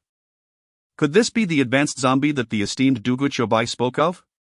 Oh my, you've hit upon a critical point. It does indeed bear a striking resemblance. Enough chatter, I'm at my wit's end. In the live broadcast room, Huang Jichuan was oblivious to the unfolding situation. Yet, his thoughts were remarkably aligned with those of the audience. Upon witnessing the zombie's unperturbed appearance, Huang Jichuan's eyes narrowed with determination as he began to rummage through his pockets. However, just as he made a move, the zombie seemed to sense his action, its eyes reflecting a hint of trepidation as it gazed at him. Roar! It then unleashed a thunderous roar, swiftly retreating. Meanwhile, in response to that piercing cry, the other zombies in the vicinity erupted in a cacophony of roars, as if echoing the initial call. They abandoned the nearby villagers and began to bounce toward Huang Jichuan with alarming speed. Roar, roar, roar.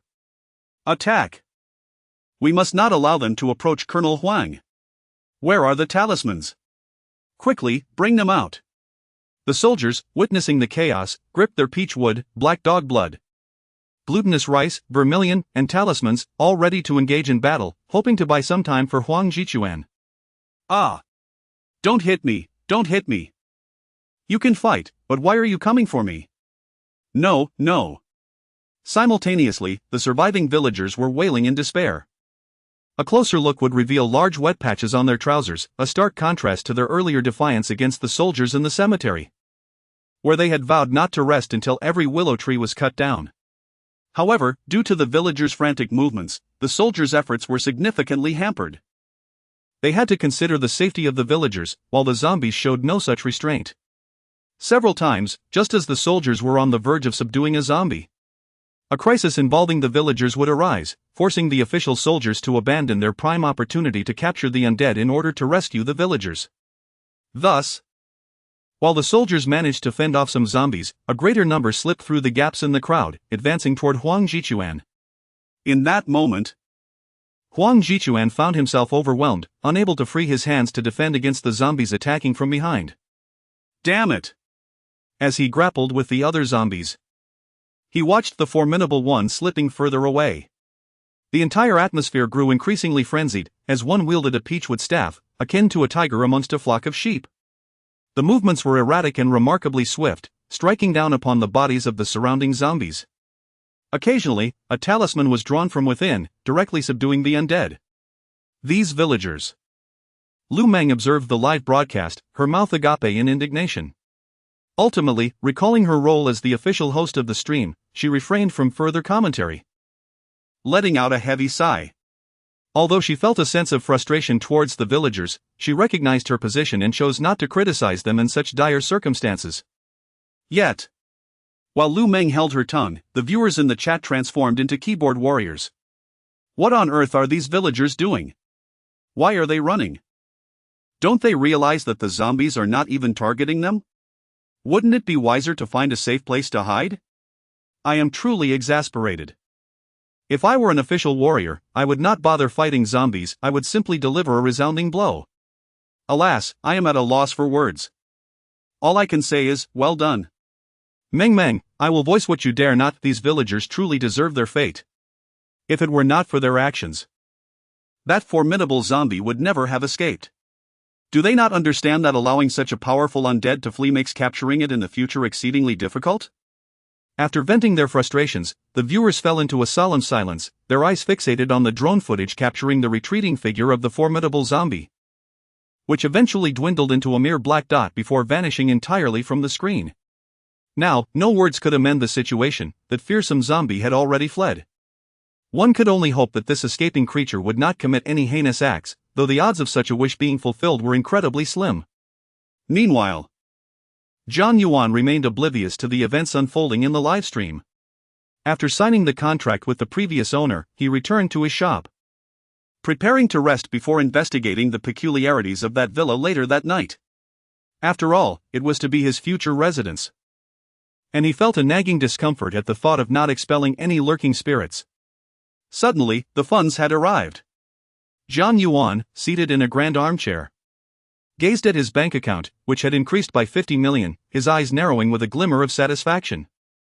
Although the sum had now become merely a string of numbers in his mind, he could not help but feel a flutter of excitement at the sight of the growing balance on his phone. Once Meng finished her shift, he would take her out for a delicious meal. With a soft chuckle, he mused, and then casually opened the Tiger Shark Live app to check the official stream. After all, it had been an entire day since he had seen Lu Meng, and to be honest, he found himself missing her. However, as soon as Jiang Yuan opened the official live broadcast room, he was utterly taken aback. His entire body froze, and his eyes widened in disbelief as he gazed at the screen. What on earth was happening?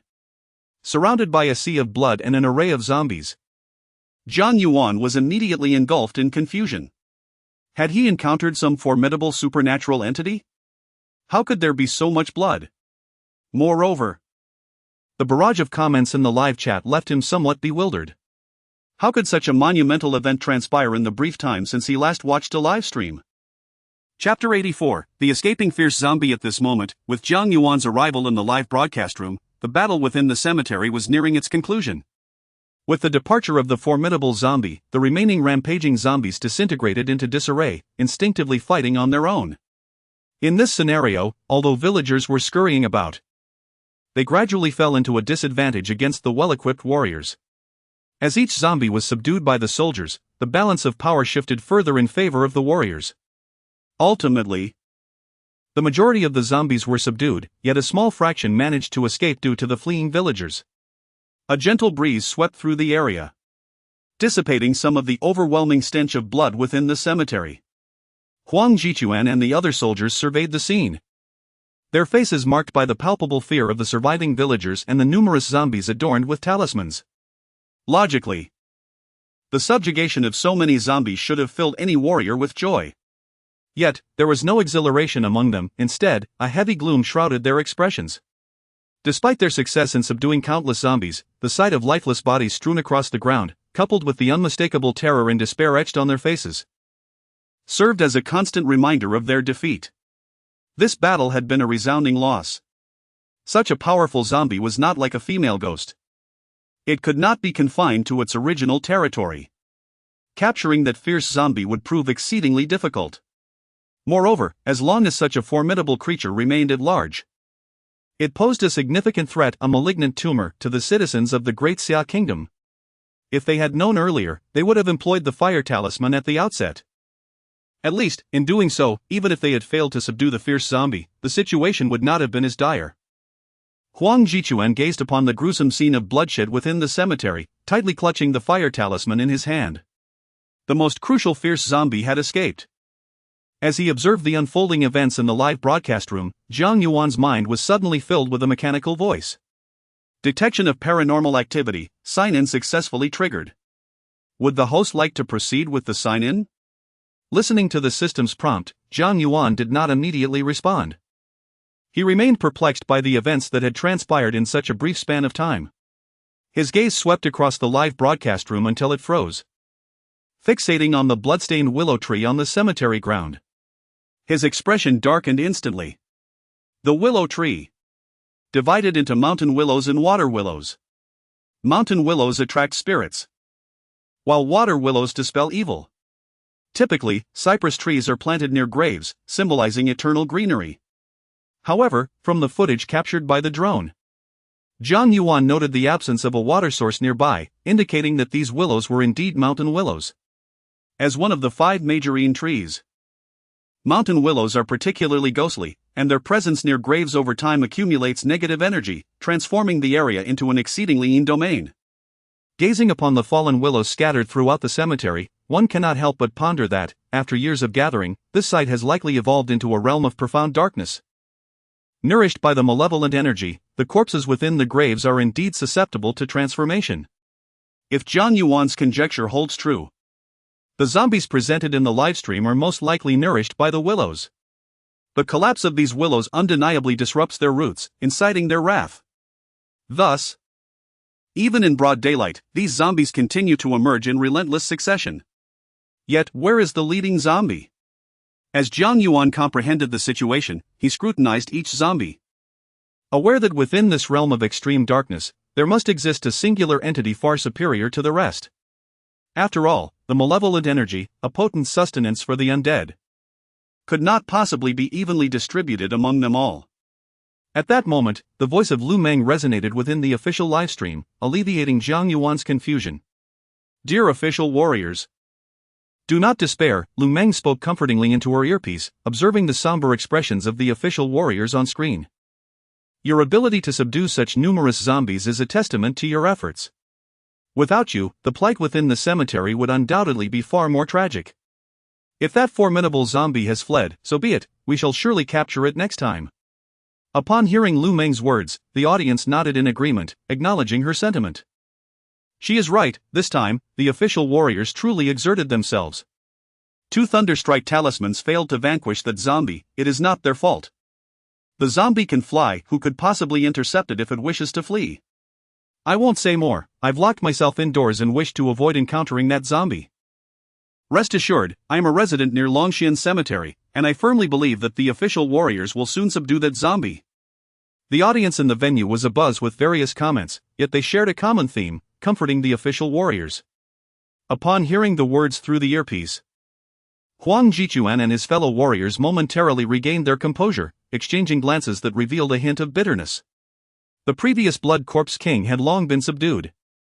With the assistance of the immobilization talisman, it was easily brought under control the following day. The female ghost, on the other hand, could not escape the opulent villa and was ultimately vanquished by the Thunderstrike talismans. Yet the situation with this particular zombie was entirely different. Nevertheless, Lu Meng's words did provide a slight measure of reassurance. Given the current circumstances, the zombie had already fled, it was futile to dwell on discomfort. The immediate priority was to subdue that zombie. Meanwhile, Jiang Yuan, observing all that unfolded in the livestream, furrowed his brow. His gaze lingered on the comment section.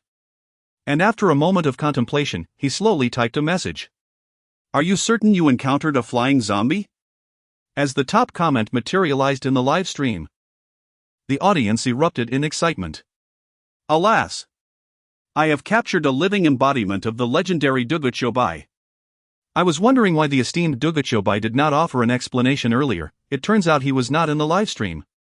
Esteemed Duguchobai, allow me to inform you that the zombie not only possesses the ability to fly but also withstood 2 strikes from the lightning talisman without succumbing, truly astonishing. Duguchobai, do you have any effective strategies to share with us? Also, it seems you have experienced heartbreak, as Meng Meng's heart now belongs to another.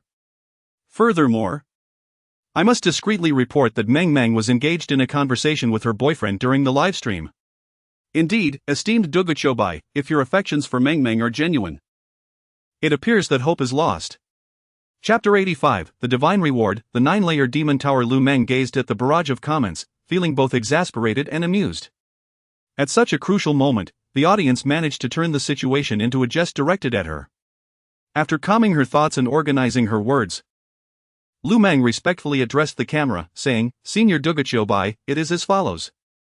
After we felled the large tree, the ground suddenly trembled. And a multitude of zombies emerged, among which there was one that could command the others. As Lu Meng's words flowed, Jiang Yuan's expression shifted to one of grave concern. Based on her description, the flying zombies were undoubtedly akin to the flying zombies depicted in past films. To his astonishment, such beings had appeared in the present. Could they drain blood from a distance and traverse the skies? No, upon reflecting on Lu Meng's words, Jiang Yuan realized he could not hastily conclude this and inquired further. Not precisely, they merely leap very high, resembling flight. Lu Meng's beautiful eyes shimmered with reminiscence as she shook her head. She continued, Senior Duguchobai, do you know how to deal with such zombies? When Lu Meng's words reached Jiang Yuan's ears through the livestream, the tension in his brow eased slightly. Thank goodness, he thought to himself. It should not be a flying zombie, I knew it was too early for such an encounter. However, if left unresolved, there was a significant chance that this particular zombie might eventually transform into a flying zombie. Once Jiang Yuan regained his composure, he pondered deeply. Flying zombies, as depicted in past films, were entities that even the renowned Master Jiao could not vanquish. After a moment of contemplation, Jiang Yuan refocused and promptly alerted the multitude of viewers in the livestream. What you are describing must be the evolved form of a zombie. This refers to the higher-tier zombies I previously mentioned. Zombies arise from the grievances and filth of the deceased, transcending the elements, immortal and indestructible, truly terrifying. Typically, zombies lack awareness, acting solely on instinct. Yet, exceptions do exist. Some zombies break their constraints and gain intelligence, thus becoming higher-tier zombies. If it is indeed a higher-tier zombie, it will not fear what ordinary zombies dread. Fortunately, if my assessment is correct, the zombie you encountered should be at the threshold between high-tier and low-tier. A few powerful talismans ought to be sufficient to subdue it. As these highlighted comments emerged, the audience was thrown into a frenzy. Their breaths grew heavy with anxiety. No way, are there so many intricacies with zombies? Quick, take me to the rescue room, I do not wish to live anymore, sob. What are we hoarding peach wood for then? If we encounter a high-tier zombie, we will surely meet our demise. I have no desire to perish at the hands of a zombie. Senior Dugachobai, aside from talismans, is there any other solution? If it comes to it, please emerge from seclusion and save the child. If one encounters a lesser zombie, one could hold their breath and scatter glutinous rice around oneself. In doing so, the zombie would hesitate to approach. Ordinary zombies act on instinct, blind to their surroundings, relying solely on their sense of smell. As long as they are not aware of one's breath, they will presume no humans are nearby. Jiang Yuan did not disappoint them. After a moment's contemplation, he released another message. Observing the newly pinned message, Lu Meng and the audience were rendered speechless, disbelief flickering in their eyes. Is it truly possible to do this? Though they uttered no words, the clarity of their astonishment was evident on their faces. So, Senior Dugachobai suggests that one simply refrain from breathing. In the official livestream, a now composed Lu Meng cautiously inquired, "Is that correct?" Indeed, shortly thereafter, another message appeared atop the stream. Upon its arrival, the audience, shaken from their stupor, regained a glimmer of hope in their gazes. Suddenly, the live stream erupted with an avalanche of messages. Quick, 120, bring me back. I can still be saved. Goodness, is it really that simple? This method for dealing with low-level zombies is far too easy. What about that formidable zombie that escaped earlier? Where has it gone? Show yourself, I demand a duel. Alas, Senior Dugachobai, you have caused me needless worry. A gentle reminder, this tactic is best employed when one faces a zombie alone. Otherwise, with a crowd, someone might inadvertently exhale in panic. While this advice holds merit, I can't help but wonder why Senior Dugachobai did not mention it sooner, my heavens. Jiang Yuan, unable to recall anything further, glanced at the messages and simply replied. Then quietly urged in his mind, "System, I wish to sign in." With a clearer understanding of the situation, Jiang Yuan's determination to enhance his strength intensified. After all, the current zombies hardly posed a threat to him. But what of the future? When flying zombies and ghost kings emerge, how will he contend with them if he does not grow stronger? Ding! Congratulations, host, you have successfully signed in. Reward, Demon Subduing Tower. Description, capable of subduing all demons and supernatural beings, drawing them into the tower. Any demons or supernatural entities contained within will transform into nourishment, fortifying the demon subduing tower and providing sustenance for the host.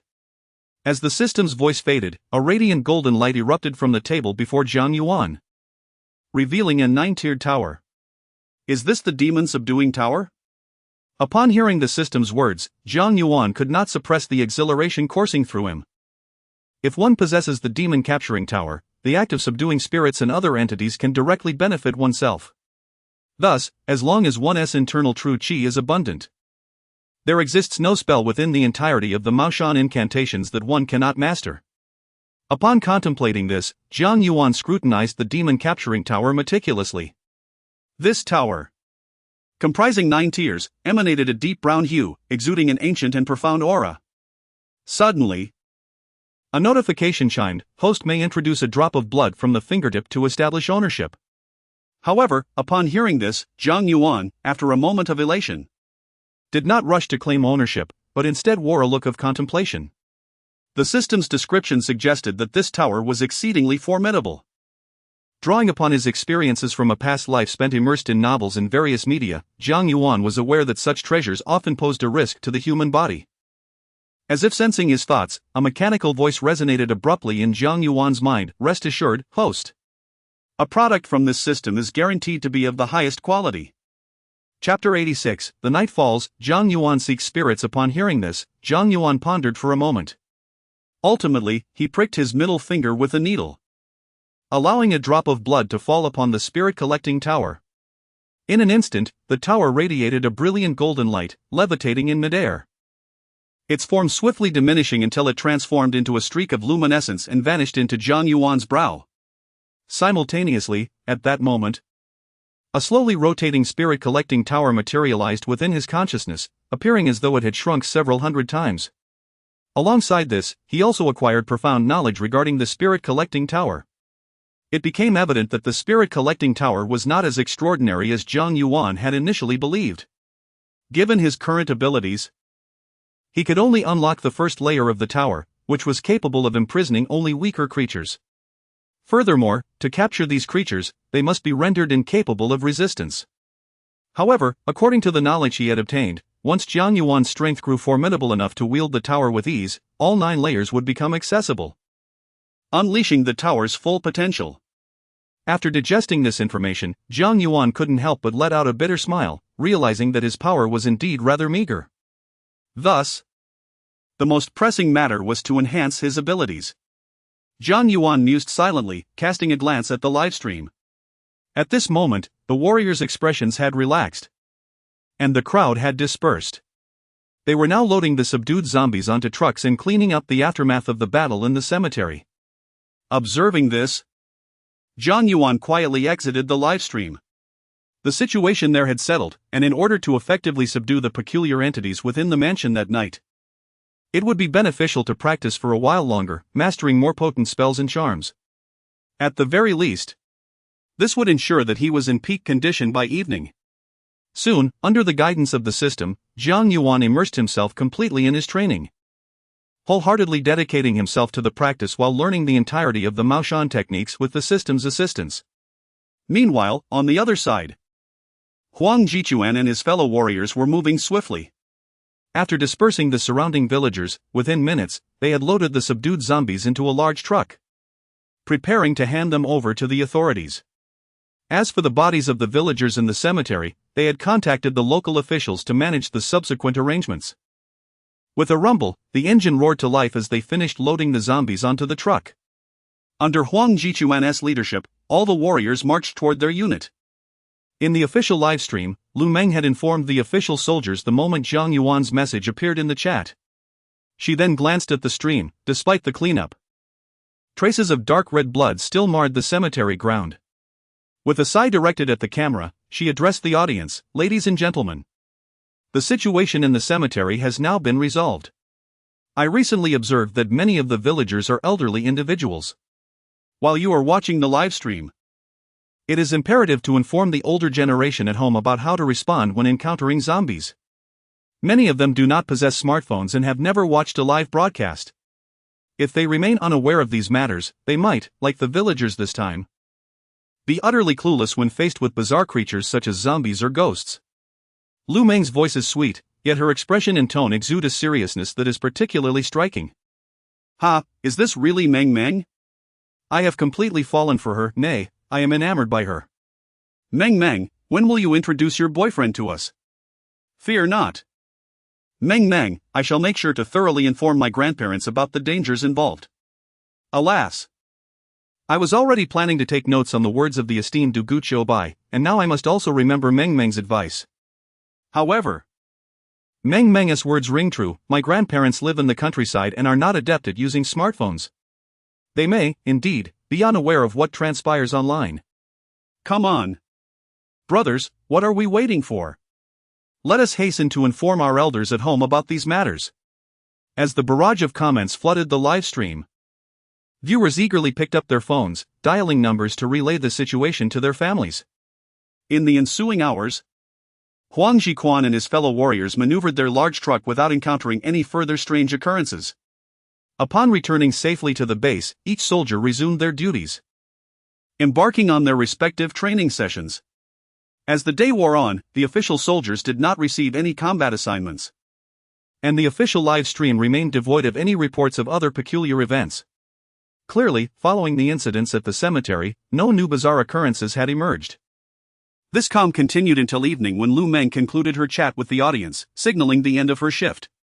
Good evening, dear viewers. As night fell, Lu Meng smiled sweetly at the camera, waved goodbye, and stepped out of the frame, allowing others to take her place.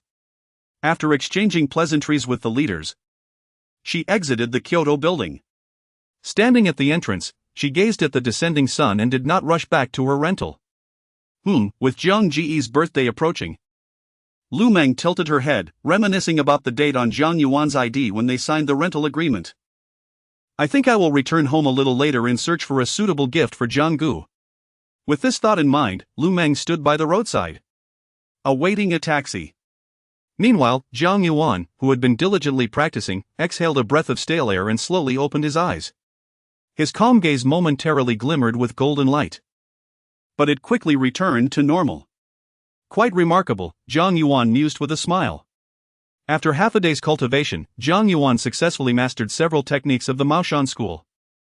This time, Jiang Yuan not only learned offensive Maoshan spells but also many supportive ones. After all, now that he possessed the demon capturing tower, his primary task was to subdue zombies and other eerie creatures, thereby enhancing his own strength. Is it already evening? Jiang Yuan casually picked up his phone and glanced at the screen displaying 6 p.m. Chapter 87, Is This a Benevolent Ghost? As Jiang Yuan spoke, he rose to his feet and returned briefly to his rented room. Noticing that Lu Meng had yet to return, he did not linger. Shouldering the peachwood sword crafted from ancient lightning-struck wood, and eagerly made his way to the villa he had purchased that very day. Jiang Yuan chose not to take a vehicle, rather, he was eager to test the swiftness he had attained through his training. Before long, he was astonished. As he unleashed his full power, he moved like a gust of wind. What else with this sudden whirlwind? Someone exclaimed. I checked the weather forecast. It's supposed to be a sunny day. Ah, my dress. As Jiang Yuan sped past, gasps of incredulity echoed behind him, with onlookers amazed by the whirlwind. Vaguely, they thought they glimpsed a figure within the tempest, though it could have merely been an illusion. At that moment, Jiang Yuan, gathering his energy in his feet, was rapidly heading towards the villa he had acquired. The villa was not located in the city center but rather in a more secluded area near the outskirts. Soon enough, Jiang Yuan arrived in the suburbs. Upon entering the vicinity of the villa, the number of people around diminished significantly. The surroundings were desolate. With Jiang Yuan being the sole figure on the street, it was evident that the local residents were well aware of the peculiar happenings surrounding the villa. As even during their evening strolls, they opted to keep a distance from the estate. At this juncture, the swiftly moving Jiang Yuan gradually came to a halt. His gaze fixated on the villa to his right. The area was shrouded in darkness, save for the solitary white light flickering at the entrance, which invoked a sense of solitude within him. It was precisely 1820, neither a minute more nor less. Jiang Yuan surveyed the villa before him, feeling no trepidation whatsoever. He even had the leisure to check the time on his phone. My speed is rather commendable, he mused with a smirk after calculating his velocity in his mind. Without hesitation, he produced his key and unlocked the grand door of the villa. Creaking open, the front gate emitted a groan. The instant the gate swung open, a chilling aura enveloped him.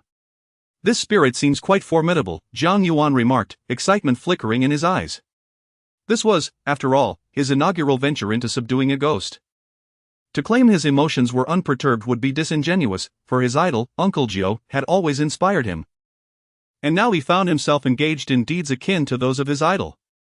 As he stepped through the gate, the sound of his footsteps echoed. Jiang Yuan surveyed the courtyard, noticing the vibrant flowers and plants he had overlooked during his earlier visit.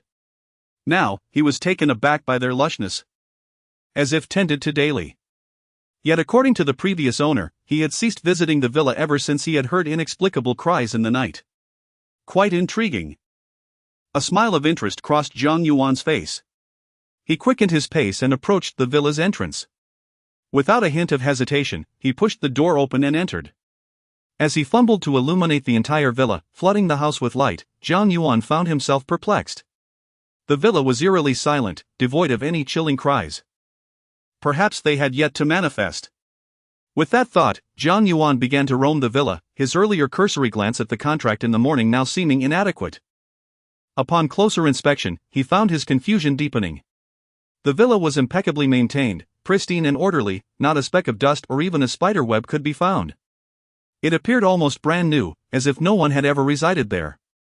Of course, as far as Jiang Yuan was aware, the third owner had not lived there for long. Yet if no one had inhabited the space, who could have possibly kept it so immaculate? Was it a ghost? The notion struck him suddenly, and he paused. Could it truly be that a ghost was responsible for this cleanliness? He pondered, bewildered. Was this spirit perhaps a neat freak? Even in death, it maintained the villa with such care. What could this possibly signify? Jiang Yuan's thoughts drifted to his past life. Recalling how he adored the television show Happy Ghost, aside from Uncle Joe's program. Given the circumstances of the villa and the two previous owners, it seemed he had indeed encountered a benevolent spirit. Shaking his head, he decided to dismiss these errant thoughts. He made his way to the living room on the second floor, switched on the television, and began to watch, seeking distraction from his mounting curiosity. After all, he was already there. He would simply wait for the ghost to appear, confident that all his questions would eventually be answered. Meanwhile, Lu Meng had just settled into a taxi. The driver, a man in his early 40s, greeted her with a smile. However, as she entered the vehicle, an unsettling chill enveloped her. "Why is it so cold in here?" she inquired, her voice trembling slightly from the sudden coolness. "Oh, it's quite chilly, isn't it?" "Don't worry, I'll just turn up the air conditioning," the driver replied with a chuckle, adjusting the controls. "So, where are you headed? To the department store?" Lu Meng hesitated before responding. "All right, hold on tight," the driver said cheerfully as he started the engine. "By the way, have you been watching the official live broadcasts lately? Things have been rather unsettled, especially today. A formidable zombie escaped from the official warriors during the daylight right here in our Kyoto district." As they waited at a traffic light, the driver glanced in the rearview mirror, his expression akin to one struck by lightning. "You're that Meng Meng from the official live stream?" "Yes, that's me," she confirmed. Upon hearing this, Lu Meng smiled bashfully, surprised that she could be recognized even while taking a taxi. However, her initial shyness soon faded, revealing a glimmer of joy on her exquisite face. Her delight did not stem from being recognized, but rather from the realization that ordinary people were able to identify her. Which indicated that the citizens of the Great Xiao Nation were indeed paying attention to the official broadcasts. The taxi driver flashed a smile and remarked, "Meng Meng. Under normal circumstances, you are more aware of the happenings in the livestream than we are. Why haven't you returned home after work?" Then, as if struck by a thought, he added, "Surely you aren't planning to meet your boyfriend, are you?" Chapter 88, The Sudden Assault of the Female Ghost. Lu Meng's palpitations. Where is it? Lu Meng's face flushed crimson, attempting to retort. Yet, before her words could escape, the cab driver's jovial voice resonated once more. "You youngsters, when I was your age, we couldn't bear to be apart, not for a moment. What was it called? As close as glue." Yes, Meng Meng is absolutely right, like glue." The cab driver chuckled heartily. "I, a rough old man, am not well versed in these idioms, haha." "Not at all." A trace of shyness flickered across Lu Meng's stunning visage. "Master, please do not jest at my expense. I merely went out to purchase a few items." Indeed, buying things. The cab driver responded, a hint of curiosity in his voice. With a swift press of the accelerator, a look of perplexity crossed his face. "Why is it that today, I don't need to stop while driving?" "Master, please. No more teasing." Lu Meng shook her head, bringing the cab driver back from his confusion. All right, I'll get you there quickly so I can return home sooner." As the cab driver resumed their conversation, the two found themselves engrossed in pleasant discourse. Yet, neither of them noticed that the cacophony of the bustling city had entirely vanished. No honking horns, no clamor of voices on this stretch of road. It seemed only their vehicle existed. Time passed unmeasured. Eventually, the cab driver brought the vehicle to a lurching halt and addressed Lu Meng. "All right, Meng, we've arrived at the department store. Get home quickly, it's late. And monsters roam at night." "I understand." Lu Meng nodded in agreement, settled her fare, and opened the door. However, the moment she stepped out, she was rendered speechless. Before her lay not the bustling scene of the department store, but rather an expanse devoid of even a single soul. Towering trees and overgrown weeds surrounded her, creating an atmosphere of desolation. "Master, where have you brought us?" Lu Meng's complexion turned ashen, her voice trembling. "Isn't this the department store?"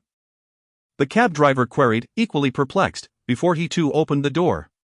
As he stepped out and beheld the surroundings, Both he and Lu Meng stood frozen in horror. Their faces pale. What is happening? Have we encountered a ghost wall? The cab driver expressed an indescribable fear. I do not possess any child's urine. Hearing the quiver in his voice, panic surged in Lu Meng's heart. However, having worked as a host for several days, she managed to retain her composure despite the chaos. With a decisive slam, she closed the door and shouted, "Master! Master, quickly drive back!" "Oh, yes. Yes." The cab driver, in a state of utter bewilderment, promptly complied. Yet he attempted several times, yet the vehicle remained stubbornly immobile. The engine refused to ignite. The taxi driver's face drained of color, appearing ghostly pale, his voice trembling incessantly. Just then, a wailing sound pierced the air. Following this, the temperature inside the car plummeted, a frigid chill overwhelming the space. Sensing the encroaching cold, both the taxi driver and Lu Meng instinctively turned towards its source. To their horror, they beheld a female specter, her face an eerie pallor, with decaying facial muscles and swollen features. Her blood-red eyes bulged like headlights, and her tongue grotesquely dangled towards her abdomen. Up close, they could see countless corpse worms writhing upon her body. Giggling. Food. Delicious. The ghost emitted a raspy, hoarse laughter directed at Lu Meng and the taxi driver, sending shivers down their spines. Ghost. Ghost. It's a ghost. The complexion of both Lu Meng and the taxi driver turned even more ashen. They let out a startled scream, urgently pulling at the car door, desperate to escape. But in the pitch darkness, they found themselves ensnared by the overgrown weeds. Thud. After merely a few meters, they stumbled and fell to the ground. Driver. Do you have any peach wood or something similar in the car? The stumble had somewhat diminished Lu Meng's terror. Yes. The taxi driver exclaimed, immediately rising to rush toward the vehicle. However, at that moment, the ghost floated out from the car, her headlights-like eyes fixated on them with ravenous intent. Wailing. The ghost glided towards them, her long tongue extending like a venomous serpent, poised to strike the approaching taxi driver. It seemed that should he dare to advance another step, her tongue would unleash its lethal force upon him. Saliva dripped incessantly onto the ground, creating a sickening sound. Witnessing this, the taxi driver, who had been sprinting towards the vehicle, was momentarily paralyzed by fear. Yet, his rationality ultimately prevailed. He understood that lingering would lead to certain death. Gritting his teeth, he continued to dash towards the taxi. Whoosh! Just then, the ghostess' blood-red eyes glinted ominously, her elongated tongue shooting forth like a released arrow towards the taxi driver. A piercing sound of air being sliced open rang out as the ghost's tongue struck him, eliciting a horrific scream as he was flung backward, crashing heavily to the ground. His eyes rolling back, and he promptly lost consciousness. This. Lu Meng's gaze widened in terror, her body trembling uncontrollably. Her voice nearly breaking as she cried out, "Brother Jiang! Brother Jiang!" Without suitable weapons in hand and lacking the prowess of official warriors, how could they possibly stand against the specter? Wailing softly, Lu Meng watched as the ghost drew ever closer. Spurred on by an instinct for survival that seemed to defy explanation, summoning every ounce of strength, she propelled herself forward at an astonishing speed, retreating desperately. Yet, how could her pace rival that of a floating apparition? In the blink of an eye, a chilling and disquieting voice echoed in Lu Meng's ear, "Why are you running?" Instinctively, she turned to look, only to find that the ghost, previously behind her, had inexplicably positioned itself right beside her, standing shoulder to shoulder. A piercing scream escaped Lu Meng's lips as her legs buckled beneath her, and she collapsed to the ground. Chapter 89, The Clash of Corpses. Lu Meng on the brink of collapse, alas! The ghostly figure fixated its blood-red eyes upon the fallen Lu Meng, with viscous droplets cascading from its elongated tongue, creating a chilling spectacle. The specter exhibited no mercy, regardless of Lu Meng's gender, as it lunged forward with its serpentine tongue aimed directly at her. The swiftness of the attack left Lu Meng in a daze, rendering her utterly defenseless. Ah! Lu Meng let out a piercing scream, instinctively shutting her beautiful eyes. Suddenly, a roar echoed through the desolate space. If Lu Meng had dared to open her eyes at that moment, she would have glimpsed a pair of eerie emerald orbs gleaming in the darkness. In the next instant, a shadow, swift as lightning and seemingly one with the night, darted towards Lu Meng and the wraith. Though the ghost's tongue was quick, this shadow moved with even greater speed. Just as the tongue was about to strike Lu Meng, the shadow zipped past her, positioning itself at her side. At that precise moment, it raised a hand to intercept the ghost's attack. Bang! The ghost's tongue, thwarted by the shadow, veered off course and struck the ground nearby, creating a gaping hole in the earth. The ghost, witnessing the shadow standing protectively before Lu Meng, exhibited a furious glare, its blood-red eyes brimming with rage. Like a venomous serpent, its tongue lashed out towards the shadow with ferocity. Roar! The shadow responded with a fierce growl, countering the ghost's assault with a flurry of swift movements. The air was filled with the cacophony of their violent clash. Lu Meng, hearing the tumultuous sounds of battle and feeling no pain in her body, cautiously opened her eyes. Bathed in the dim light of the moon, she peered toward the fray. However, upon witnessing the scene unfold before her, despair washed over her, and she instinctively stifled a scream.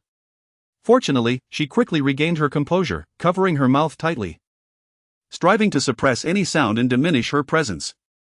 With utmost caution, she began to inch backward, desperate to escape the harrowing scene unfolding before her. Before her lay the combatants, one was the ghost, while the other was none other than the formidable zombie she had seen fleeing in her livestream earlier that day.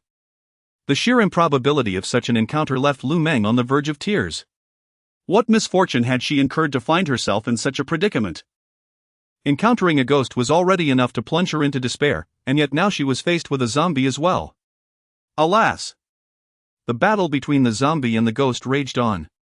The ghost, infuriated by its relentless attacks being thwarted, glared with rage in its blood-red eyes. She emitted a roar, her tongue tightly coiling before suddenly launching forth with astonishing speed, reaching the zombie in the blink of an eye. Yet, the zombie, undeterred, did not retreat but boldly advanced to meet it.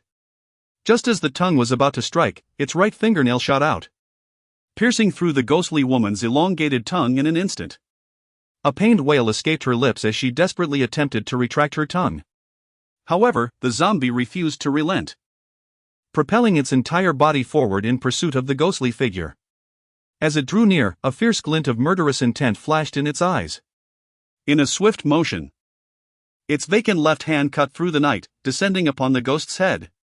In that fleeting moment, the sharpness of its fingertips was laid bare. With a decisive thud, the zombie's left hand punctured through the ghost's skull. Following this, the zombie opened its massive jaws, its exposed, sharp teeth sinking into the ghostly form.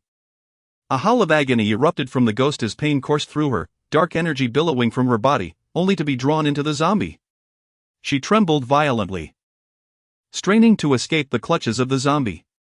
Yet, its grip was as unyielding as iron pincers, rendering her utterly immobile. Ultimately, after an indeterminate span of time, the ghost's struggles began to wane. Gradually, her once corporeal form became ethereal, dissolving into countless glimmering motes of light that vanished into the surrounding space. Clearly, the battle between the zombie and the ghost concluded with the zombie's triumph. With a triumphant roar, the zombie let out a series of thunderous howls, echoing through the air. Listening to these resounding cries and witnessing the ghost's disappearance, Lu Meng felt her heart shatter, her petite frame trembling uncontrollably. At that moment, the victorious zombie scanned its surroundings. And upon seeing this, Lu Meng froze in fear, daring not to move a muscle. She fervently prayed not to attract the zombie's attention. Yet, her pleas were in vain. The zombie's eerie green gaze fixated upon her with unyielding intensity.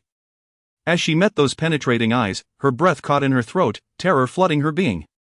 Just then, an unexpected turn of events occurred. After scrutinizing her for a prolonged moment, the zombie's gaze shifted away. It didn't notice me. Lu Meng exhaled a sigh of relief. However, the instant she released that breath, the zombie's green eyes snapped back to her, unyieldingly fixated. With a heavy thud, it took several deliberate steps in her direction. Oh no! Lu Meng nearly uttered a curse, her eyes widening as she observed the approaching zombie. Suddenly, a memory resurfaced in her mind. The words of the esteemed Dugu Chobai from the official livestream echoed, "As long as one holds their breath, a zombie cannot detect them." She held a profound memory of that moment, having specifically sought the counsel of the esteemed Duguchobai.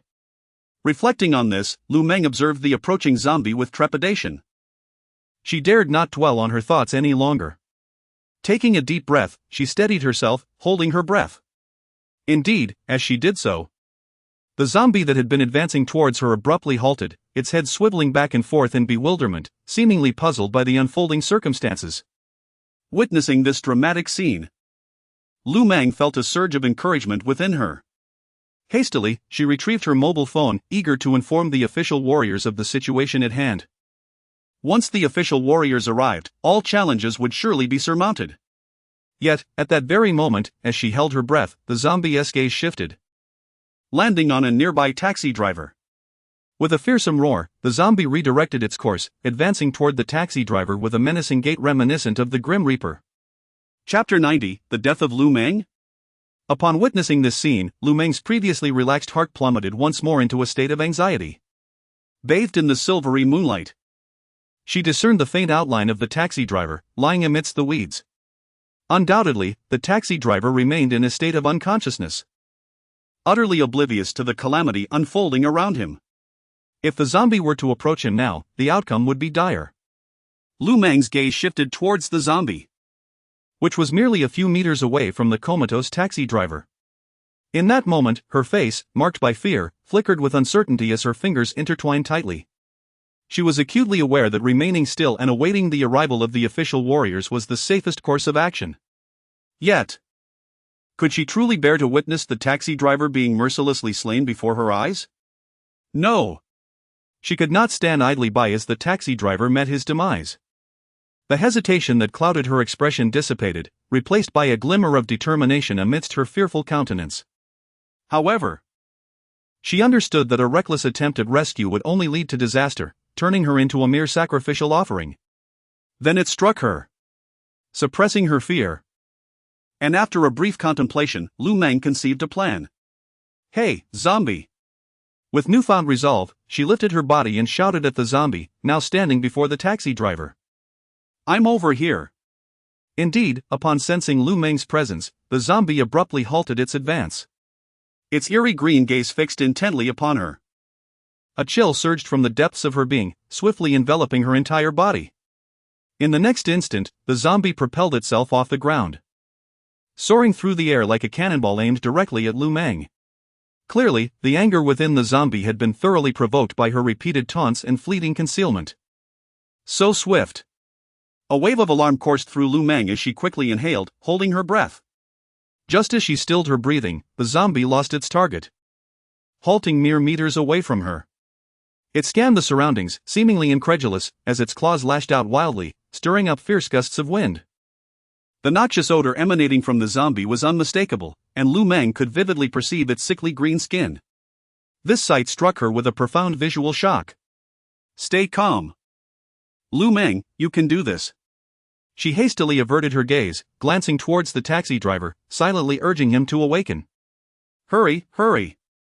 As she moved, the distance between her and the taxi driver gradually diminished. If only she could awaken the driver and return to the safety of the taxi. Following the advice of the esteemed Duguchobai, she intended to use glutinous rice and hold her breath to fend off the approaching zombie. They would certainly be able to endure until the official warriors arrived for rescue. However, at that moment, a deafening roar erupted from Lu Meng's side. Instinctively, she turned her head to the source of the sound. But in that fleeting instant, her pupils dilated in shock. Unbeknownst to her, the zombie had eerily appeared beside her, walking in tandem towards the taxi driver. In that moment, Lu Meng instinctively took a step back. But as fate would have it, she stumbled over some underbrush, losing her balance and falling sideways. Thud! A sharp intake of breath escaped her lips. Roar! Just then, the zombie, which had been advancing towards the taxi driver, seemed to sense Lu Meng's presence. It leaped toward her, extending its claws without hesitation, aiming directly at her. The sight of those razor-sharp claws was terrifying. They could easily pierce even steel, let alone human flesh. As she watched the claws grow larger in her vision, Lu Meng's mind, despite her earlier attempts to remain calm, went utterly blank in that moment. She was paralyzed, unsure of how to react. Fortunately, as the claws loomed perilously close, she regained her senses, holding her breath in an effort to evade the impending strike. Roar! However, sensing the disappearance of Lu Meng's breath, the zombie let out a furious roar and did not relent, its claws lunging towards her with lightning speed. Was this how it would end? As the claws closed in, Lu Meng's face drained of color, pale as snow, her body trembling uncontrollably.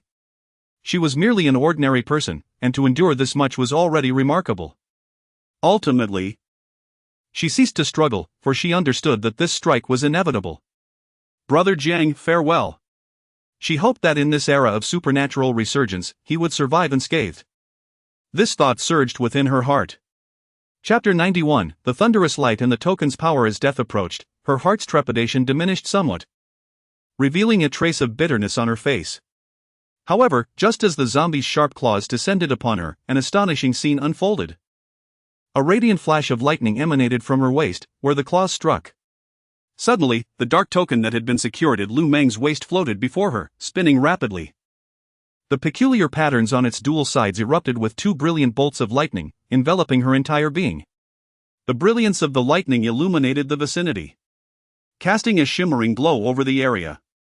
What was happening? Time seemed to stand still as Lu Meng's beautiful eyes widened in disbelief, fixated on the lightning enveloping her body. She gazed toward its source, and through the brilliant light, she could vaguely discern the token spinning within. Moreover, she sensed that the zombie's claws were completely repelled by the lightning, failing to reach her. The zombie let out a furious roar upon witnessing this spectacle. Immediately, its assault intensified, unleashing immense force against the lightning barrier. Yet, the lightning appeared as a tranquil lake, with the zombie's attacks merely causing ripples that quickly subsided. In a fit of rage, the zombie howled, its voice echoing through the heavens as it renewed its ferocious onslaught, evidently intent on shattering the protective barrier. However, as its assault grew fiercer, the token's rotation accelerated. Ultimately, a brilliant beam of lightning coalesced from the token, striking swiftly at the zombie's chest. Instantly, a surge of dark energy erupted from the zombie, accompanied by an unpleasant odor. With a pained howl, the zombie was propelled backward, retreating rapidly under the onslaught of lightning. After a considerable duration, the radiance and dark energy dissipated, and the zombie's gaze remained fixed on the lightning before Lu Meng. It ceased its fierce attacks but showed no signs of retreating, clearly unwilling to abandon its prey. Suddenly, the token erupted once more, releasing a brilliant flash of lightning, as intense as the sun itself. The zombie, sensing the formidable power contained within, was overtaken by fear. With wide eyes reflecting dread, it hastily fled in a specific direction. As the zombie escaped, the overwhelming lightning gradually diminished, and the once rapidly spinning token slowed to a gentle rotation. At that moment, even after witnessing the zombie's flight, Lu Meng remained entranced, her gaze fixed on the token hovering in the air, quietly spinning. At this very moment, a whirlwind of astonishment surged through her mind, akin to 100,000 questions arising all at once. This token had been bestowed upon her by Jiang Yuan. But how could Jiang Yuan possess such a formidable artifact? As the host of the official live broadcast, she was acutely aware of the formidable strength of the zombies. 2 Thunderstrike talismans could barely repel them. This token, too, had the potential to drive back this fierce zombie. The power it contained might even frighten it away entirely. So, what exactly was this token? After a prolonged silence, Lu Meng's beautiful eyes finally flickered with emotion as she turned her gaze to her waist. The token, now devoid of its earlier brilliance, appeared pitch black yet remained securely fastened. It was as though everything that had just transpired had been nothing more than a figment of her imagination. Were it not for the certainty that these events had indeed occurred, she would have dismissed any claims of the token's potency as mere jest. Suddenly, a realization struck Lu Meng. Jiang. Brother Jiang had mentioned he was Duguchobai. Her eyes widened as memories of Jiang Yuan's words flooded back. Previously, she would have regarded this claim as a joke, but now, as she delved deeper into her thoughts, the legendary Duguchobai seemed to align remarkably with Jiang Yuan. Earlier, Jiang Yuan had stated that the female ghost could not leave the villa. The very next day, Colonel Huang confirmed that a sage had informed them of the same. The interactions between the legendary Dugu Chobai and herself during the live broadcast further fueled her suspicions. Could it be that Brother Jiang truly was the legendary Dugu Chobai? This notion took root in Lu Meng's mind, startling her at first. Yet, the more she pondered, the more convinced she became. After an indeterminate span of time, her contemplative expression transformed into one of remarkable clarity. However, just then, a sudden cough shattered the stillness of the night. A ghost. The abrupt cough morphed into a frantic scream. As this piercing cry echoed through the air, it jolted Lu Meng from her reverie. Following the sound, she beheld the previously unconscious taxi driver, now awakened. His voice and body trembled uncontrollably, as he seemed unable to shake off the recent encounter with the female ghost. "Master, it's all right, Lu Meng said, momentarily casting aside her own doubts as she approached the taxi driver. Is everything all right?" The driver, upon hearing the familiar voice, slowly opened his eyes. Anxiety etched across his face as he gazed at Lu Meng, bewildered. "Yes, everything is fine," Lu Meng replied thoughtfully, choosing not to disclose the subsequent events in their entirety. After a brief pause, she continued, "Suddenly, another zombie appeared, and then the female ghost and the zombie engaged in a confrontation. Eventually, they vanished amidst their struggle." Upon hearing these words, the taxi driver resembled a deflated balloon, his tense demeanor and rigid body instantly relaxed. "Master, we should return promptly," Lu Meng urged. "It's rather unsafe here, they might return at any moment." "Oh, indeed. The taxi driver responded, nodding fervently. He swiftly rose from the ground and hurried to his taxi. Observing this, Lu Meng promptly followed him into the vehicle. Chapter 92, The Ghost of the Villa. At this moment, the chilling atmosphere within the taxi had dissipated, and the vehicle's temperature returned to its rightful warmth. Sensing the change, Lu Meng felt a slight relaxation in her heart, yet her hands remained firmly clasped around the token at her waist. Good. The taxi driver, having boarded, responded affirmatively and promptly started the engine.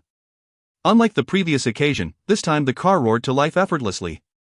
The driver swiftly maneuvered the vehicle, heading towards the city center of Kyoto. Throughout the journey, an unspoken silence enveloped the taxi. The driver, still grappling with the recent unsettling events, had yet to fully regain his composure. Meanwhile, Lu Meng, with her exquisite features shadowed by contemplation, seemed lost in her thoughts. Soon, propelled by the driver's increased acceleration, the taxi sped towards the city like a gust of wind. After several minutes, they finally returned to the bustling streets of Kyoto. Noticing the glowing lights along the roadside, the driver's demeanor visibly relaxed. "Meng, where do you live?" "I'll take you home," he said, glancing at Lu Meng through the rearview mirror. "That's all right," Lu Meng softly replied as she raised her gaze, her voice gentle. "Just drop me off at the entrance of Kyoto Tower. My place isn't far from there." "Very well," the driver nodded in agreement. Before long, the taxi came to a steady stop at the entrance of Kyoto Tower. After expressing her gratitude to the driver, Lu Meng stepped out of the vehicle. The bright moon hung high in the sky, illuminating the surroundings, yet the area near Kyoto Tower was notably deserted. Likely due to frequent supernatural occurrences, few dared to venture out at such late hours, opting instead to remain indoors, tending to their children. Shaking her head to cast off the chaotic thoughts swirling in her mind, Lu Meng quickened her pace, heading towards her rental apartment. She felt an urgent desire to see Jiang Yuan and inquire about matters at hand. Meanwhile, on the other side, Jiang Yuan lounged leisurely in the living room of the villa's second floor, blissfully unaware of the events unfolding with Lu Meng. Why hasn't the ghost shown itself yet?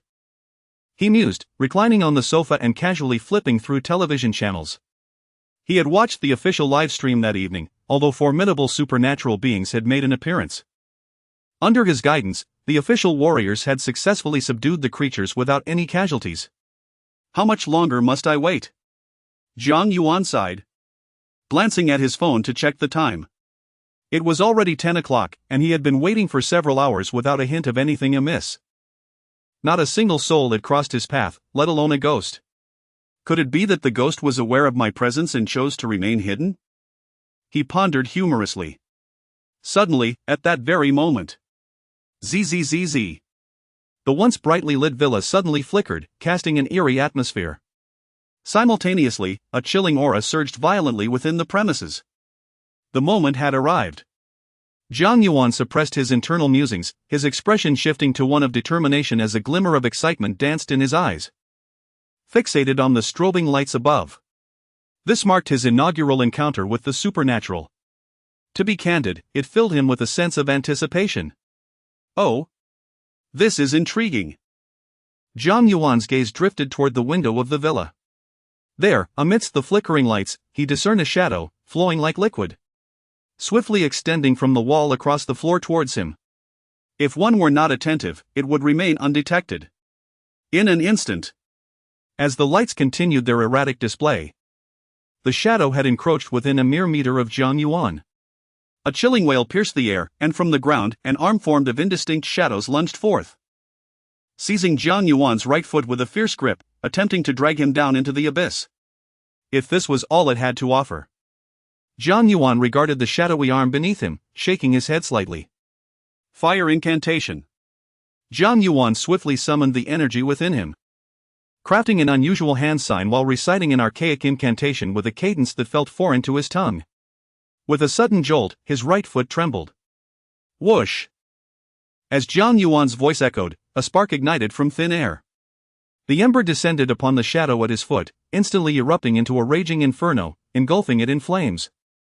A wretched howl escaped the specter, the shadow on the ground writhing violently, evidently striving to extinguish the flames consuming it. Is this a female ghost? Jiang Yuan pondered, his brow arching slightly upon hearing the anguished cries. Despite the sound's piercing terror, he discerned the feminine timbre within it. But what of it being a female ghost? Jiang Yuan proclaimed with a firm voice, extending his right hand backward to draw forth a peachwood sword, shrouded in black cloth. Swish! Grasping the sword, a keen glint radiated from Jiang Yuan's eyes as he prepared to thrust it into the shadow beneath him. Please, please. Spare me, esteemed one. Suddenly, the ghost's pleas for mercy resonated. Simultaneously, the shadow began to rise from the ground, ultimately transforming into a humanoid figure. Upon hearing these words, Jiang Yuan's expression remained impassive, yet an unsettling sensation stirred within him. To be addressed as esteemed one by a ghost was an unprecedented occurrence. Dear esteemed one, this humble girl extends her respects to you. At that moment, the shadow fully materialized into human form. However, when Jiang Yuan finally beheld the apparition's visage, he was momentarily taken aback. Before him stood a ghostly figure adorned with long, flowing black hair cascading down her back, a golden hairpin elegantly skewered through her locks. Its craftsmanship exquisite and clearly composed of fine materials. She possessed a slender form, clad in an opulent emerald gown that accentuated her delicate waist. What astonishes most is her breathtaking beauty, devoid of even the slightest trace of malice. Instead, she possesses a clarity and innocence that is almost bewildering. She starkly contrasts with the other spirits, whose horrifying visages could instill terror in the bravest of souls. Were it not for Jiang Yuan's immediate recognition that she was not of this world, an ordinary person might very well mistake her for a young girl merely donning traditional Han attire. However, Jiang Yuan's gaze lingered on the ghostly visage, filled with a hint of suspicion. Upon death, one retains their last mortal appearance, unless one is an exceptionally powerful spirit capable of regaining their original form, perhaps even becoming more beautiful than before. After all, spirits, like humans, possess an appreciation for beauty. Yet, Jiang Yuan could discern at a glance that this ghost lacked profound powers, indicating that she had maintained this appearance even before her demise. Chapter 93, Is this truly a cheerful ghost? At this moment, as Jiang Yuan's thoughts wandered, the ghostly figure gradually distanced herself from him before timidly speaking. Seniors, I have emerged.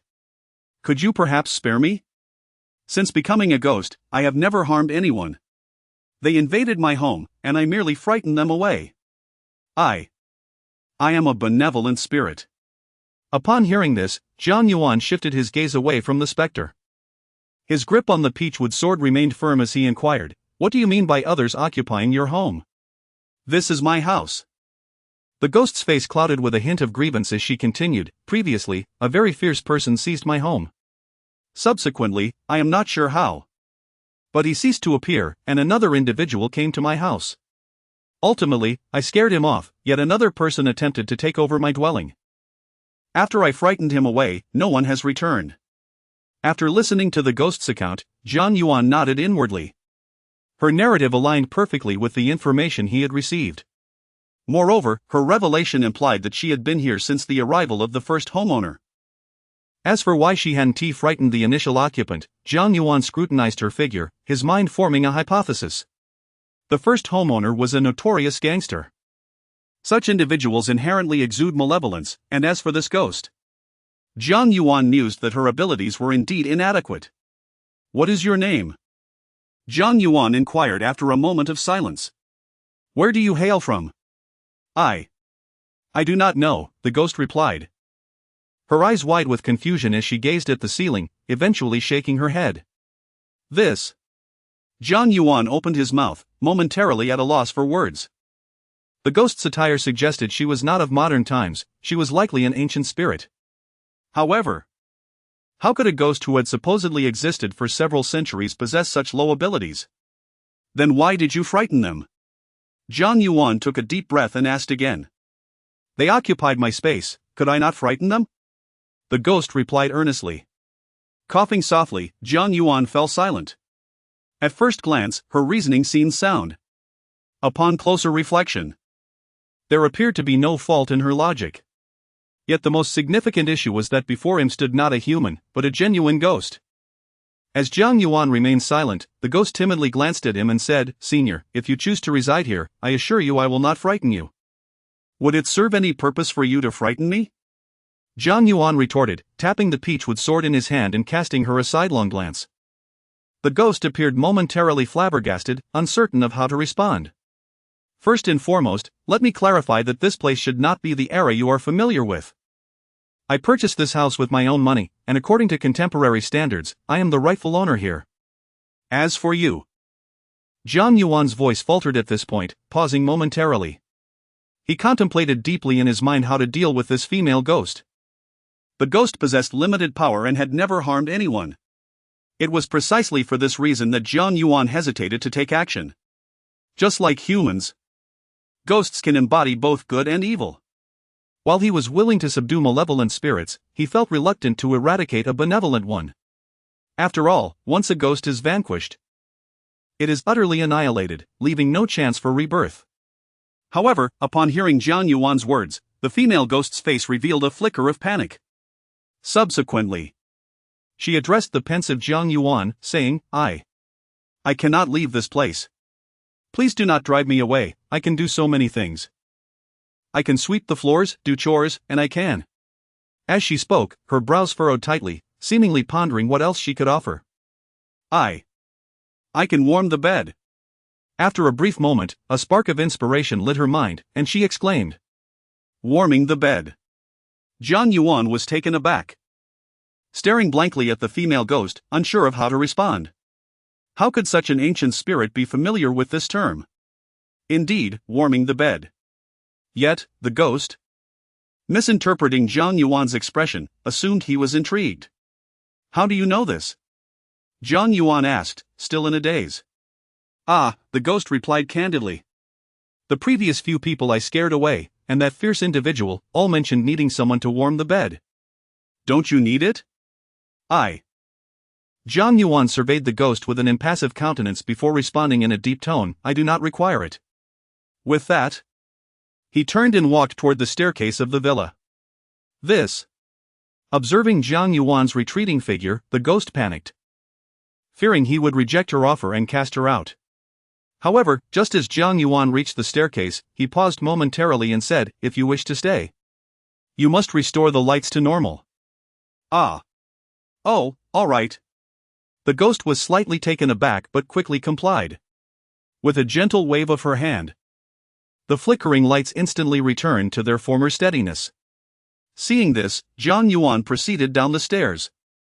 Just before his figure vanished from sight, his voice echoed, "From now on, without my permission, you must not frighten anyone in this house. Also, lacking a name is not ideal, you shall be called Shao Cheng from now on." "Good."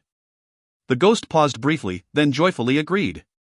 Once Jiang Yuan's figure had entirely disappeared down the staircase, the ghost, no, Shao Qing, floated upward, gliding around the villa with a beaming expression. Shao Qing. I have a name now. Meanwhile, Jiang Yuan stood at the entrance of the villa, his face inscrutable as he turned to gaze at the building. Lost in thought. This truly left Jiang Yuan perplexed. Unexpectedly, he truly encountered a happy ghost. As for why he took in this female spirit, it was because Jiang Yuan understood that a ghost lacking sufficient spiritual power could not depart from its original dwelling. Never mind, let us return for now. Jiang Yuan sighed, deciding to take one step at a time. Moreover, keeping her around was not without its advantages, at the very least. He would no longer need to hire a caretaker. Chapter 94, The Eerie Incident and the Sudden Misfortune. Jiang Yuan finally took out his phone and glanced at the time. Goodness, how time flies. Is it almost midnight?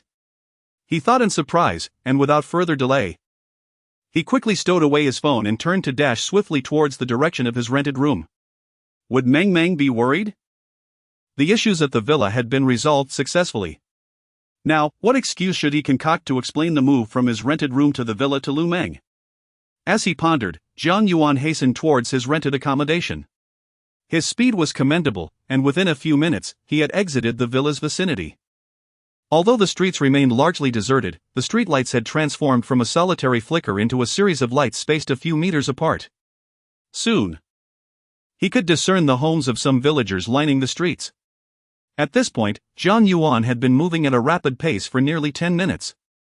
Based on the time it took him to arrive at the villa, he calculated that in another minute or two, he would return to his rented room.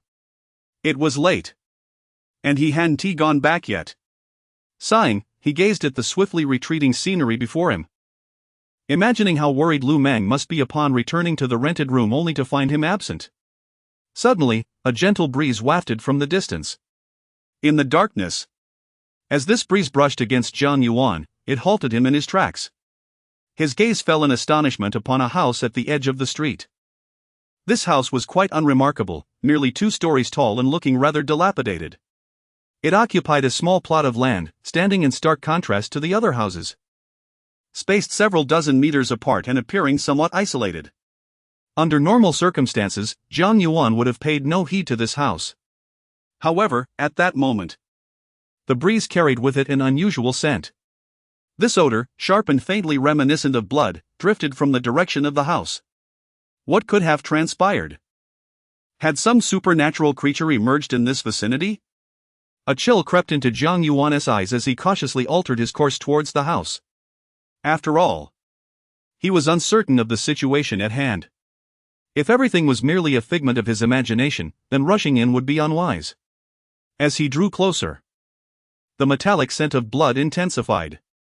A faint sound reached Jiang Yuan's ears, a noise that could not possibly belong to a human. It resembled the growl of a wild beast. Upon discerning the sound, Jiang Yuan's expression grew increasingly grave. He could now ascertain with certainty that he was not mistaken. There was undoubtedly a supernatural occurrence taking place here. What could it be? Jiang Yuan inhaled deeply, slowly drawing the peachwood sword from behind him. Suddenly, he found himself at the window of the house, a glimmer of murderous intent flickering in his eyes. Through the window, illuminated by the bright light within the room, he could clearly see the scene inside. The room was in disarray, blood splattered carelessly across the floor. Nearby, 2 middle-aged men lay on the ground, their eyes wide open in terror, their bodies trembling slightly. Blood continuously oozed from their abdomens, staining the floor a vivid red. Distinct bite marks marred their necks. Was it the work of a zombie? Witnessing this harrowing sight, Jiang Yuan held his breath, careful not to alert the creature. He approached the entrance, which had been destroyed, leaving only a fragment of the door clinging to the frame. Upon entering, Jiang Yuan slowed his pace, cautiously making his way toward the 2 men. Once beside them, he checked for a pulse, and his expression darkened. They had completely ceased to breathe. He swiftly retrieved 2 talismans from his pocket, affixing them to their foreheads to prevent any transformation, before preparing to investigate further. At that moment, a roar echoed in Jiang Yuan's ears. It came from upstairs. His gaze hardened as he pinpointed the source of the sound and ascended the staircase. Upon reaching the upper floor, his eyes ignited with fervor. There, sprawled on the ground, was a girl of about 16 or 17, her delicate, pallid face turned toward him. Her eyes were wide with fear, reflecting her helplessness. Behind her stood a zombie with emerald green eyes, its body a ghastly purple, long, sharp claws drenched in blood, fixated on the girl. Blood dripped from its elongated nails onto the floor. Help or escape, run! Upon seeing Jiang Yuan, a flicker of life returned to her vacant eyes. And she parted her lips, emitting a faint whisper. The zombie raised its claw, poised to strike at the girl's neck. Beast! Jiang Yuan could no longer contain the fury boiling within him, his chest heaving as if it might explode. Die! With a sudden burst of speed, he lunged at the zombie, propelled by the extraordinary physical prowess he had cultivated through rigorous training. In the blink of an eye, he was before the creature. Before it could react, he raised his right hand and swiftly swung the sword. Whoosh! As a dark blade of light sliced through the air, the zombie's outstretched claw was severed cleanly by the peachwood sword. With a thud, the claw fell to the ground, releasing a torrent of thick black energy. Roar! The zombie let out a piercing howl of agony. With a glance of terror at Jiang Yuan, her legs sprang into action like coiled springs, propelling her to leap through the window. Crash! Jiang Yuan approached the window, poised to pursue her, but suddenly, a thought crossed his mind, causing him to halt. His gaze fell upon the right claw remaining on the ground, and a chill swept through his eyes. You cannot escape. Silently affirming this in his heart, Jiang Yuan quickly assisted the girl on the floor. He softly reassured her, saying, Do not fear, this will all soon come to an end. Yet, the girl seemed oblivious to Jiang Yuan's words, emitting a series of piercing screams, more beastly than human.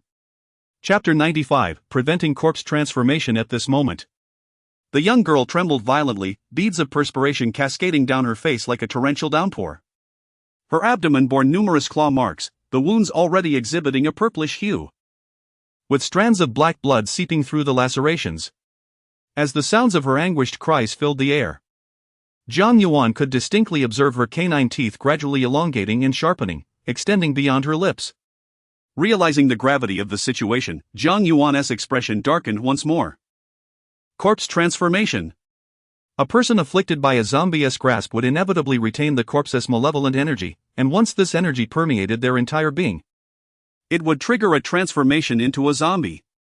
Hold on, he murmured softly, swiftly lifting the girl in a secure embrace and hastening towards his shop. Unfortunately, he had ventured out armed only with a peachwood sword, neglecting to bring glutinous rice or other items capable of counteracting the zombie poison. Initially, his intention was merely to confront the ghost in the villa, never anticipating such a turn of events. Fortunately, the distance to his shop was not extensive, and at his pace, he would arrive within mere minutes. As he sprinted, his right hand, which cradled the girl's waist, pressed firmly against her abdomen, emanating a golden glow. This was Jiang Yuan utilizing the indestructible nature of his body to withstand malevolent attacks, thereby delaying the girl's transformation into a corpse. He needed to buy precious moments, for if she were to fully transform, no amount of skill on his part would suffice to salvage her. With the flickering lights racing past and the cacophony of wind in his ears, within minutes, Jiang Yuan stood before his shop. Glancing down at the girl, who continued to writhe in her bindings, he noted that her fangs had now fully emerged from her lips. If she did not receive immediate treatment, she would undoubtedly become a genuine zombie within moments. There was still time. A glimmer of hope flashed in Jiang Yuan's eyes as he swiftly opened the shop's door. He hurriedly carried the girl to the back of the shop, placing her in a small room, and began to search frantically.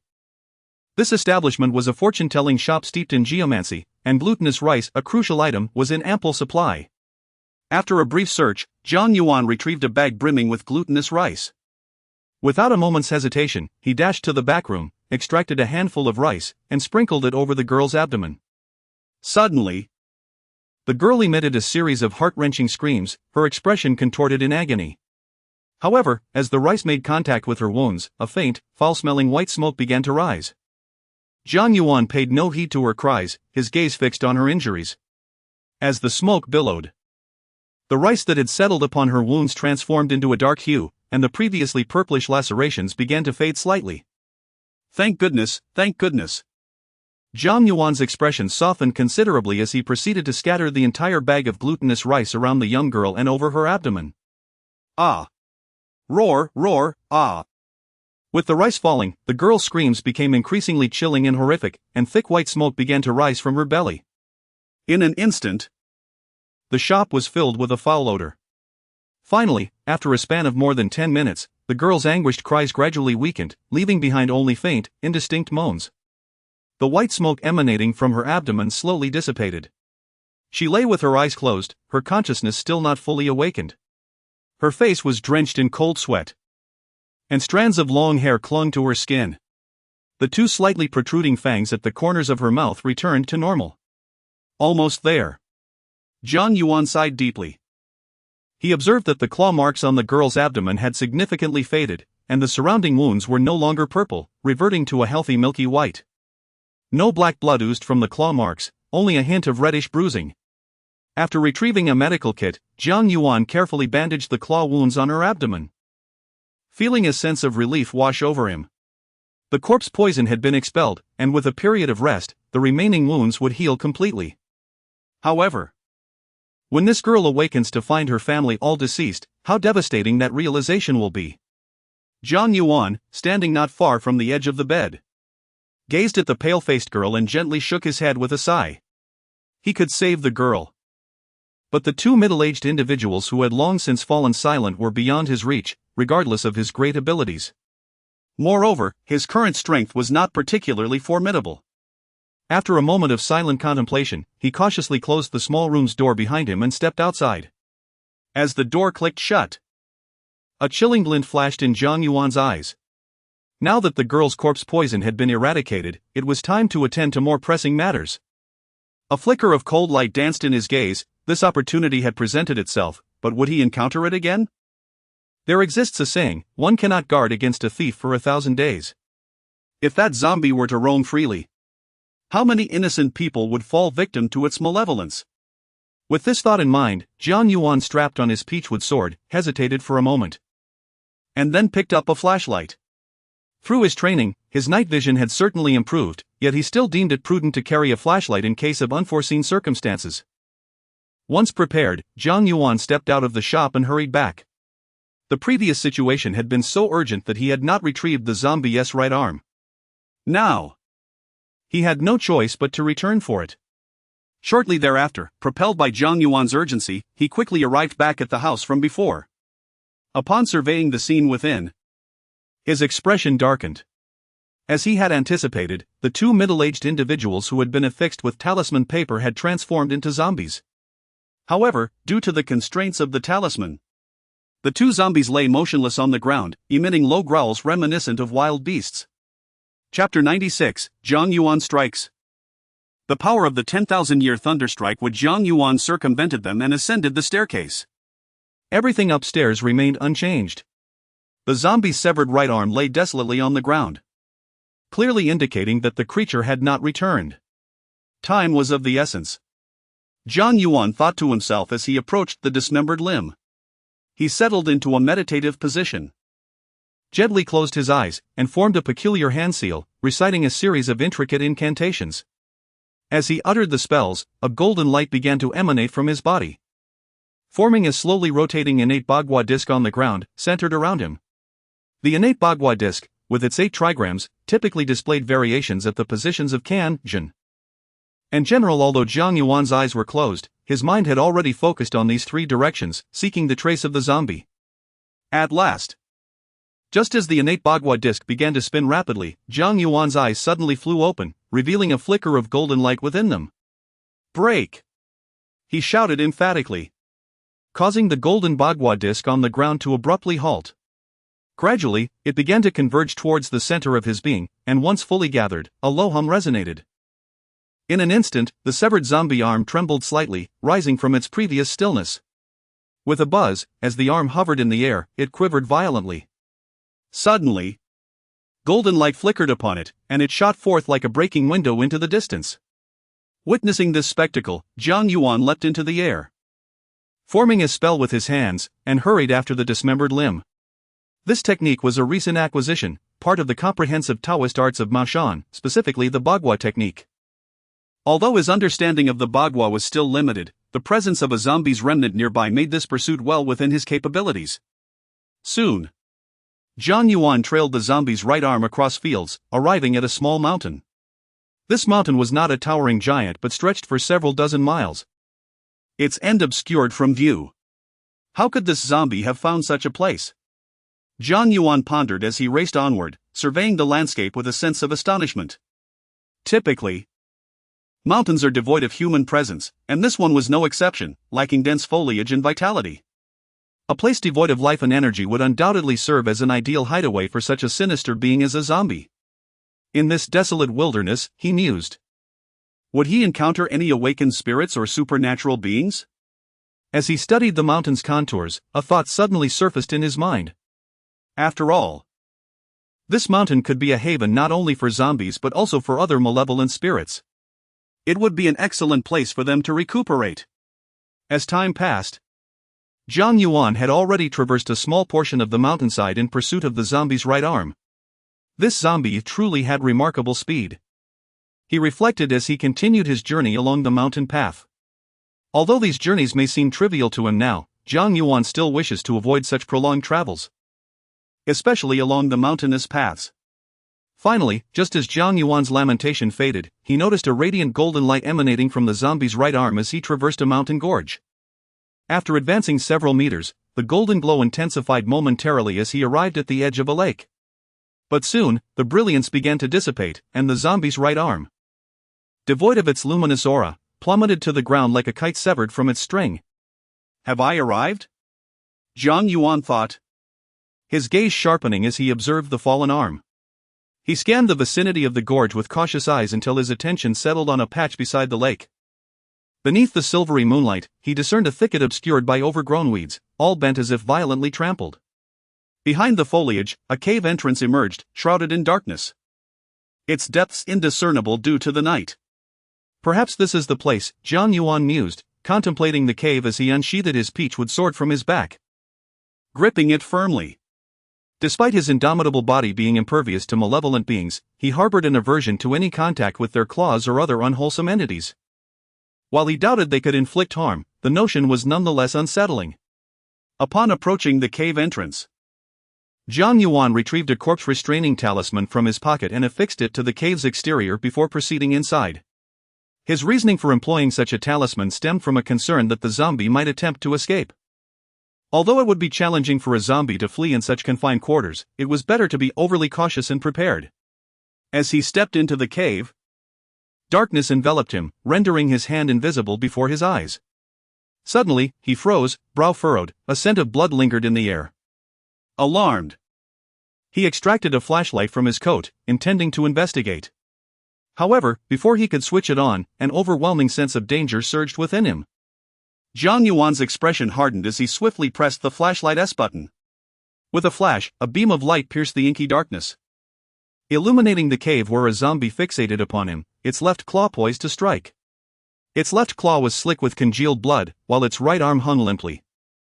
The foul stench intensified as the zombie approached, its sharp claw slicing through the gloom, poised to assault Jiang Yuan. His complexion shifted dramatically, and abandoning all else, he swiftly sidestepped. The razor-sharp claw swiped through the space he had just occupied. As the strike failed to connect with Jiang Yuan, the zombie's eerie green eyes fixated intently upon him. With a furious roar, its left claw swept towards Jiang Yuan with a speed almost imperceptible to the naked eye. For an ordinary warrior, such an assault would likely spell instant demise, or at the very least, a grievous injury from the zombie's talons. Yet, for Jiang Yuan, whose physique had undergone a remarkable enhancement, this threat was far from formidable. He swiftly positioned the peachwood sword horizontally across his chest to confront the oncoming claw.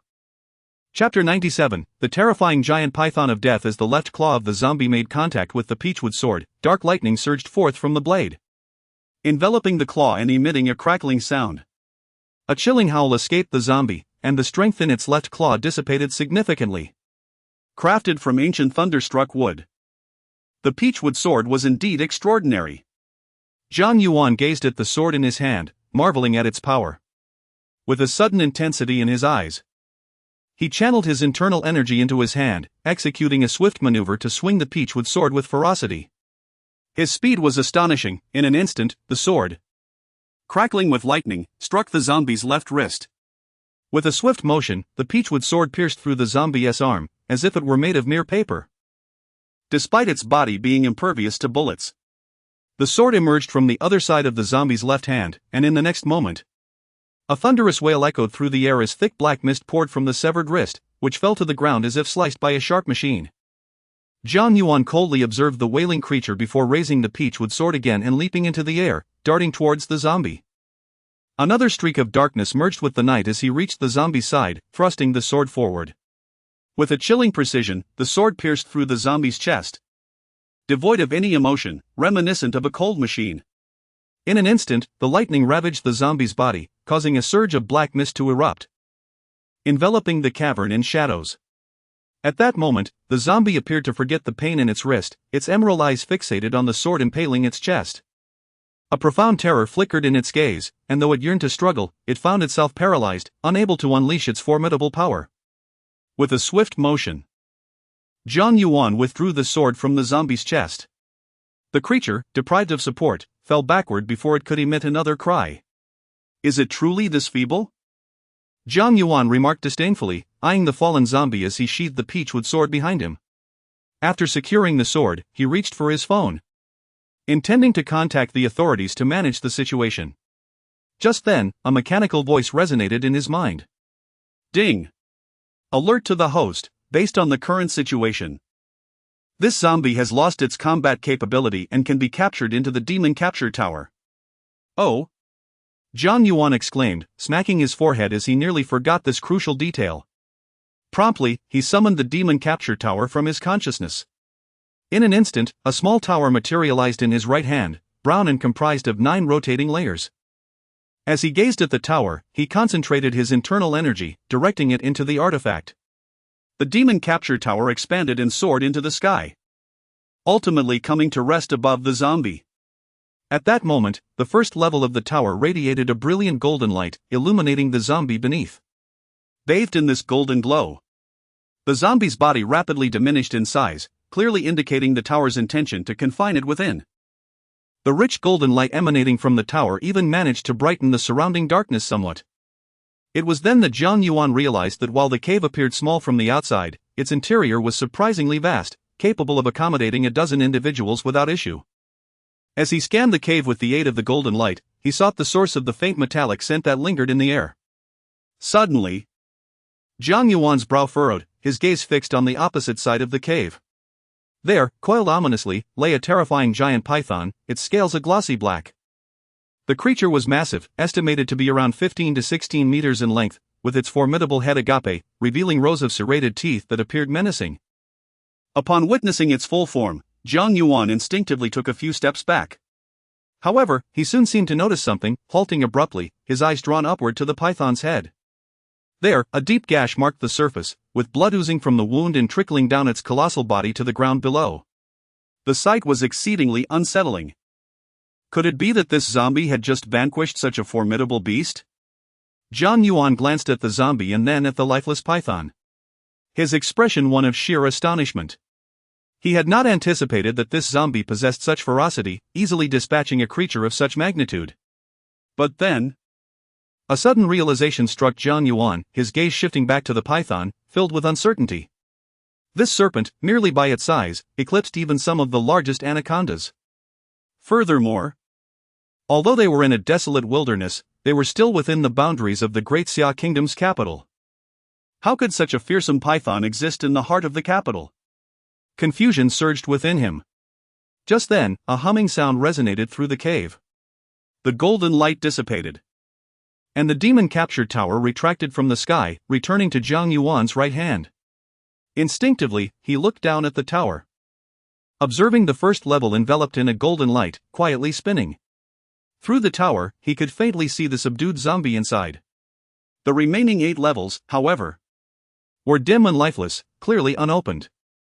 Not bothering to contemplate further, Jiang Yuan cast one last glance at the giant python before capturing its corpse within the tower as well. Afterward, he prepared to contact the authorities to address the situation. while the zombie and the python had been dealt with. It was essential for the officials to arrive and gather pertinent information. After all, while Jiang Yuan could handle supernatural entities, managing the subsequent affairs was beyond his expertise. After a brief wait, he reported the situation to the authorities. Jiang Yuan hung up the phone and exited the cave, retracing his steps along the path he had just traversed. Chapter 98, An unexpected call from beyond the mountains on the other side, in the Kyoto Detective Bureau. A young man hung up the phone, his already unappealing expression darkening further. Director, another zombie attack has occurred. We need to report this, he stated. A middle-aged man, around 40 to 50 years old and portly, let out a resigned sigh and waved his hand. Very well. At the Kyoto military encampment, where the official warriors of Kyoto were stationed, the atmosphere was bustling with activity. Under the dim yellow lights, every soldier appeared to be overwhelmed with urgency. Occasionally, one could see soldiers driving large trucks, racing out of the camp in various directions across Kyoto. This frenzy was ignited by the countless reports received from citizens and subordinates since nightfall, all claiming encounters with zombies. With each report, they ventured forth, and thus far, they had visited over a dozen different crime scenes. Without exception, upon arrival, they found no trace of any zombies, only individuals who had been attacked and transformed into zombies, or those in the throes of metamorphosis. On one rare occasion, they only caught a glimpse of a fleeting silhouette. Upon investigation, they uncovered a shocking revelation: all these incidents were the work of a single zombie, which astonishingly was the same one that had escaped during the day. To date, the authorities had received dozens of reports concerning this particular zombie, and dozens of Kyoto citizens had fallen victim to its malevolence. Report. At the entrance of the commander's office, Huang Jichuan held a report, his expression betraying an uncontainable joy. Enter. Pushing open the door, Huang Jichuan, brimming with excitement, urgently addressed the commander. Commander, please take a look at this report. After receiving the call, we swiftly conducted an investigation. We discovered talismans at the scene, suggesting that someone had been there before us. And the daughter of this household is missing. Upon hearing Huang Jichuan's words, the commander's expression abruptly froze. At that moment, only one phrase echoed incessantly in his mind: talismans were found at the scene. Suddenly, his weary eyes were fixed intently upon the report, unable to divert their gaze. The document contained two exceptionally clear photographs from the scene. In the images, two individuals who had transformed into zombies bore talismans affixed to their foreheads. This is a binding talisman. The commander gazed at the talismans, his heart surging with astonishment. He understood the significance of these talismans all too well.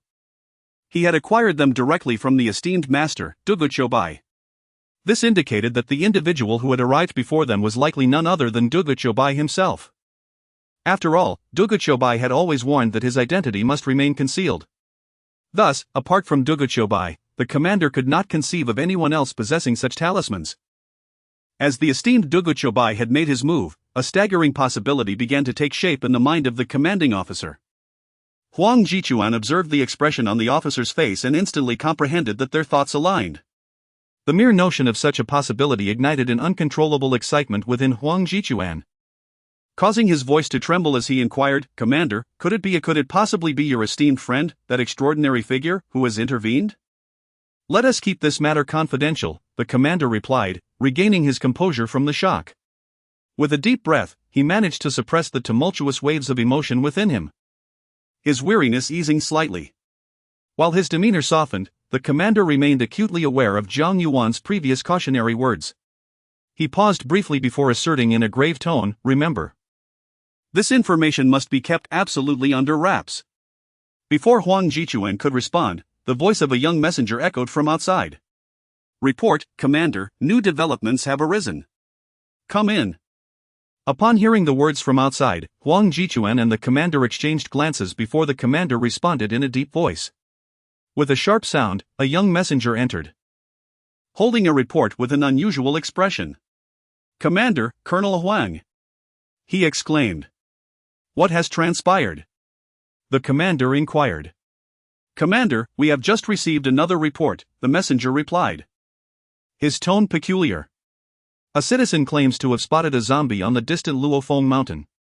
I suspect this report may be erroneous. Should we investigate?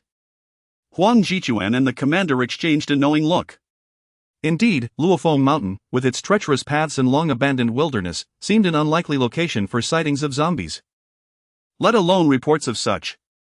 The commander pondered for a moment before inexplicably asking, what was the voice of the reporter like? Quite youthful, the messenger stammered, taken aback by the commander's unexpected question. Yet, he ultimately relayed the information truthfully. Not only was the messenger perplexed, but Huang Jichuan also felt a flicker of confusion about the commander's seemingly irrelevant inquiry regarding the zombie. However, at that moment, the commander's voice rang out once more. On Luofeng Mountain, you say? Indeed, that's correct, the messenger confirmed. We shall depart at once. The commander nodded decisively, rising from his chair, affirming, this time, I will go personally. Colonel Huang, please make arrangements for transportation immediately. Yes. Colonel Huang straightened, refraining from questioning the reasoning behind the order, and promptly exited the commander's office to execute the directive. After Huang Jichuan left, the messenger prepared to inform the commander before departing as well. Wait. This report must remain undisclosed, let it be as if it never occurred, understood? Ah, yes. The messenger hesitated momentarily, yet despite his confusion, he nodded in agreement without delay. As he gazed at the retreating figures, the commander let out a silent sigh. Within his murky eyes, a glimmer of brilliance flickered subtly. Mount Luofeng, 100 miles away, he murmured softly, the shimmer in his eyes becoming increasingly pronounced. Commander, the vehicle is ready. A voice called from outside the commander's office moments later. Upon hearing this, the commander rose expressionlessly, exited the office, and took his seat in a military off-road vehicle. The rugged terrain of Mount Luofeng rendered ordinary trucks utterly incapable of traversing the path, thus, only an all-terrain vehicle could force its way through. On this occasion, there were no followers accompanying him, only the commander, Huang Jichuan, and a few of the commander's personal guards. In fact, the vast majority of official soldiers remained unaware of this report. Chapter 99, The shock approaches, official speculations. With a series of thunderous roars, the off-road vehicle raced forth.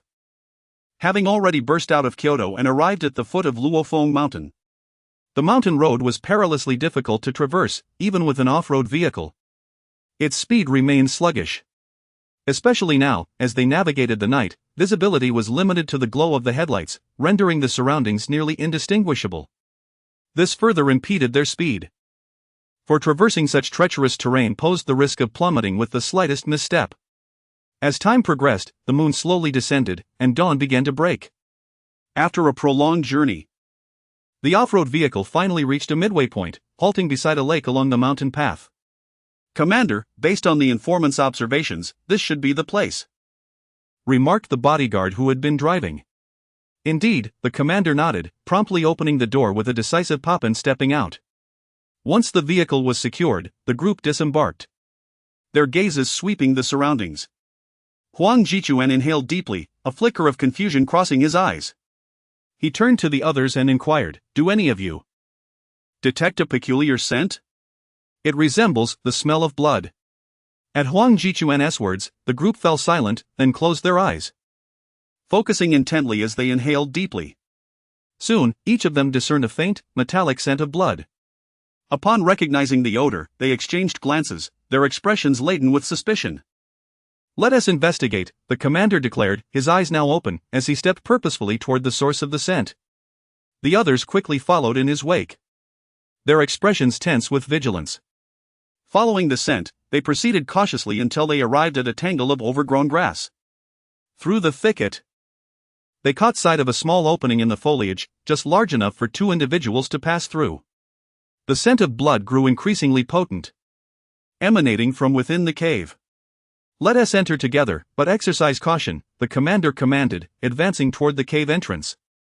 The others exchanged glances and nodded in agreement, as two bodyguards produced powerful flashlights to illuminate their path, ensuring they could assess the situation within the cave at a moment's notice. As they stepped inside, the beams of the flashlights illuminated the darkness, Suddenly, one of the commander's bodyguards let out a startled gasp, stumbling backward and colliding with the commander. What? What is this? Hearing the bodyguard's exclamation, the remaining three quickly turned to look. Instantly, upon witnessing the scene before them, they froze, their eyes widening in disbelief. Scattered across the cave were the remnants of a fierce battle. The ground was strewn with large, glistening scales. Are these scales of a python? Huang Jichuan gazed at the scales left by the colossal python, his eyes filled with astonishment as he murmured in disbelief. He had traversed the Amazon jungle on missions and encountered what were purported to be the largest pythons in the world, yet none bore scales of such immense proportions. Good heavens, how could such a gigantic python exist? How long has it lived? As Huang Jichuan's voice resonated, another guard gasped in awe. Be cautious. The commander, emerging from his shock, adopted a vigilant demeanor, scanning the area around the python's scales. Just then, another exclamation pierced the air. What is this? This time, it was Huang Jichuan who spoke, his expression one of stupefaction, eyes wide with disbelief as he stared at the ground. The others, prompted by his gaze, turned to follow it. Suddenly, they froze, their astonishment surpassing even that elicited by the claw marks on the python's head. Before them lay a discolored handprint, its elongated nails of vivid crimson. In the spaces between each finger, pools of thick, congealed blood lingered. As they beheld this claw, their minds involuntarily connected it to the scales of the python. This. One guard opened his mouth, at a loss for words to convey his shock. My heavens! Do you all not think this bears a striking resemblance to the zombie we encountered earlier? Huang Jichuan exclaimed. It does seem somewhat similar. Not somewhat, absolutely. The commander inhaled deeply and exhaled heavily, his voice resonating like a mountain, pressing upon the hearts of those present, making it difficult for them to breathe. Could it be that the python and that zombie engaged in a fierce battle, resulting in mutual destruction? A conjecture began to form in Huang Jichuan's mind. It likely is not, the commander replied, suppressing his shock as he stepped closer to the claw marks, examining them meticulously for a moment. This claw must belong to the zombie's left hand. The cut is smooth, devoid of any serrations, as if it were sliced cleanly by some weapon. Surely not. The bodies of ordinary zombies cannot even be penetrated by bullets, let alone this type of zombie. The commander. If not the python, what could have caused such a thing? Upon hearing this, the three others instinctively retorted. After all, no one understood the ferocity of zombies better than they did. The notion that something could slice a zombie's body cleanly in two was simply beyond their belief. Chapter 100, The astonishment of the four. Listening to the rebuttals of the crowd, the commander maintained an expression of utmost calm. His piercing gaze fixated on the smooth wound on the zombie's left claw. Commander, that is not what I meant. It is impossible for this to have been caused by anything else. Bullets and grenades are ineffective against zombies, and while peachwood can inflict damage, it cannot sever. The three individuals exchanged explanations, scrutinizing the commander's demeanor. After a moment, the commander glanced at them, rose from his seat, and gestured for them to cease their words, before turning and striding out of the cave. He bore no ill will towards the trio. After all, had he not been aware that such capabilities existed, he too would have instinctively countered their claims. However, in the depths of his mind, he had already formed a candidate for the source of this power. Indeed, the individual capable of wielding such formidable might could not be anyone other than Jiang Yuan. It was known that the official soldiers took pride in the thunderstrike talismans, immobilization talismans, and fire talismans, all of which were bestowed by Jiang Yuan. Thus, how could Jiang Yuan's prowess be any lesser than the talismans he crafted himself? If two thunderstrike talismans could drive away the formidable zombie, then Jiang Yuan, with his even greater strength, would surely find it effortless to contend with the creature. However, just as the commander was about to exit the cave, he abruptly halted, shaking his head discreetly. He refrained from disclosing his thoughts, uncertain of Jiang Yuan's own intentions. To voice such speculation might inadvertently lead to undesirable consequences. With a sigh, the commander remarked, "In truth, I am also unclear, I merely hypothesize. The giant python could not possibly inflict such an attack. I believe there must be in existence even more formidable than the zombie that has emerged. After a moment of contemplation, he resolved, I shall consult with my old friend to gather his insights. Since we have found no trace of the zombie here, let us return. The commander fell silent for a brief period before continuing, regarding the giant python scales, we shall arrange for a thorough investigation upon our return, to see if any further valuable information can be uncovered. With that, the commander led the way out of the cave, heading towards the all-terrain vehicle. Inside the cave, the three individuals fell into a contemplative silence after hearing the commander's words. Their gazes met, settling on the claw marks on the ground. Reflecting on the commander's earlier remarks, their expressions grew increasingly uncertain and filled with trepidation. It must be said that the commander's conjecture held considerable merit. The smooth incision could not have been produced by the giant python. If it were not the python, then the likelihood of an even more powerful entity than the zombie being present loomed large. This. As they considered this possibility, the three exchanged glances, their eyes betraying their profound fear and astonishment. Let us proceed outside, Jiang Yuan finally suggested, retracting his gaze and regaining his composure after a considerable pause. Gazing at the two individuals, whose expressions were fraught with uncertainty, he sighed and followed the commander's steps out of the cave. One day, the truth of this matter would undoubtedly be revealed. The two bodyguards, having regained their composure from the shock, exchanged glances and slowly nodded, trailing behind Jiang Yuan as they exited the cave. At that moment, traces of bewilderment still lingered on their faces. Upon emerging from the cave, the four remained silent, their eyes casually scanning the surroundings of the mountain path. Just as the commander settled into the off-road vehicle, one of the bodyguards inadvertently caught sight of something on the road ahead, causing him to halt abruptly, disbelief flashing across his eyes. You all look quickly. My heavens, what is that? Hearing the exclamation from behind, the commander turned to glance back, then followed the direction of the bodyguard's gaze. Jiang Yuan and another bodyguard did the same. Upon raising their eyes, they beheld a severed arm lying on the mountain path. The arm appeared bluish, its nails sharp and elongated, resembling 5 blood-red, razor-sharp swords. This scene left the four of them utterly shocked. Even the commander, who had already harbored some suspicions, was no exception. They could all discern what manner of being had possessed such an arm. The impact of this sight far surpassed the earlier astonishment brought forth by the giant python and the severed claws. After all, this arm had been cleaved directly from the shoulder. It is well known that the skeletal structure at the shoulder is incredibly robust. And, naturally, the zombies formed from the deceased are no different. The fact that something could sever its arm was unfathomable. After recovering from their initial shock, they hurried towards the severed arm. Upon observing the remarkably smooth wound on the arm, each of their eyes widened in disbelief. Their expressions were nearly overflowing with horror. Why do I feel as though I am dreaming? Could it be that the commander's suspicions were true? Is there really such a formidable being in this world? If such a being exists, just how immense must its strength be, and how extraordinary its methods? The three gazed at the incision on the severed arm, their eyes filled with astonishment, as this fundamentally overturned their understanding of zombies. When did zombies become so fragile? Or were they merely inept? Concurrently, memories of their previous conjectures resurfaced in their minds. Could it be, as the commander suspected, that such beings truly exist? If these beings, like zombies, were adversarial to humanity, how could humans possibly defend themselves? It seemed that even artillery would be ineffectual. No. It would undoubtedly be incapable of inflicting any harm upon such a formidable existence. In an instant, the mere thought of this possibility cast a palpable fear across the faces of the three. Even when the commander approached them, they remained oblivious to his presence. At that moment, the commander, gazing at the impeccably smooth incision of the severed arm, was profoundly shaken. While he was aware of Jiang Yuan's strength, he had never anticipated such overwhelming power.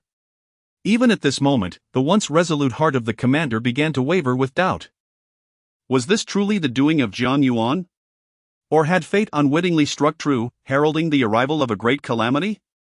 After what felt like an eternity, the commander finally emerged from his state of shock, taking a deep breath to calm his tumultuous thoughts. He then turned to the three individuals beside him and said, "This matter must remain confidential. You are to act as though you have never witnessed this event. Do you understand?" "Yes." "Understood, Commander." "I will not speak of it," they replied. Hearing his words, the three gradually regained their composure, nodding with difficulty. They comprehended the reason behind the commander's insistence. After all, whether it was the monstrous python or the severed limbs of the zombie, should the vast populace become aware, it would undoubtedly provoke an uproar. Moreover, the public confidence cultivated through countless official broadcasts would be utterly shattered. If even they could not glimpse a hope of victory, how could the ordinary citizens? "That is understood. Now, let us return," the commander stated solemnly.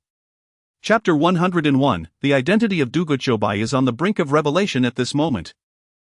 Jiang Yuan remained oblivious to the events unfolding at Falling Phoenix Mountain. He hurriedly made his way towards the shop, and finally, as the night faded and dawn began to break, he returned to the establishment. No sooner had he entered than he heard a faint whisper emanating from behind him. Could the young girl have awakened? Jiang Yuan was taken aback. One would not typically expect someone afflicted by corpse poison to regain consciousness so swiftly. With a look of suspicion, he slowly rose and approached the door of the small room. Gently pushing the door open, a wave of fragrant aroma enveloped him. Jiang Yuan paused, the delightful scent invigorating his senses, even alleviating some of his fatigue. As he inhaled the fragrance, his gaze wandered suspiciously around the room. How could there be such a scent? He was certain he had neither planted any flowers nor had the habit of wearing perfume. It was unusual for there to be any aroma at all. What had changed today? Suddenly, as his eyes scanned the room, they inadvertently fell upon the young girl within. A realization struck him, and his expression involuntarily shifted. Could it be that the scent emanated from her? As this thought crossed his mind, Jiang Yuan steadily approached the girl. Indeed, as he drew nearer, the fragrance intensified, unmistakably originating from her. Could this be her natural scent? Yet, how could it be so potent? A flicker of doubt crossed Jiang Yuan's eyes as he breathed in the aroma, feeling a sense of serenity wash over him. After a moment of contemplation, he found himself without any clear answers. Perhaps it was merely a peculiarity of her constitution. Shaking his head, he muttered softly and turned his attention back to her. He observed the girl with her eyes tightly shut and her lips slightly parted, as if she were murmuring in her sleep. Her previously pallid complexion had regained a hint of rosy hue, and the dampness of sweat had vanished without a trace. "This is rather lovely." Unexpectedly, Jiang Yuan found himself exclaiming. Perhaps he had overlooked it before, but now, under the influence of the fragrance, he noticed how exquisite the young girl truly was. Her features were delicate and refined. With just a touch of makeup, she would undoubtedly surpass many film stars in beauty. The pallor of her face lent her an air of fragility that tugged at Jiang Yuan's heartstrings. Bah! Jiang Yuan thought, suddenly spitting to the side. No matter how beautiful the girl was, it had nothing to do with him. What warranted greater concern was her speed of recovery. Even the deputy commander who had faced a zombie attack during the official livestream had been bedridden for several days, and it was said he was still in the hospital. Yet this girl, judging by her appearance and demeanor, seemed to be on the verge of a full recovery. Perhaps in just a few hours, she would awaken completely. Is there really some sort of special constitution? A glimmer of astonishment flickered in Jiang Yuan's eyes. Ever since his arrival in this world and the revelation of the existence of zombies, his capacity to accept the extraordinary had significantly strengthened. Let us wait until she recovers to see how she fares.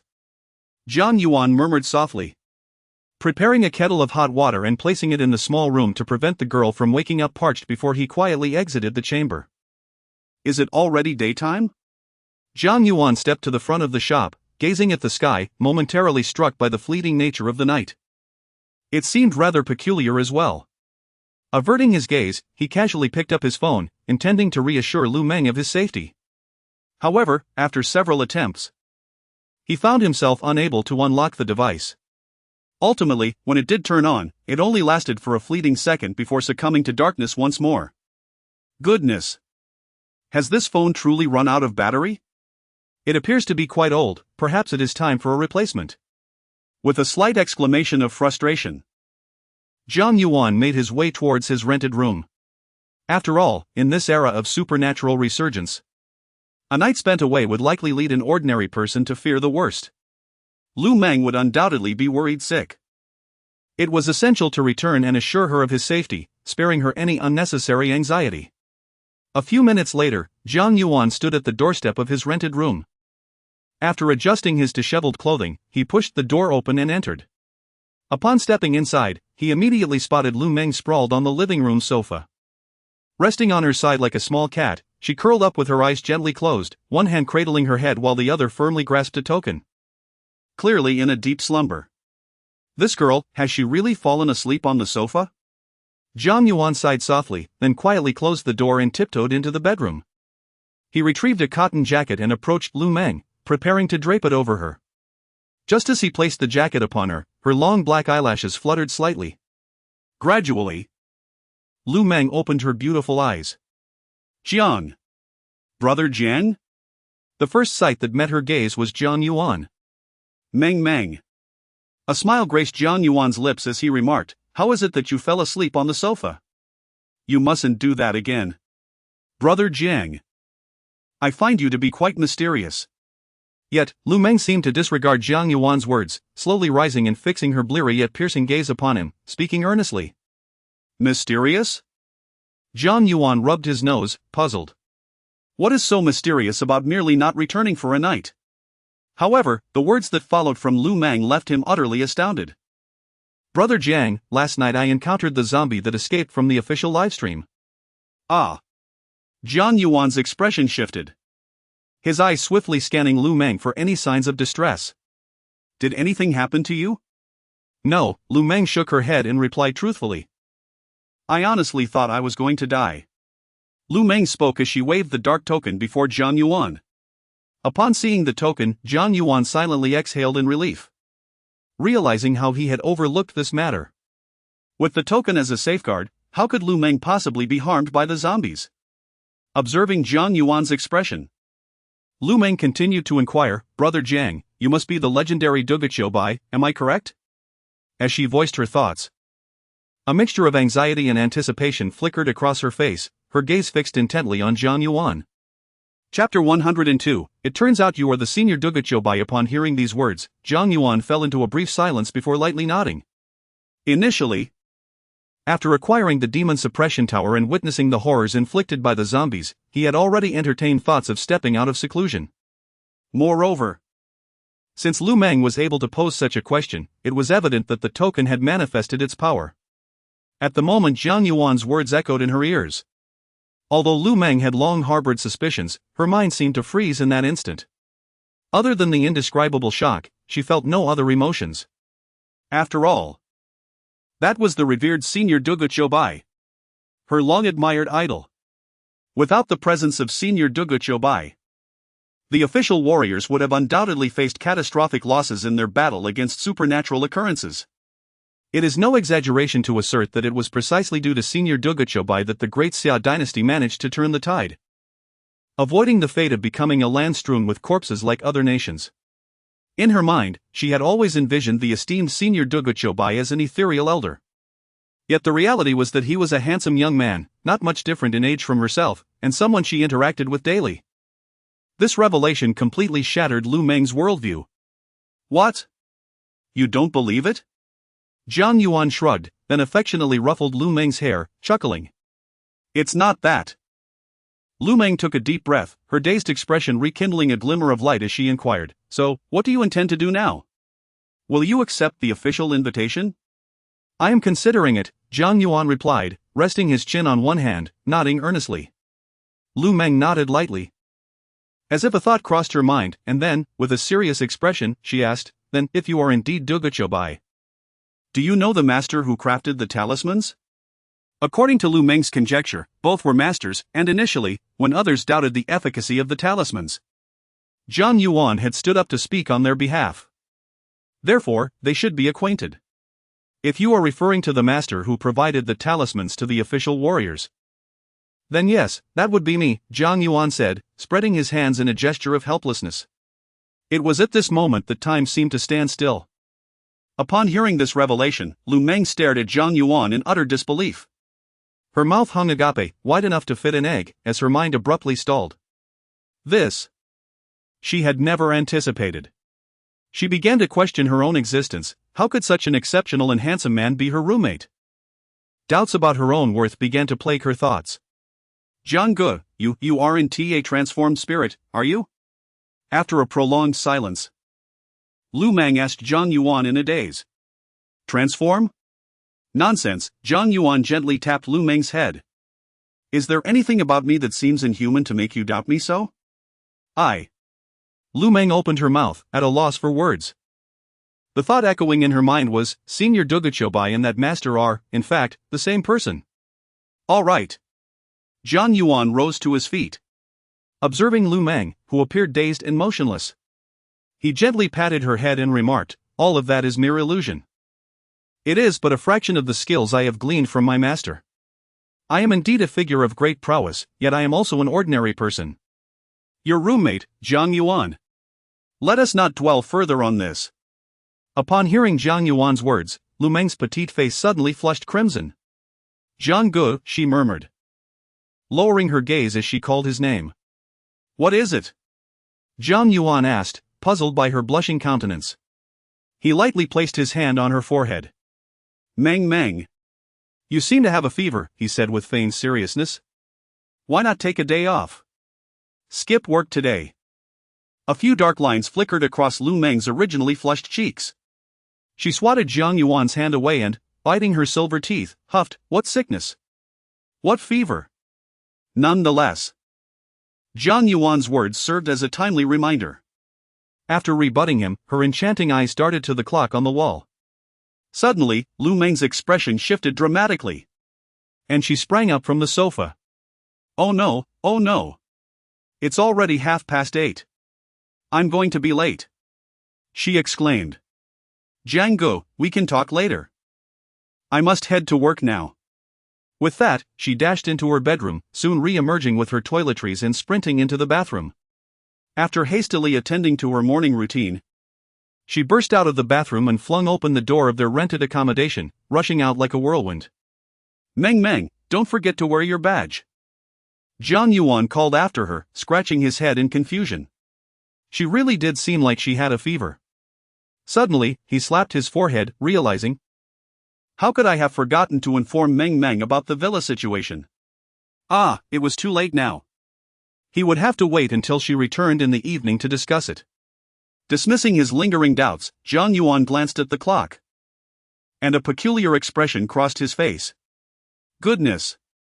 From the moment she realized she was late to when she left, barely a minute had passed. Such speed was truly astonishing.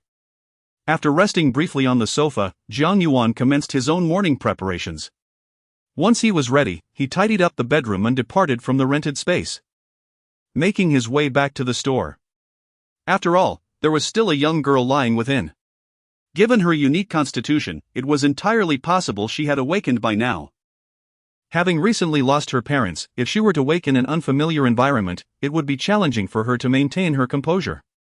Jiang Yuan felt compelled to check on her, only then could he find peace of mind. Before long, Jiang Yuan arrived at the store. Just as he was about to enter, he spotted a familiar silhouette standing at the entrance. It was none other than the commander of the official warriors from Kyoto. Surely, the authorities must be aware of last night's events by now? As he regarded the commander, Jiang Yuan recalled the report he had filed with the officials after dealing with the zombies. On the other side, as Jiang Yuan turned his gaze towards the commander seemed to sense his scrutiny and also looked in Jiang Yuan's direction. Upon seeing Jiang Yuan, the commander hurriedly approached him with due respect. Sir, he began. Jiang Yuan responded softly, then interrupted the commander's attempt to continue, saying, Let us discuss matters later. First, allow me to open the shop door. Upon hearing this, the commander ceased his words and stood respectfully to the side, patiently awaiting Jiang Yuan to unlock the entrance before following him into the shop. Chapter 103, Jiang Yuan joins the official ranks. Upon entering the establishment and settling into his seat, Jiang Yuan turned to the military commander and inquired, What brings you to seek me out? Sir, were you the one who reported to the authorities yesterday at Luofeng Mountain? The commander did not hesitate and directly posed the question that weighed most heavily on his mind. Jiang Yuan, seated in a grand chair, did not deny it. He merely nodded subtly. Indeed, it was I who made the report. Upon receiving the long-sought answer, the commander's stooped figure trembled slightly. His voice tinged with excitement as he asked, "Then, sir, have you already dealt with that zombie?" "Yes," Jiang Yuan confirmed with another nod. "When I ventured outside, I happened upon the zombie wreaking havoc among the populace. It later fled, and I pursued it all the way to Luofeng Mountain." "Sir!" The commander lowered his head. His voice quavering further, emotions swirling in his eyes, 3 parts relief, 4 parts astonishment, and 3 parts ease. Indeed. His suspicions were confirmed. The formidable zombie had been vanquished by Jiang Yuan. However, he was astounded by Jiang Yuan's prowess, leaving him with a sense of inadequacy. Naturally relieved to have this clarity, the commander felt a weight lifted, for it was not as he had imagined with Huang Jichuan that a terrifying monster had emerged in the world. "Now, tell me, what brings you here today?" Jiang Yuan observed the commander's demeanor and continued, "Is it that you require more talisman paper? If so, wait a moment. I shall prepare some for you to take back." Jiang Yuan refrained from mentioning his intention to accept the official invitation, as he felt the urgency did not lie with him at present. His system required him to encounter a supernatural event daily and successfully complete a sign-in to receive rewards. Not to mention, he already had a ghost named Shao Qing in his villa from whom he could benefit. Merely watching live streams allowed him to effectively sign in. Joining the official ranks might stem from residual memories of his former self, compelling Jiang Yuan to act against the numerous official warriors falling victim to zombies and other malevolent spirits. Yet, upon hearing Jiang Yuan's words, the commander remained silent for a moment. After a brief pause, he inhaled deeply, fixing his keen gaze upon Jiang Yuan. With a tone laced with respect and apprehension, he said, "Sir, please forgive my abruptness. Rather than talisman paper, I earnestly wish for you to join the official ranks. Once you do, I will petition my superiors to grant you the rank of a commanding officer. Furthermore, a camp will be established solely under your command, with official warriors answering to your orders. Should you require any resources, our organization will do everything in its power to assist you. Moreover, whatever you wish to undertake, you shall have the freedom to do so without interference from us." Jiang Yuan internally acknowledged the offer but did not immediately acquiesce. Instead, he adopted a thoughtful expression, brows furrowed in contemplation. He had contemplated the possibility of being invited by the commander to join the official ranks. Yet he never anticipated that the conditions offered would be so profound. Not only would he possess the commander's authority, but his freedom would remain unrestrained. It is crucial to understand that in this world, a commander holds a position equivalent to that of a general in the ancient Huaxia. For an ordinary person to ascend to such a rank would take a lifetime, if not 2. However, he, in the span of a mere conversation, reached a level that others could only aspire to throughout their lives. Yet, observing Jiang Yuan's demeanor, the commander felt a pang of concern, his eyes brimming with expectation. As time passed without a word from Jiang Yuan, a flicker of disappointment crossed the commander's aged visage. Sighing silently within, he began to speak, "Sir, I apologize for my abruptness." But as his words began to take form, Jiang Yuan gradually rose from the high-backed chair, nodding in agreement. "I can join the official ranks, but I would rather not form a team. I yearn for freedom, to be a hands-off manager." The commander's voice faltered, his body frozen in disbelief as he gazed at Jiang Yuan. It was as if he were caught in a fleeting illusion. He had prepared himself for rejection with this request, yet he never expected Jiang Yuan to acquiesce, and to do so with such decisiveness. The notion of not forming a team seemed inconsequential to the commander. After all, did he not already have a ready-made team at his disposal? Upon regaining his composure, an exuberant smile spread across the commander's weathered face, his fine wrinkles starkly accentuated. "Yes, sir, you truly agreed?" The commander, still in a daze, could hardly grasp the reality of the situation. "Indeed," Jiang Yuan replied softly, observing the commander's elated expression, and added, "However." The excitement on the commander's face abruptly froze, his expression tense as he regarded Jiang Yuan, fearing the emergence of unwelcome words. But today should be fine, he exhaled deeply. Relieved, and replied with a smile, "Sir, you startled me. If it's just today that's inconvenient, I represent the official forces in welcoming you. No matter when you wish to join, it will be acceptable. If I may inquire, what transpired?" Before Jiang Yuan could respond, a sudden crash echoed from the back of the shop, the sound of shattering glass. Alarmed, Jiang Yuan's expression shifted slightly, and he promptly turned to head toward the rear of the establishment. The commander, standing behind Jiang Yuan, was caught in indecision, unsure whether to advance or retreat. Just then, Jiang Yuan's voice reached his ears, "You should come along as well." Of course, the commander quickly agreed, eagerly following in Jiang Yuan's footsteps, yet always maintaining a half-step behind to signify Jiang Yuan's superior status. This scene, if it were to be discovered by the outside world, would undoubtedly stir a tremendous uproar. As Jiang Yuan and the commander proceeded one after the other towards the rear, in the blink of an eye, they arrived at the door of the room. Upon opening it, an enchanting fragrance wafted into the air. How delightful! The commander couldn't help but squint his eyes in admiration. However, amidst his exclamations of wonder, Jiang Yuan had already stepped into the room. Chapter 104, The Enigmatic Girl. Upon entering the room, Jiang Yuan immediately noticed that the girl lying there had awakened, propped against the wall. Her complexion had mostly returned to normal, though her lips still bore a hint of pallor. On the floor by the bedside lay a shattered cup, with droplets of water scattered around it, still exuding wisps of steam. Noticing the intrusion, the girl turned her gaze towards Jiang Yuan. As their eyes met, Jiang Yuan involuntarily hesitated in his steps. Her gaze, much like her appearance, was imbued with a fragile softness. There was a certain vacuity in her expression, as if she had yet to escape the grasp of her previous ordeal. "Excuse me, sir, what is this?" The military commander scanned the girl for a moment before his attention shifted to Jiang Yuan. As he uttered these words, a sudden recollection struck him. Huang Jichuan had mentioned something about talismans and a girl who had gone missing. With a look of suspicion, he whispered to Jiang Yuan, "Sir, is this the girl you rescued from the zombie?" "Yes," Jiang Yuan replied with a gentle nod, his expression tinged with sorrow. "Alas, I was a step too late. When I arrived, she was the only one left." Her parents have he refrained from finishing the sentence, wary of distressing the girl further. The commander bowed his head in silence. Although Jiang Yuan had not spoken the entirety of the truth, he could not help but deduce the unspoken implications. After speaking, Jiang Yuan took a few steps closer to the girl. However, as he approached, she instinctively recoiled towards the opposite side of the bed, her face a mask of abject terror, her voice a garbled plea. "Do not come closer.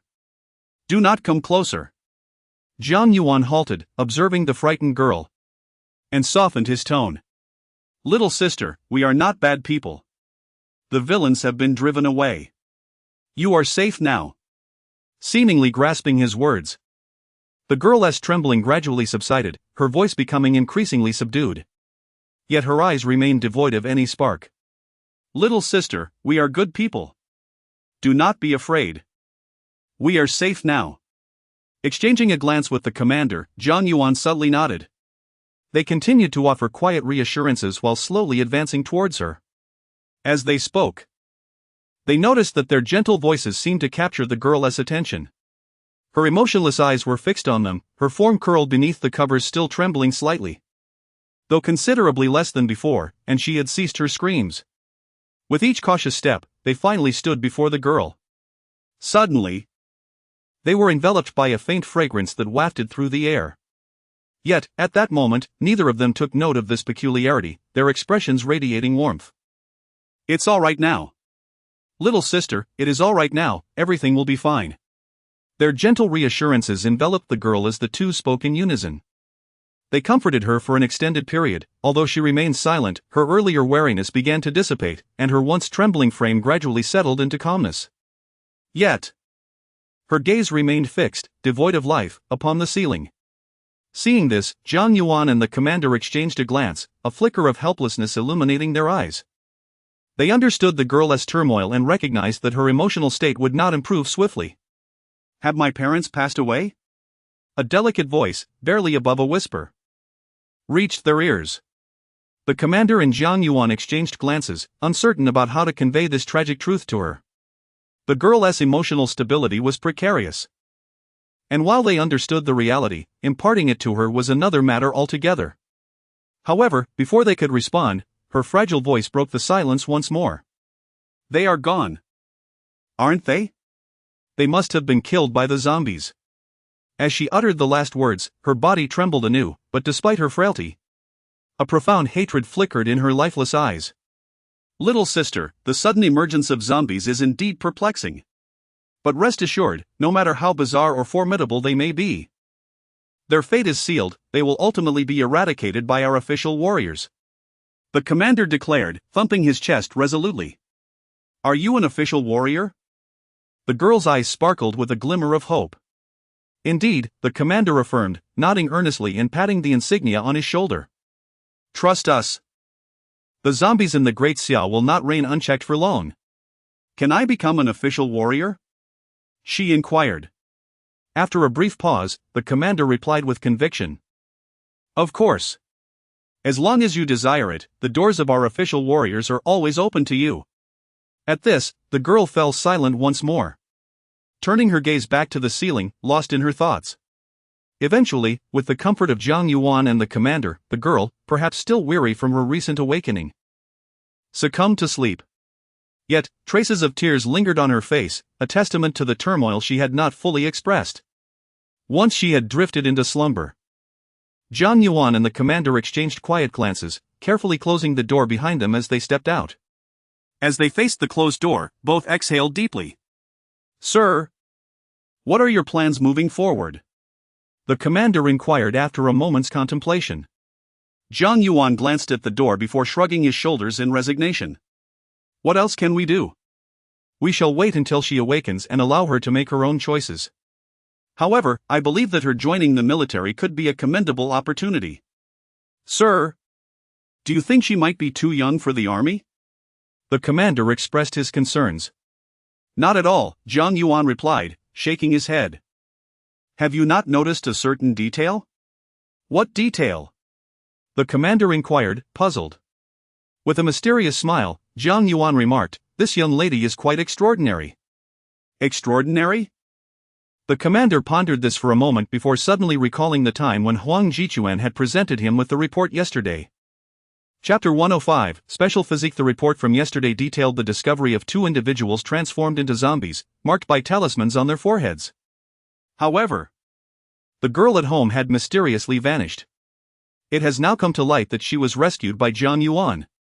Suddenly, he recalled the pale visage of the girl, as if grasping an elusive realization. Sir, you wouldn't tell me that this girl was injured by a zombie yesterday, would you? Upon voicing this inquiry, the commander internally dismissed the notion. After all, he was acutely aware that even the application of glutinous rice to dispel the zombie toxin would not yield such swift results. Otherwise, countless official soldiers, who had also suffered from zombie attacks, wouldn't still be languishing in hospitals. Moreover, to date, not a single one had regained consciousness. Experts estimated that the earliest batch of recovering official soldiers would require at least a week's time. Such a lengthy period was necessary due to the zombie toxin's assault on the human body, disrupting the immune system, even after the toxin dissipated. Normalcy could not be restored in a short span. A gradual convalescence was imperative. However, the subsequent words from Jiang Yuan left him utterly speechless. Indeed, Jiang Yuan gently nodded. When I arrived yesterday, she was already in the grasp of a zombie.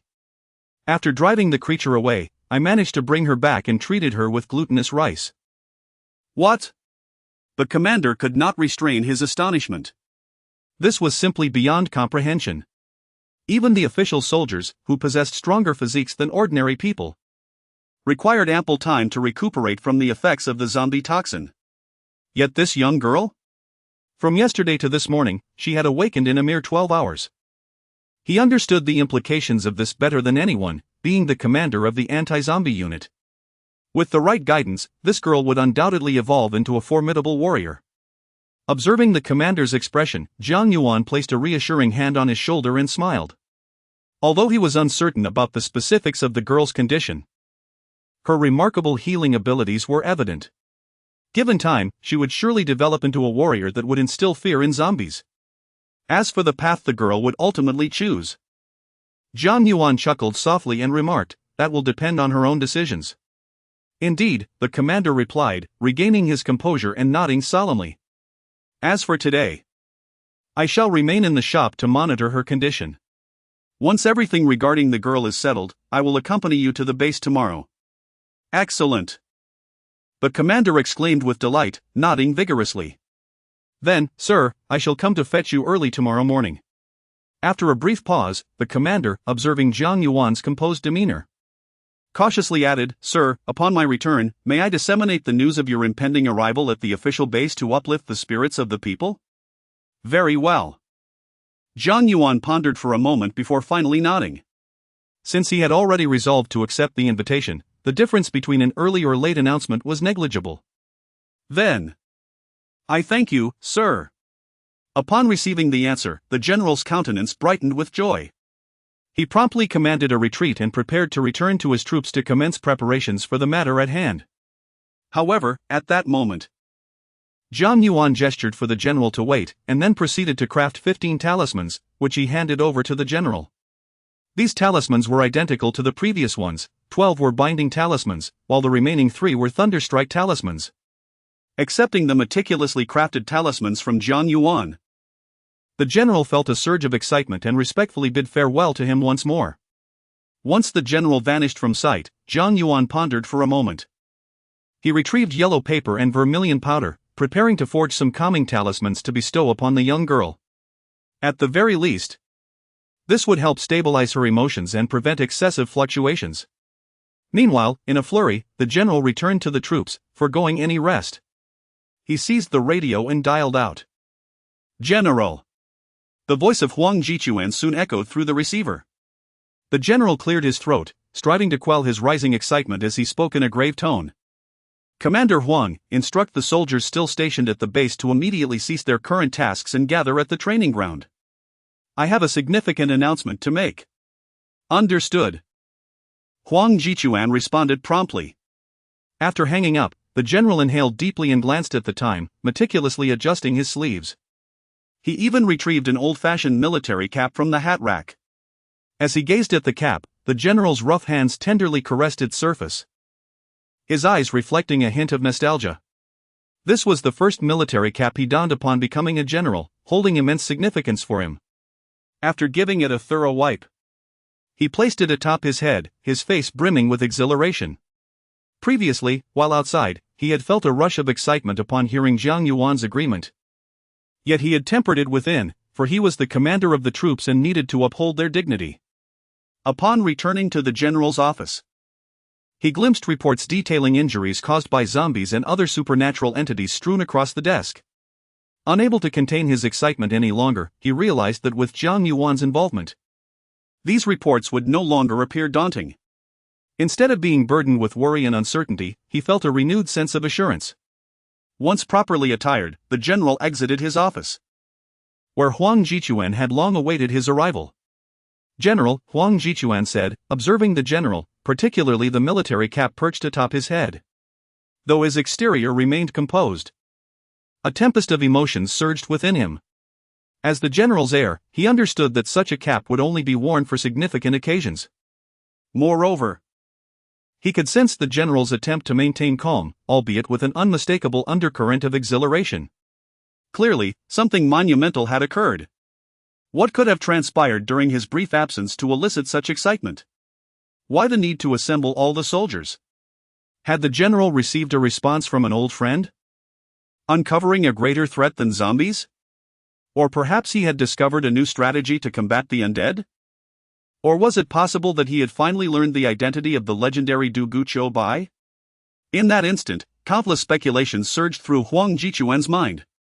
The commander, unaware of the thought swirling in his mind, cast a brief glance at Huang Jichuan and softly murmured in acknowledgement. He then inquired, "Have all the soldiers in the unit arrived at the training ground?"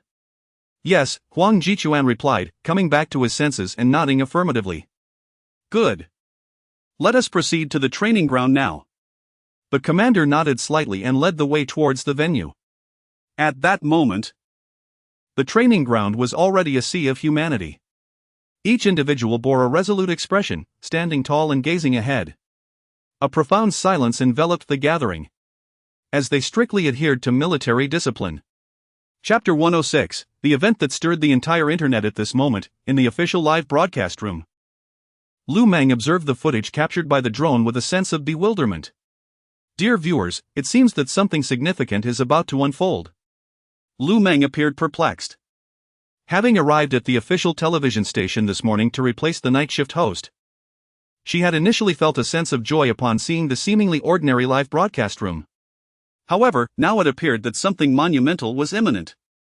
As Lu Meng spoke, the audience, initially engaged in casual chatter, began to take notice of the unusual situation in the live room. What on earth is happening? So many official soldiers have gathered. What major event could this be? Though confused, an instinct within them suggested that this was indeed a momentous occurrence. Good heavens, have I just wasted precious seconds on trivialities? Yet, there are no signs of zombies or anything unusual around Kyoto. So what exactly is transpiring? What significant event warrants the assembly of so many official soldiers? As a retired soldier, I can attest that such situations typically do not arise. If they do, it signifies something of utmost importance. Each viewer, much like Lu Meng, was engulfed in curiosity, pondering the gravity of the situation unfolding before them. In the midst of the crowd of soldiers at the live site, not a single word escaped their lips. However, their minds were equally clouded with questions, for they too were unaware of the events at hand. They had merely received orders to gather at the drill ground, a command that was typically relayed step by step through the ranks. It was noteworthy that such gatherings were rare. The commander had not convened many throughout his tenure. Yet, every time such an assembly occurred, it signified a monumental occasion for the official soldiers. What could this time's significance be? The commander is here! Lu Meng suddenly exclaimed in the official live room. Hearing her words, the audience's attention shifted entirely to the entrance of the drill ground. There, accompanied by Huang Jichuan, an elderly man was seen approaching the high platform with measured steps. Is that the commander of the Kyoto troops? He appears quite youthful. Are you under some misconception about youth? He can only be considered relatively young at best. No, you misunderstand me, given his position as commander. This elder should indeed be regarded as comparatively young. Who would have thought that the commander of the Kyoto troops could still look so impressive at his age? Wow!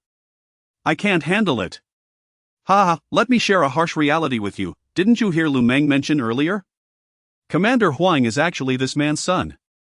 Well, I wouldn't mind having an additional son, haha.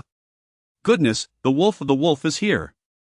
In the official livestream, millions watched the commander, unable to suppress their exclamations. Although they had long known of the commander's existence, he had always been elusive, akin to a mythical dragon. Finally witnessing him in person evoked awe among the spectators. Amidst their astonished reactions, the commander, accompanied by Huang Jichuan, ascended the platform of the training ground. He surveyed the assembly of official soldiers below with a grave demeanor and a solemn gaze. Comrades, fellow warriors, and esteemed viewers of the livestream, greetings to you all. The purpose of gathering you here today is to announce a matter of great importance. The commander's voice, though aged, resonated powerfully, reaching everyone's ears clearly without the aid of a loudspeaker. His voice possessed an enchanting quality, commanding the attention of the official soldiers and causing even the online audience to pause their activities, captivated by the unfolding event, eager to discern the significance of the commander's announcement. As the audience remained rapt, the commander's expression grew increasingly serious. Warriors, I bring you splendid news. The illustrious predecessor, Duguchobai, who has been guiding us in the official livestream, has been located. Indeed. Huang Jichuan displayed an expression of understanding. Yet, the soldiers in the livestream and those present were left in stunned silence, their faces reflecting sheer astonishment. Before they could share their joyous sentiments in the official livestream, the commander delivered an even more astonishing declaration. Comrades in the official livestream, and warriors present. If it were merely the discovery of Duguchobai, my excitement would not be so profound. What I wish to convey is that Duguchobai has accepted our official invitation and has officially decided to join us. If all goes well, you shall witness Duguchobai tomorrow. At that moment, a thunderous resonance echoed in the minds of all present, akin to a celestial clap of thunder, leaving them momentarily stunned. Each official soldier stood frozen in place. Meanwhile, in the official livestream, time seemed to halt for the tens of millions watching, with not a single comment appearing on the screen. Concurrently, as the commander's words faded, the number of viewers soared dramatically, akin to a rocket's ascent, swiftly surpassing 100 million. The count continued to rise, eventually reaching a staggering 300 million before gradually stabilizing. It is worth noting that the entire population of the Great Xia nation is merely over 1 billion. In this brief span, approximately 1/6 of the populace had tuned in. This remarkable surge vividly illustrates the magnitude of the revelation that had just transpired. Chapter 107, Is the esteemed Duguchobai a lecher? What is that? I just heard from a friend that the venerable Duguchobai has joined the official ranks. Where is he now? I must go and see. Where is the esteemed Duguchobai? He is arriving tomorrow, and today it has been officially announced that he is joined. My heavens! Incredible! Tomorrow I shall finally behold the long-cherished Duguchobai. Am I truly not dreaming? To my astonishment, Duguchobai, despite his advanced age, has accepted the official invitation. He must have been deeply moved by us. Without further ado, brothers, let us gather in the official live broadcast room tomorrow. We shall not leave until we see Duguchobai. Work? What is that? Do not impede my view of Duguchobai. Duguchobai, marvelous indeed. I must say. Duguchobai has already joined the official ranks. How far can the other esteemed figure be? I eagerly anticipate the union of Duguchobai and that other illustrious figure, surely. Even the most formidable of zombies would be rendered powerless. By the way, what do you all think Duguchobai looks like? As more viewers entered the official live broadcast room, they fervently expressed their astonishment in the chat. Each individual was filled with immense excitement, some even embracing one another in joyous exclamations, as if a momentous celebration were unfolding before them. Indeed, for them, this was a moment of great significance. Duguchobai. He is a revered figure acknowledged by all. With Duguchobai's addition, the official warriors would undoubtedly face zombies and other malevolent beings without experiencing any unnecessary sacrifices. This was a certainty in the hearts of the people. At this very moment, the official warriors shared the same exhilaration as the audience. They exchanged glances, each face radiating an indescribable joy. As official warriors, they understood far more profoundly than the audience the monumental difference that Duguchobai's presence would bring. Were it not for the reminder of their roles as official warriors engaged in a live broadcast, each would have been even more thrilled. Commander! Is what you say truly accurate? On the high platform, Jiang Yuan gazed at the exuberant warriors below, asking in astonishment. Would I deceive you? The commander snorted, delivering a light reprimand, then walked away leisurely with his hands behind his back. Since the announcement had been made, there was no reason to linger, nor to occupy the warriors' time. Though the commander did not voice it, he was acutely aware that during this period of supernatural resurgence, the official warriors had been working and fighting under immense pressure and were utterly fatigued. Meanwhile, Jiang Yuan rubbed his head. Yet his expression bore no trace of displeasure from the reprimand. Instead, a hearty smile graced his face as he looked at the excited crowd below, feeling a camaraderie with the viewers. In the recesses of my mind, I ponder the visage of the legendary Duguchobai. With such an abundance of erudition, he must surely be an elder, though I am left to wonder whether he possesses a youthful countenance or, akin to a seasoned commander, embodies the indomitable spirit of a man whose heart remains youthful despite his years. Meanwhile, within the official livestream, the thoughts of Huangji resonate with the sentiments of the audience. The moment a particular comment appeared, it instantly ignited enthusiasm throughout the venue. Ha! Must we even speculate? The venerable Duguchobai must undoubtedly be an elderly sage.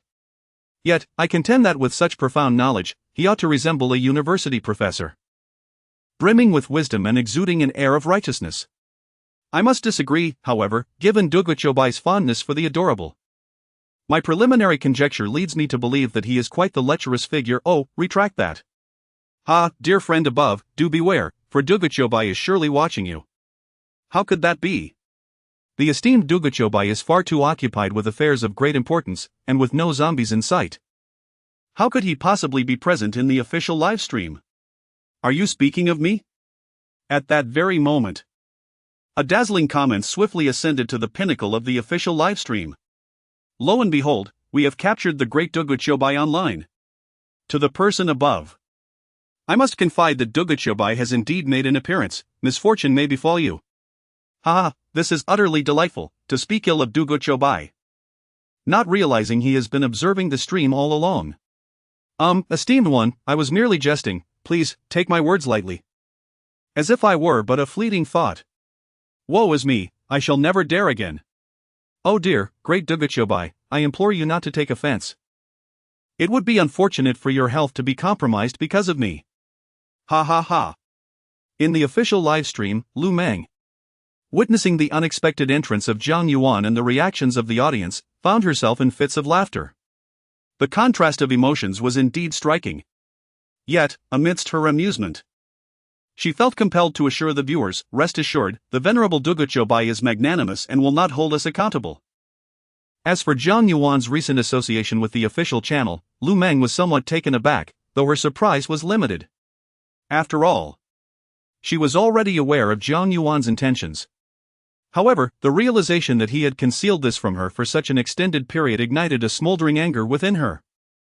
Were it not for the public nature of the livestream, she would have earnestly questioned Jiang Yuan about his true motivations. Meanwhile, within the shop, Jiang Yuan had just crafted several calming talismans, placing them carefully in the young maiden's chamber before dedicating some time to mastering new Maoshan techniques. With the possession of the ancient thunderstruck wood, he no longer sought solely offensive spells, rather, he aimed to familiarize himself with a variety of techniques, prioritizing those that proved most practical. After completing his training, Jiang Yuan opened the livestream, fortuitously catching sight of viewers discussing him, and he decided to respond.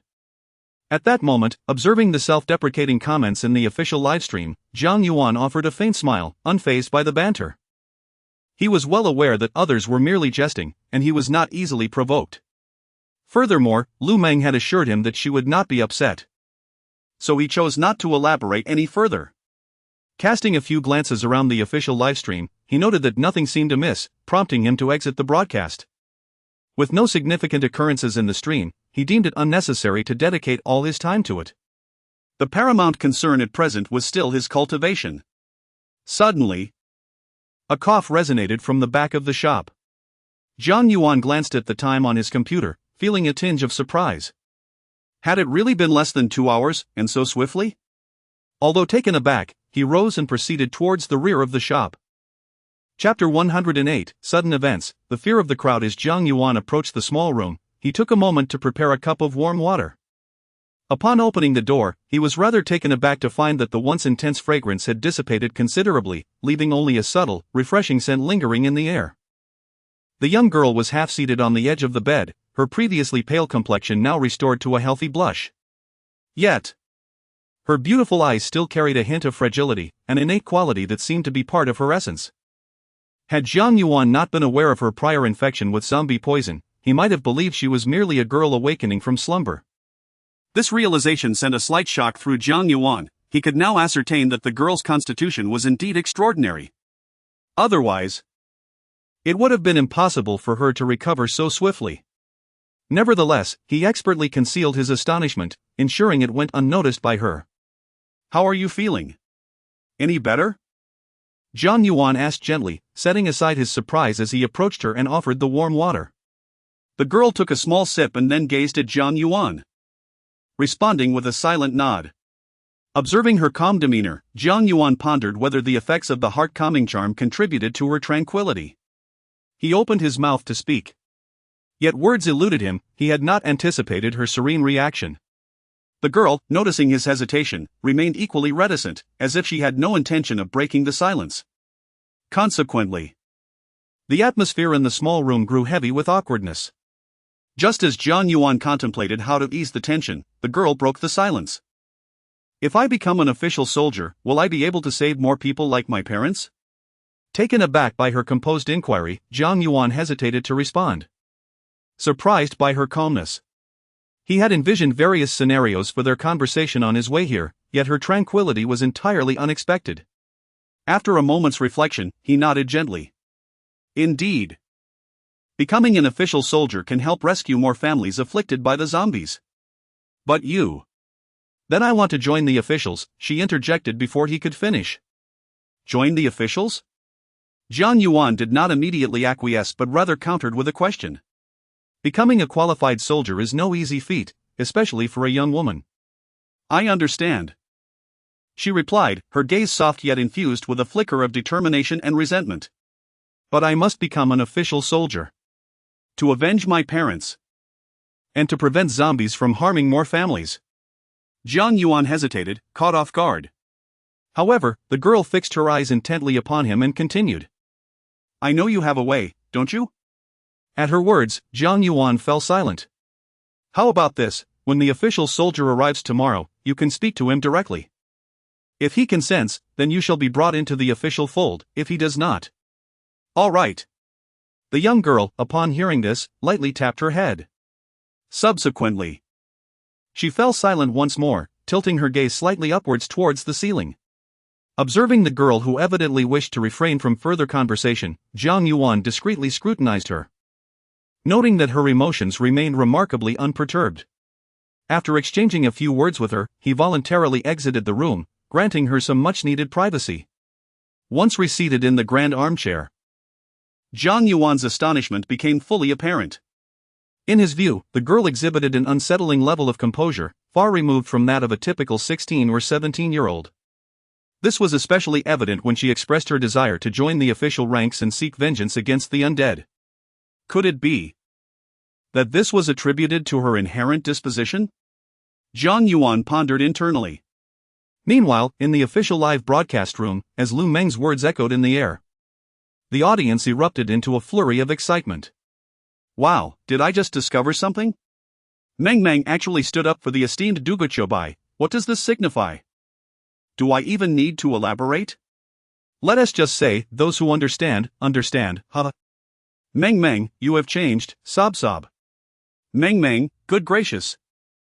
How could you be clandestinely associating with the esteemed Duguchobai behind our backs? Enough already, my fragile heart cannot bear this shock, sob. Good heavens.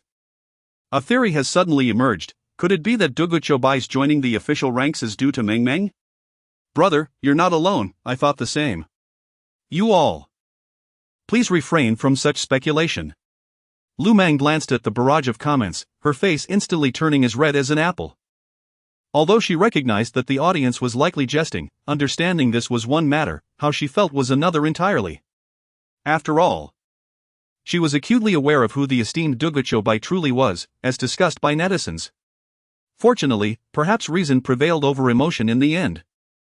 Just as numerous viewers seemed intent on further jesting, Lu Meng swiftly redirected the conversation. Dear audience, have you noticed something? Why do I feel that Colonel Huang's complexion is not particularly good? Upon hearing this, the viewers abandoned their playful comments and shifted their attention to the broadcast. Just as Lu Meng had indicated, the live footage revealed Huang Jichuan engaged in a phone call. Throughout the conversation, his expression indeed became increasingly strained. Once he hung up, his demeanor darkened considerably. Surely, there couldn't be yet another supernatural incident? It couldn't be, could it? It must be something new that has arisen. It should be noted. Just moments ago, Colonel Huang appeared to be in good spirits. And something that could cause him such distress clearly indicated it was no ordinary matter. Oh dear. Please do not frighten me, I am not one to handle scares well. In response, the audience within the live broadcast room began to speculate fervently. And at that moment, in the official live broadcast room, suddenly, a voice crackled through Lu Meng's headset, causing her expression to shift dramatically. Dear viewers, she began. I have just received a notification from my superiors, and indeed, a new issue has arisen. This time, however, it is not akin to the undead. According to the information relayed from above, several individuals have already fallen victim. As she spoke, Lu Meng's gaze dimmed slightly. Goodness, could it be true? What on earth has transpired? Please, share the details, do not keep it bottled up, I am frightened. She whimpered, I am protected by the innocence of youth. Malevolent spirits. Be gone. Malevolent spirits, keep your distance. Do not approach. Meng Meng, please tell us what has happened. Chapter 109, The Mysterious Death. In response to the inquiries from the audience, Lu Meng, with a tone tinged with gravity, remarked, I have just received news from higher authorities. 2 night security guards at a funeral home in Kyoto have died under peculiar circumstances. Following the report, forensic examination has confirmed that their deaths resulted from mutual violence. Is that true? Mutual violence? This must be a fabrication. Indeed, this situation is highly suspicious. Even if there was a confrontation, it is improbable for both guards to perish simultaneously. Goodness! The moment I hear the term funeral home, I sense that this matter is anything but ordinary. Don't question it, it's simply a woman's intuition. I may be a man. But my instincts also tell me that this incident is far more complex, it must involve some supernatural occurrence. As Lu Meng spoke, the audience in the live stream erupted into animated discussions.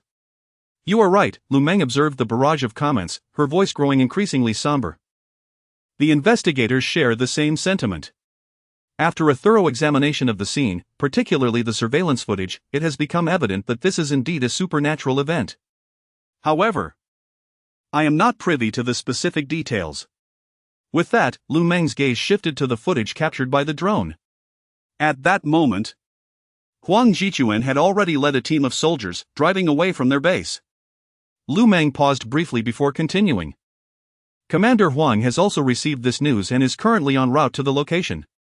Goodness, just yesterday someone told me about a job at a funeral home, claiming high pay and excellent benefits. I nearly fell for that trap. Don't even get me started. I too was misled by the claims of generous benefits at funeral homes, and I foolishly inquired about it.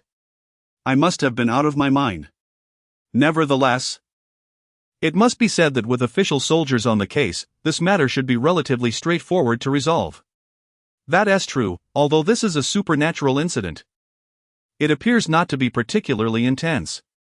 After a brief period of astonishment, the audience in the livestream gradually regained their composure. After all, while the situation was unsettling, they believed that for the seasoned official soldiers who had encountered numerous supernatural events, this incident was hardly noteworthy.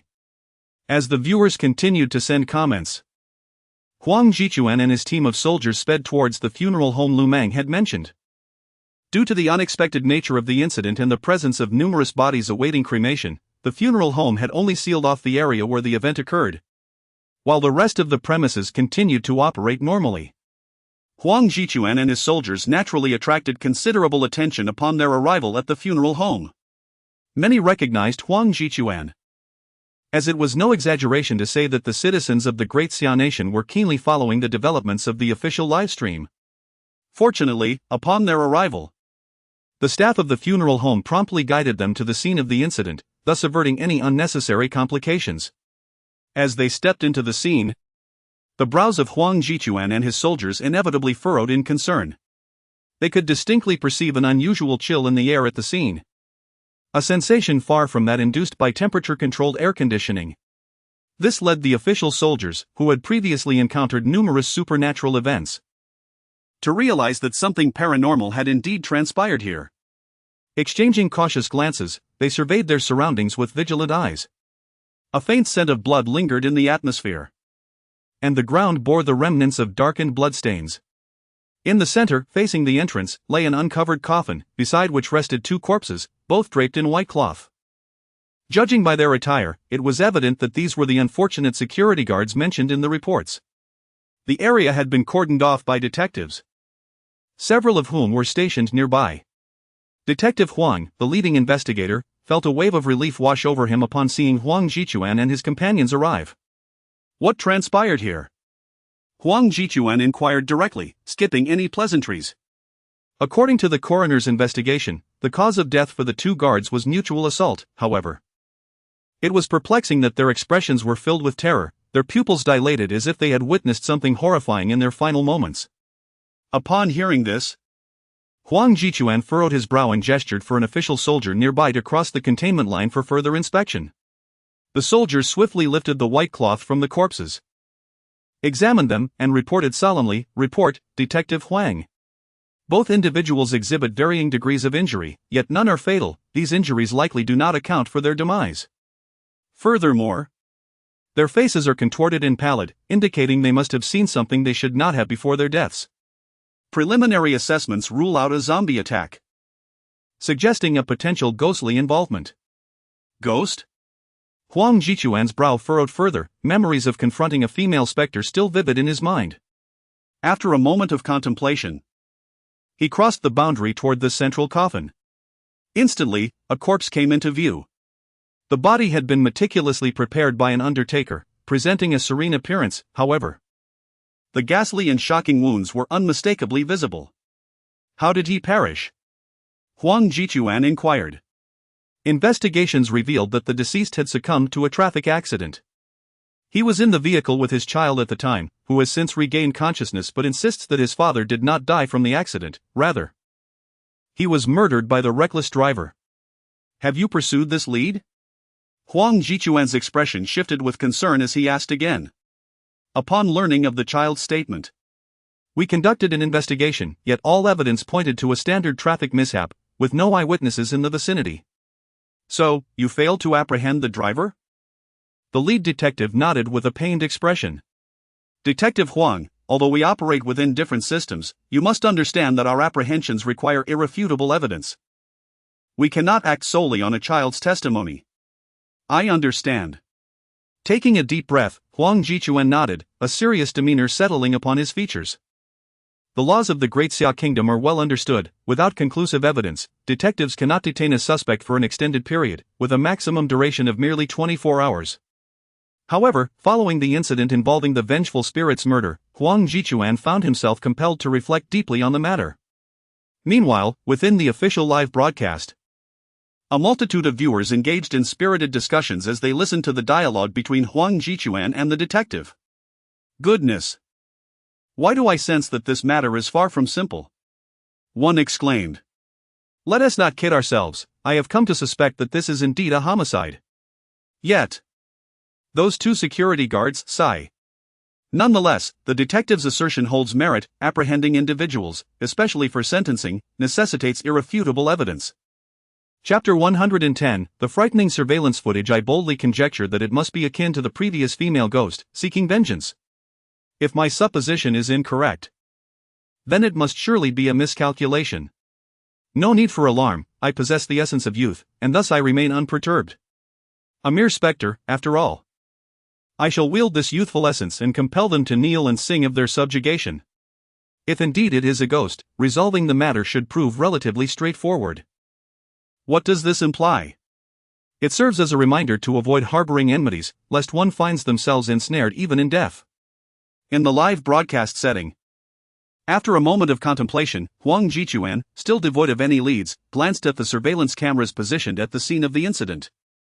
He then turned his attention to the lead detective. I have heard that you were waiting to review the footage to confirm the occurrence of supernatural events. What of the surveillance? The lead detective's countenance bore the weight of bitterness as he replied, the footage appears to have experienced some form of interference, displaying only distorted visuals, rendering it impossible to discern any clarity. Upon hearing this, Huang Jichuan exchanged glances with his fellow soldiers, each of them affirming that this was undoubtedly not a mere altercation. Something paranormal was indeed afoot. Moreover, it bore a striking resemblance to their previous encounter with the female ghost. I understand now. Huang Jichuan nodded gently, stating, we shall take full command of the situation here, you may return for now. Furthermore, please retain the surveillance footage. I will arrange for the relevant technical department to restore it. Understood. The lead detective acquiesced and, along with his fellow officers, hastily departed from the scene. Had it not been for the upper command's orders to remain until the official soldiers arrived, they would have long since vacated the premises. The entire atmosphere was steeped in an unsettling eeriness, particularly the inexplicable chill that pierced to the very core, impossible to resist. Once the detectives had departed, Huang Jichuan and the remaining soldiers exchanged cautious glances, each brandishing peachwood talismans, alert and vigilant as they meticulously surveyed their surroundings, intent on uncovering any useful clues. The autopsy had already indicated that a brawl had indeed transpired. But what had incited such a conflict? After a short while, they had thoroughly examined the site, yet failed to unearth any pertinent evidence. Huang, could it be that, like the previous female ghost, upon learning of our arrival, it has concealed itself? At that moment, one of the official soldiers suggested, should we procure some youthful essence? Huang Jichuan, upon hearing this, cast another glance at the coffin and checked the time. Realizing it was already 15:36. He pondered for a moment before responding, certainly, we must acquire it. However, as evening approaches, even if we prepare everything, it will undoubtedly be nightfall. Here's the plan, let us return and instruct the technical department to expedite the restoration of the surveillance footage. And prepare the youthful essence for our return tonight. Agreed. Huang Yichuan's suggestion was immediately met with agreement from the other soldiers. After all, even if they were to subdue this specter, it was imperative to comprehend the creature's capabilities thoroughly. Soon, as the sun dipped in the west, several official soldiers returned to their unit. Upon arrival, Huang Jichuan promptly disseminated information regarding the situation, instructing those among them still in their youthful innocence to prepare accordingly. He also urged the technical department to expedite the restoration of surveillance systems. Before long, as time passed, the official soldiers diligently engaged in water conservation efforts. Meanwhile, the technical department relayed encouraging news. Upon learning that the surveillance had been repaired, Huang Jichuan set aside his current task and swiftly convened the official soldiers scheduled to visit the funeral home that evening. He projected the surveillance footage onto a large screen, enabling each soldier to familiarize themselves with the methods employed by the specter in its attacks. Witnessing this scene, the audience in the official livestream fixed their gaze upon the screen. Soon, as a brief black curtain ascended, the surveillance footage gradually came into view.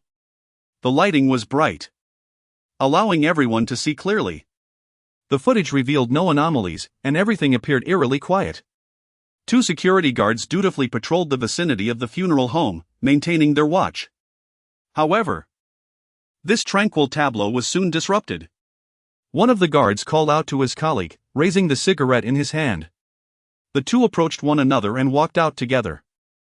Observing this, everyone held their breath, acutely aware that the critical moment was approaching as they watched the progress bar diminish. As anticipated, the outcome unfolded as they expected. When the 2 guards re-entered, preparing to resume their patrol, their bodies visibly recoiled. At this point, it became evident to the onlookers that the guards were sensing a chill in the air, suggesting that the cold presence had manifested itself at that moment. Huang Jichuan mentally noted this phenomenon. Then, seemingly witnessing something they should not have, fear washed over their faces, and their bodies trembled violently. The guards attempted to retreat. But as they approached the entrance, a sudden gust of wind erupted, sealing the door from the outside. The resounding bang echoed as if sealing their fate. In the footage, the guards, now gripped by terror, frantically pounded and pushed against the door, desperate to reopen it. Yet, no matter how forcefully they exerted themselves, the door remained immovable. After a moment, one guard glanced back, his face paling with increasing dread. In a sudden, frantic motion, he raised his fist and struck his companion with tremendous force, sending him sprawling. The other guard lay on the ground, his expression one of humiliation, blood seeping from his wounds and staining the floor. Surprisingly, the assailant bore no expression of malice, instead, he exhibited an overwhelming terror. At that moment, a crackling sound of electricity resonated, and the screen flickered, displaying a distorted image. It then blinked out, plunging into darkness. The surveillance footage vanished, leaving a stunned expression on the faces of the official soldiers. They had only witnessed a brief glimpse. Yet even that fragment was enough to astonish these battle-hardened warriors. It was simply too bizarre. Indeed, 2 security guards were engaged in a fierce brawl, and the sheer force they exhibited was utterly incomprehensible. Many official soldiers began to ponder within themselves whether they could unleash such power. However, they swiftly dismissed the notion. It was unequivocally impossible. If they could not, how could a security guard in his 40s, who was not particularly robust, possibly unleash such formidable strength?